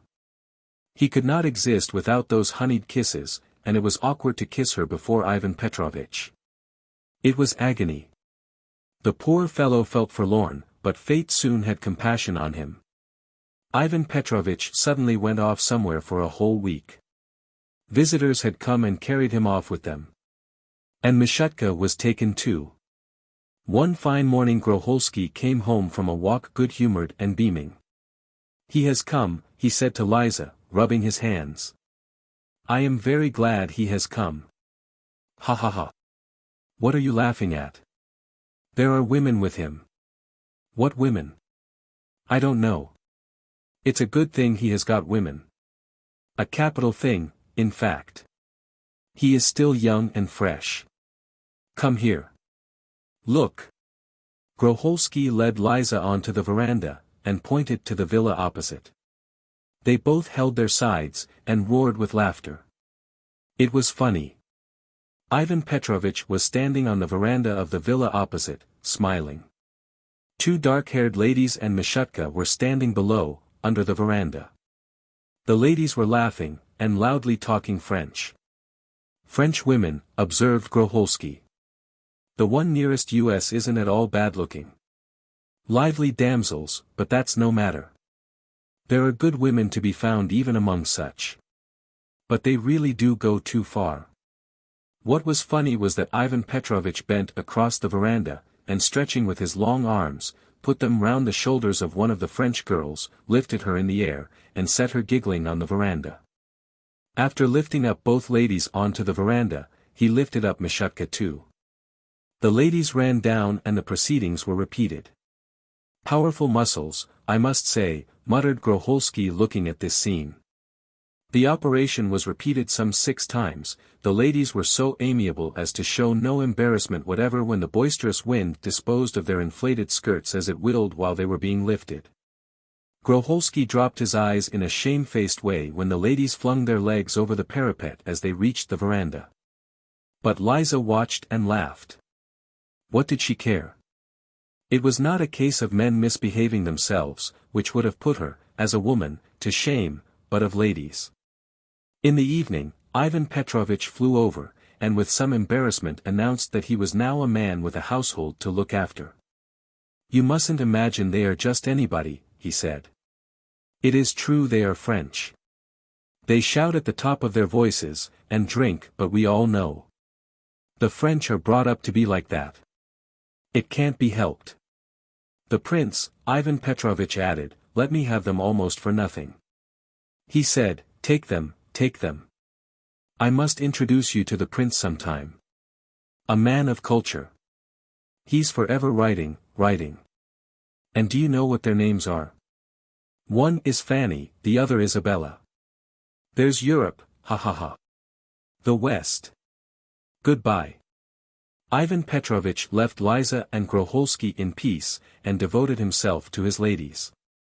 All day long sound of talk, laughter, and the clatter of crockery came from his villa. The lights were not put out till far into the night. Groholsky was in bliss. At last, after a prolonged interval of agony, he felt happy and at peace again. Ivan Petrovitch with his 2 ladies had no such happiness as he had with one. But alas, destiny has no heart. She plays with the Groholskys, the Lizas, the Ivans, and the Mishutkas as with pawns. Groholsky lost his peace again. One morning, about 10 days afterwards, on waking up late, he went out onto the veranda and saw a spectacle which shocked him, revolted him, and moved him to intense indignation. Under the veranda of the villa opposite stood the French women, and between them Liza. She was talking and looking askance at her own villa as though to see whether that tyrant, that despot were awake, so Groholsky interpreted those looks. Ivan Petrovitch standing on the veranda with his sleeves tucked up, lifted Isabella into the air, then Fanny, and then Liza. When he was lifting Liza it seemed to Groholsky that he pressed her to himself. Liza too flung one leg over the parapet. Oh, these women! All sphinxes, every one of them. When Liza returned home from her husband's villa and went into the bedroom on tiptoe, as though nothing had happened, Groholsky, pale, with hectic flushes on his cheeks, was lying in the attitude of a man at his last gasp and moaning. On seeing Liza, he sprang out of bed, and began pacing about the bedroom. So that's what you are like, is it? He shrieked in a high tenor. So that's it. Very much obliged to you. It's revolting, madam. Immoral, in fact.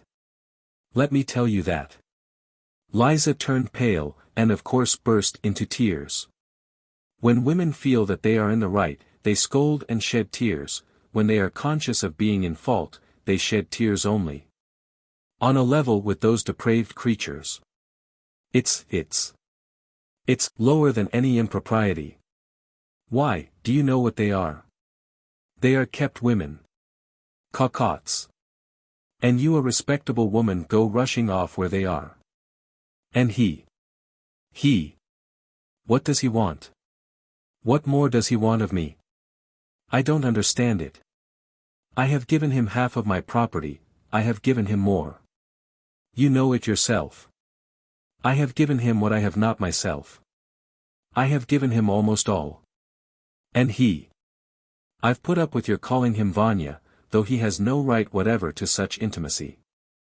I have put up with your walks, kisses after dinner. I have put up with everything, but this I will not put up with. Either he or I. Let him go away, or I go away. I'm not equal to living like this any longer, no. You can see that for yourself. Either he or I. Enough. The cup is brimming over.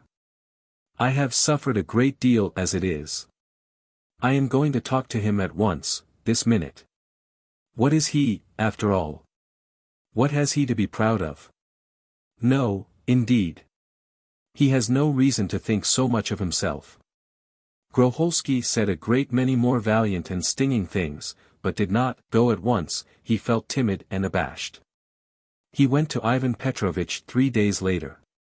When he went into his apartment, he gaped with astonishment. He was amazed at the wealth and luxury with which Bugrov had surrounded himself. Velvet hangings, fearfully expensive chairs. One was positively ashamed to step on the carpet.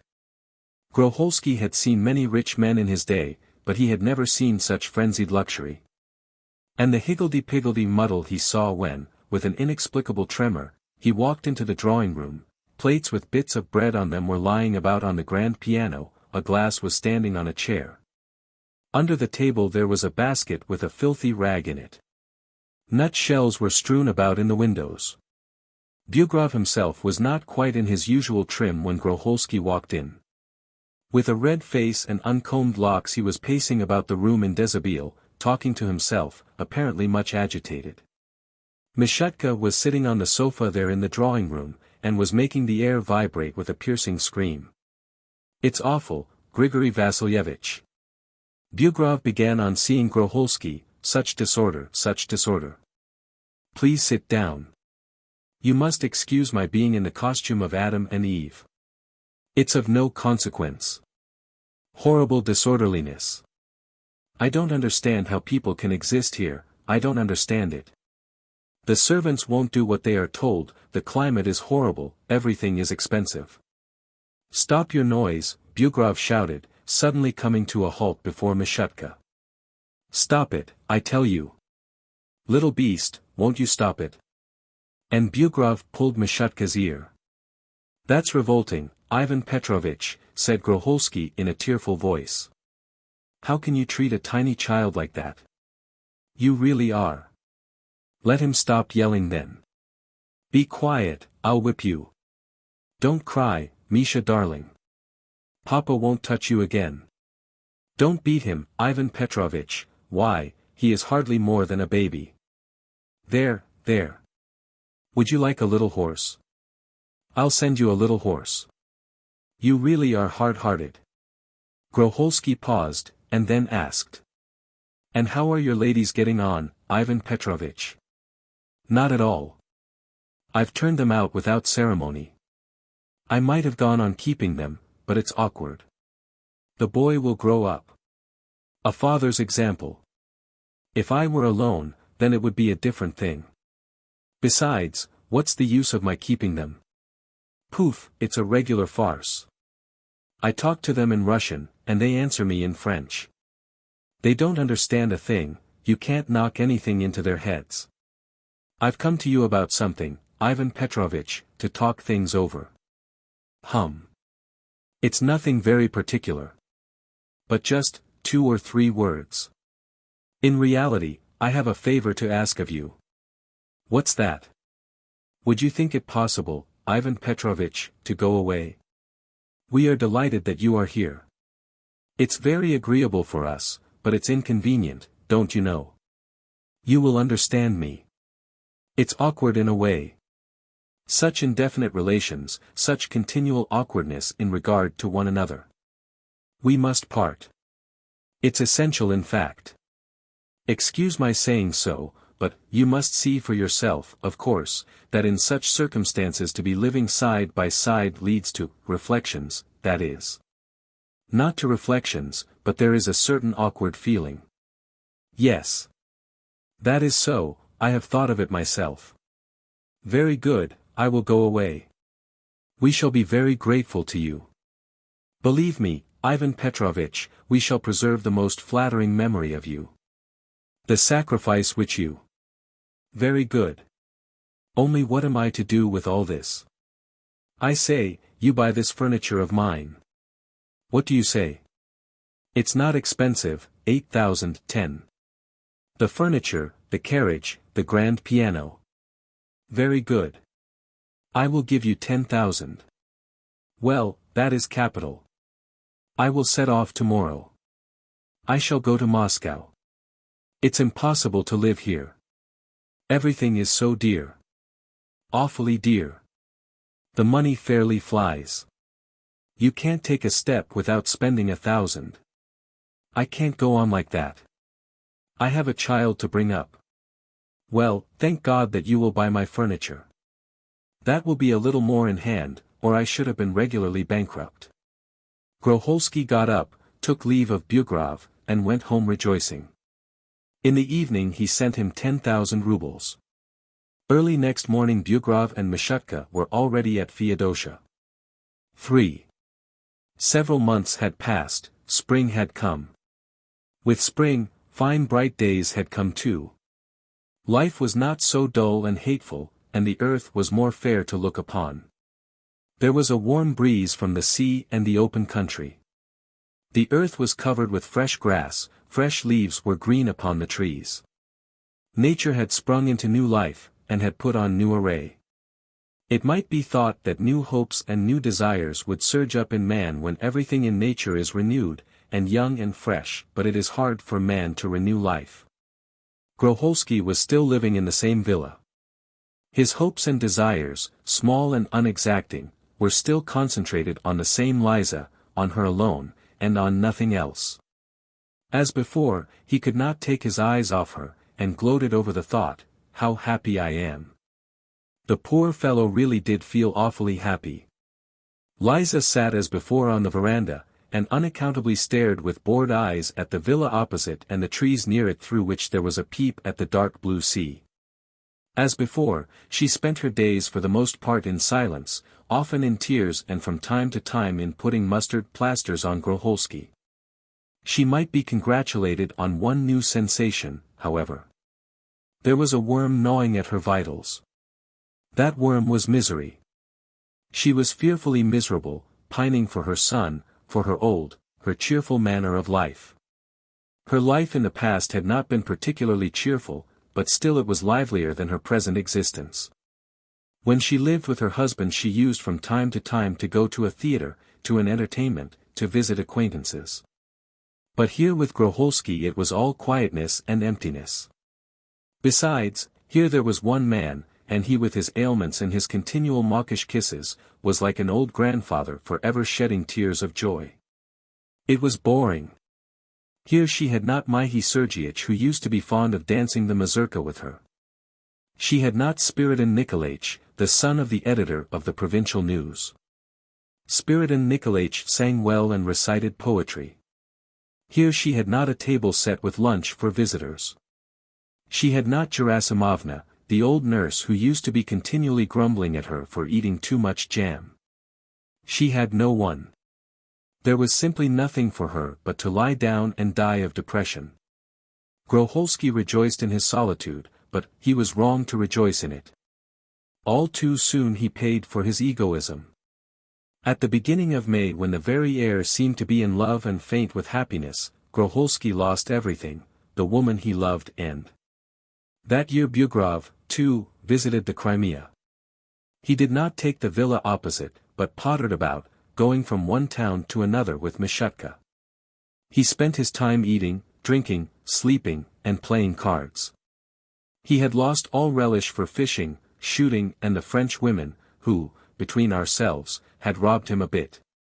He had grown thin, lost his broad and beaming smiles, and had taken to dressing in canvas. Ivan Petrovitch from time to time visited Groholsky's villa. He brought Liza jam, sweets, and fruit, and seemed trying to dispel her ennui. Groholsky was not troubled by these visits, especially as they were brief and infrequent, and were apparently paid on account of Mishutka, who could not under any circumstances have been altogether deprived of the privilege of seeing his mother. Bugrov came, unpacked his presents, and after saying a few words, departed. And those few words he said not to Liza but to Groholsky. With Liza he was silent and Groholsky's mind was at rest. But there is a Russian proverb which he would have done well to remember: don't fear the dog that barks, but fear the dog that's quiet. A fiendish proverb, but in practical life sometimes indispensable. As he was walking in the garden one day, Groholsky heard two voices in conversation. One voice was a man's, the other was a woman's. One belonged to Bugrov, the other to Liza. Groholsky listened, and turning white as death, turned softly towards the speakers. He halted behind a lilac bush, and proceeded to watch and listen. His arms and legs turned cold. A cold sweat came out upon his brow. He clutched several branches of the lilac that he might not stagger and fall down. All was over. Bugrov had his arm round Liza's waist, and was saying to her, "My darling, what are we to do? It seems it was God's will. I am a scoundrel. I sold you. I was seduced by that Herod's money, plague take him, and what good have I had from the money? Nothing but anxiety and display. No peace, no happiness, no position. One sits like a fat invalid at the same spot, and never a step forwarder. Have you heard that Andrushka Markazin has been made a head clerk? Andrushka, that fool. While I stagnate. Good heavens! I have lost you, I have lost my happiness. I am a scoundrel, a blackguard. How do you think I shall feel at the dread day of judgment? Let us go away, Vanya," wailed Liza. "I am dull. I am dying of depression. We cannot, the money has been taken." "Well, give it back again." "I should be glad to, but, wait a minute. I have spent it all. We must submit, my girl. God is chastising us. Me for my covetousness and you for your frivolity. Well, let us be tortured. It will be the better for us in the next world." And in an access of religious feeling, Bugrov turned up his eyes to heaven. "But I cannot go on living here, I am miserable." "Well, there is no help for it. I'm miserable too. Do you suppose I am happy without you? I am pining and wasting away. And my chest has begun to be bad. You are my lawful wife, flesh of my flesh, one flesh. You must live and bear it. While I will drive over, visit you." And bending down to Liza, Bugrov whispered, loudly enough, however, to be heard several yards away. "I will come to you at night, Lizanka. Don't worry. I am staying at Feodosia close by. I will live here near you till I have run through everything, and I soon shall be at my last farthing. What a life it is! Dreariness, ill, my chest is bad, and my stomach is bad." Bugrov ceased speaking, and then it was Liza's turn. My God, the cruelty of that woman! She began weeping, complaining, enumerating all the defects of her lover and her own sufferings. Groholsky, as he listened to her, felt that he was a villain, a miscreant, a murderer. "He makes me miserable," Liza said in conclusion. After kissing Liza at parting, and going out at the garden gate, Bugrov came upon Groholsky, who was standing at the gate waiting for him. "Ivan Petrovitch," said Groholsky in the tone of a dying man, "I have seen and heard it all. It's not honorable on your part, but I do not blame you. You love her too, but you must understand that she is mine. Mine. I cannot live without her. How is it you don't understand that? Granted that you love her, that you are miserable. Have I not paid you, in part at least, for your sufferings? For God's sake, go away. For God's sake, go away. Go away from here forever, I implore you, or you will kill me." "I have nowhere to go," Bugrov said thickly. You have squandered everything. You are an impulsive man. Very well. Go to my estate in the province of Chernigov. If you like, I will make you a present of the property. It's a small estate, but a good one. On my honor, it's a good one. Bugrov gave a broad grin. He suddenly felt himself in the seventh heaven. I will give it you. This very day I will write to my steward and send him an authorization for completing the purchase. You must tell everyone you have bought it. Go away, I entreat you. Very good, I will go. I understand. Let us go to a notary, at once, said Groholsky, greatly cheered, and he went to order the carriage. On the following evening, when Liza was sitting on the garden seat where her rendezvous with Ivan Petrovitch usually took place, Groholsky went quietly to her. He sat down beside her, and took her hand. Are you dull, Lizochka? He said, after a brief silence. Are you depressed? Why shouldn't we go away somewhere? Why is it we always stay at home? We want to go about, to enjoy ourselves, to make acquaintances. Don't we? I want nothing, said Liza, and turned her pale, thin face towards the path by which Bugrov used to come to her. Groholsky pondered. He knew who it was she expected, who it was she wanted. Let us go home, Liza, he said, it is damp here. You go, I'll come directly. Groholsky pondered again. You are expecting him, he asked, and made a wry face as though his heart had been gripped with red-hot pincers. Yes. I want to give him the socks for Misha. He will not come. How do you know? He has gone away. Liza opened her eyes wide. He has gone away, gone to the Chernigov province. I have given him my estate. Liza turned fearfully pale, and caught at Groholsky's shoulder to save herself from falling. I saw him off at the steamer at 3 o'clock. Liza suddenly clutched at her head, made a movement, and falling on the seat, began shaking all over. Vanya, she wailed, Vanya. I will go to Vanya. Darling.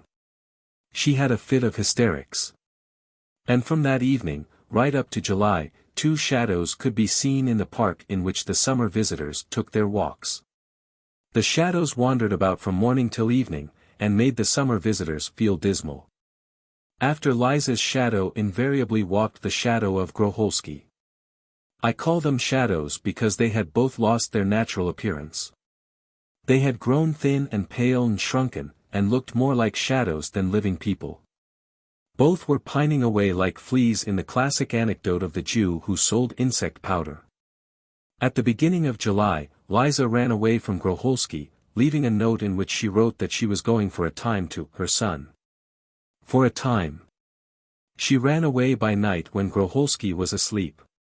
After reading her letter, Groholsky spent a whole week wandering round about the villa as though he were mad, and neither ate nor slept. In August, he had an attack of recurrent fever, and in September he went abroad. There he took to drink. He hoped in drink and dissipation to find comfort. He squandered all his fortune, but did not succeed, poor fellow, in driving out of his brain the image of the beloved woman with the kittenish face.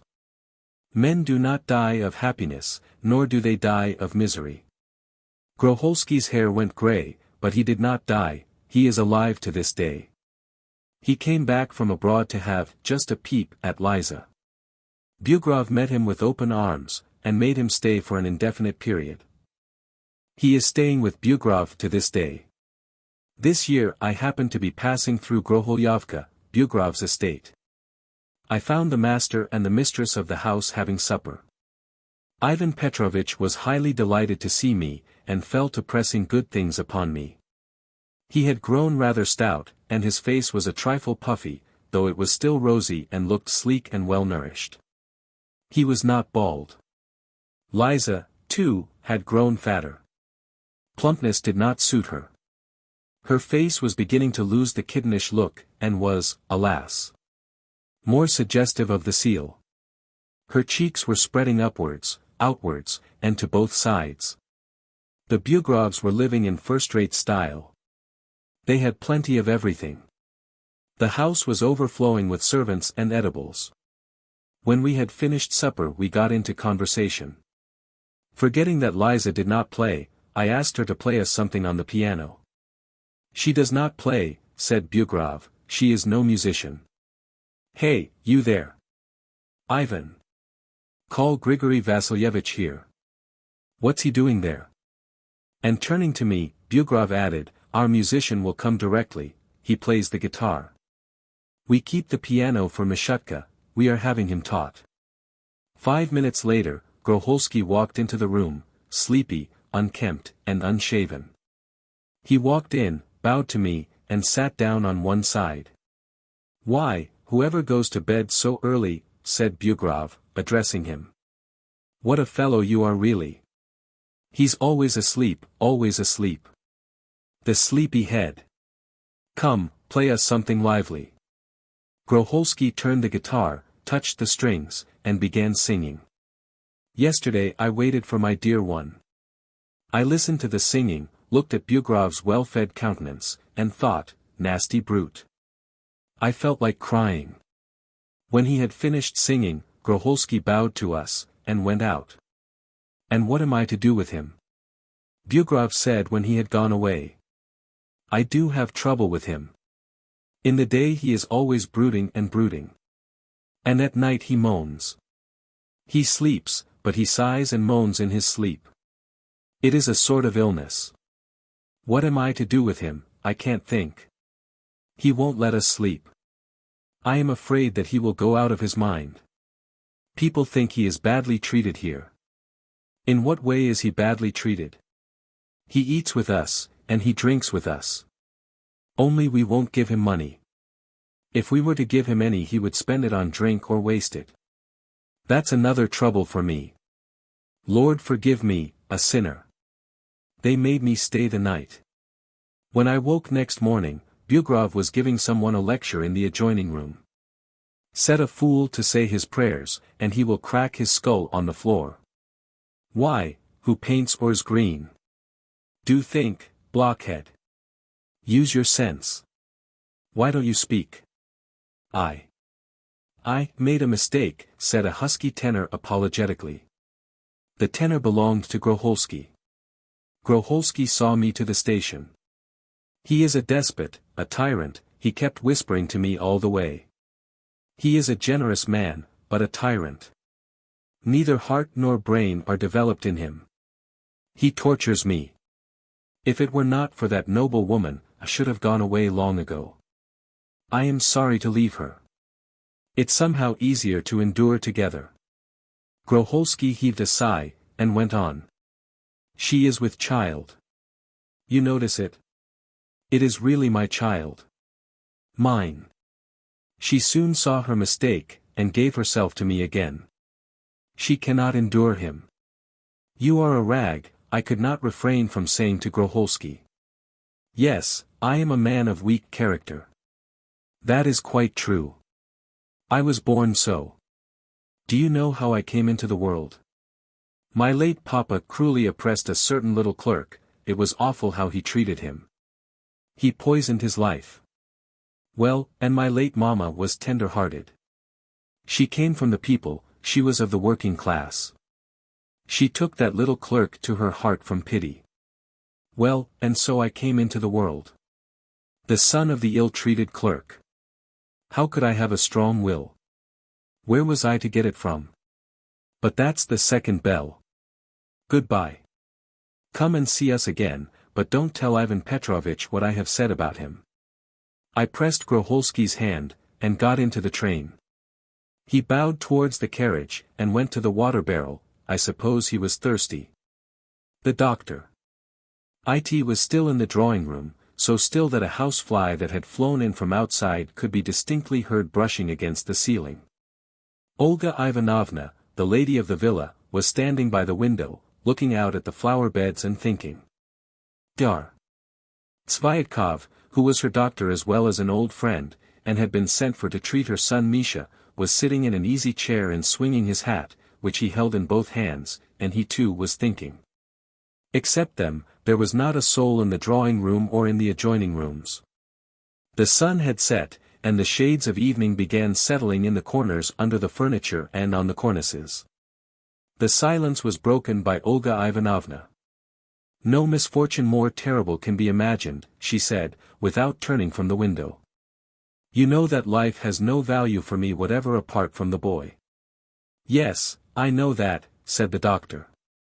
"No value whatever," said Olga Ivanovna, and her voice quivered. "He is everything to me.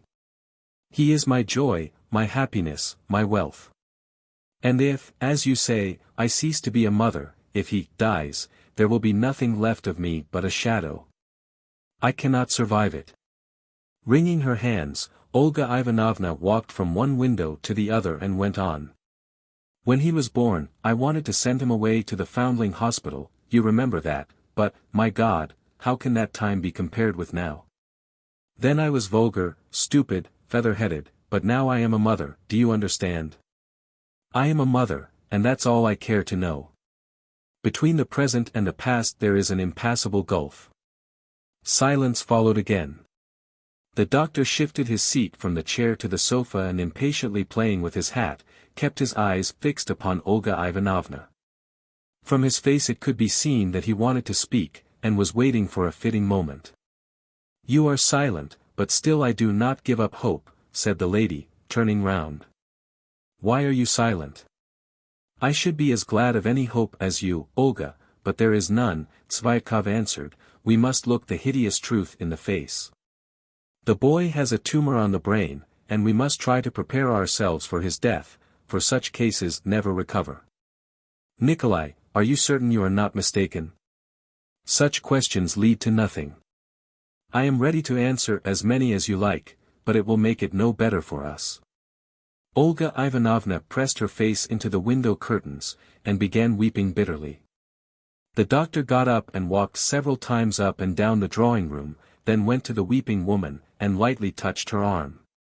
Judging from his uncertain movements, from the expression of his gloomy face, which looked dark in the dusk of the evening, he wanted to say something. "Listen, Olga," he began. "Spare me a minute's attention, there is something I must ask you. You can't attend to me now, though. I'll come later, afterwards." He sat down again, and sank into thought. The bitter, imploring weeping, like the weeping of a little girl, continued. Without waiting for it to end, Tsvaytkov heaved a sigh and walked out of the drawing-room. He went into the nursery to Misha. The boy was lying on his back as before, staring at one point as though he were listening. The doctor sat down on his bed and felt his pulse. "Misha, does your head ache?" he asked. Misha answered, not at once, "Yes. I keep dreaming." "What do you dream?" "All sorts of things." The doctor, who did not know how to talk with weeping women or with children, stroked his burning head, and muttered. "Never mind, poor boy, never mind. One can't go through life without illness." "Misha, who am I, do you know me?" Misha did not answer.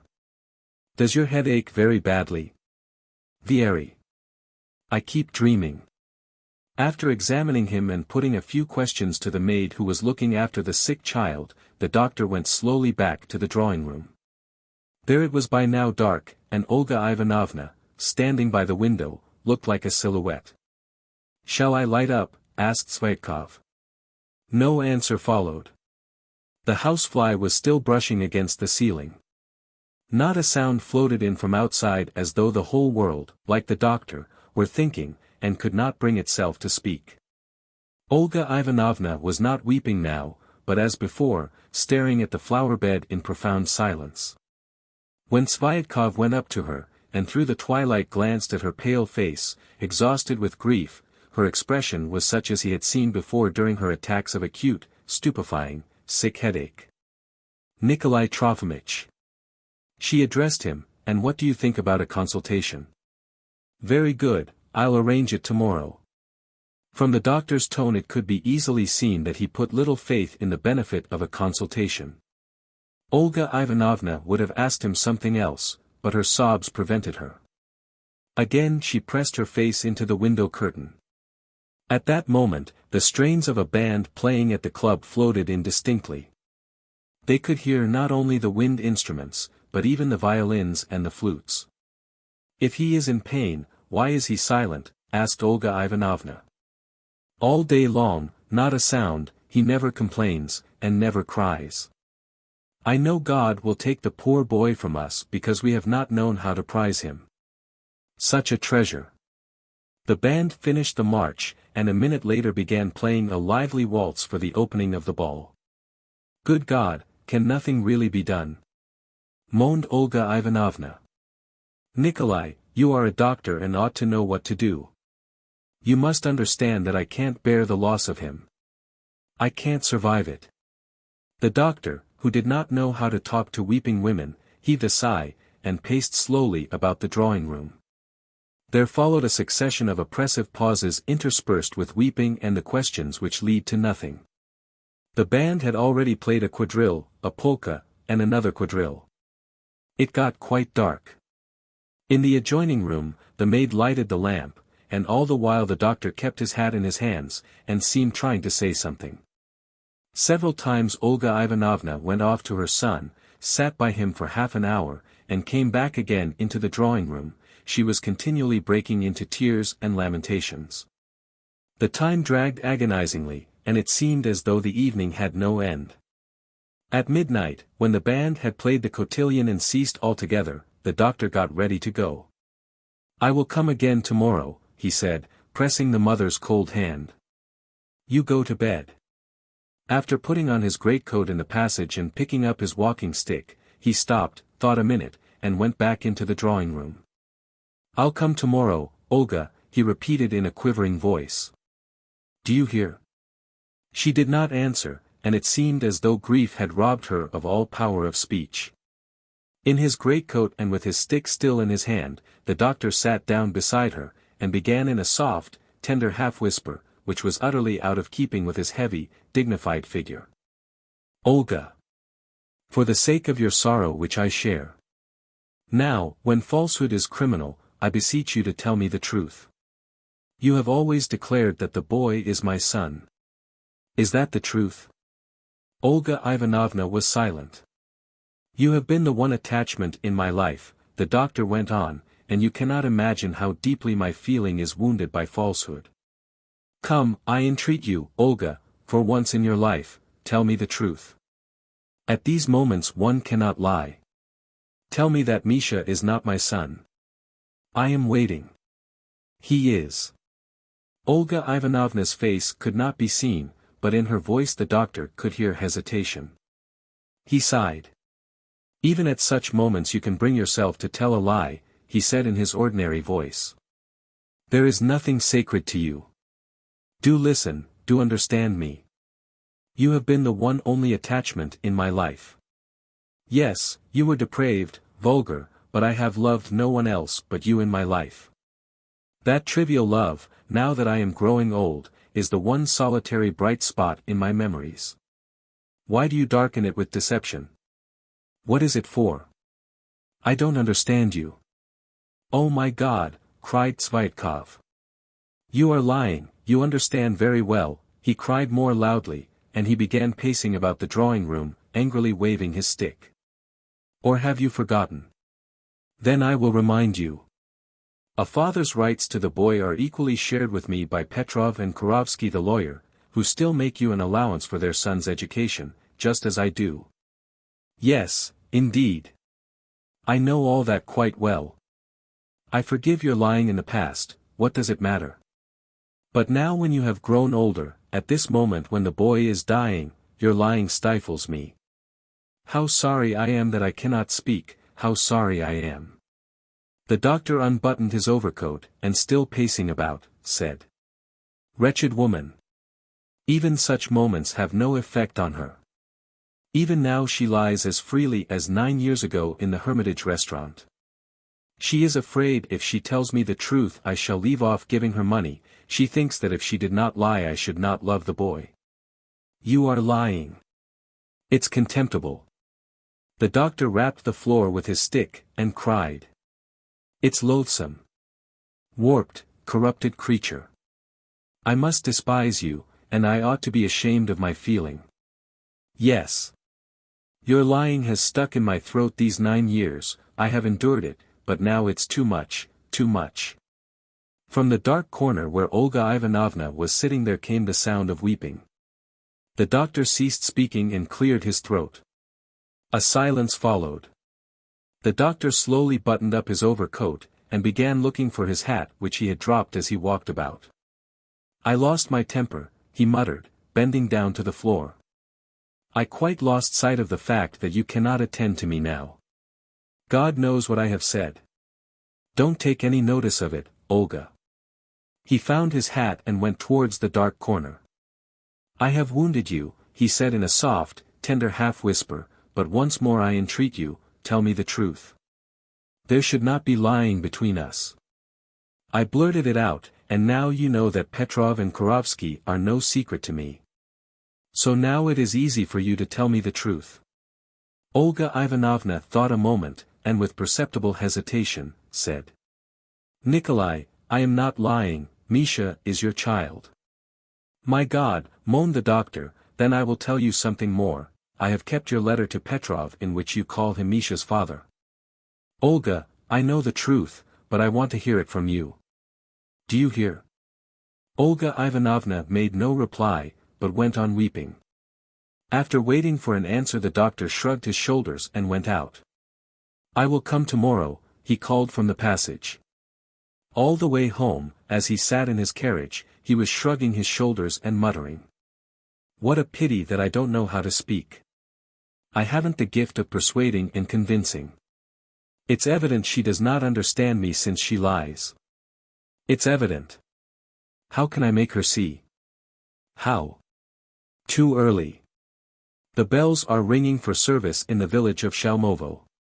The sun is already kissing the earth on the horizon, it has turned crimson and will soon disappear. In Semyon's pothouse, which has lately changed its name and become a restaurant, a title quite out of keeping with the wretched little hut with its thatch torn off its roof, and its couple of dingy windows, 2 peasant sportsmen are sitting. One of them is called Philemon Slyunka, he is an old man of 60, formerly a house serf, belonging to the Count Savlin, by trade a carpenter. He has at one time been employed in a nail factory, has been turned off for drunkenness and idleness, and now lives upon his old wife, who begs for alms. He is thin and weak, with a mangy-looking little beard, speaks with a hissing sound, and after every word twitches the right side of his face and jerkily shrugs his right shoulder. The other, Ignat Ryabov, a sturdy, broad-shouldered peasant who never does anything and is everlastingly silent, is sitting in the corner under a big string of bread rings. The door, opening inwards, throws a thick shadow upon him, so that Slyunka and Semyon the publican can see nothing but his patched knees, his long fleshy nose, and a big tuft of hair which has escaped from the thick uncombed tangle covering his head. Semyon, a sickly little man, with a pale face and a long sinewy neck, stands behind his counter, looks mournfully at the string of bread rings, and coughs meekly. You think it over now, if you have any sense, Slyunka says to him, twitching his cheek.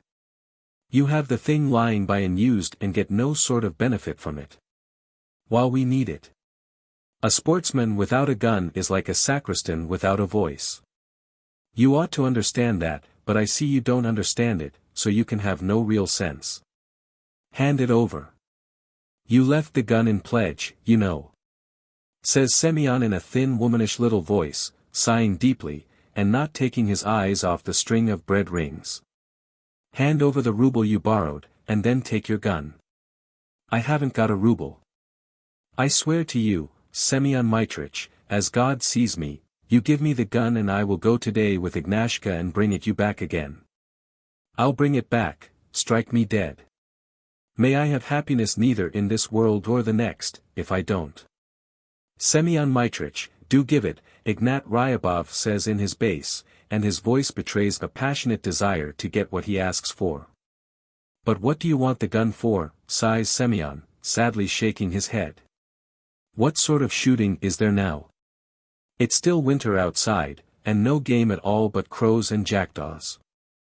Winter, indeed, says Slyunka, hooing the ash out of his pipe with his finger, it is early yet of course, but you never can tell with the snipe. The snipe's a bird that wants watching. If you are unlucky, you may sit waiting at home, and miss his flying over, and then you must wait till autumn. It is a business. The snipe is not a rook. Last year he was flying the week before Easter, while the year before we had to wait till the week after Easter. Come, do us a favor, Semyon Mitrich, give us the gun. Make us pray for you forever. As ill luck would have it, Ignashka has pledged his gun for drink too. Ah, when you drink you feel nothing, but now, ah, I wish I had never looked at it, the cursed vodka. Truly it is the blood of Satan.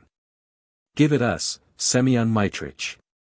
I won't give it you, says Semyon, clasping his yellow hands on his breast as though he were going to pray.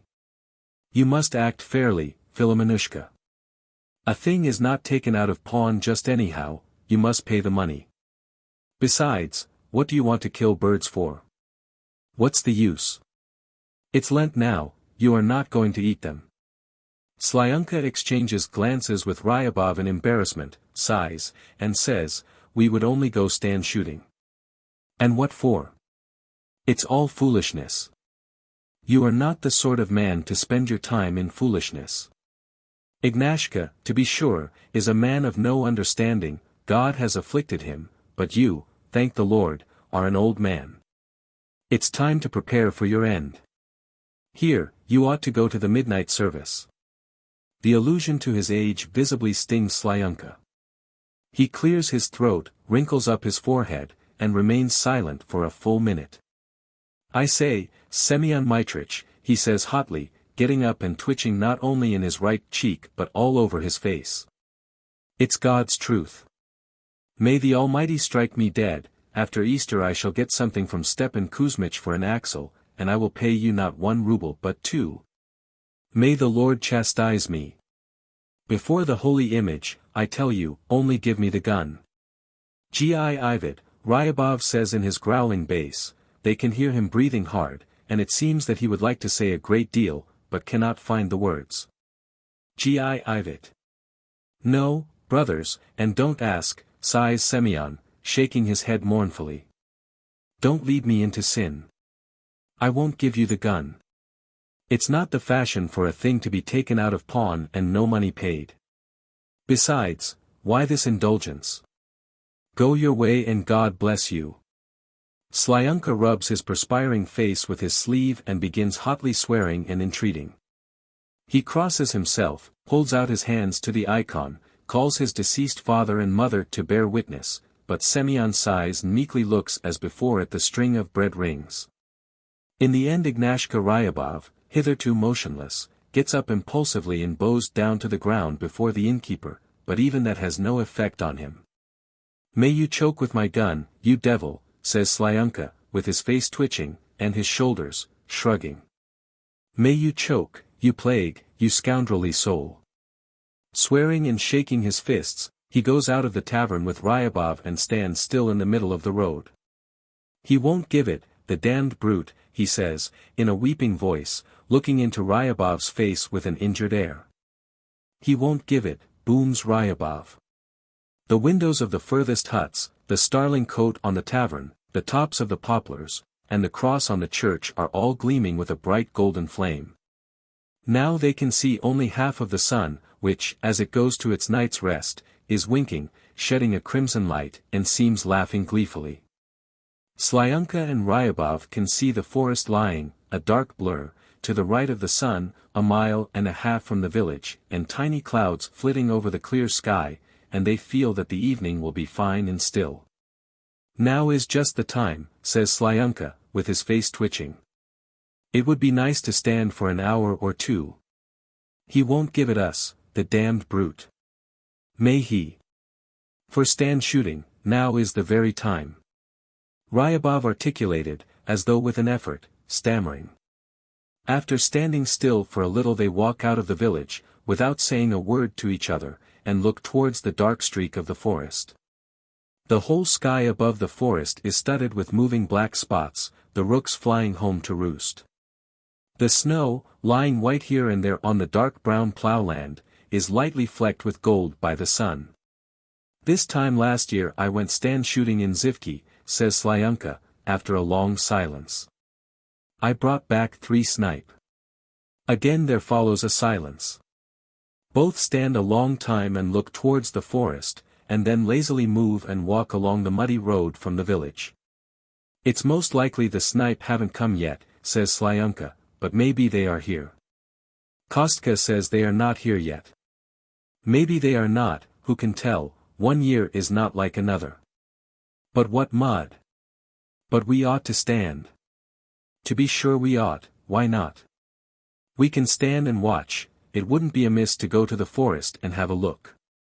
If they are there we will tell Kostka, or maybe get a gun ourselves and come tomorrow." What a misfortune, God forgive me. It was the devil put it in my mind to take my gun to the pothouse. I am more sorry than I can tell you, Ignashka. Conversing thus, the sportsmen approached the forest. The sun has set and left behind it a red streak like the glow of a fire, scattered here and there with clouds. There is no catching the colors of those clouds, their edges are red, but they themselves are 1 minute gray, at the next lilac, at the next ashen. In the forest, among the thick branches of fir trees and under the birch bushes, it is dark, and only the outermost twigs on the side of the sun, with their fat buds and shining bark, stand out clearly in the air. There is a smell of thawing snow and rotting leaves. It is still, nothing stirs. From the distance comes the subsiding caw of the rooks. "We ought to be standing in XVIII now," whispers Slyunka, looking with awe at Ryabov. "There's good stand shooting there." Ryabov too looks with awe at Slyunka, with unblinking eyes and open mouth. "A lovely time," Slyunka says in a trembling whisper. "The Lord is sending a fine spring. And I should think the snipe are here by now." "Why not? The days are warm now. The cranes were flying in the morning, lots and lots of them." Slyunka and Ryabov, splashing cautiously through the melting snow and sticking in the mud, walk 200 paces along the edge of the forest and their halt. Their faces wear a look of alarm and expectation of something terrible and extraordinary.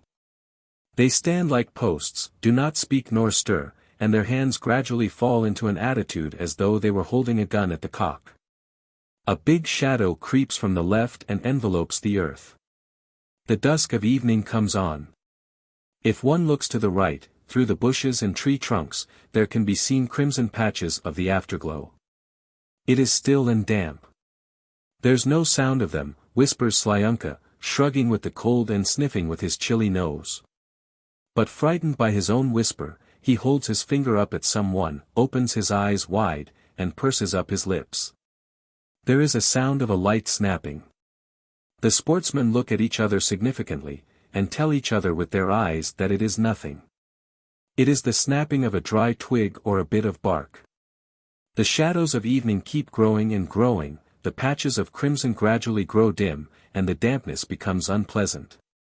The sportsmen remain standing a long time, but they see and hear nothing. Every instant they expect to see a delicate leaf float through the air, to hear a hurried call like the husky cough of a child, and the flutter of wings. "No, not a sound," Slyunka says aloud, dropping his hands and beginning to blink. "So they have not come yet. It's early." "You are right there." The sportsmen cannot see each other's faces, it is getting rapidly dark. "We must wait another 5 days, says Slyunka, as he comes out from behind a bush with Ryabov. "It's too early." They go homewards, and are silent all the way. The Cossack. Maxim Torchakov, a farmer in southern Russia, was driving home from church with his young wife and bringing back an Easter cake which had just been blessed. The sun had not yet risen, but the east was all tinged with red and gold and had dissipated the haze which usually, in the early morning, screens the blue of the sky from the eyes. It was quiet. The birds were hardly yet awake. The corncrake uttered its clear note, and far away above a little tumulus, a sleepy kite floated, heavily flapping its wings, and no other living creature could be seen all over the steppe. Torchakov drove on and thought that there was no better nor happier holiday than the feast of Christ's resurrection. He had only lately been married, and was now keeping his first Easter with his wife. Whatever he looked at, whatever he thought about, it all seemed to him bright, joyous, and happy. He thought about his farming, and thought that it was all going well, that the furnishing of his house was all the heart could desire, there was enough of everything and all of it good. He looked at his wife, and she seemed to him lovely, kind, and gentle. He was delighted by the glow in the east, and the young grass, and his squeaking chaise, and the kite. And when on the way, he ran into a tavern to light his cigarette and drank a glass, he felt happier still. It is said, great is the day, he chattered. Yes, it is great. Wait a bit, Lizaveta, the sun will begin to dance. It dances every Easter. So it rejoices too. It is not alive, said his wife. But there are people on it, exclaimed Torchakov, there are really. Ivan Stepanich told me that there are people on all the planets, on the sun, and on the moon. Truly. But maybe the learned men tell lies, the devil only knows. Stay, surely that's not a horse. Yes, it is. At the crooked ravine, which was just halfway on the journey home, Torchakov and his wife saw a saddled horse standing motionless, and sniffing last year's dry grass. On a hillock beside the roadside a red-haired Cossack was sitting doubled up, looking at his feet. Christ is risen! Maxim shouted to him. Whoa! Truly he is risen, answered the Cossack, without raising his head. Where are you going? Home on leave.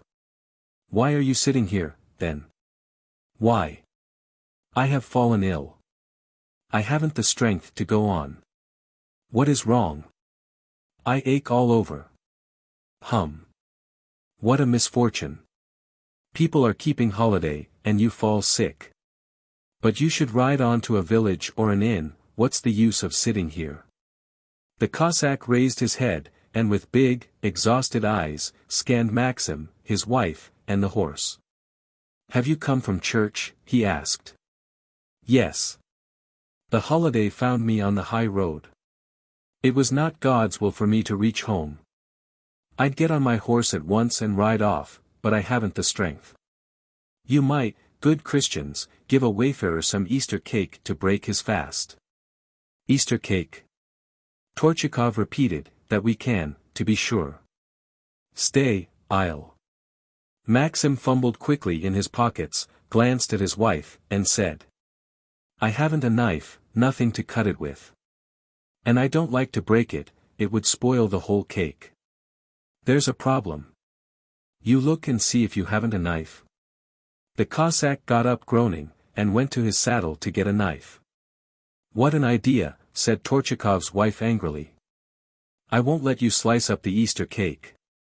What should I look like, taking it home already cut? Ride on to the peasants in the village, and break your fast there. The wife took the napkin with the Easter cake in it out of her husband's hands and said. I won't allow it. One must do things properly, it's not a loaf, but a holy Easter cake. And it's a sin to cut it just anyhow. Well, Cossack, don't be angry, laughed Torchakov. The wife forbids it. Goodbye. Good luck on your journey. Maxim shook the reins, clicked to his horse, and the chaise rolled on squeaking. For some time his wife went on grumbling, and declaring that to cut the Easter cake before reaching home was a sin and not the proper thing. In the east the first rays of the rising sun shone out, cutting their way through the feathery clouds, and the song of the lark was heard in the sky. Now not one but 3 kites were hovering over the steppe at a respectful distance from one another. Grasshoppers began chewing in the young grass.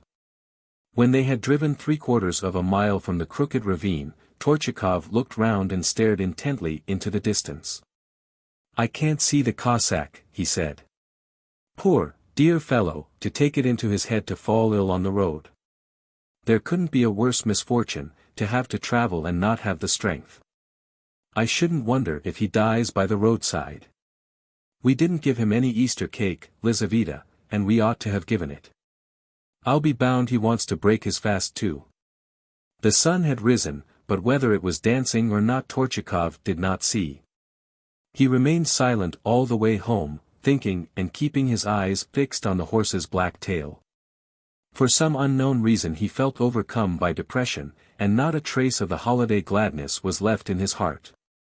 When he had arrived home and said, "Christ is risen," to his workmen, he grew cheerful again and began talking, but when he had sat down to break the fast and had taken a bite from his piece of Easter cake, he looked regretfully at his wife. And said, "It wasn't right of us, Lizaveta, not to give that Cossack something to eat." "You are a queer one, upon my word," said Lizaveta, shrugging her shoulders in surprise. "Where did you pick up such a fashion as giving away the holy Easter cake on the high road? Is it an ordinary loaf? Now that it is cut and lying on the table, let anyone eat it that likes, your Cossack too. Do you suppose I grudge it? That's all right, but we ought to have given the Cossack some. Why, he was worse off than a beggar or an orphan. On the road, and far from home, and sick too." Torchakov drank half a glass of tea, and neither ate nor drank anything more. He had no appetite, the tea seemed to choke him, and he felt depressed again. After breaking their fast, his wife and he lay down to sleep. When Lizaveta woke 2 hours later, he was standing by the window, looking into the yard. "Are you up already?" asked his wife. "I somehow can't sleep." "Ah, Lizaveta," he sighed. "We were unkind, you and I, to that Cossack." "Talking about that Cossack again," yawned his wife. "You have got him on the brain. He has served his Tsar, shed his blood maybe, and we treated him as though he were a pig. We ought to have brought the sick man home and fed him, and we did not even give him a morsel of bread. Catch me letting you spoil the Easter cake for nothing. And one that has been blessed too.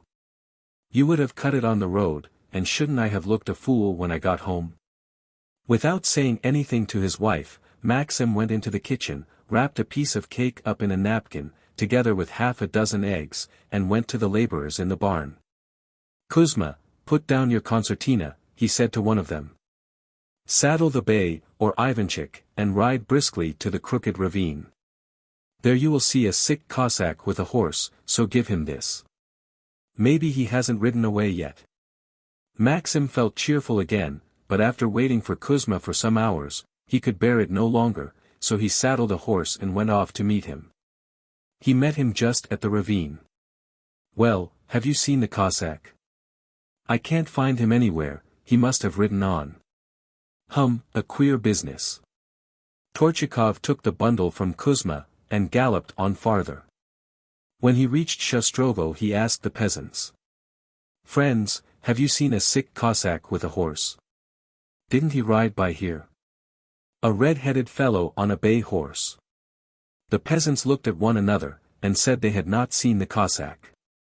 The returning postman drove by, it's true, but as for a Cossack or anyone else, there has been no such. Maxim got home at dinner time. "I can't get that Cossack out of my head, do what you will," he said to his wife. "He gives me no peace. I keep thinking, what if God meant to try us, and sent some saint or angel in the form of a Cossack? It does happen, you know. It's bad, Lizaveta, we were unkind to the man."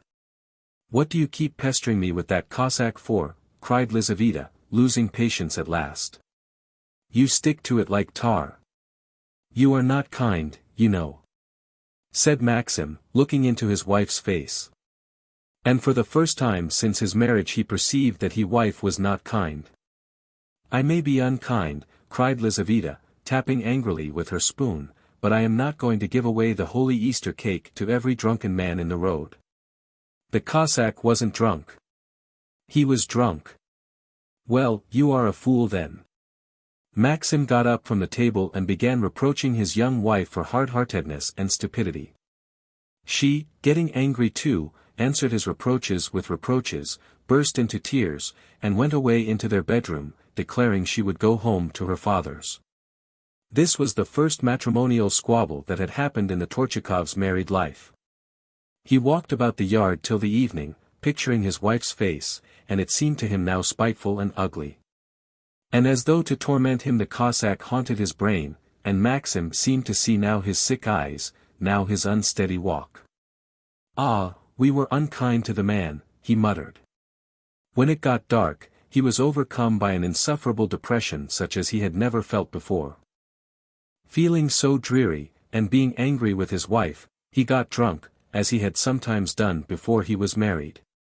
In his drunkenness he used bad language and shouted to his wife that she had a spiteful, ugly face, and that next day he would send her packing to her father's.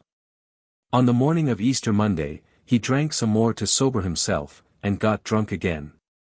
And with that his downfall began.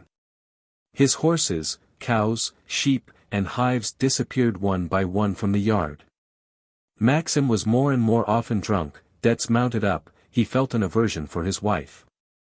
Maxim put down all his misfortunes to the fact that he had an unkind wife, and above all, that God was angry with him on account of the sick Cossack. Lizaveta saw their ruin, but who was to blame for it she did not understand. Aborigines. Between 9 and 10 in the morning. Ivan Lyashkevsky, a lieutenant of Polish origin, who has at some time or other been wounded in the head, and now lives on his pension in a town in one of the southern provinces, is sitting in his lodgings at the open window talking to Franz Stepanich Finks, the town architect, who has come in to see him for a minute.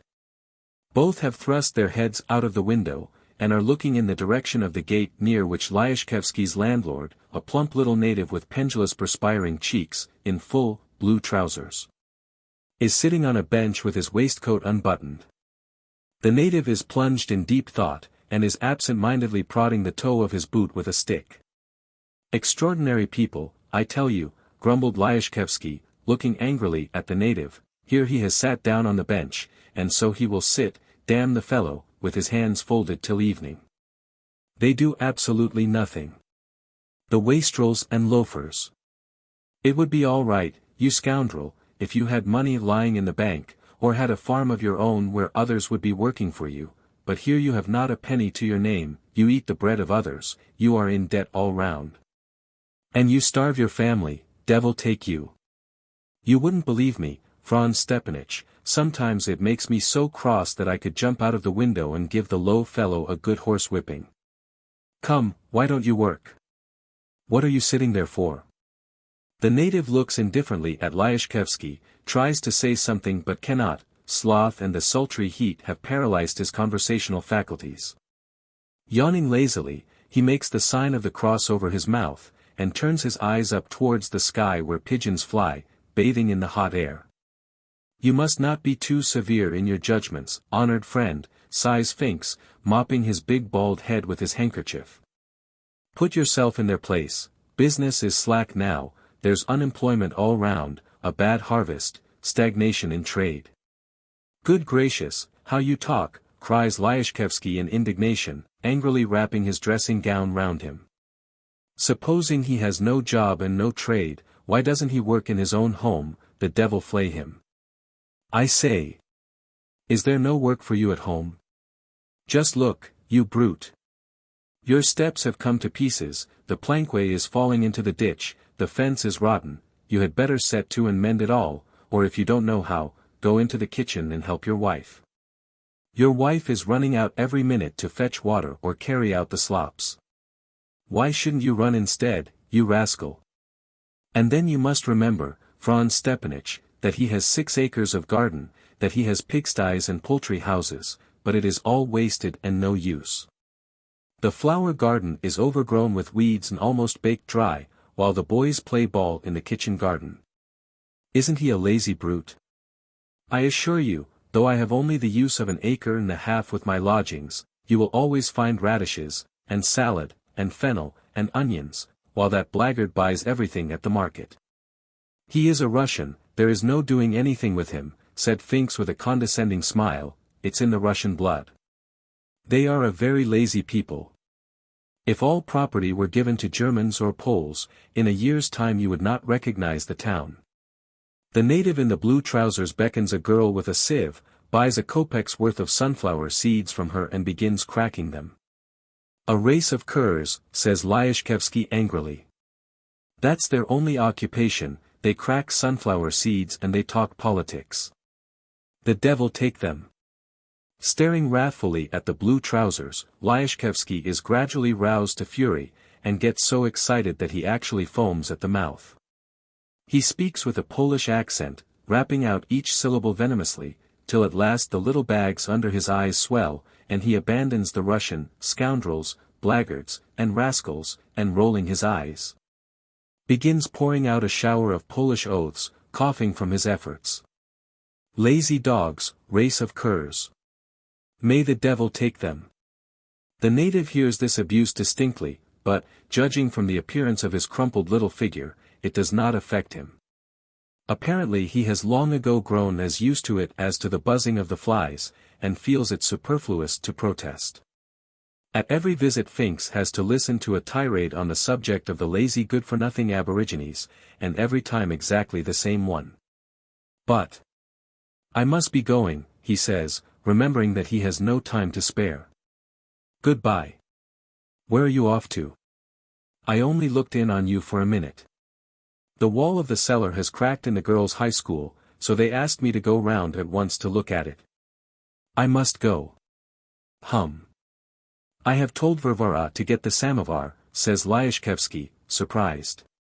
Stay a little, we will have some tea, then you shall go. Finks obediently puts down his hat on the table and remains to drink tea. Over their tea Lyashkevsky maintains that the natives are hopelessly ruined, that there is only one thing to do, to take them all indiscriminately and send them under strict escort to hard labor. Why, upon my word, he says, getting hot, you may ask what does that goose sitting there live upon? He lets me lodgings in his house for 7 rubles a month, and he goes to name-day parties, that's all that he has to live on, the knave, may the devil take him. He has neither earnings nor an income. They are not merely sluggards and wastrels, they are swindlers too, they are continually borrowing money from the town bank, and what do they do with it? They plunge into some scheme such as sending bulls to Moscow, or building oil presses on a new system, but to send bulls to Moscow or to press oil you want to have a head on your shoulders, and these rascals have pumpkins on theirs. Of course all their schemes end in smoke. They waste their money, get into a mess, and then snap their fingers at the bank. What can you get out of them? Their houses are mortgaged over and over again, they have no other property, it's all been drunk and eaten up long ago. 9/10 of them are swindlers, the scoundrels. To borrow money and not return it is their rule. Thanks to them the town bank is going smash. I was at Yegorov's yesterday, Finks interrupts the Pole, anxious to change the conversation, and only fancy, I won 6 rubles and a half from him at piquet. I believe I still owe you something at piquet, Lyashkevsky recollects, I ought to win it back. Wouldn't you like one game? Perhaps just one, Finks assents. I must make haste to the high school, you know. Lyashkevsky and Finks sit down at the open window and begin a game of piquet. The native in the blue trousers stretches with relish, and husks of sunflower seeds fall in showers from all over him on to the ground. At that moment from the gate opposite appears another native with a long beard, wearing a crumpled yellowish-gray cotton coat. He screws up his eyes affectionately at the blue trousers and shouts. Good morning, Semyon Nikolaich, I have the honor to congratulate you on the Thursday. And the same to you, Kapitan Petrovich. Come to my seat. It's cool here. The blue trousers, with much sighing and groaning and waddling from side to side like a duck, cross the street. Cheers Major, mutters Lyashkevsky, from the Queen. 5 and 15. The rascals are talking of politics. Do you hear? They have begun about England. I have 6 hearts. I have the 7 spades. My point. Yes, it's yours. Do you hear? They are abusing Beaconsfield. They don't know, the swine, that Beaconsfield has been dead for ever so long. So I have 29. Your lead. 8, 9, 10. Yes, amazing people, these Russians. 11, 12. The Russian inertia is unique on the terrestrial globe. 30. 31. One ought to take a good whip, you know. Go out and give them Beaconsfield. I say, how their tongues are wagging. It's easier to babble than to work. I suppose you threw away the queen of clubs and I didn't realize it. 13. 14. It's unbearably hot. One must be made of iron to sit in such heat on a seat in the full sun. 15. The first game is followed by a second, the second by a third. Finks loses, and by degrees works himself up into a gambling fever and forgets all about the cracking walls of the high school cellar. As Lyashkevsky plays he keeps looking at the aborigines. He sees them, entertaining each other with conversation, go to the open gate, cross the filthy yard and sit down on a scanty patch of shade under an aspen tree. Between 12 and 1 o'clock the fat cook with brown legs spreads before them something like a baby's sheet with brown stains upon it, and gives them their dinner. They eat with wooden spoons, keep brushing away the flies, and go on talking. The devil, it is beyond everything, cries Lyashkevsky, revolted. I am very glad I have not a gun or a revolver or I should have a shot at those cattle. I have 4 knaves, 14. Your point. It really gives me a twitching in my legs. I can't see those ruffians without being upset. Don't excite yourself, it is bad for you. But upon my word, it is enough to try the patience of a stone. When he has finished dinner the native in blue trousers, worn out and exhausted, staggering with laziness and repletion, crosses the street to his own house and sinks feebly on to his bench. He is struggling with drowsiness and the gnats, and is looking about him as dejectedly as though he were every minute expecting his end. His helpless air drives Lyashkevsky out of all patience. The Pole pokes his head out of the window and shouts at him, spluttering. Been gorging? Ah, the old woman. The sweet darling. He has been stuffing himself, and now he doesn't know what to do with his tummy.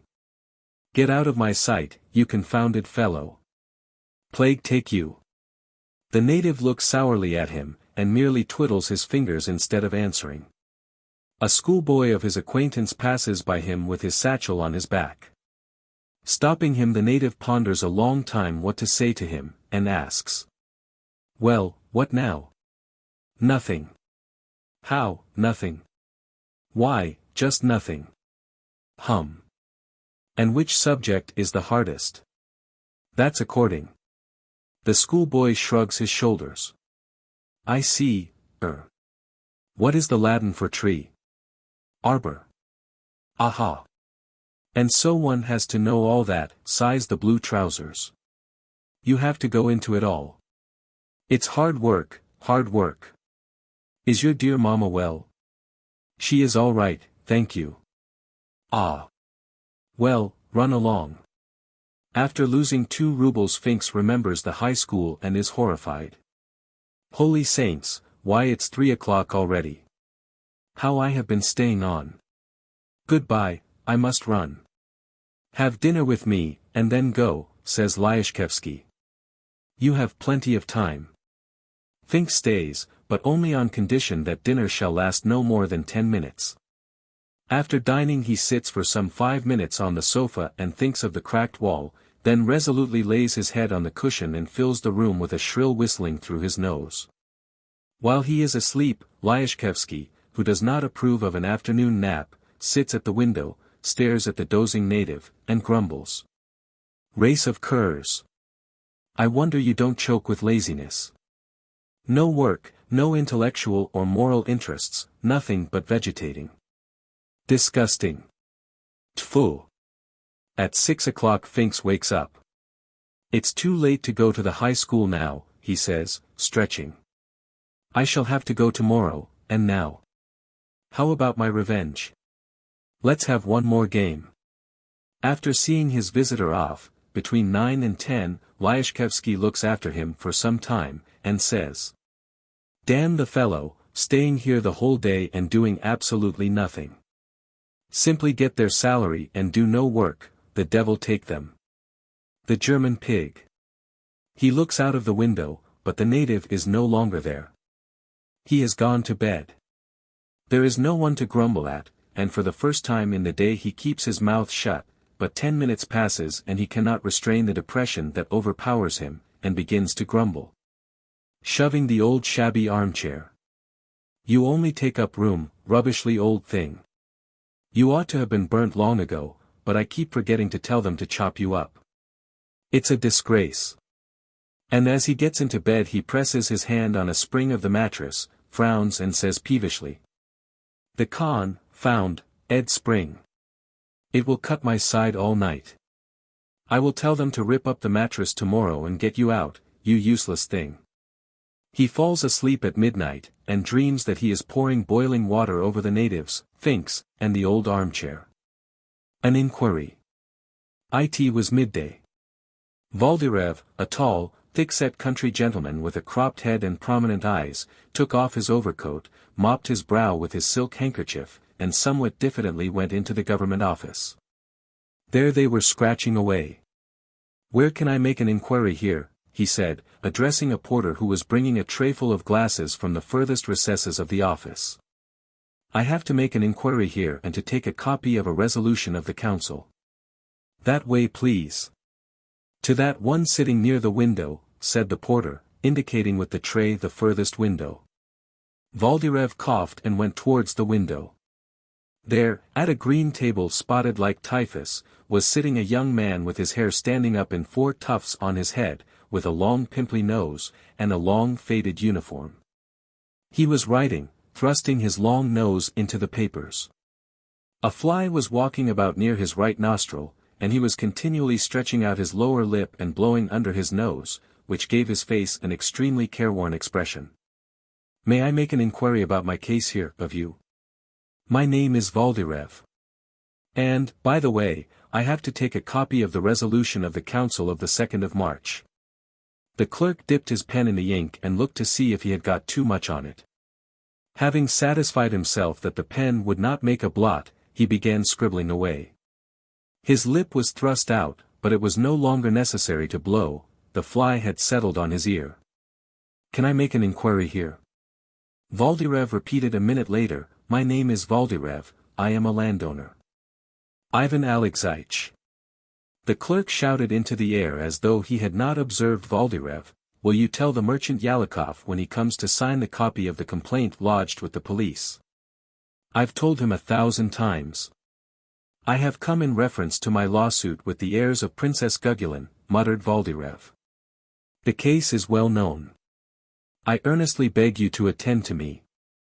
Still failing to observe Valdirev, the clerk caught the fly on his lip, looked at it attentively and flung it away. The country gentleman coughed and blew his nose loudly on his checked pocket handkerchief. But this was no use either. He was still unheard. The silence lasted for 2 minutes. Valdirev took a ruble note from his pocket and laid it on an open book before the clerk. The clerk wrinkled up his forehead, drew the book towards him with an anxious air and closed it. A little inquiry. I want only to find out on what grounds the heirs of Princess Gugulin. May I trouble you? The clerk, absorbed in his own thoughts, got up and, scratching his elbow, went to a cupboard for something. Returning a minute later to his table he became absorbed in the book again, another ruble note was lying upon it. I will trouble you for 1 minute only. I have only to make an inquiry. The clerk did not hear, he had begun copying something. Valdirev frowned and looked hopelessly at the whole scribbling brotherhood. They write, he thought, sighing. They write, the devil take them entirely. He walked away from the table and stopped in the middle of the room, his hands hanging hopelessly at his sides. The porter, passing again with glasses, probably noticed the helpless expression of his face, for he went close up to him and asked him in a low voice. Well? Have you inquired? I've inquired, but he wouldn't speak to me. You give him 3 rubles, whispered the porter. I've given him 2 already. Give him another. Valdirev went back to the table and laid a green note on the open book. The clerk drew the book towards him again and began turning over the leaves, and all at once, as though by chance, lifted his eyes to Valdirev. His nose began to shine, turned red, and wrinkled up in a grin. Ah, what do you want? He asked. I want to make an inquiry in reference to my case. My name is Valdirev. With pleasure. The Gugulin case, isn't it? Very good. What is it then exactly? Valdirev explained his business. The clerk became as lively as though he were whirled round by a hurricane. He gave the necessary information, arranged for a copy to be made, gave the petitioner a chair, and all in one instant. He even spoke about the weather and asked after the harvest. And when Valdirev went away he accompanied him down the stairs, smiling affably and respectfully, and looking as though he were ready any minute to fall on his face before the gentleman. Valdirev for some reason felt uncomfortable, and in obedience to some inward impulse he took a rouble out of his pocket and gave it to the clerk. And the latter kept bowing and smiling, and took the rouble like a conjurer, so that it seemed to flash through the air. Well, what people! Thought the country gentleman as he went out into the street, and he stopped and mopped his brow with his handkerchief. Martyrs!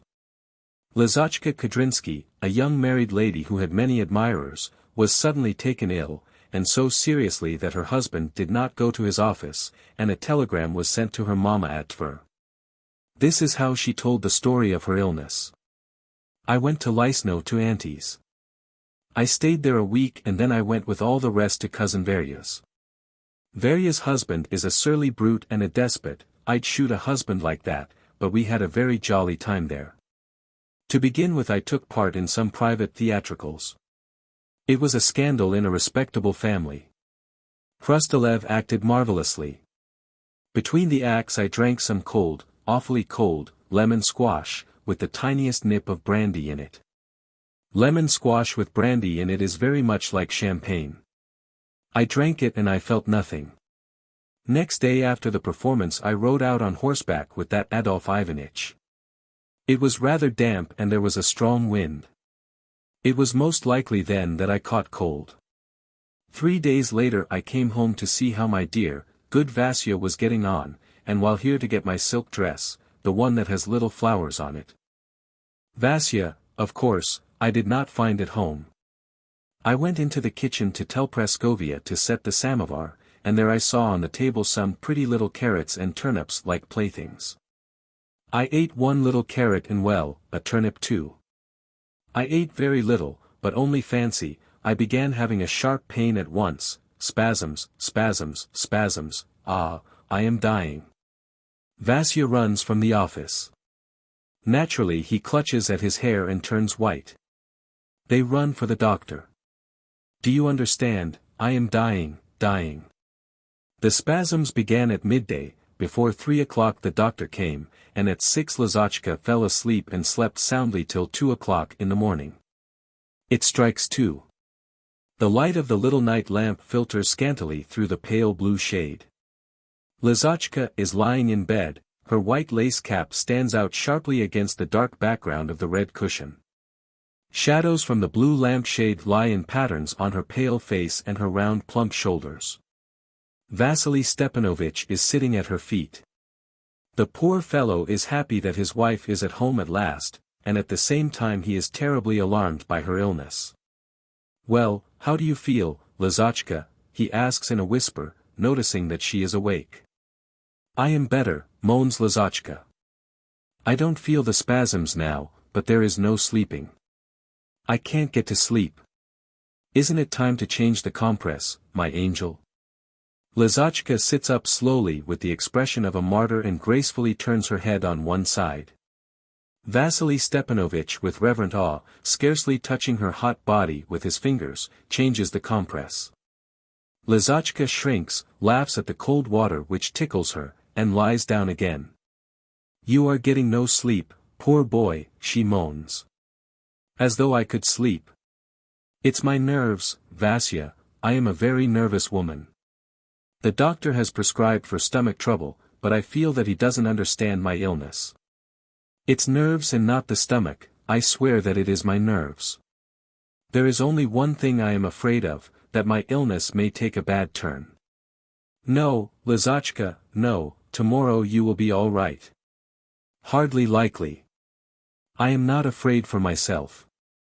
I don't care, indeed, I shall be glad to die, but I am sorry for you. You'll be a widower and left all alone. VIII rarely enjoys his wife's society, and has long been used to solitude, but Lizotchka's words agitate him.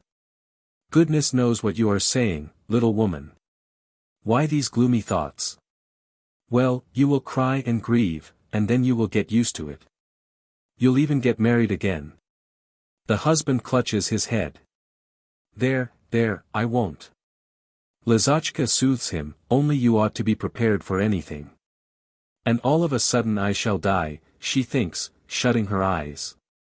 And Lizotchka draws a mental picture of her own death, how her mother, her husband, her cousin Varya with her husband, her relations, the admirers of her talent, press round her death-bed, as she whispers her last farewell. All are weeping. Then when she is dead they dress her, interestingly pale and dark-haired, in a pink dress, it suits her, and lay her in a very expensive coffin on gold legs, full of flowers. There is a smell of incense, the candles splutter. Her husband never leaves the coffin, while the admirers of her talent cannot take their eyes off her, and say, as though living, "She is lovely in her coffin." The whole town is talking of the life cut short so prematurely. But now they are carrying her to the church. The bearers are Ivan Petrovitch, Adolf Ivanitch, Varya's husband, Nikolai Semyonitch, and the black-eyed student who had taught her to drink lemon squash with brandy. It's only a pity there's no music playing. After the burial service comes the leave-taking. The church is full of sobs, they bring the lid with tassels, and Lizotchka is shut off from the light of day forever. There is the sound of hammering nails. Knock, knock, knock.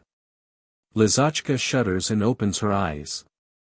"Vasya, are you here?" she asks. "I have such gloomy thoughts. Goodness, why am I so unlucky as not to sleep? Vasya, have pity, do tell me something." "What shall I tell you?" "Something about love," Lizotchka says languidly.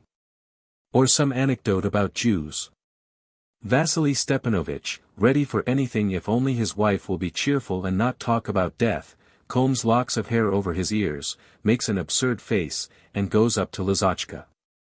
"Does your vatch want mending?" he asks. It does, giggles Lizotchka, and hands him her gold watch from the little table. "Mend it." Vasya takes the watch, examines the mechanism for a long time, and wriggling and shrugging, says, "She cannot be mended. In one wheel 2 cogs are wanting." This is the whole performance. Lizotchka laughs and claps her hands. "Capital," she exclaims. "Wonderful. Do you know, Vasya, it's awfully stupid of you not to take part in amateur theatricals. You have a remarkable talent. You are much better than Sisonov. There was an amateur called Sisonov who played with us in It's My Birthday. A first-class comic talent, only fancy, a nose as thick as a parsnip, green eyes, and he walks like a crane." We all roared, "Stay, I will show you how he walks." Lizotchka springs out of bed and begins pacing about the floor, barefooted and without her cap. "A very good day to you," she says in a bass, imitating a man's voice. "Anything pretty? Anything new under the moon?" "Ha, ha, ha," she laughs. "Ha, ha, ha." Vasya seconds her. And the young pair, roaring with laughter, forgetting the illness, chase one another about the room. The race ends in Vasya's catching his wife by her nightgown and eagerly showering kisses upon her. After one particularly passionate embrace Lizotchka suddenly remembers that she is seriously ill. "What silliness!" she says, making a serious face and covering herself with the quilt. "I suppose you have forgotten that I am ill. Clever, I must say." "Sorry," falters her husband in confusion. "If my illness takes a bad turn it will be your fault. Not kind. Not good." Lizotchka closes her eyes and is silent. Her former languor and expression of martyrdom return again, there is a sound of gentle moans. Vasya changes the compress, and glad that his wife is at home and not gaddying off to her aunt's, sits meekly at her feet. He does not sleep all night. At 10 o'clock the doctor comes. "Well, how are we feeling?" he asks as he takes her pulse. "Have you slept?" "Badly," Lizotchka's husband answers for her, "very badly." The doctor walks away to the window and stares at a passing chimney sweep. "Doctor, may I have coffee today?" asks Lizotchka. "You may. And may I get up?" "You might, perhaps, but you had better lie in bed another day." She is awfully depressed, Vasya whispers in his ear, such gloomy thoughts, such pessimism. I am dreadfully uneasy about her. The doctor sits down to the little table, and rubbing his forehead, prescribes bromide of potassium for Lizotchka, then makes his bow, and promising to look in again in the evening, departs. Vasya does not go to the office, but sits all day at his wife's feet. At midday the admirers of her talent arrive in a crowd. They are agitated and alarmed, they bring masses of flowers and French novels.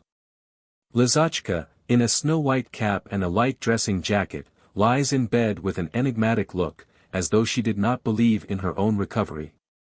The admirers of her talent see her husband, but readily forgive his presence, they and he are united by one calamity at that bedside. At 6 o'clock in the evening Lizotchka falls asleep, and again sleeps till 2 o'clock in the morning. Vasya as before sits at her feet, struggles with drowsiness, changes her compress, plays at being a Jew, and in the morning after a second night of suffering, Liza is prinking before the looking-glass and putting on her hat. "Wherever are you going, my dear?" asks Vasya, with an imploring look at her. "What?" says Lizotchka in wonder, assuming a scared expression, "don't you know that there is a rehearsal today at Marya Lvovna's?" After escorting her there, Vasya having nothing to do to while away his boredom, takes his portfolio and goes to the office. His head aches so violently from his sleepless nights that his left eye shuts of itself and refuses to open. "What's the matter with you, my good sir?" his chief asks him. "What is it?" Vasya waves his hand and sits down. "Don't ask me, Your Excellency," he says with a sigh. "What I have suffered in these 2 days, what I have suffered. Liza has been ill." "Good heavens," cried his chief in alarm. "Lizaveta Pavlovna, what is wrong with her?" Vasily Stepanovich merely throws up his hands and raises his eyes to the ceiling, as though he would say, "It's the will of Providence." "Ah, my boy, I can sympathize with you with all my heart," sighs his chief, rolling his eyes. "I've lost my wife, my dear, I understand. That is a loss, it is a loss.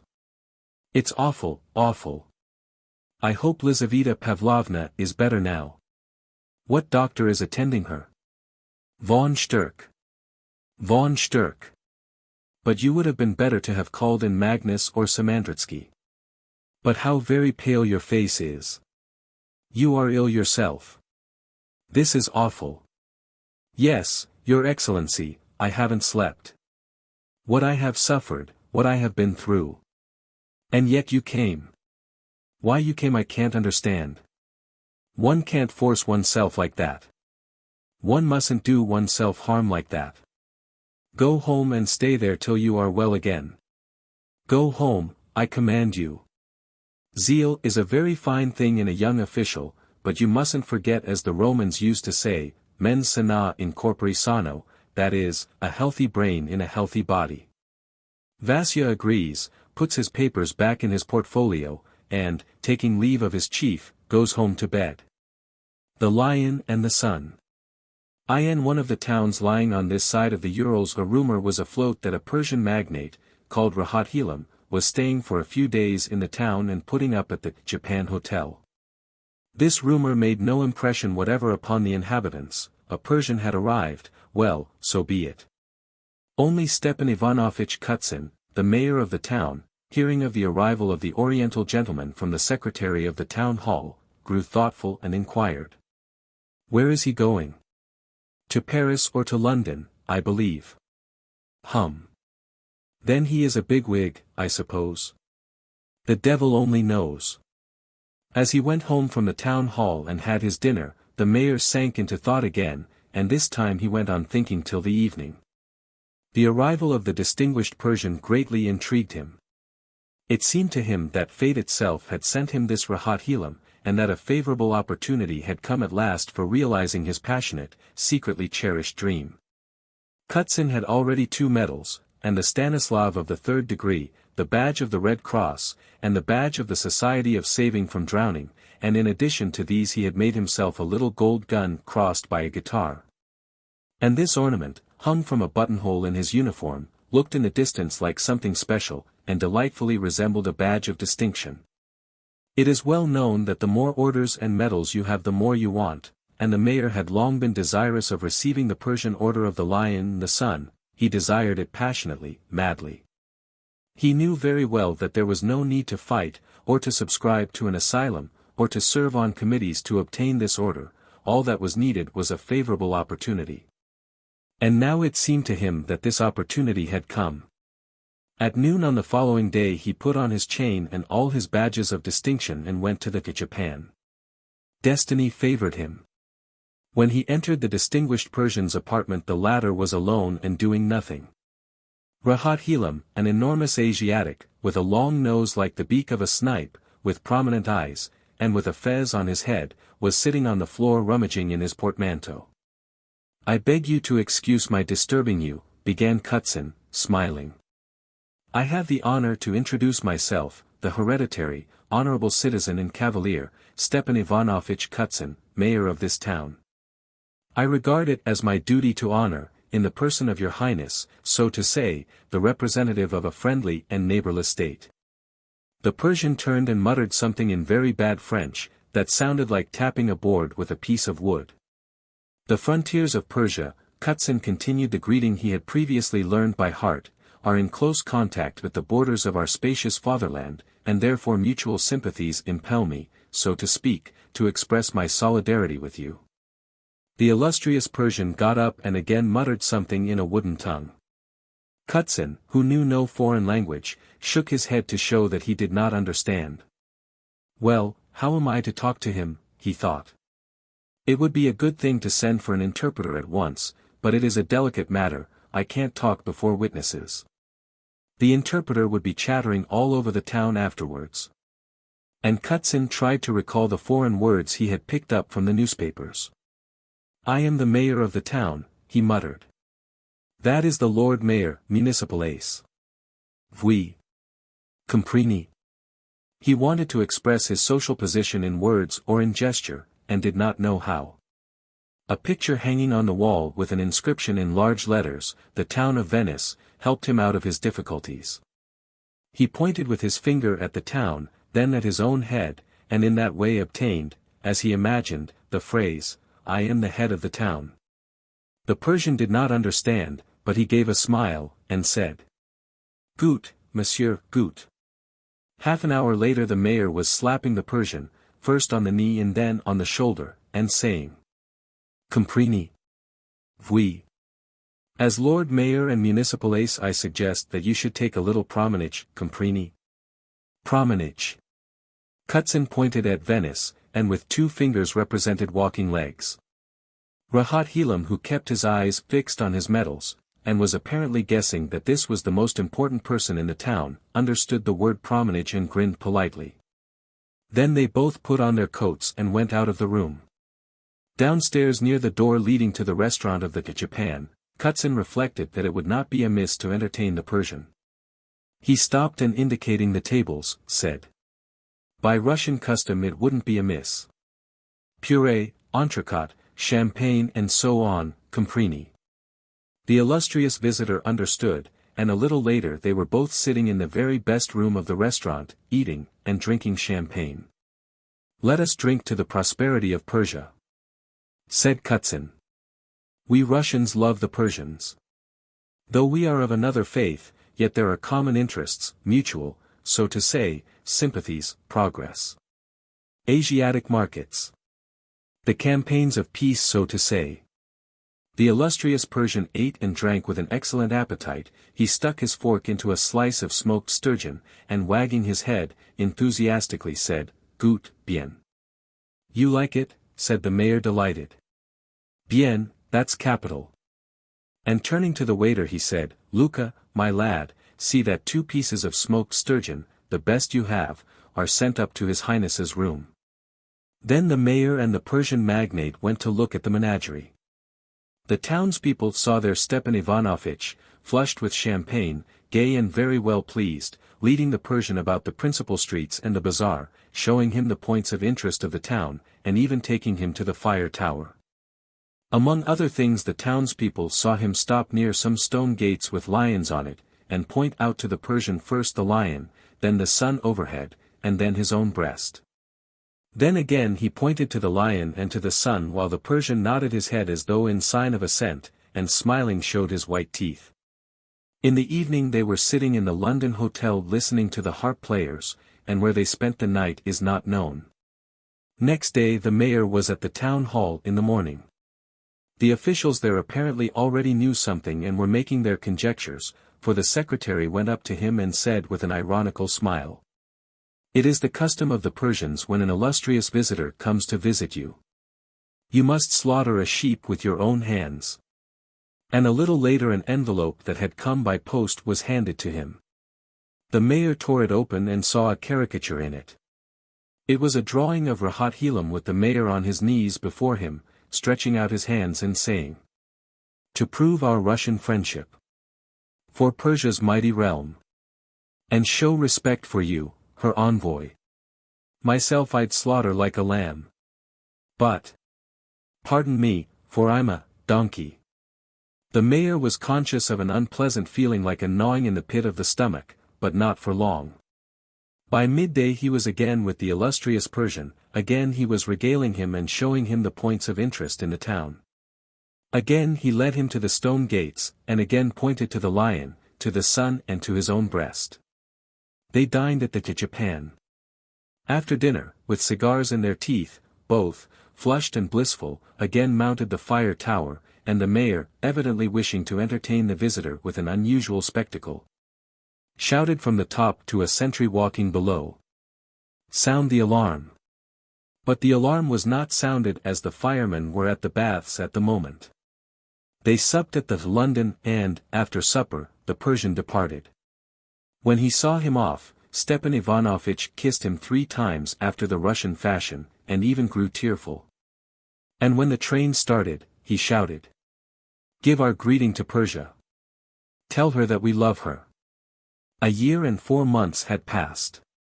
There was a bitter frost, 35 degrees, and a piercing wind was blowing. Stepan Ivanovitch was walking along the street with his fur coat thrown open over his chest, and he was annoyed that he met no one to see the lion and the sun upon his breast. He walked about like this till evening with his fur coat open, was chilled to the bone, and at night tossed from side to side and could not get to sleep. He felt heavy at heart. There was a burning sensation inside him, and his heart throbbed uneasily. He had a longing now to get a Serbian order. It was a painful, passionate longing. A daughter of Albion. A fine carriage with rubber tires, a fat coachman, and velvet on the seats, rolled up to the house of a landowner called Gryabov. Fyodor Andreich Otsov, the district marshal of nobility, jumped out of the carriage. A drowsy footman met him in the hall. "Are the family at home?" asked the marshal. "No, sir. The mistress and the children are gone out paying visits, while the master and mademoiselle are catching fish."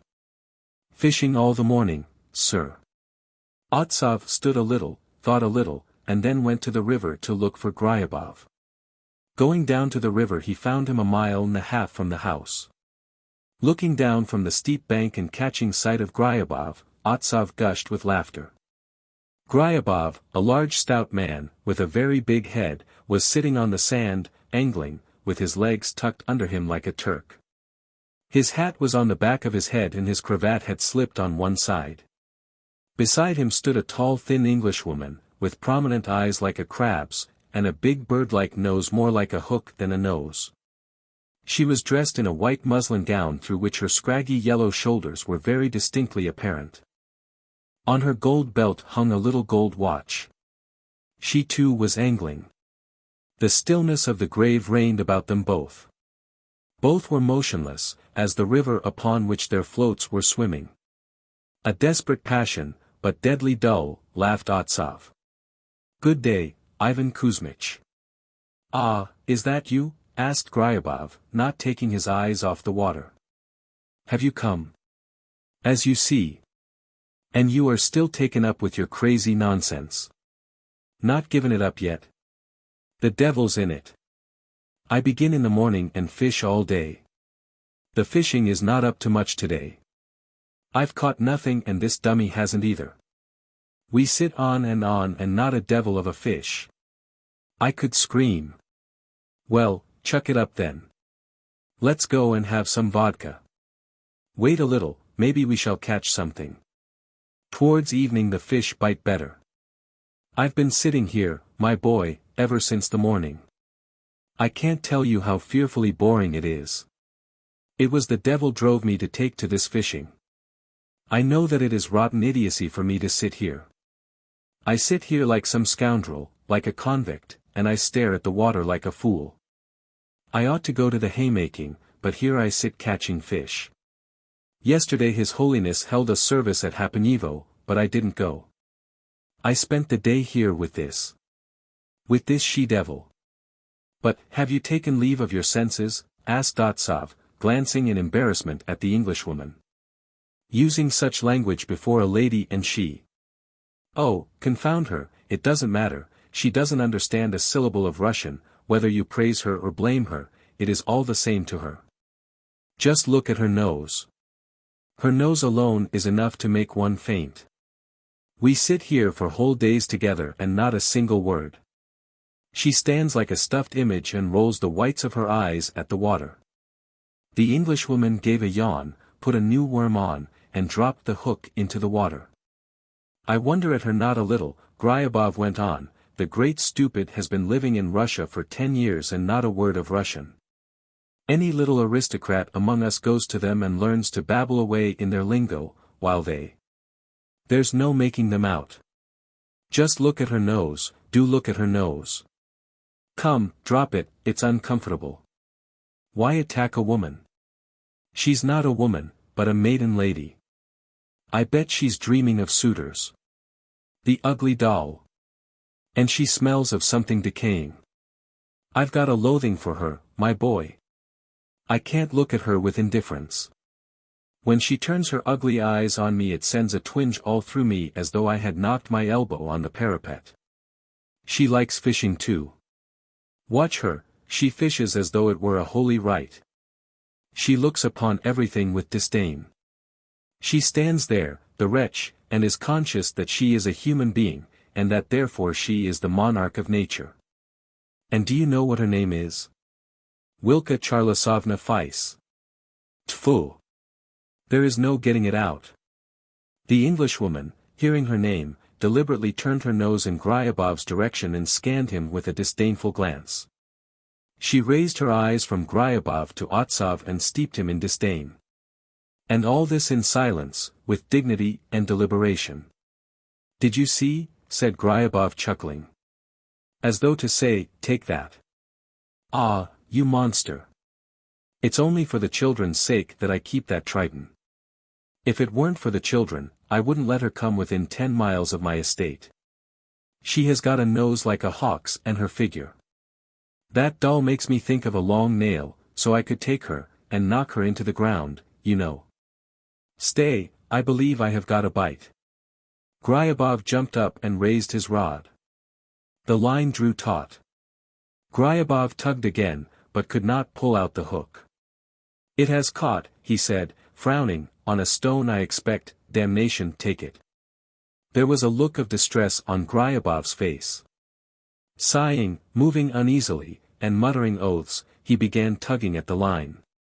What a pity, I shall have to go into the water. Oh, chuck it. I can't. There's always good fishing in the evening. What a nuisance. Lord, forgive us, I shall have to wade into the water, I must. And if only you knew, I have no inclination to undress. I shall have to get rid of the Englishwoman. It's awkward to undress before her. After all, she is a lady, you know. Gryabov flung off his hat, and his cravat.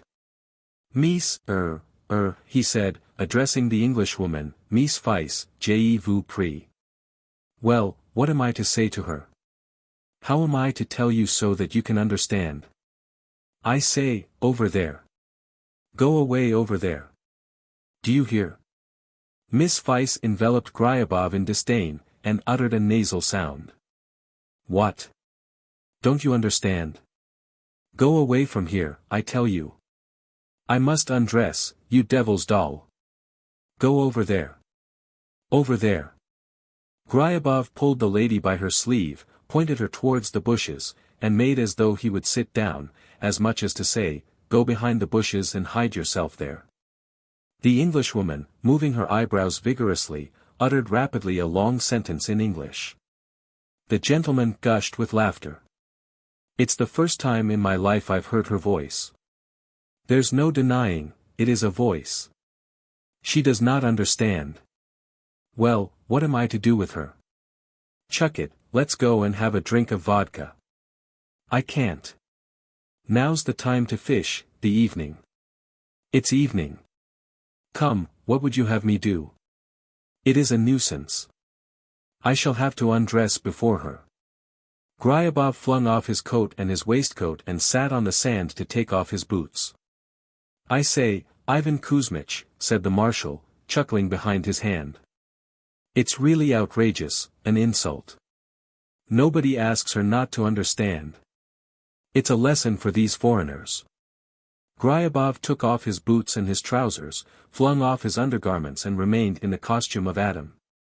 Otsov held his sides, he turned crimson both from laughter and embarrassment. The Englishwoman twitched her brows and blinked.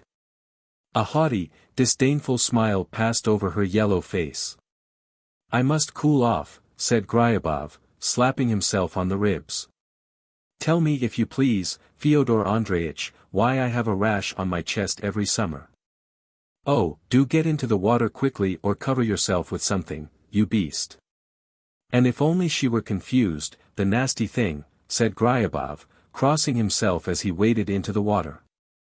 Brrr, the water's cold. Look how she moves her eyebrows. She doesn't go away, she is far above the crowd. He. And she doesn't reckon us as human beings. Wading knee-deep in the water and drawing his huge figure up to its full height, he gave a wink and said. This isn't England, you see. Miss Weiss coolly put on another worm, gave a yawn, and dropped the hook in.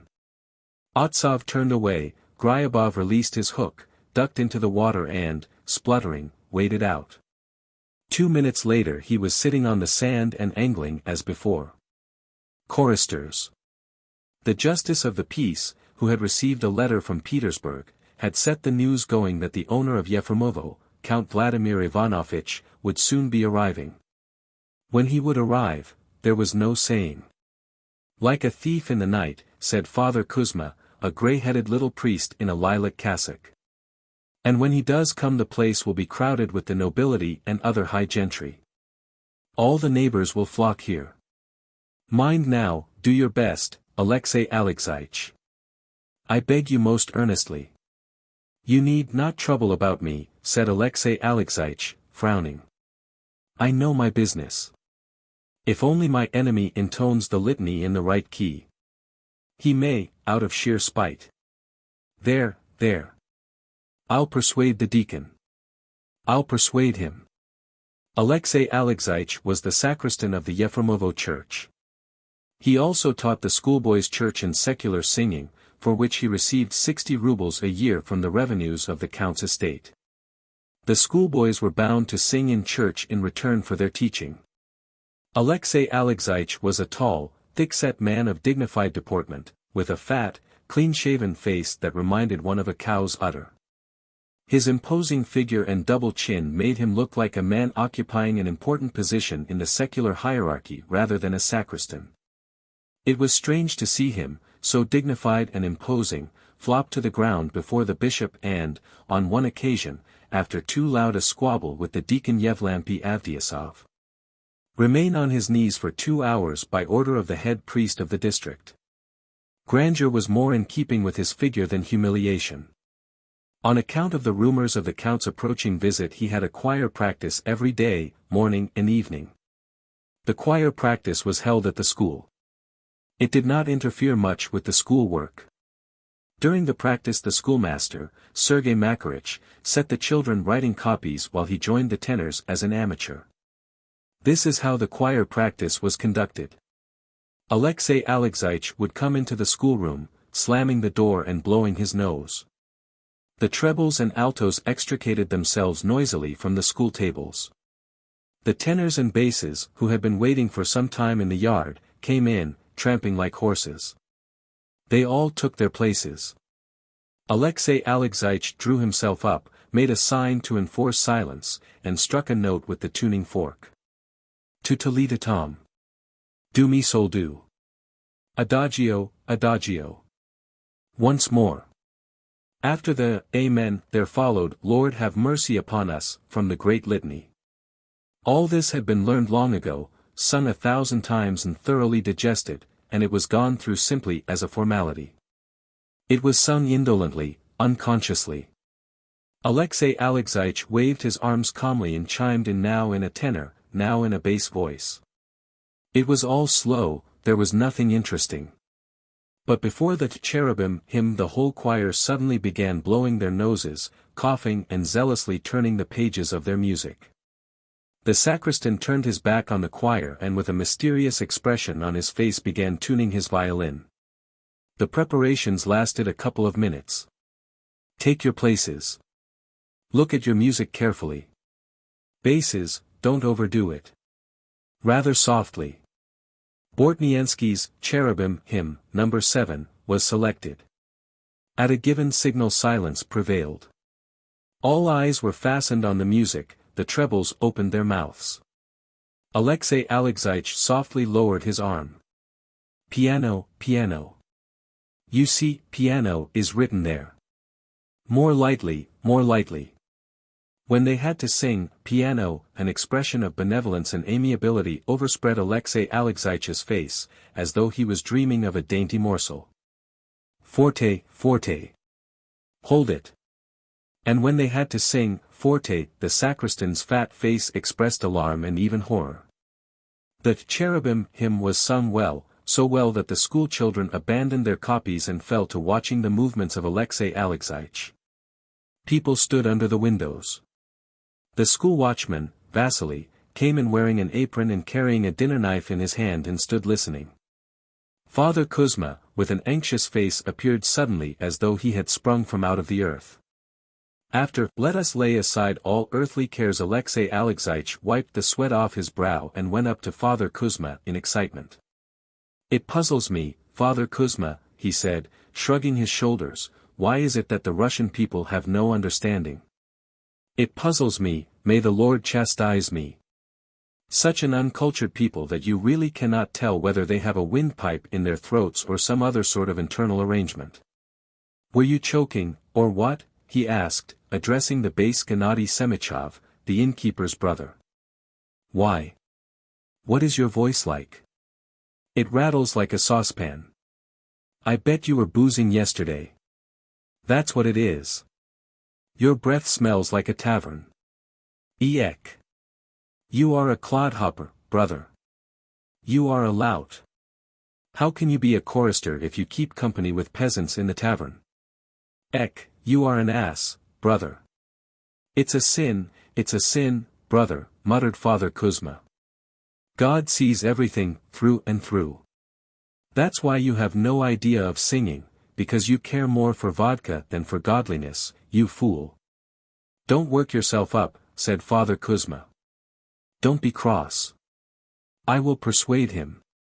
Father Kuzma went up to Gennady Semichov and began persuading him. What do you do it for? Try and put your mind to it. A man who sings ought to restrain himself, because his throat is, tender. Gennady scratched his neck and looked sideways towards the window as though the words did not apply to him. After the Cherubim hymn they sang the creed, then, it is meet and right. They sang smoothly and with feeling, and so right on to Our Father. To my mind, Father Kuzma, said the sacristan, the old Our Father is better than the modern. That's what we ought to sing before the count. No, no. Sing the modern one. For the count hears nothing but modern music when he goes to Mass in Petersburg or Moscow. In the churches there, I imagine, there's very different sort of music there, brother. After Our Father, there was again a great blowing of noses, coughing and turning over of pages. The most difficult part of the performance came next, the concert. Alexei Alexeich was practicing two pieces, Who is the God of Glory, and Universal Praise. Whichever the choir learned best would be sung before the count. During the concert, the sacristan rose to a pitch of enthusiasm. The expression of benevolence was continually alternating with one of alarm. Forte, he muttered. Andante. Let yourselves go. Sing, you image. Tenors, you don't bring it off. Tututietatam. Soul asai. Soul, I tell you, you blockhead. Glory. Basses, glow, ry. His bow traveled over the heads and shoulders of the erring trebles and altos. His left hand was continually pulling the ears of the young singers. On one occasion, carried away by his feelings, he flipped the bass Gennady under the chin with his bent thumb. But the choristers were not moved to tears or to anger at his blows, they realized the full gravity of their task. After the concert came a minute of silence. Alexei Alexeich, red, perspiring and exhausted, sat down on the window-sill, and turned upon the company lustreless, wearied, but triumphant eyes. In the listening crowd he observed to his immense annoyance the deacon Avdiasov. The deacon, a tall thick-set man with a red pockmarked face, and straw in his hair, stood leaning against the stove and grinning contemptuously. That's right, sing away. Perform your music, he muttered in a deep bass. Much the count will care for your singing. He doesn't care whether you sing with music or without. For he is an atheist. Father Kuzma looked round in a scared way and twiddled his fingers. Come, come, he muttered. Hush, deacon, I beg. After the concert, they sang, May Our Lips Be Filled with Praise, and the choir practice was over. The choir broke up to reassemble in the evening for another practice. And so it went on every day. 1 month passed and then a second.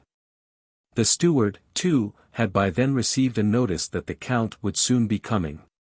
At last the dusty sunblinds were taken off the windows of the big house, and Yefremovo heard the strains of the broken-down, out-of-tune piano.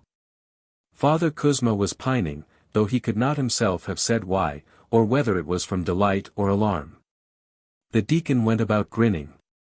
The following Saturday evening Father Kuzma went to the sacristan's lodgings. His face was pale, his shoulders drooped, the lilac of his cassock looked faded.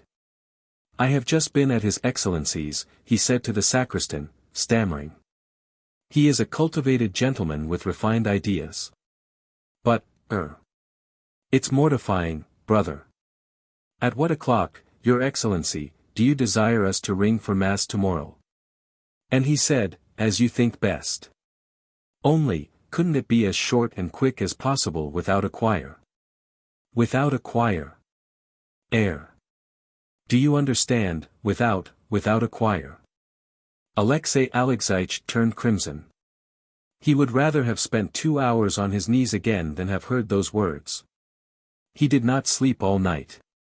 He was not so much mortified at the waste of his labors as at the fact that the deacon would give him no peace now with his jeers.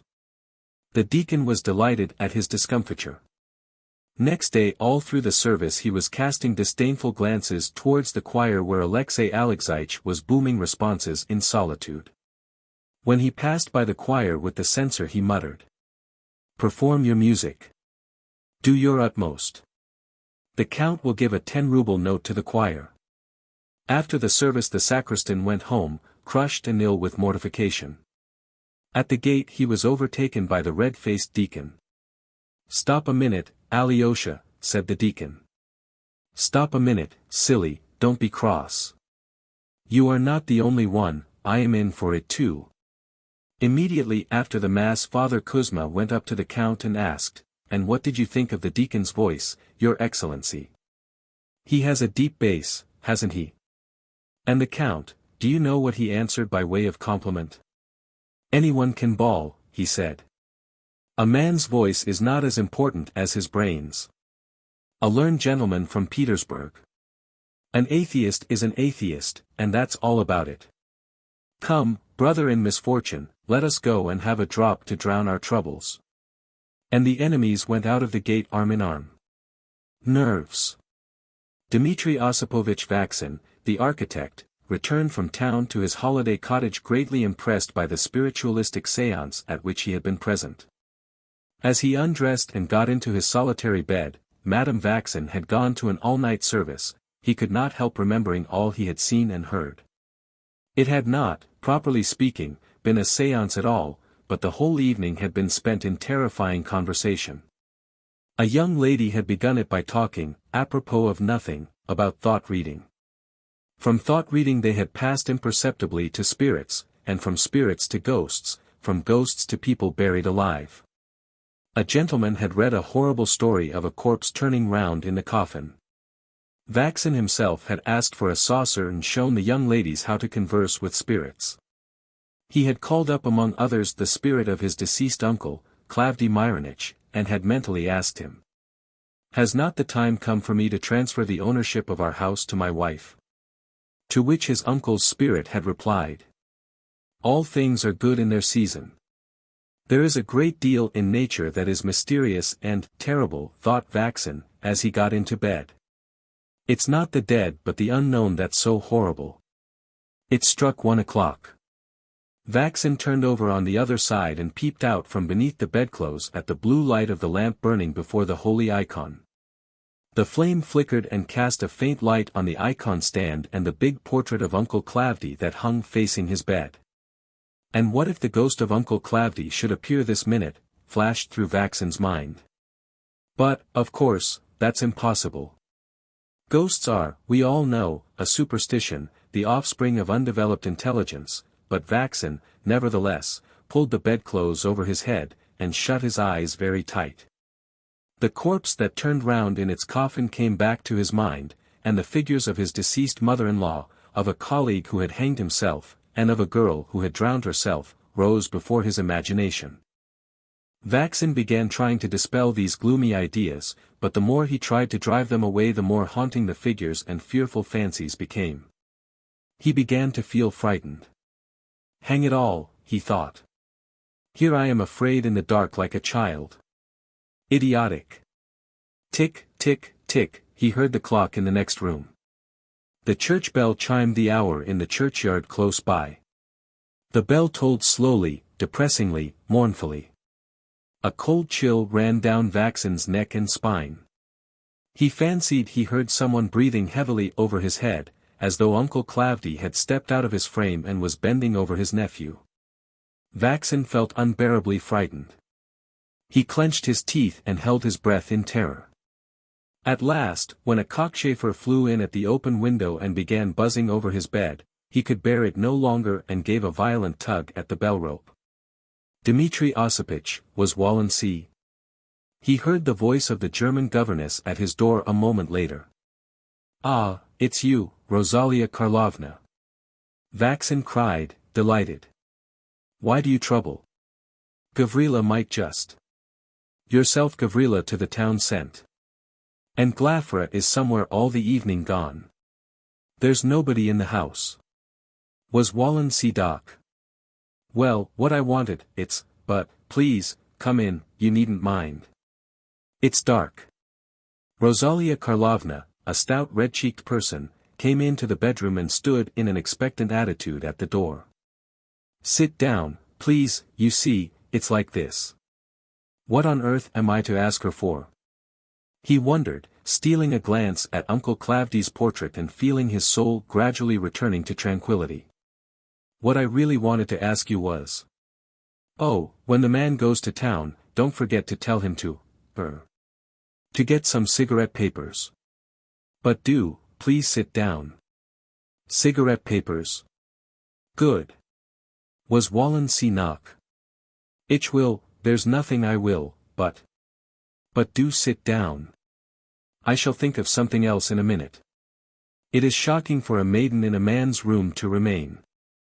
Mr. Vaxon, you are, I see, a naughty man. I understand. To order cigarette papers one does not a person wake. I understand you. Rosalia Karlovna turned and went out of the room. Somewhat reassured by his conversation with her and ashamed of his cowardice, Vaxon pulled the bedclothes over his head and shut his eyes. For about 10 minutes he felt fairly comfortable, then the same nonsense came creeping back into his mind. He swore to himself, felt for the matches, and without opening his eyes lighted a candle. But even the light was no use. To Vaxon's excited imagination it seemed as though someone were peeping round the corner and that his uncle's eyes were moving. I'll ring her up again, damn the woman, he decided. I'll tell her I'm unwell and ask for some drops. Vaxon rang. There was no response.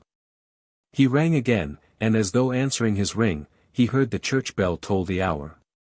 Overcome with terror, cold all over, he jumped out of bed, ran headlong out of his bedroom, and making the sign of the cross and cursing himself for his cowardice, he fled barefoot in his nightshirt to the governess's room. Rosalia Karlovna. He began in a shaking voice as he knocked at her door, Rosalia Karlovna. Are you asleep? I feel so unwell. Drops. There was no answer. Silence reigned. I beg you, do you understand? I beg you. Why this squeamishness, I can't understand, especially when a man is ill. How absurdly zierlich manierlich you are really, at your age. I to your wife shall tell. Will not leave an honest maiden in peace. When I was at Baron Anzig's, and the Baron tried to come to me for matches, I understand at once what his matches mean and tell to the Baroness. I am an honest maiden. Hang your honesty. I am ill I tell you and asking you for drops. Do you understand? I'm ill. Your wife is an honest, good woman, and you ought her to love. Ja. She is noble. I will not be her foe. You are a fool. Simply a fool. Do you understand, a fool? Vaxon leaned against the doorpost, folded his arms and waited for his panic to pass off. To return to his room where the lamp flickered and his uncle stared at him from his frame was more than he could face, and to stand at the governess's door in nothing but his nightshirt was inconvenient from every point of view. What could he do? It struck 2 o'clock and his terror had not left him. There was no light in the passage and something dark seemed to be peeping out from every corner. Vaxon turned so as to face the doorpost, but at that instant it seemed as though somebody tweaked his nightshirt from behind and touched him on the shoulder. Damnation! Rosalia Karlovna. No answer. Vaxon hesitatingly opened the door and peeped into the room. The virtuous German was sweetly slumbering. The tiny flame of a nightlight threw her solid buxom person into relief. Vaxon stepped into the room and sat down on a wickerwork trunk near the door. He felt better in the presence of a living creature, even though that creature was asleep. Let the German idiot sleep, he thought, I'll sit here, and when it gets light I'll go back. It's daylight early now. Vaxon curled up on the trunk and put his arm under his head to await the coming of dawn. What a thing it is to have nerves, he reflected. An educated, intelligent man. Hang it all. It's a perfect disgrace. As he listened to the gentle, even breathing of Rosalia Karlovna, he soon recovered himself completely. At 6 o'clock, Vaxon's wife returned from the all-night service, and not finding her husband in their bedroom, went to the governess to ask her for some change for the cabman. On entering the German's room, a strange sight met her eyes. On the bed lay stretched Rosalia Karlovna fast asleep, and a couple of yards from her was her husband curled up on the trunk sleeping the sleep of the just and snoring loudly. What she said to her husband, and how he looked when he woke, I leave to others to describe. It is beyond my powers. A work of art. Sasha Smirnov, the only son of his mother, holding under his arm, something wrapped up in no. 223 of the Financial News, assumed a sentimental expression, and went into Dr. Koshelkov's consulting room. "Ah, dear lad," was how the doctor greeted him. "Well. How are we feeling? What good news have you for me?" Sasha blinked, laid his hand on his heart and said in an agitated voice, "Mama sends her greetings to you, Ivan Nikolaevich, and told me to thank you. I am the only son of my mother and you have saved my life. You have brought me through a dangerous illness and we do not know how to thank you." "Nonsense, lad," said the doctor, highly delighted. "I only did what anyone else would have done in my place. I am the only son of my mother. We are poor people and cannot of course repay you, and we are quite ashamed, doctor, although, however, Mama and I, the only son of my mother, earnestly beg you to accept in token of our gratitude, this object, which. An object of great value, an antique bronze. A rare work of art." "You shouldn't," said the doctor, frowning. "What's this for?" "No, please do not refuse," Sasha went on muttering as he unpacked the parcel. "You will wound Mama and me by refusing. It's a fine thing, an antique bronze. It was left us by my deceased father and we have kept it as a precious souvenir. My father used to buy antique bronzes and sell them to connoisseurs. Mama and I keep on the business now." Sasha undid the object and put it solemnly on the table. It was a not very tall candelabra of old bronze and artistic workmanship. It consisted of a group. On the pedestal stood two female figures in the costume of Eve and in attitudes for the description of which I have neither the courage or the fitting temperament. The figures were smiling coquettishly and altogether looked as though, had it not been for the necessity of supporting the candlestick, they would have skipped off the pedestal and have indulged in an orgy such as is improper for the reader even to imagine. Looking at the present, the doctor slowly scratched behind his ear, cleared his throat and blew his nose irresolutely. "Yes, it certainly is a fine thing," he muttered, "but, how shall I express it? It's not quite for family reading. It's not simply décolleté but beyond anything, dash it all." "How do you mean?" "The serpent tempter himself could not have invented anything worse. Why, to put such a phantasmagoria on the table would be defiling the whole flat." "What a strange way of looking at art, doctor," said Sasha, offended. "Why, it is an artistic thing, look at it. There is so much beauty and elegance that it fills one's soul with a feeling of reverence and brings a lump into one's throat. When one sees anything so beautiful one forgets everything earthly. Only look, how much movement, what an atmosphere, what expression." "I understand all that very well, my dear boy," the doctor interposed, "but you know I am a family man, my children run in here, ladies come in." "Of course if you look at it from the point of view of the crowd," said Sasha, "then this exquisitely artistic work may appear in a certain light. But, doctor, rise superior to the crowd, especially as you will wound Mama and me by refusing it. I am the only son of my mother, you have saved my life.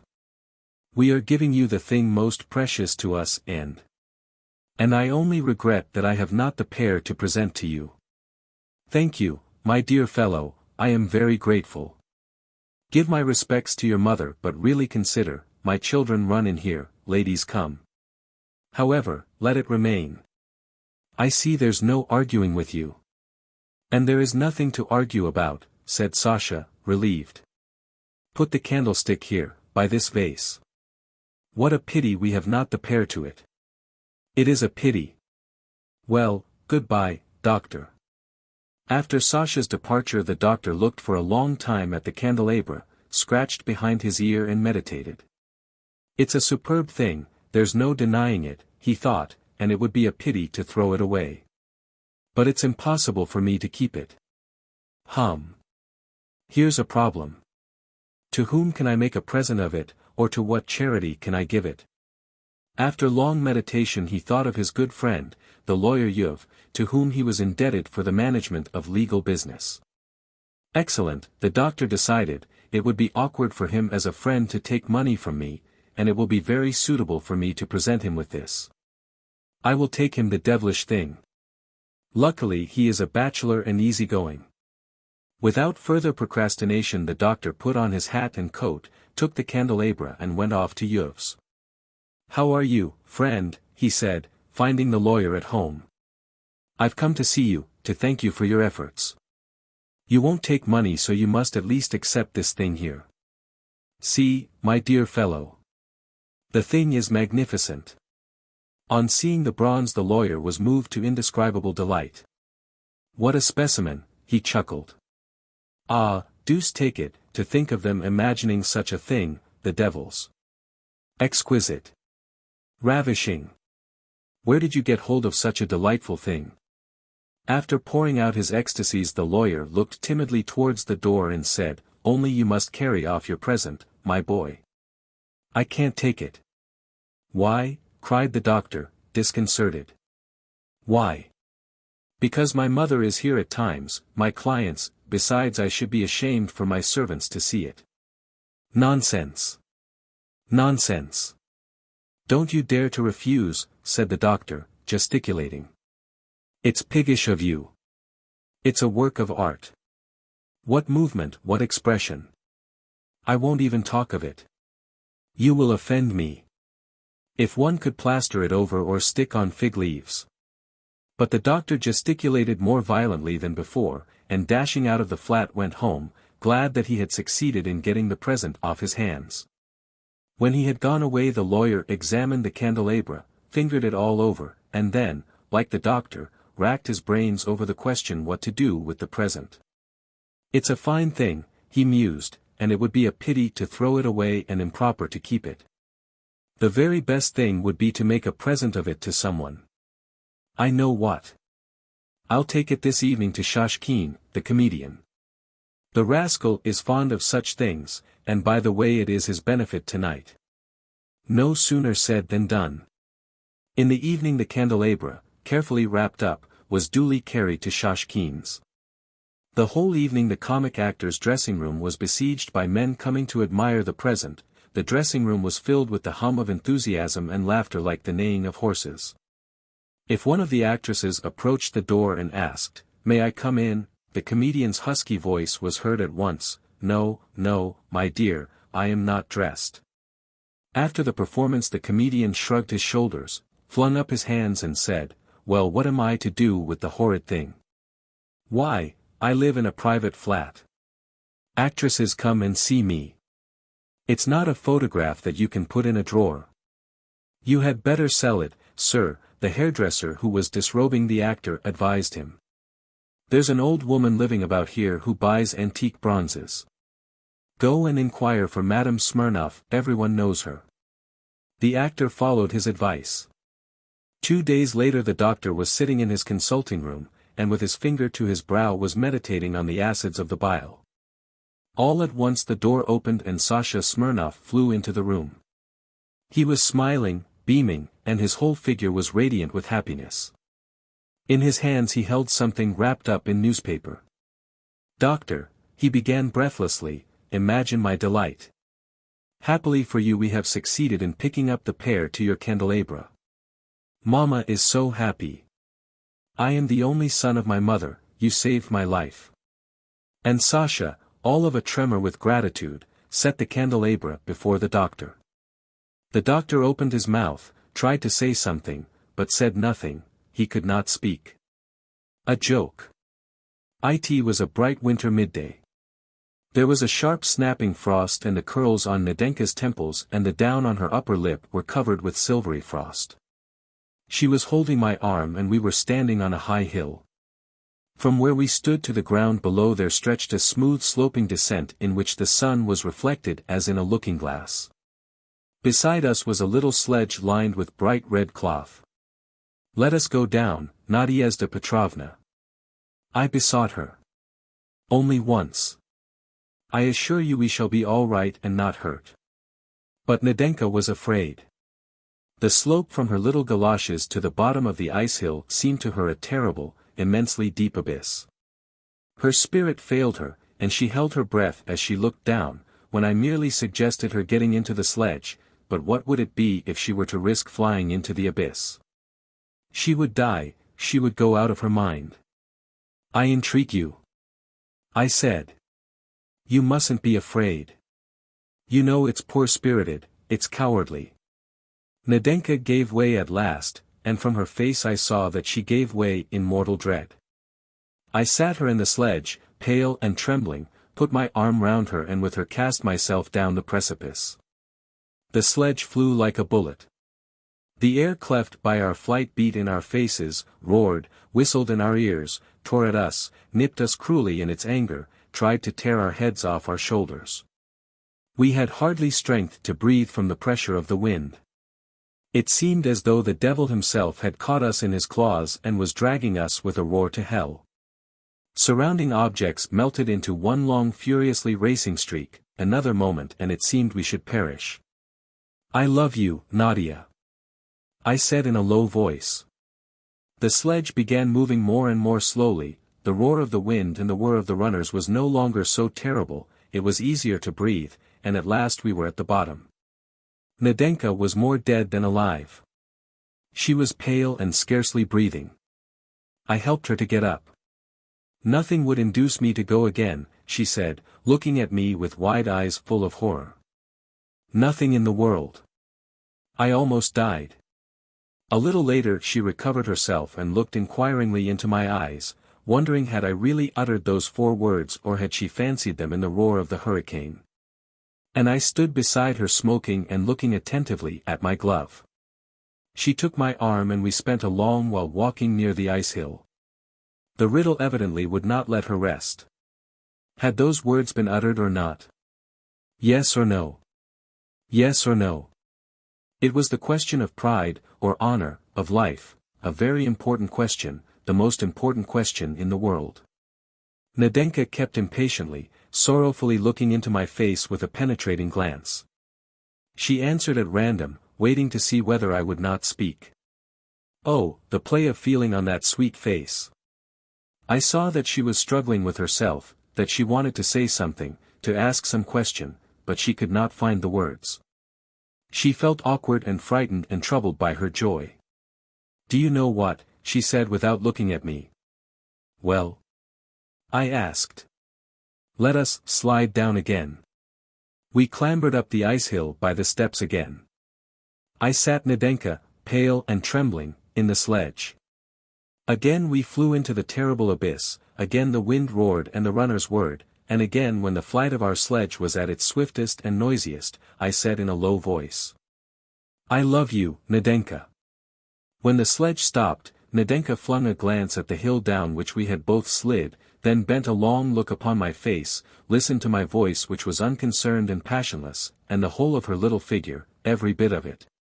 Even her muff and her hood expressed the utmost bewilderment, and on her face was written, what does it mean? Who uttered those words? Did he, or did I only fancy it? The uncertainty worried her and drove her out of all patience. The poor girl did not answer my questions, frowned, and was on the point of tears. Hadn't we better go home? I asked. Well, I like this tobogganing, she said, flushing. Shall we go down once more? She liked the tobogganing, and yet as she got into the sledge she was, as both times before, pale, trembling, hardly able to breathe for terror. We went down for the 3rd time, and I saw she was looking at my face and watching my lips. But I put my handkerchief to my lips, coughed, and when we reached the middle of the hill I succeeded in bringing out. I love you, Nadia. And the mystery remained a mystery. Nadenka was silent, pondering on something. I saw her home, she tried to walk slowly, slackened her pace and kept waiting to see whether I would not say those words to her, and I saw how her soul was suffering. What effort she was making not to say to herself. It cannot be that the wind said them. And I don't want it to be the wind that said them. Next morning I got a little note. If you are tobogganing today, come for me. N. And from that time I began going every day tobogganing with Nadenka, and as we flew down in the sledge, every time I pronounced in a low voice the same words, I love you, Nadia. Soon Nadenka grew used to that phrase as to alcohol or morphia. She could not live without it. It is true that flying down the ice hill terrified her as before, but now the terror and danger gave a peculiar fascination to words of love, words which as before were a mystery and tantalized the soul. The same too, the wind and I were still suspected. Which of the two was making love to her she did not know, but apparently by now she did not care, from which goblet one drinks matters little if only the beverage is intoxicating. It happened I went to the skating ground alone at midday. Mingling with the crowd I saw Nadenka go up to the ice hill and look about for me, then she timidly mounted the steps. She was frightened of going alone, oh, how frightened. She was white as the snow, she was trembling, she went as though to the scaffold, but she went without looking back, resolutely. She had evidently determined to put it to the test at last. Would those sweet amazing words be heard when I was not there? I saw her, pale, her lips parted with horror, get into the sledge, shut her eyes and saying goodbye forever to the earth, set off. WHRR, word the runners. Whether Nadenka heard those words I do not know. I only saw her getting up from the sledge looking faint and exhausted. And one could tell from her face that she could not tell herself whether she had heard anything or not. Her terror while she had been flying down had deprived of her all power of hearing, of discriminating sounds, of understanding. But then the month of March arrived, the spring sunshine was more kindly. Our ice hill turned dark, lost its brilliance and finally melted. We gave up tobogganing. There was nowhere now where poor Nadenka could hear those words, and indeed no one to utter them, since there was no wind and I was going to Petersburg, for long, perhaps forever. It happened 2 days before my departure. I was sitting in the dusk in the little garden which was separated from the yard of Nadenka's house by a high fence with nails in it.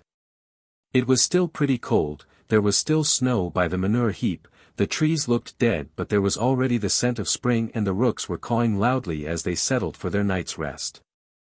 I went up to the fence and stood for a long while peeping through a chink. I saw Nadenka come out into the porch and fix a mournful yearning gaze on the sky. The spring wind was blowing straight into her pale dejected face. It reminded her of the wind which roared at us on the ice hill when she heard those 4 words, and her face became very, very sorrowful, a tear trickled down her cheek. And the poor child held out both arms as though begging the wind to bring her those words once more. And waiting for the wind I said in a low voice, "I love you, Nadia." Mercy! The change that came over Nadenka. She uttered a cry, smiled all over her face and looking joyful, happy and beautiful, held out her arms to meet the wind. And I went off to pack up. That was long ago. Now Nadenka is married, she married, whether of her own choice or not does not matter, a secretary of the nobility wardenship, and now she has 3 children. That we once went tobogganing together, and that the wind brought her the words, "I love you, Nadenka," is not forgotten. It is for her now the happiest, most touching, and beautiful memory in her life. But now that I am older I cannot understand why I uttered those words. What was my motive in that joke? A country cottage. 2 young people who had not long been married were walking up and down the platform of a little country station. His arm was round her waist, her head was almost on his shoulder, and both were happy. The moon peeped up from the drifting cloudlets and frowned, as it seemed, envying their happiness and regretting her tedious and utterly superfluous virginity. The still air was heavy with the fragrance of lilac and wild cherry. Somewhere in the distance beyond the line a corncrake was calling. "How beautiful it is, Sasha, how beautiful," murmured the young wife. "It all seems like a dream. See, how sweet and inviting that little copse looks. How nice those solid, silent telegraph posts are. They add a special note to the landscape, suggesting humanity, civilization in the distance. Don't you think it's lovely when the wind brings the rushing sound of a train?" "Yes. But what hot little hands you've got." "That's because you're excited, Varya. What have you got for our supper tonight?" "Chicken and salad. It's a chicken just big enough for 2. Then there is the salmon and sardines that were sent from town. The moon, as though she had taken a pinch of snuff, hid her face behind a cloud. Human happiness reminded her of her own loneliness, of her solitary couch beyond the hills and dales. "The train is coming," said Varya, "how jolly." 3 eyes of fire could be seen in the distance. The stationmaster came out on the platform. Signal lights flashed here and there on the line.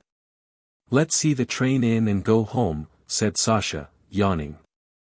"What a splendid time we are having together, Varya, it's so splendid, one can hardly believe it's true." The dark monster crept noiselessly alongside the platform and came to a standstill.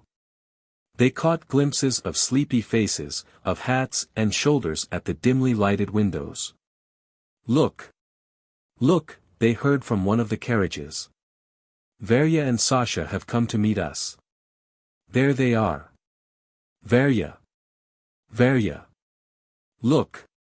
2 little girls skipped out of the train and hung on Varya's neck. They were followed by a stout, middle-aged lady, and a tall, lanky gentleman with grey whiskers. Behind them came 2 schoolboys, laden with bags, and after the schoolboys, the governess, after the governess the grandmother. Here we are, dear boy," began the whiskered gentleman, squeezing Sasha's hand. "Sick of waiting for us, I expect. You have been pitching into your old uncle for not coming down all this time, I dare say. Kolya, Kostya, Nina, Fifa, children. Kiss your cousin Sasha. We're all here, the whole troop of us, just for 3 or 4 days. I hope we shan't be too many for you. You mustn't let us put you out." At the sight of their uncle and his family, the young couple were horror-stricken. While his uncle talked and kissed them, Sasha had a vision of their little cottage, he and Varya giving up their 3 little rooms, all the pillows and bedding to their guests, the salmon, the sardines, the chicken all devoured in a single instant. The cousins plucking the flowers in their little garden, spilling the ink, filled the cottage with noise and confusion, his aunt talking continually about her ailments and her papa's having been Baron von Fintisch. And Sasha looked almost with hatred at his young wife, and whispered, "It's you they've come to see. Damn them." "No, it's you," answered Varya, pale with anger. "They're your relations. They're not mine." And turning to her visitors, she said with a smile of welcome, "Welcome to the cottage." The moon came out again. She seemed to smile, as though she were glad she had no relations. Sasha, turning his head away to hide his angry despairing face, struggled to give a note of cordial welcome to his voice as he said, "It is jolly of you. Welcome to the cottage." A blunder. Ilya Sergeyevich Peplov and his wife Cleopatra Petrovna were standing at the door, listening greedily. On the other side in the little drawing room a love scene was apparently taking place between 2 persons, their daughter Natashenka and a teacher of the district school, called Shchupkin. "He's rising," whispered Peplov, quivering with impatience and rubbing his hands.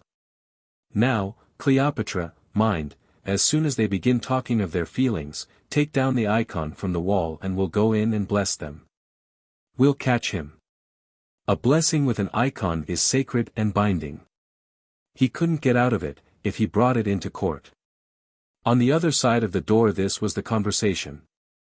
"Don't go on like that," said Shchupkin, striking a match against his checked trousers. "I never wrote you any letters."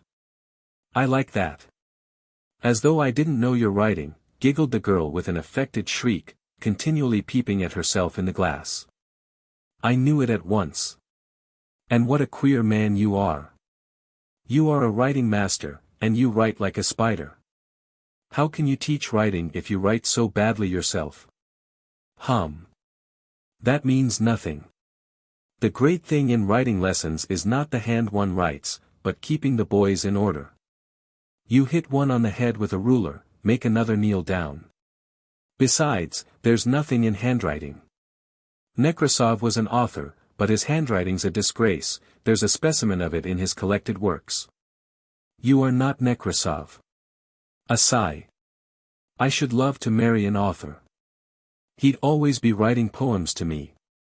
I can write you a poem, too, if you like. What can you write about? Love, passion, your eyes. You'll be crazy when you read it. It would draw a tear from a stone. And if I write you a real poem, will you let me kiss your hand? That's nothing much. You can kiss it now if you like. Shchupkin jumped up, and making sheepish eyes, bent over the fat little hand that smelt of egg soap. Take down the icon, Peplov whispered in a fluster, pale with excitement, and buttoning his coat as he prodded his wife with his elbow. Come along, now. And without a second's delay Peplov flung open the door. Children, he muttered, lifting up his arms and blinking tearfully, the Lord bless you, my children. May you live, be fruitful, and multiply.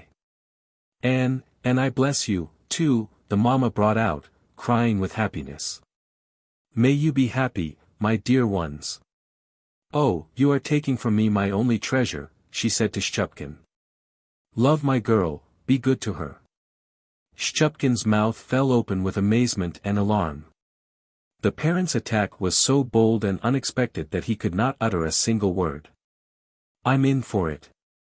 I'm spliced, he thought, going limp with horror. It's all over with you now, my boy. There's no escape. And he bowed his head submissively, as though to say, take me, I'm vanquished. Blessings on you, the papa went on, and he, too, shed tears. Natashenka, my daughter, stand by his side. Cleopatra, give me the icon. But at this point the father suddenly left off weeping, and his face was contorted with anger. You ninny! He said angrily to his wife. You are an idiot. Is that the icon? ACH, saints alive! What had happened? The writing master raised himself and saw that he was saved.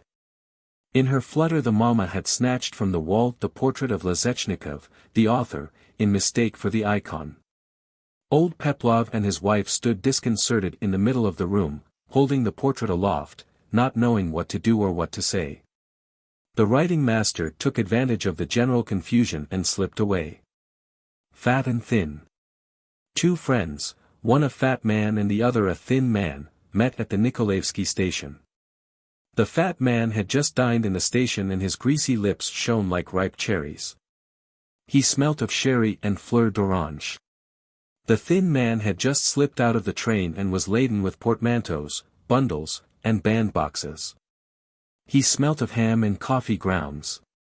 A thin woman with a long chin, his wife, and a tall schoolboy with one eye screwed up came into view behind his back. Porfiry, cried the fat man on seeing the thin man. Is it you? My dear fellow. How many summers, how many winters? Holy saints, cried the thin man in amazement. Misha. The friend of my childhood. Where have you dropped from? The friends kissed each other 3 times, and gazed at each other with eyes full of tears. Both were agreeably astounded. My dear boy, began the thin man after the kissing. This is unexpected. This is a surprise. Come have a good look at me. Just as handsome as I used to be. Just as great a darling and a dandy. Good gracious me. Well, and how are you? Made your fortune? Married? I am married as you see. This is my wife Louise, her maiden name was Vansenbach, of the Lutheran persuasion. And this is my son Nathanael, a schoolboy in the 3rd class.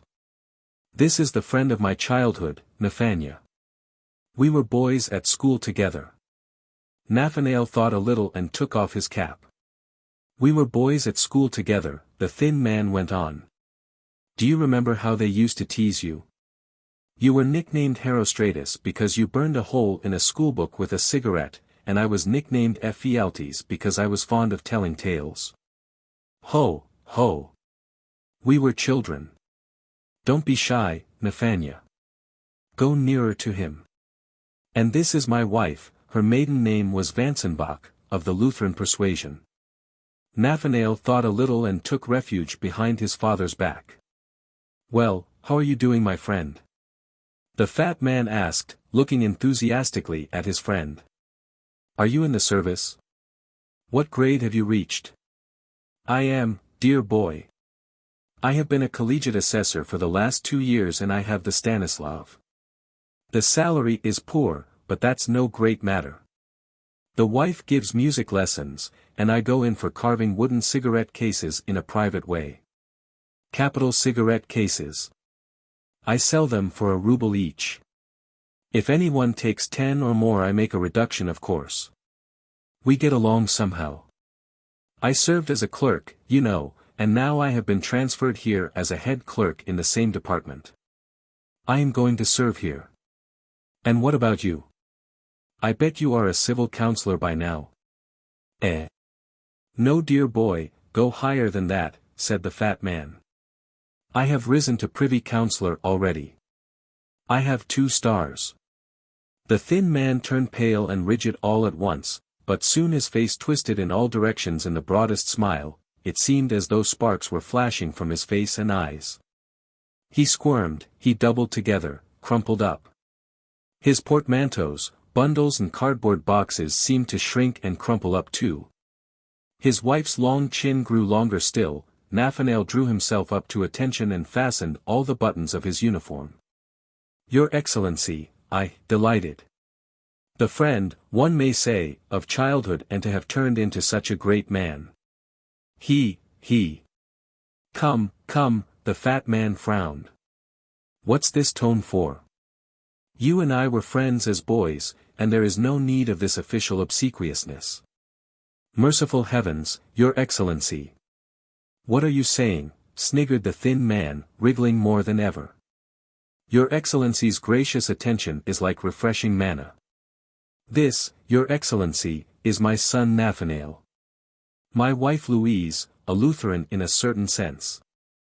The fat man was about to make some protest, but the face of the thin man wore an expression of such reverence, sugariness, and mawkish respectfulness that the privy councillor was sickened.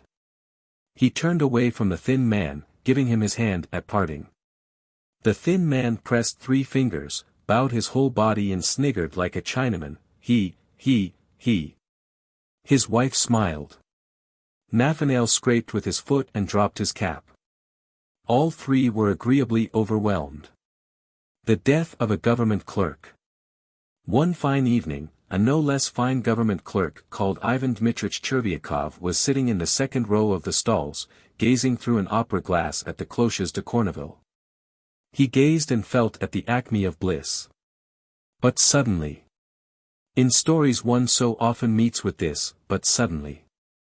The authors are right, life is so full of surprises. But suddenly his face puckered up, his eyes disappeared, his breathing was arrested. He took the opera glass from his eyes, bent over and aptly, he sneezed, as you perceive. It is not reprehensible for anyone to sneeze anywhere. Peasants sneeze, and so do police superintendents, and sometimes even privy councillors. All men sneeze. Chervyakov was not in the least confused. He wiped his face with his handkerchief, and like a polite man, looked round to see whether he had disturbed anyone by his sneezing. But then he was overcome with confusion. He saw that an old gentleman sitting in front of him in the 1st row of the stalls was carefully wiping his bald head and his neck with his glove and muttering something to himself. In the old gentleman, Chervyakov recognized Brizalov, a civilian general serving in the Department of Transport. I have spattered him, thought Chervyakov. He is not the head of my department, but still it is awkward. I must apologize. Chervyakov gave a cough, bent his whole person forward, and whispered in the general's ear. Pardon, Your Excellency, I spattered you accidentally. Never mind.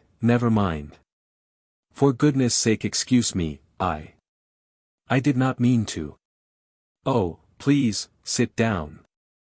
Let me listen. Chervyakov was embarrassed. He smiled stupidly and fell to gazing at the stage. He gazed at it but was no longer feeling bliss. He began to be troubled by uneasiness.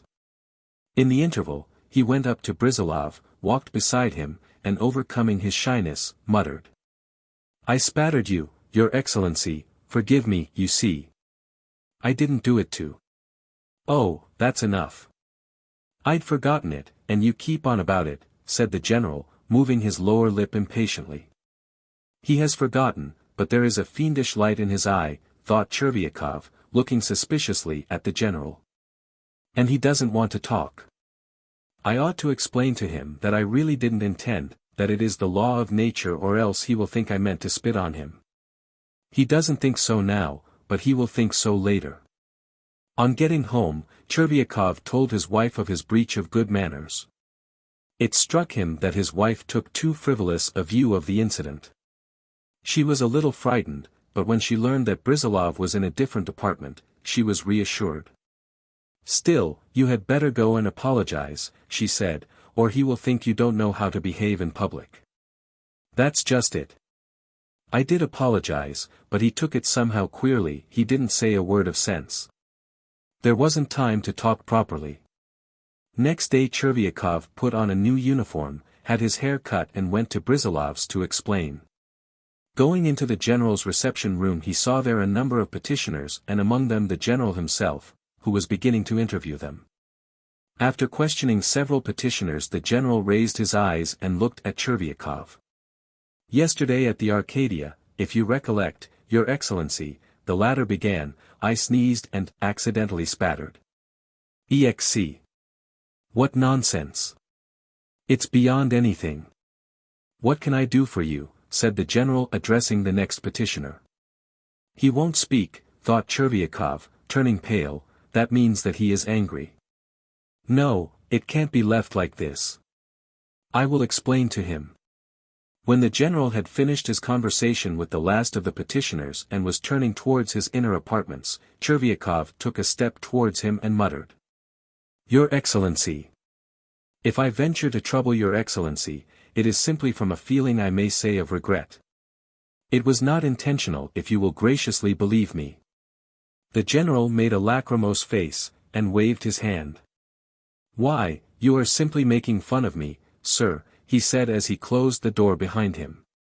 Where's the making fun in it, thought Chervyakov, there is nothing of the sort. He is a general, but he can't understand.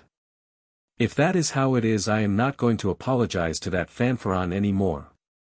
The devil take him. I'll write a letter to him, but I won't go. By Jove, I won't. So thought Chervyakov as he walked home. He did not write a letter to the general. He pondered and could not make up that letter. He had to go next day to explain in person. I ventured to disturb Your Excellency yesterday, he muttered, when the general lifted inquiring eyes upon him, not to make fun, as you were pleased to say. I was apologizing for having spattered you in sneezing. And I did not dream of making fun of you. Should I dare to make fun of you, if we should take to making fun, then there would be no respect for persons, there would be. Be off! Yelled the general, turning suddenly purple, and shaking all over. What? Asked Chervyakov, in a whisper, turning numb with horror. Be off, repeated the general, stamping. Something seemed to give way in Chervyakov's stomach. Seeing nothing and hearing nothing, he reeled to the door, went out into the street, and went staggering along. Reaching home mechanically, without taking off his uniform, he lay down on the sofa and died. A pink stocking. A dull, rainy day. The sky is completely covered with heavy clouds, and there is no prospect of the rain ceasing. Outside sleet, puddles, and drenched jackdaws. Indoors it is half dark, and so cold that one wants the stove heated. Pavel Petrovitch Somov is pacing up and down his study, grumbling at the weather. The tears of rain on the windows and the darkness of the room make him depressed. He is insufferably bored and has nothing to do. The newspapers have not been brought yet, shooting is out of the question, and it is not nearly dinner time. Somov is not alone in his study. Madame Somov, a pretty little lady in a light blouse and pink stockings, is sitting at his writing table. She is eagerly scribbling a letter. Every time he passes her as he strides up and down, Ivan Petrovitch looks over her shoulder at what she is writing. He sees big sprawling letters, thin and narrow, with all sorts of tails and flourishes. There are numbers of blots, smears, and finger marks. Madame Samov does not like ruled paper, and every line runs downhill with horrid wriggles as it reaches the margin. Ladochka, who is it you are writing such a lot to? Samov inquires, seeing that his wife is just beginning to scribble the 6th page. To Sister Verya. It's a long letter. I'm so bored, let me read it. Here, you may read it, but there's nothing interesting in it. Samov takes the written pages and, still pacing up and down, begins reading. Ladochka leans her elbows on the back of her chair and watches the expression of his face. After the first page his face lengthens and an expression of something almost like panic comes into it. At the 3rd page Samov frowns and scratches the back of his head. At the 4th he pauses, looks with a scared face at his wife, and seems to ponder. After thinking a little, he takes up the letter again with a sigh. His face betrays perplexity and even alarm. Well, this is beyond anything. He mutters, as he finishes reading the letter and flings the sheets on the table, it's positively incredible. What's the matter? Asks Ladochka, flustered. What's the matter? You've covered 6 pages, wasted a good 2 hours scribbling, and there's nothing in it at all. If there were one tiny idea. One reads on, and one's brain is as muddled as though one were deciphering the Chinese wriggles on tea chests. Oof. Yes, that's true, Vanya, says Ladochka, reddening. I wrote it carelessly. Queer sort of carelessness. In a careless letter there is some meaning and style, there is sense in it, while yours. Excuse me, but I don't know what to call it. It's absolute twaddle. There are words and sentences, but not the slightest sense in them. Your whole letter is exactly like the conversation of 2 boys, we had pancakes today. And we had a soldier come to see us. You say the same thing over and over again. You drag it out, repeat yourself. The wretched ideas dance about like devils, there's no making out where anything begins, where anything ends. How can you write like that? If I had been writing carefully, Ladochka says in self-defense, then there would not have been mistakes. Oh, I'm not talking about mistakes. The awful grammatical howlers. There's not a line that's not a personal insult to grammar. No stops nor commas, and the spelling, brr. Earth has an a in it. And the writing. It's desperate.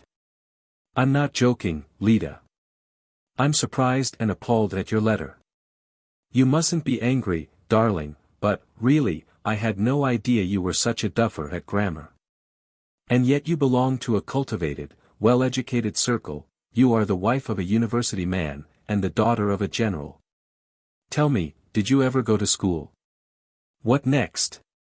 I finished at the von Meps boarding school. Samov shrugs his shoulders and continues to pace up and down, sighing. Ladochka, conscious of her ignorance and ashamed of it, sighs too and casts down her eyes. 10 minutes pass in silence. You know, Ladochka, it really is awful. Says Samov, suddenly halting in front of her and looking into her face with horror. You are a mother, do you understand? A mother. How can you teach your children if you know nothing yourself? You have a good brain, but what's the use of it if you have never mastered the very rudiments of knowledge? There, never mind about knowledge, the children will get that at school, but, you know, you are very shaky on the moral side too. You sometimes use such language that it makes my ears tingle. Samov shrugs his shoulders again, wraps himself in the folds of his dressing gown and continues his pacing. He feels vexed and injured, and at the same time sorry for Ladochka, who does not protest, but merely blinks. Both feel oppressed and miserable. Absorbed in their woes, they do not notice how time is passing and the dinner hour is approaching. Sitting down to dinner, Samov, who is fond of good eating and of eating in peace, drinks a large glass of vodka and begins talking about something else. Ladochka listens and assents, but suddenly over the soup her eyes fill with tears and she begins whimpering. It's all mother's fault, she says, wiping away her tears with her dinner napkin. Everyone advised her to send me to the high school, and from the high school I should have been sure to go on to the university. University, high school, mutters Somov. That's running to extremes, my girl. What's the good of being a blue stocking? A blue stocking is the very deuce. Neither man nor woman, but just something midway, neither one thing nor another.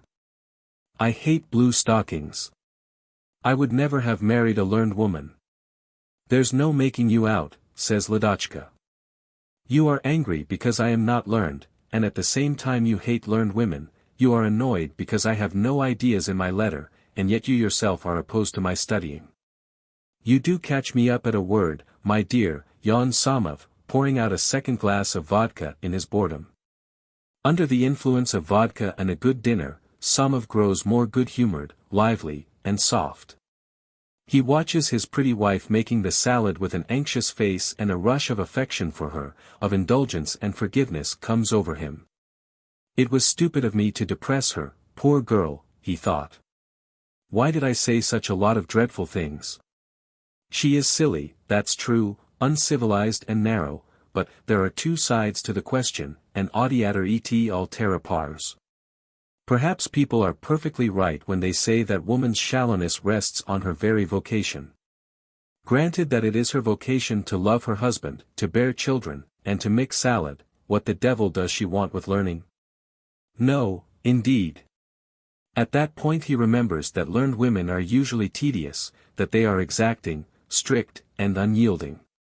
And, on the other hand, how easy it is to get on with silly Ladochka, who never pokes her nose into anything, does not understand so much, and never obtrudes her criticism. There is peace and comfort with Ladochka, and no risk of being interfered with. Confound them, those clever and learned women. It's better and easier to live with simple ones, he thinks, as he takes a plate of chicken from Ladochka. He recollects that a civilized man sometimes feels a desire to talk and share his thoughts with a clever and well-educated woman. What of it, thinks Somov. If I want to talk of intellectual subjects, I'll go to Natalia Andreevna. Or to Maria Frantsovna. It's very simple. But no, I shan't go. One can discuss intellectual subjects with men, he finally decides. At a summer villa. I love you. You are my life, my happiness, everything to me. Forgive the avowal, but I have not the strength to suffer and be silent. I ask not for love in return, but for sympathy. Be at the old arbor at 8 o'clock this evening. To sign my name is unnecessary, I think, but do not be uneasy at my being anonymous. I am young, nice-looking, what more do you want? When Pavel Ivanitch Vyhovtsev, a practical married man who was spending his holidays at a summer villa, read this letter, he shrugged his shoulders and scratched his forehead in perplexity. What devilry is this, he thought. I'm a married man, and to send me such a queer, silly letter. Who wrote it? Pavel Ivanitch turned the letter over and over before his eyes, read it through again, and spat with disgust. I love you, he said jeeringly. A nice boy she has pitched on. So I'm to run off to meet you in the arbor. I got over all such romances and fleurs d'amour years ago, my girl. XVIII. She must be some reckless, immoral creature. Well, these women are a set. What a whirligig, God forgive us, she must be to write a letter like that to a stranger, and a married man, too. It's real demoralization. In the course of his 8 years of married life Pavel Ivanitch had completely got over all sentimental feeling, and he had received no letters from ladies except letters of congratulation, and so, although he tried to carry it off with disdain. The letter quoted above greatly intrigued and agitated him. An hour after receiving it, he was lying on his sofa, thinking. Of course I am not a silly boy, and I am not going to rush off to this idiotic rendezvous, but yet it would be interesting to know who wrote it. XVIII. It is certainly a woman's writing. The letter is written with genuine feeling, and so it can hardly be a joke. Most likely it's some neurotic girl, or perhaps a widow. Widows are frivolous and eccentric as a rule. XVIII. Who could it be? What made it the more difficult to decide the question was that Pavel Ivanitch had not one feminine acquaintance among all the summer visitors, except his wife. It is queer, he mused. I love you. When did she manage to fall in love? Amazing woman. To fall in love like this, apropos of nothing, without making any acquaintance and finding out what sort of man I am. She must be extremely young and romantic if she is capable of falling in love after 2 or 3 looks at me. But, who is she? Pavel Ivanitch suddenly recalled that when he had been walking among the summer villas the day before, and the day before that, he had several times been met by a fair young lady with a light blue hat and a turn-up nose. The fair charmer had kept looking at him, and when he sat down on a seat she had sat down beside him. Can it be she? VIII wondered. It can't be. Could a delicate ephemeral creature like that fall in love with a worn-out old eel like me? No, it's impossible. At dinner Pavel Ivanitch looked blankly at his wife while he meditated. She writes that she is young and nice-looking. So she's not old. XVIII. To tell the truth, honestly I am not so old and plain that no one could fall in love with me. My wife loves me. Besides, love is blind, we all know. What are you thinking about? His wife asked him. Oh. My head aches a little. Pavel Ivanitch said, quite untruly. He made up his mind that it was stupid to pay attention to such a nonsensical thing as a love letter, and laughed at it and at its authoress, but, alas. Powerful is the dacha enemy of mankind. After dinner, Pavel Ivanitch lay down on his bed, and instead of going to sleep, reflected. But there, I dare say she is expecting me to come. What a silly. I can just imagine what a nervous fidget she'll be in and how her tournure will quiver when she does not find me in the arbor. I shan't go, though. Bother her. But, I repeat, powerful is the enemy of mankind. Though I might, perhaps, just out of curiosity, he was musing, half an hour later. I might go and look from a distance what sort of a creature she is. It would be interesting to have a look at her. It would be fun, and that's all. After all, why shouldn't I have a little fun since such a chance has turned up? Pavel Ivanitch got up from his bed and began dressing. What are you getting yourself up so smartly for? His wife asked, noticing that he was putting on a clean shirt and a fashionable tie. Oh, nothing. I must have a walk. My head aches. XVIII. Pavel Ivanitch dressed in his best, and waiting till 8 o'clock, went out of the house. When the figures of gaily dressed summer visitors of both sexes began passing before his eyes against the bright green background, his heart throbbed. Which of them is it? He wondered, advancing irresolutely. Come, what am I afraid of? Why, I am not going to the rendezvous. What, a fool! Go forward boldly. And what if I go into the arbor? Well, there is no reason I should. Pavel Ivanitch's heart beat still more violently. Involuntarily, with no desire to do so, he suddenly pictured to himself the half-darkness of the arbor. A graceful fair girl with a little blue hat and a turn-up nose rose before his imagination. He saw her, abashed by her love and trembling all over, timidly approach him, breathing excitedly, and, suddenly clasping him in her arms. If I weren't married it would be all right, he mused, driving sinful ideas out of his head. Though, for once in my life, it would do no harm to have the experience, or else one will die without knowing what. And my wife, what will it matter to her? Thank God, for 8 years I've never moved one step away from her. 8 years of irreproachable duty. Enough of her. It's positively vexatious. I'm ready to go to spite her. Trembling all over and holding his breath, Pavel Ivanitch went up to the arbor, wreathed with ivy and wild vine, and peeped into it. A smell of dampness and mildew reached him. I believe there's nobody. He thought, going into the arbor, and at once saw a human silhouette in the corner. The silhouette was that of a man. Looking more closely, Pavel Ivanitch recognized his wife's brother, Mitya, a student, who was staying with them at the villa. "Oh, it's you," he growled discontentedly, as he took off his hat and sat down. "Yes, it's I," answered Mitya. 2 minutes passed in silence. "Excuse me, Pavel Ivanitch," began Mitya, "but might I ask you to leave me alone? I am thinking over the dissertation for my degree and the presence of anybody else prevents my thinking. You had better go somewhere in a dark avenue." Pavel Ivanitch observed mildly. "It's easier to think in the open air, and, besides, I should like to have a little sleep here on this seat. It's not so hot here." "You want to sleep, but it's a question of my dissertation." Mitya grumbled. "The dissertation is more important." Again there was a silence. Pavel Ivanitch, who had given the rein to his imagination and was continually hearing footsteps, suddenly leaped up and said in a plaintive voice. "Come, I beg you, Mitya. You are younger and ought to consider me.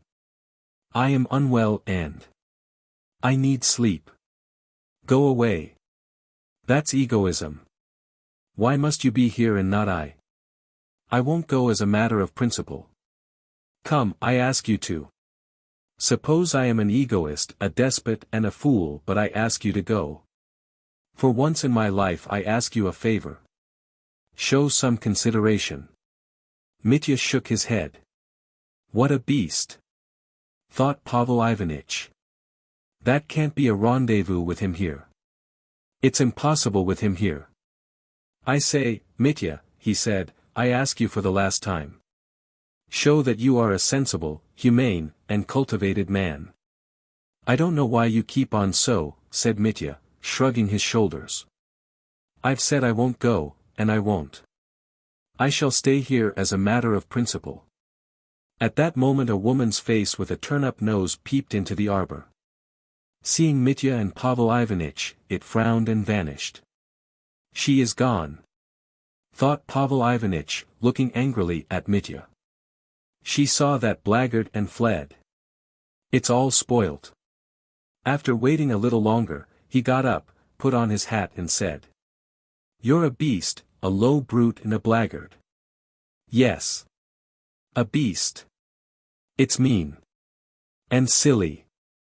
Everything is at an end between us." "Delighted to hear it," muttered Mitya, also getting up and putting on his hat. "Let me tell you that by being here just now you've played me such a dirty trick that I'll never forgive you as long as I live."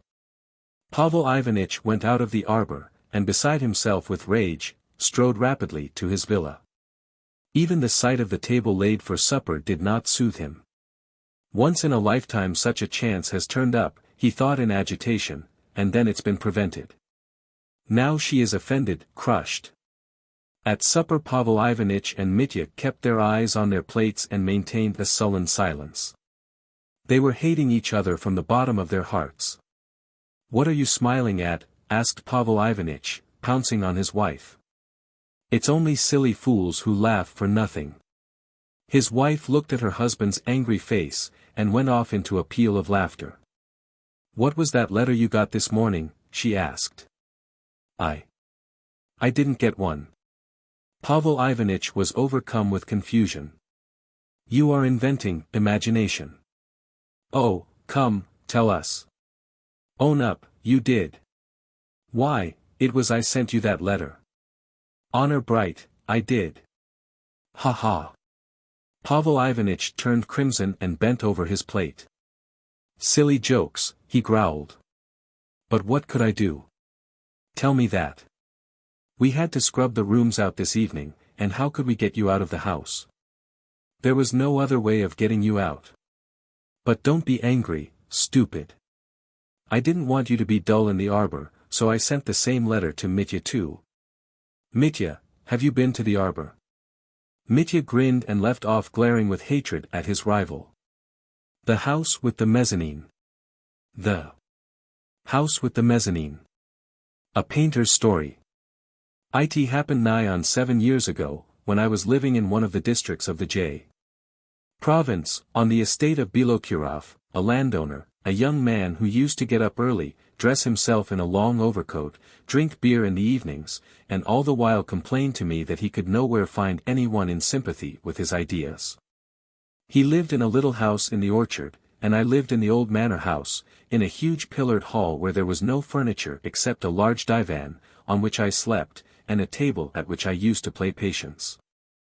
Even in calm weather there was always a moaning in the chimney, and in a storm the whole house would rock and seem as though it must split, and it was quite terrifying, especially at night, when all the 10 great windows were suddenly lit up by a flash of lightning. Doomed by fate to permanent idleness, I did positively nothing. For hours together I would sit and look through the windows at the sky, the birds, the trees, and read my letters over and over again, and then for hours together I would sleep. Sometimes I would go out and wander aimlessly until evening. Once on my way home I came unexpectedly on a strange farmhouse. The sun was already setting, and the lengthening shadows were thrown over the ripening corn. 2 rows of closely planted tall fir trees stood like 2 thick walls, forming a somber, magnificent avenue. I climbed the fence and walked up the avenue, slipping on the fir needles which lay 2 inches thick on the ground. It was still, dark, and only here and there in the tops of the trees shimmered a bright gold light casting the colors of the rainbow on a spider's web. The smell of the firs was almost suffocating. Then I turned into an avenue of limes. And here too were desolation and decay, the dead leaves rustled mournfully beneath my feet, and there were lurking shadows among the trees. To the right, in an old orchard, a goldhammer sang a faint reluctant song, and he too must have been old. The lime trees soon came to an end and I came to a white house with a terrace and a mezzanine, and suddenly a vista opened upon a farmyard with a pond and a bathing shed, and a row of green willows, with a village beyond, and above it stood a tall, slender belfry, on which glowed a cross catching the light of the setting sun. For a moment I was possessed with a sense of enchantment, intimate, particular, as though I had seen the scene before in my childhood.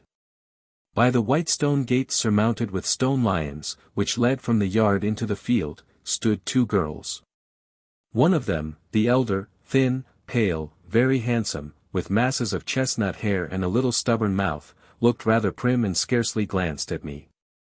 The other, who was quite young, 17 or 18, no more, also thin and pale, with a big mouth and big eyes, looked at me in surprise, as I passed, said something in English and looked confused.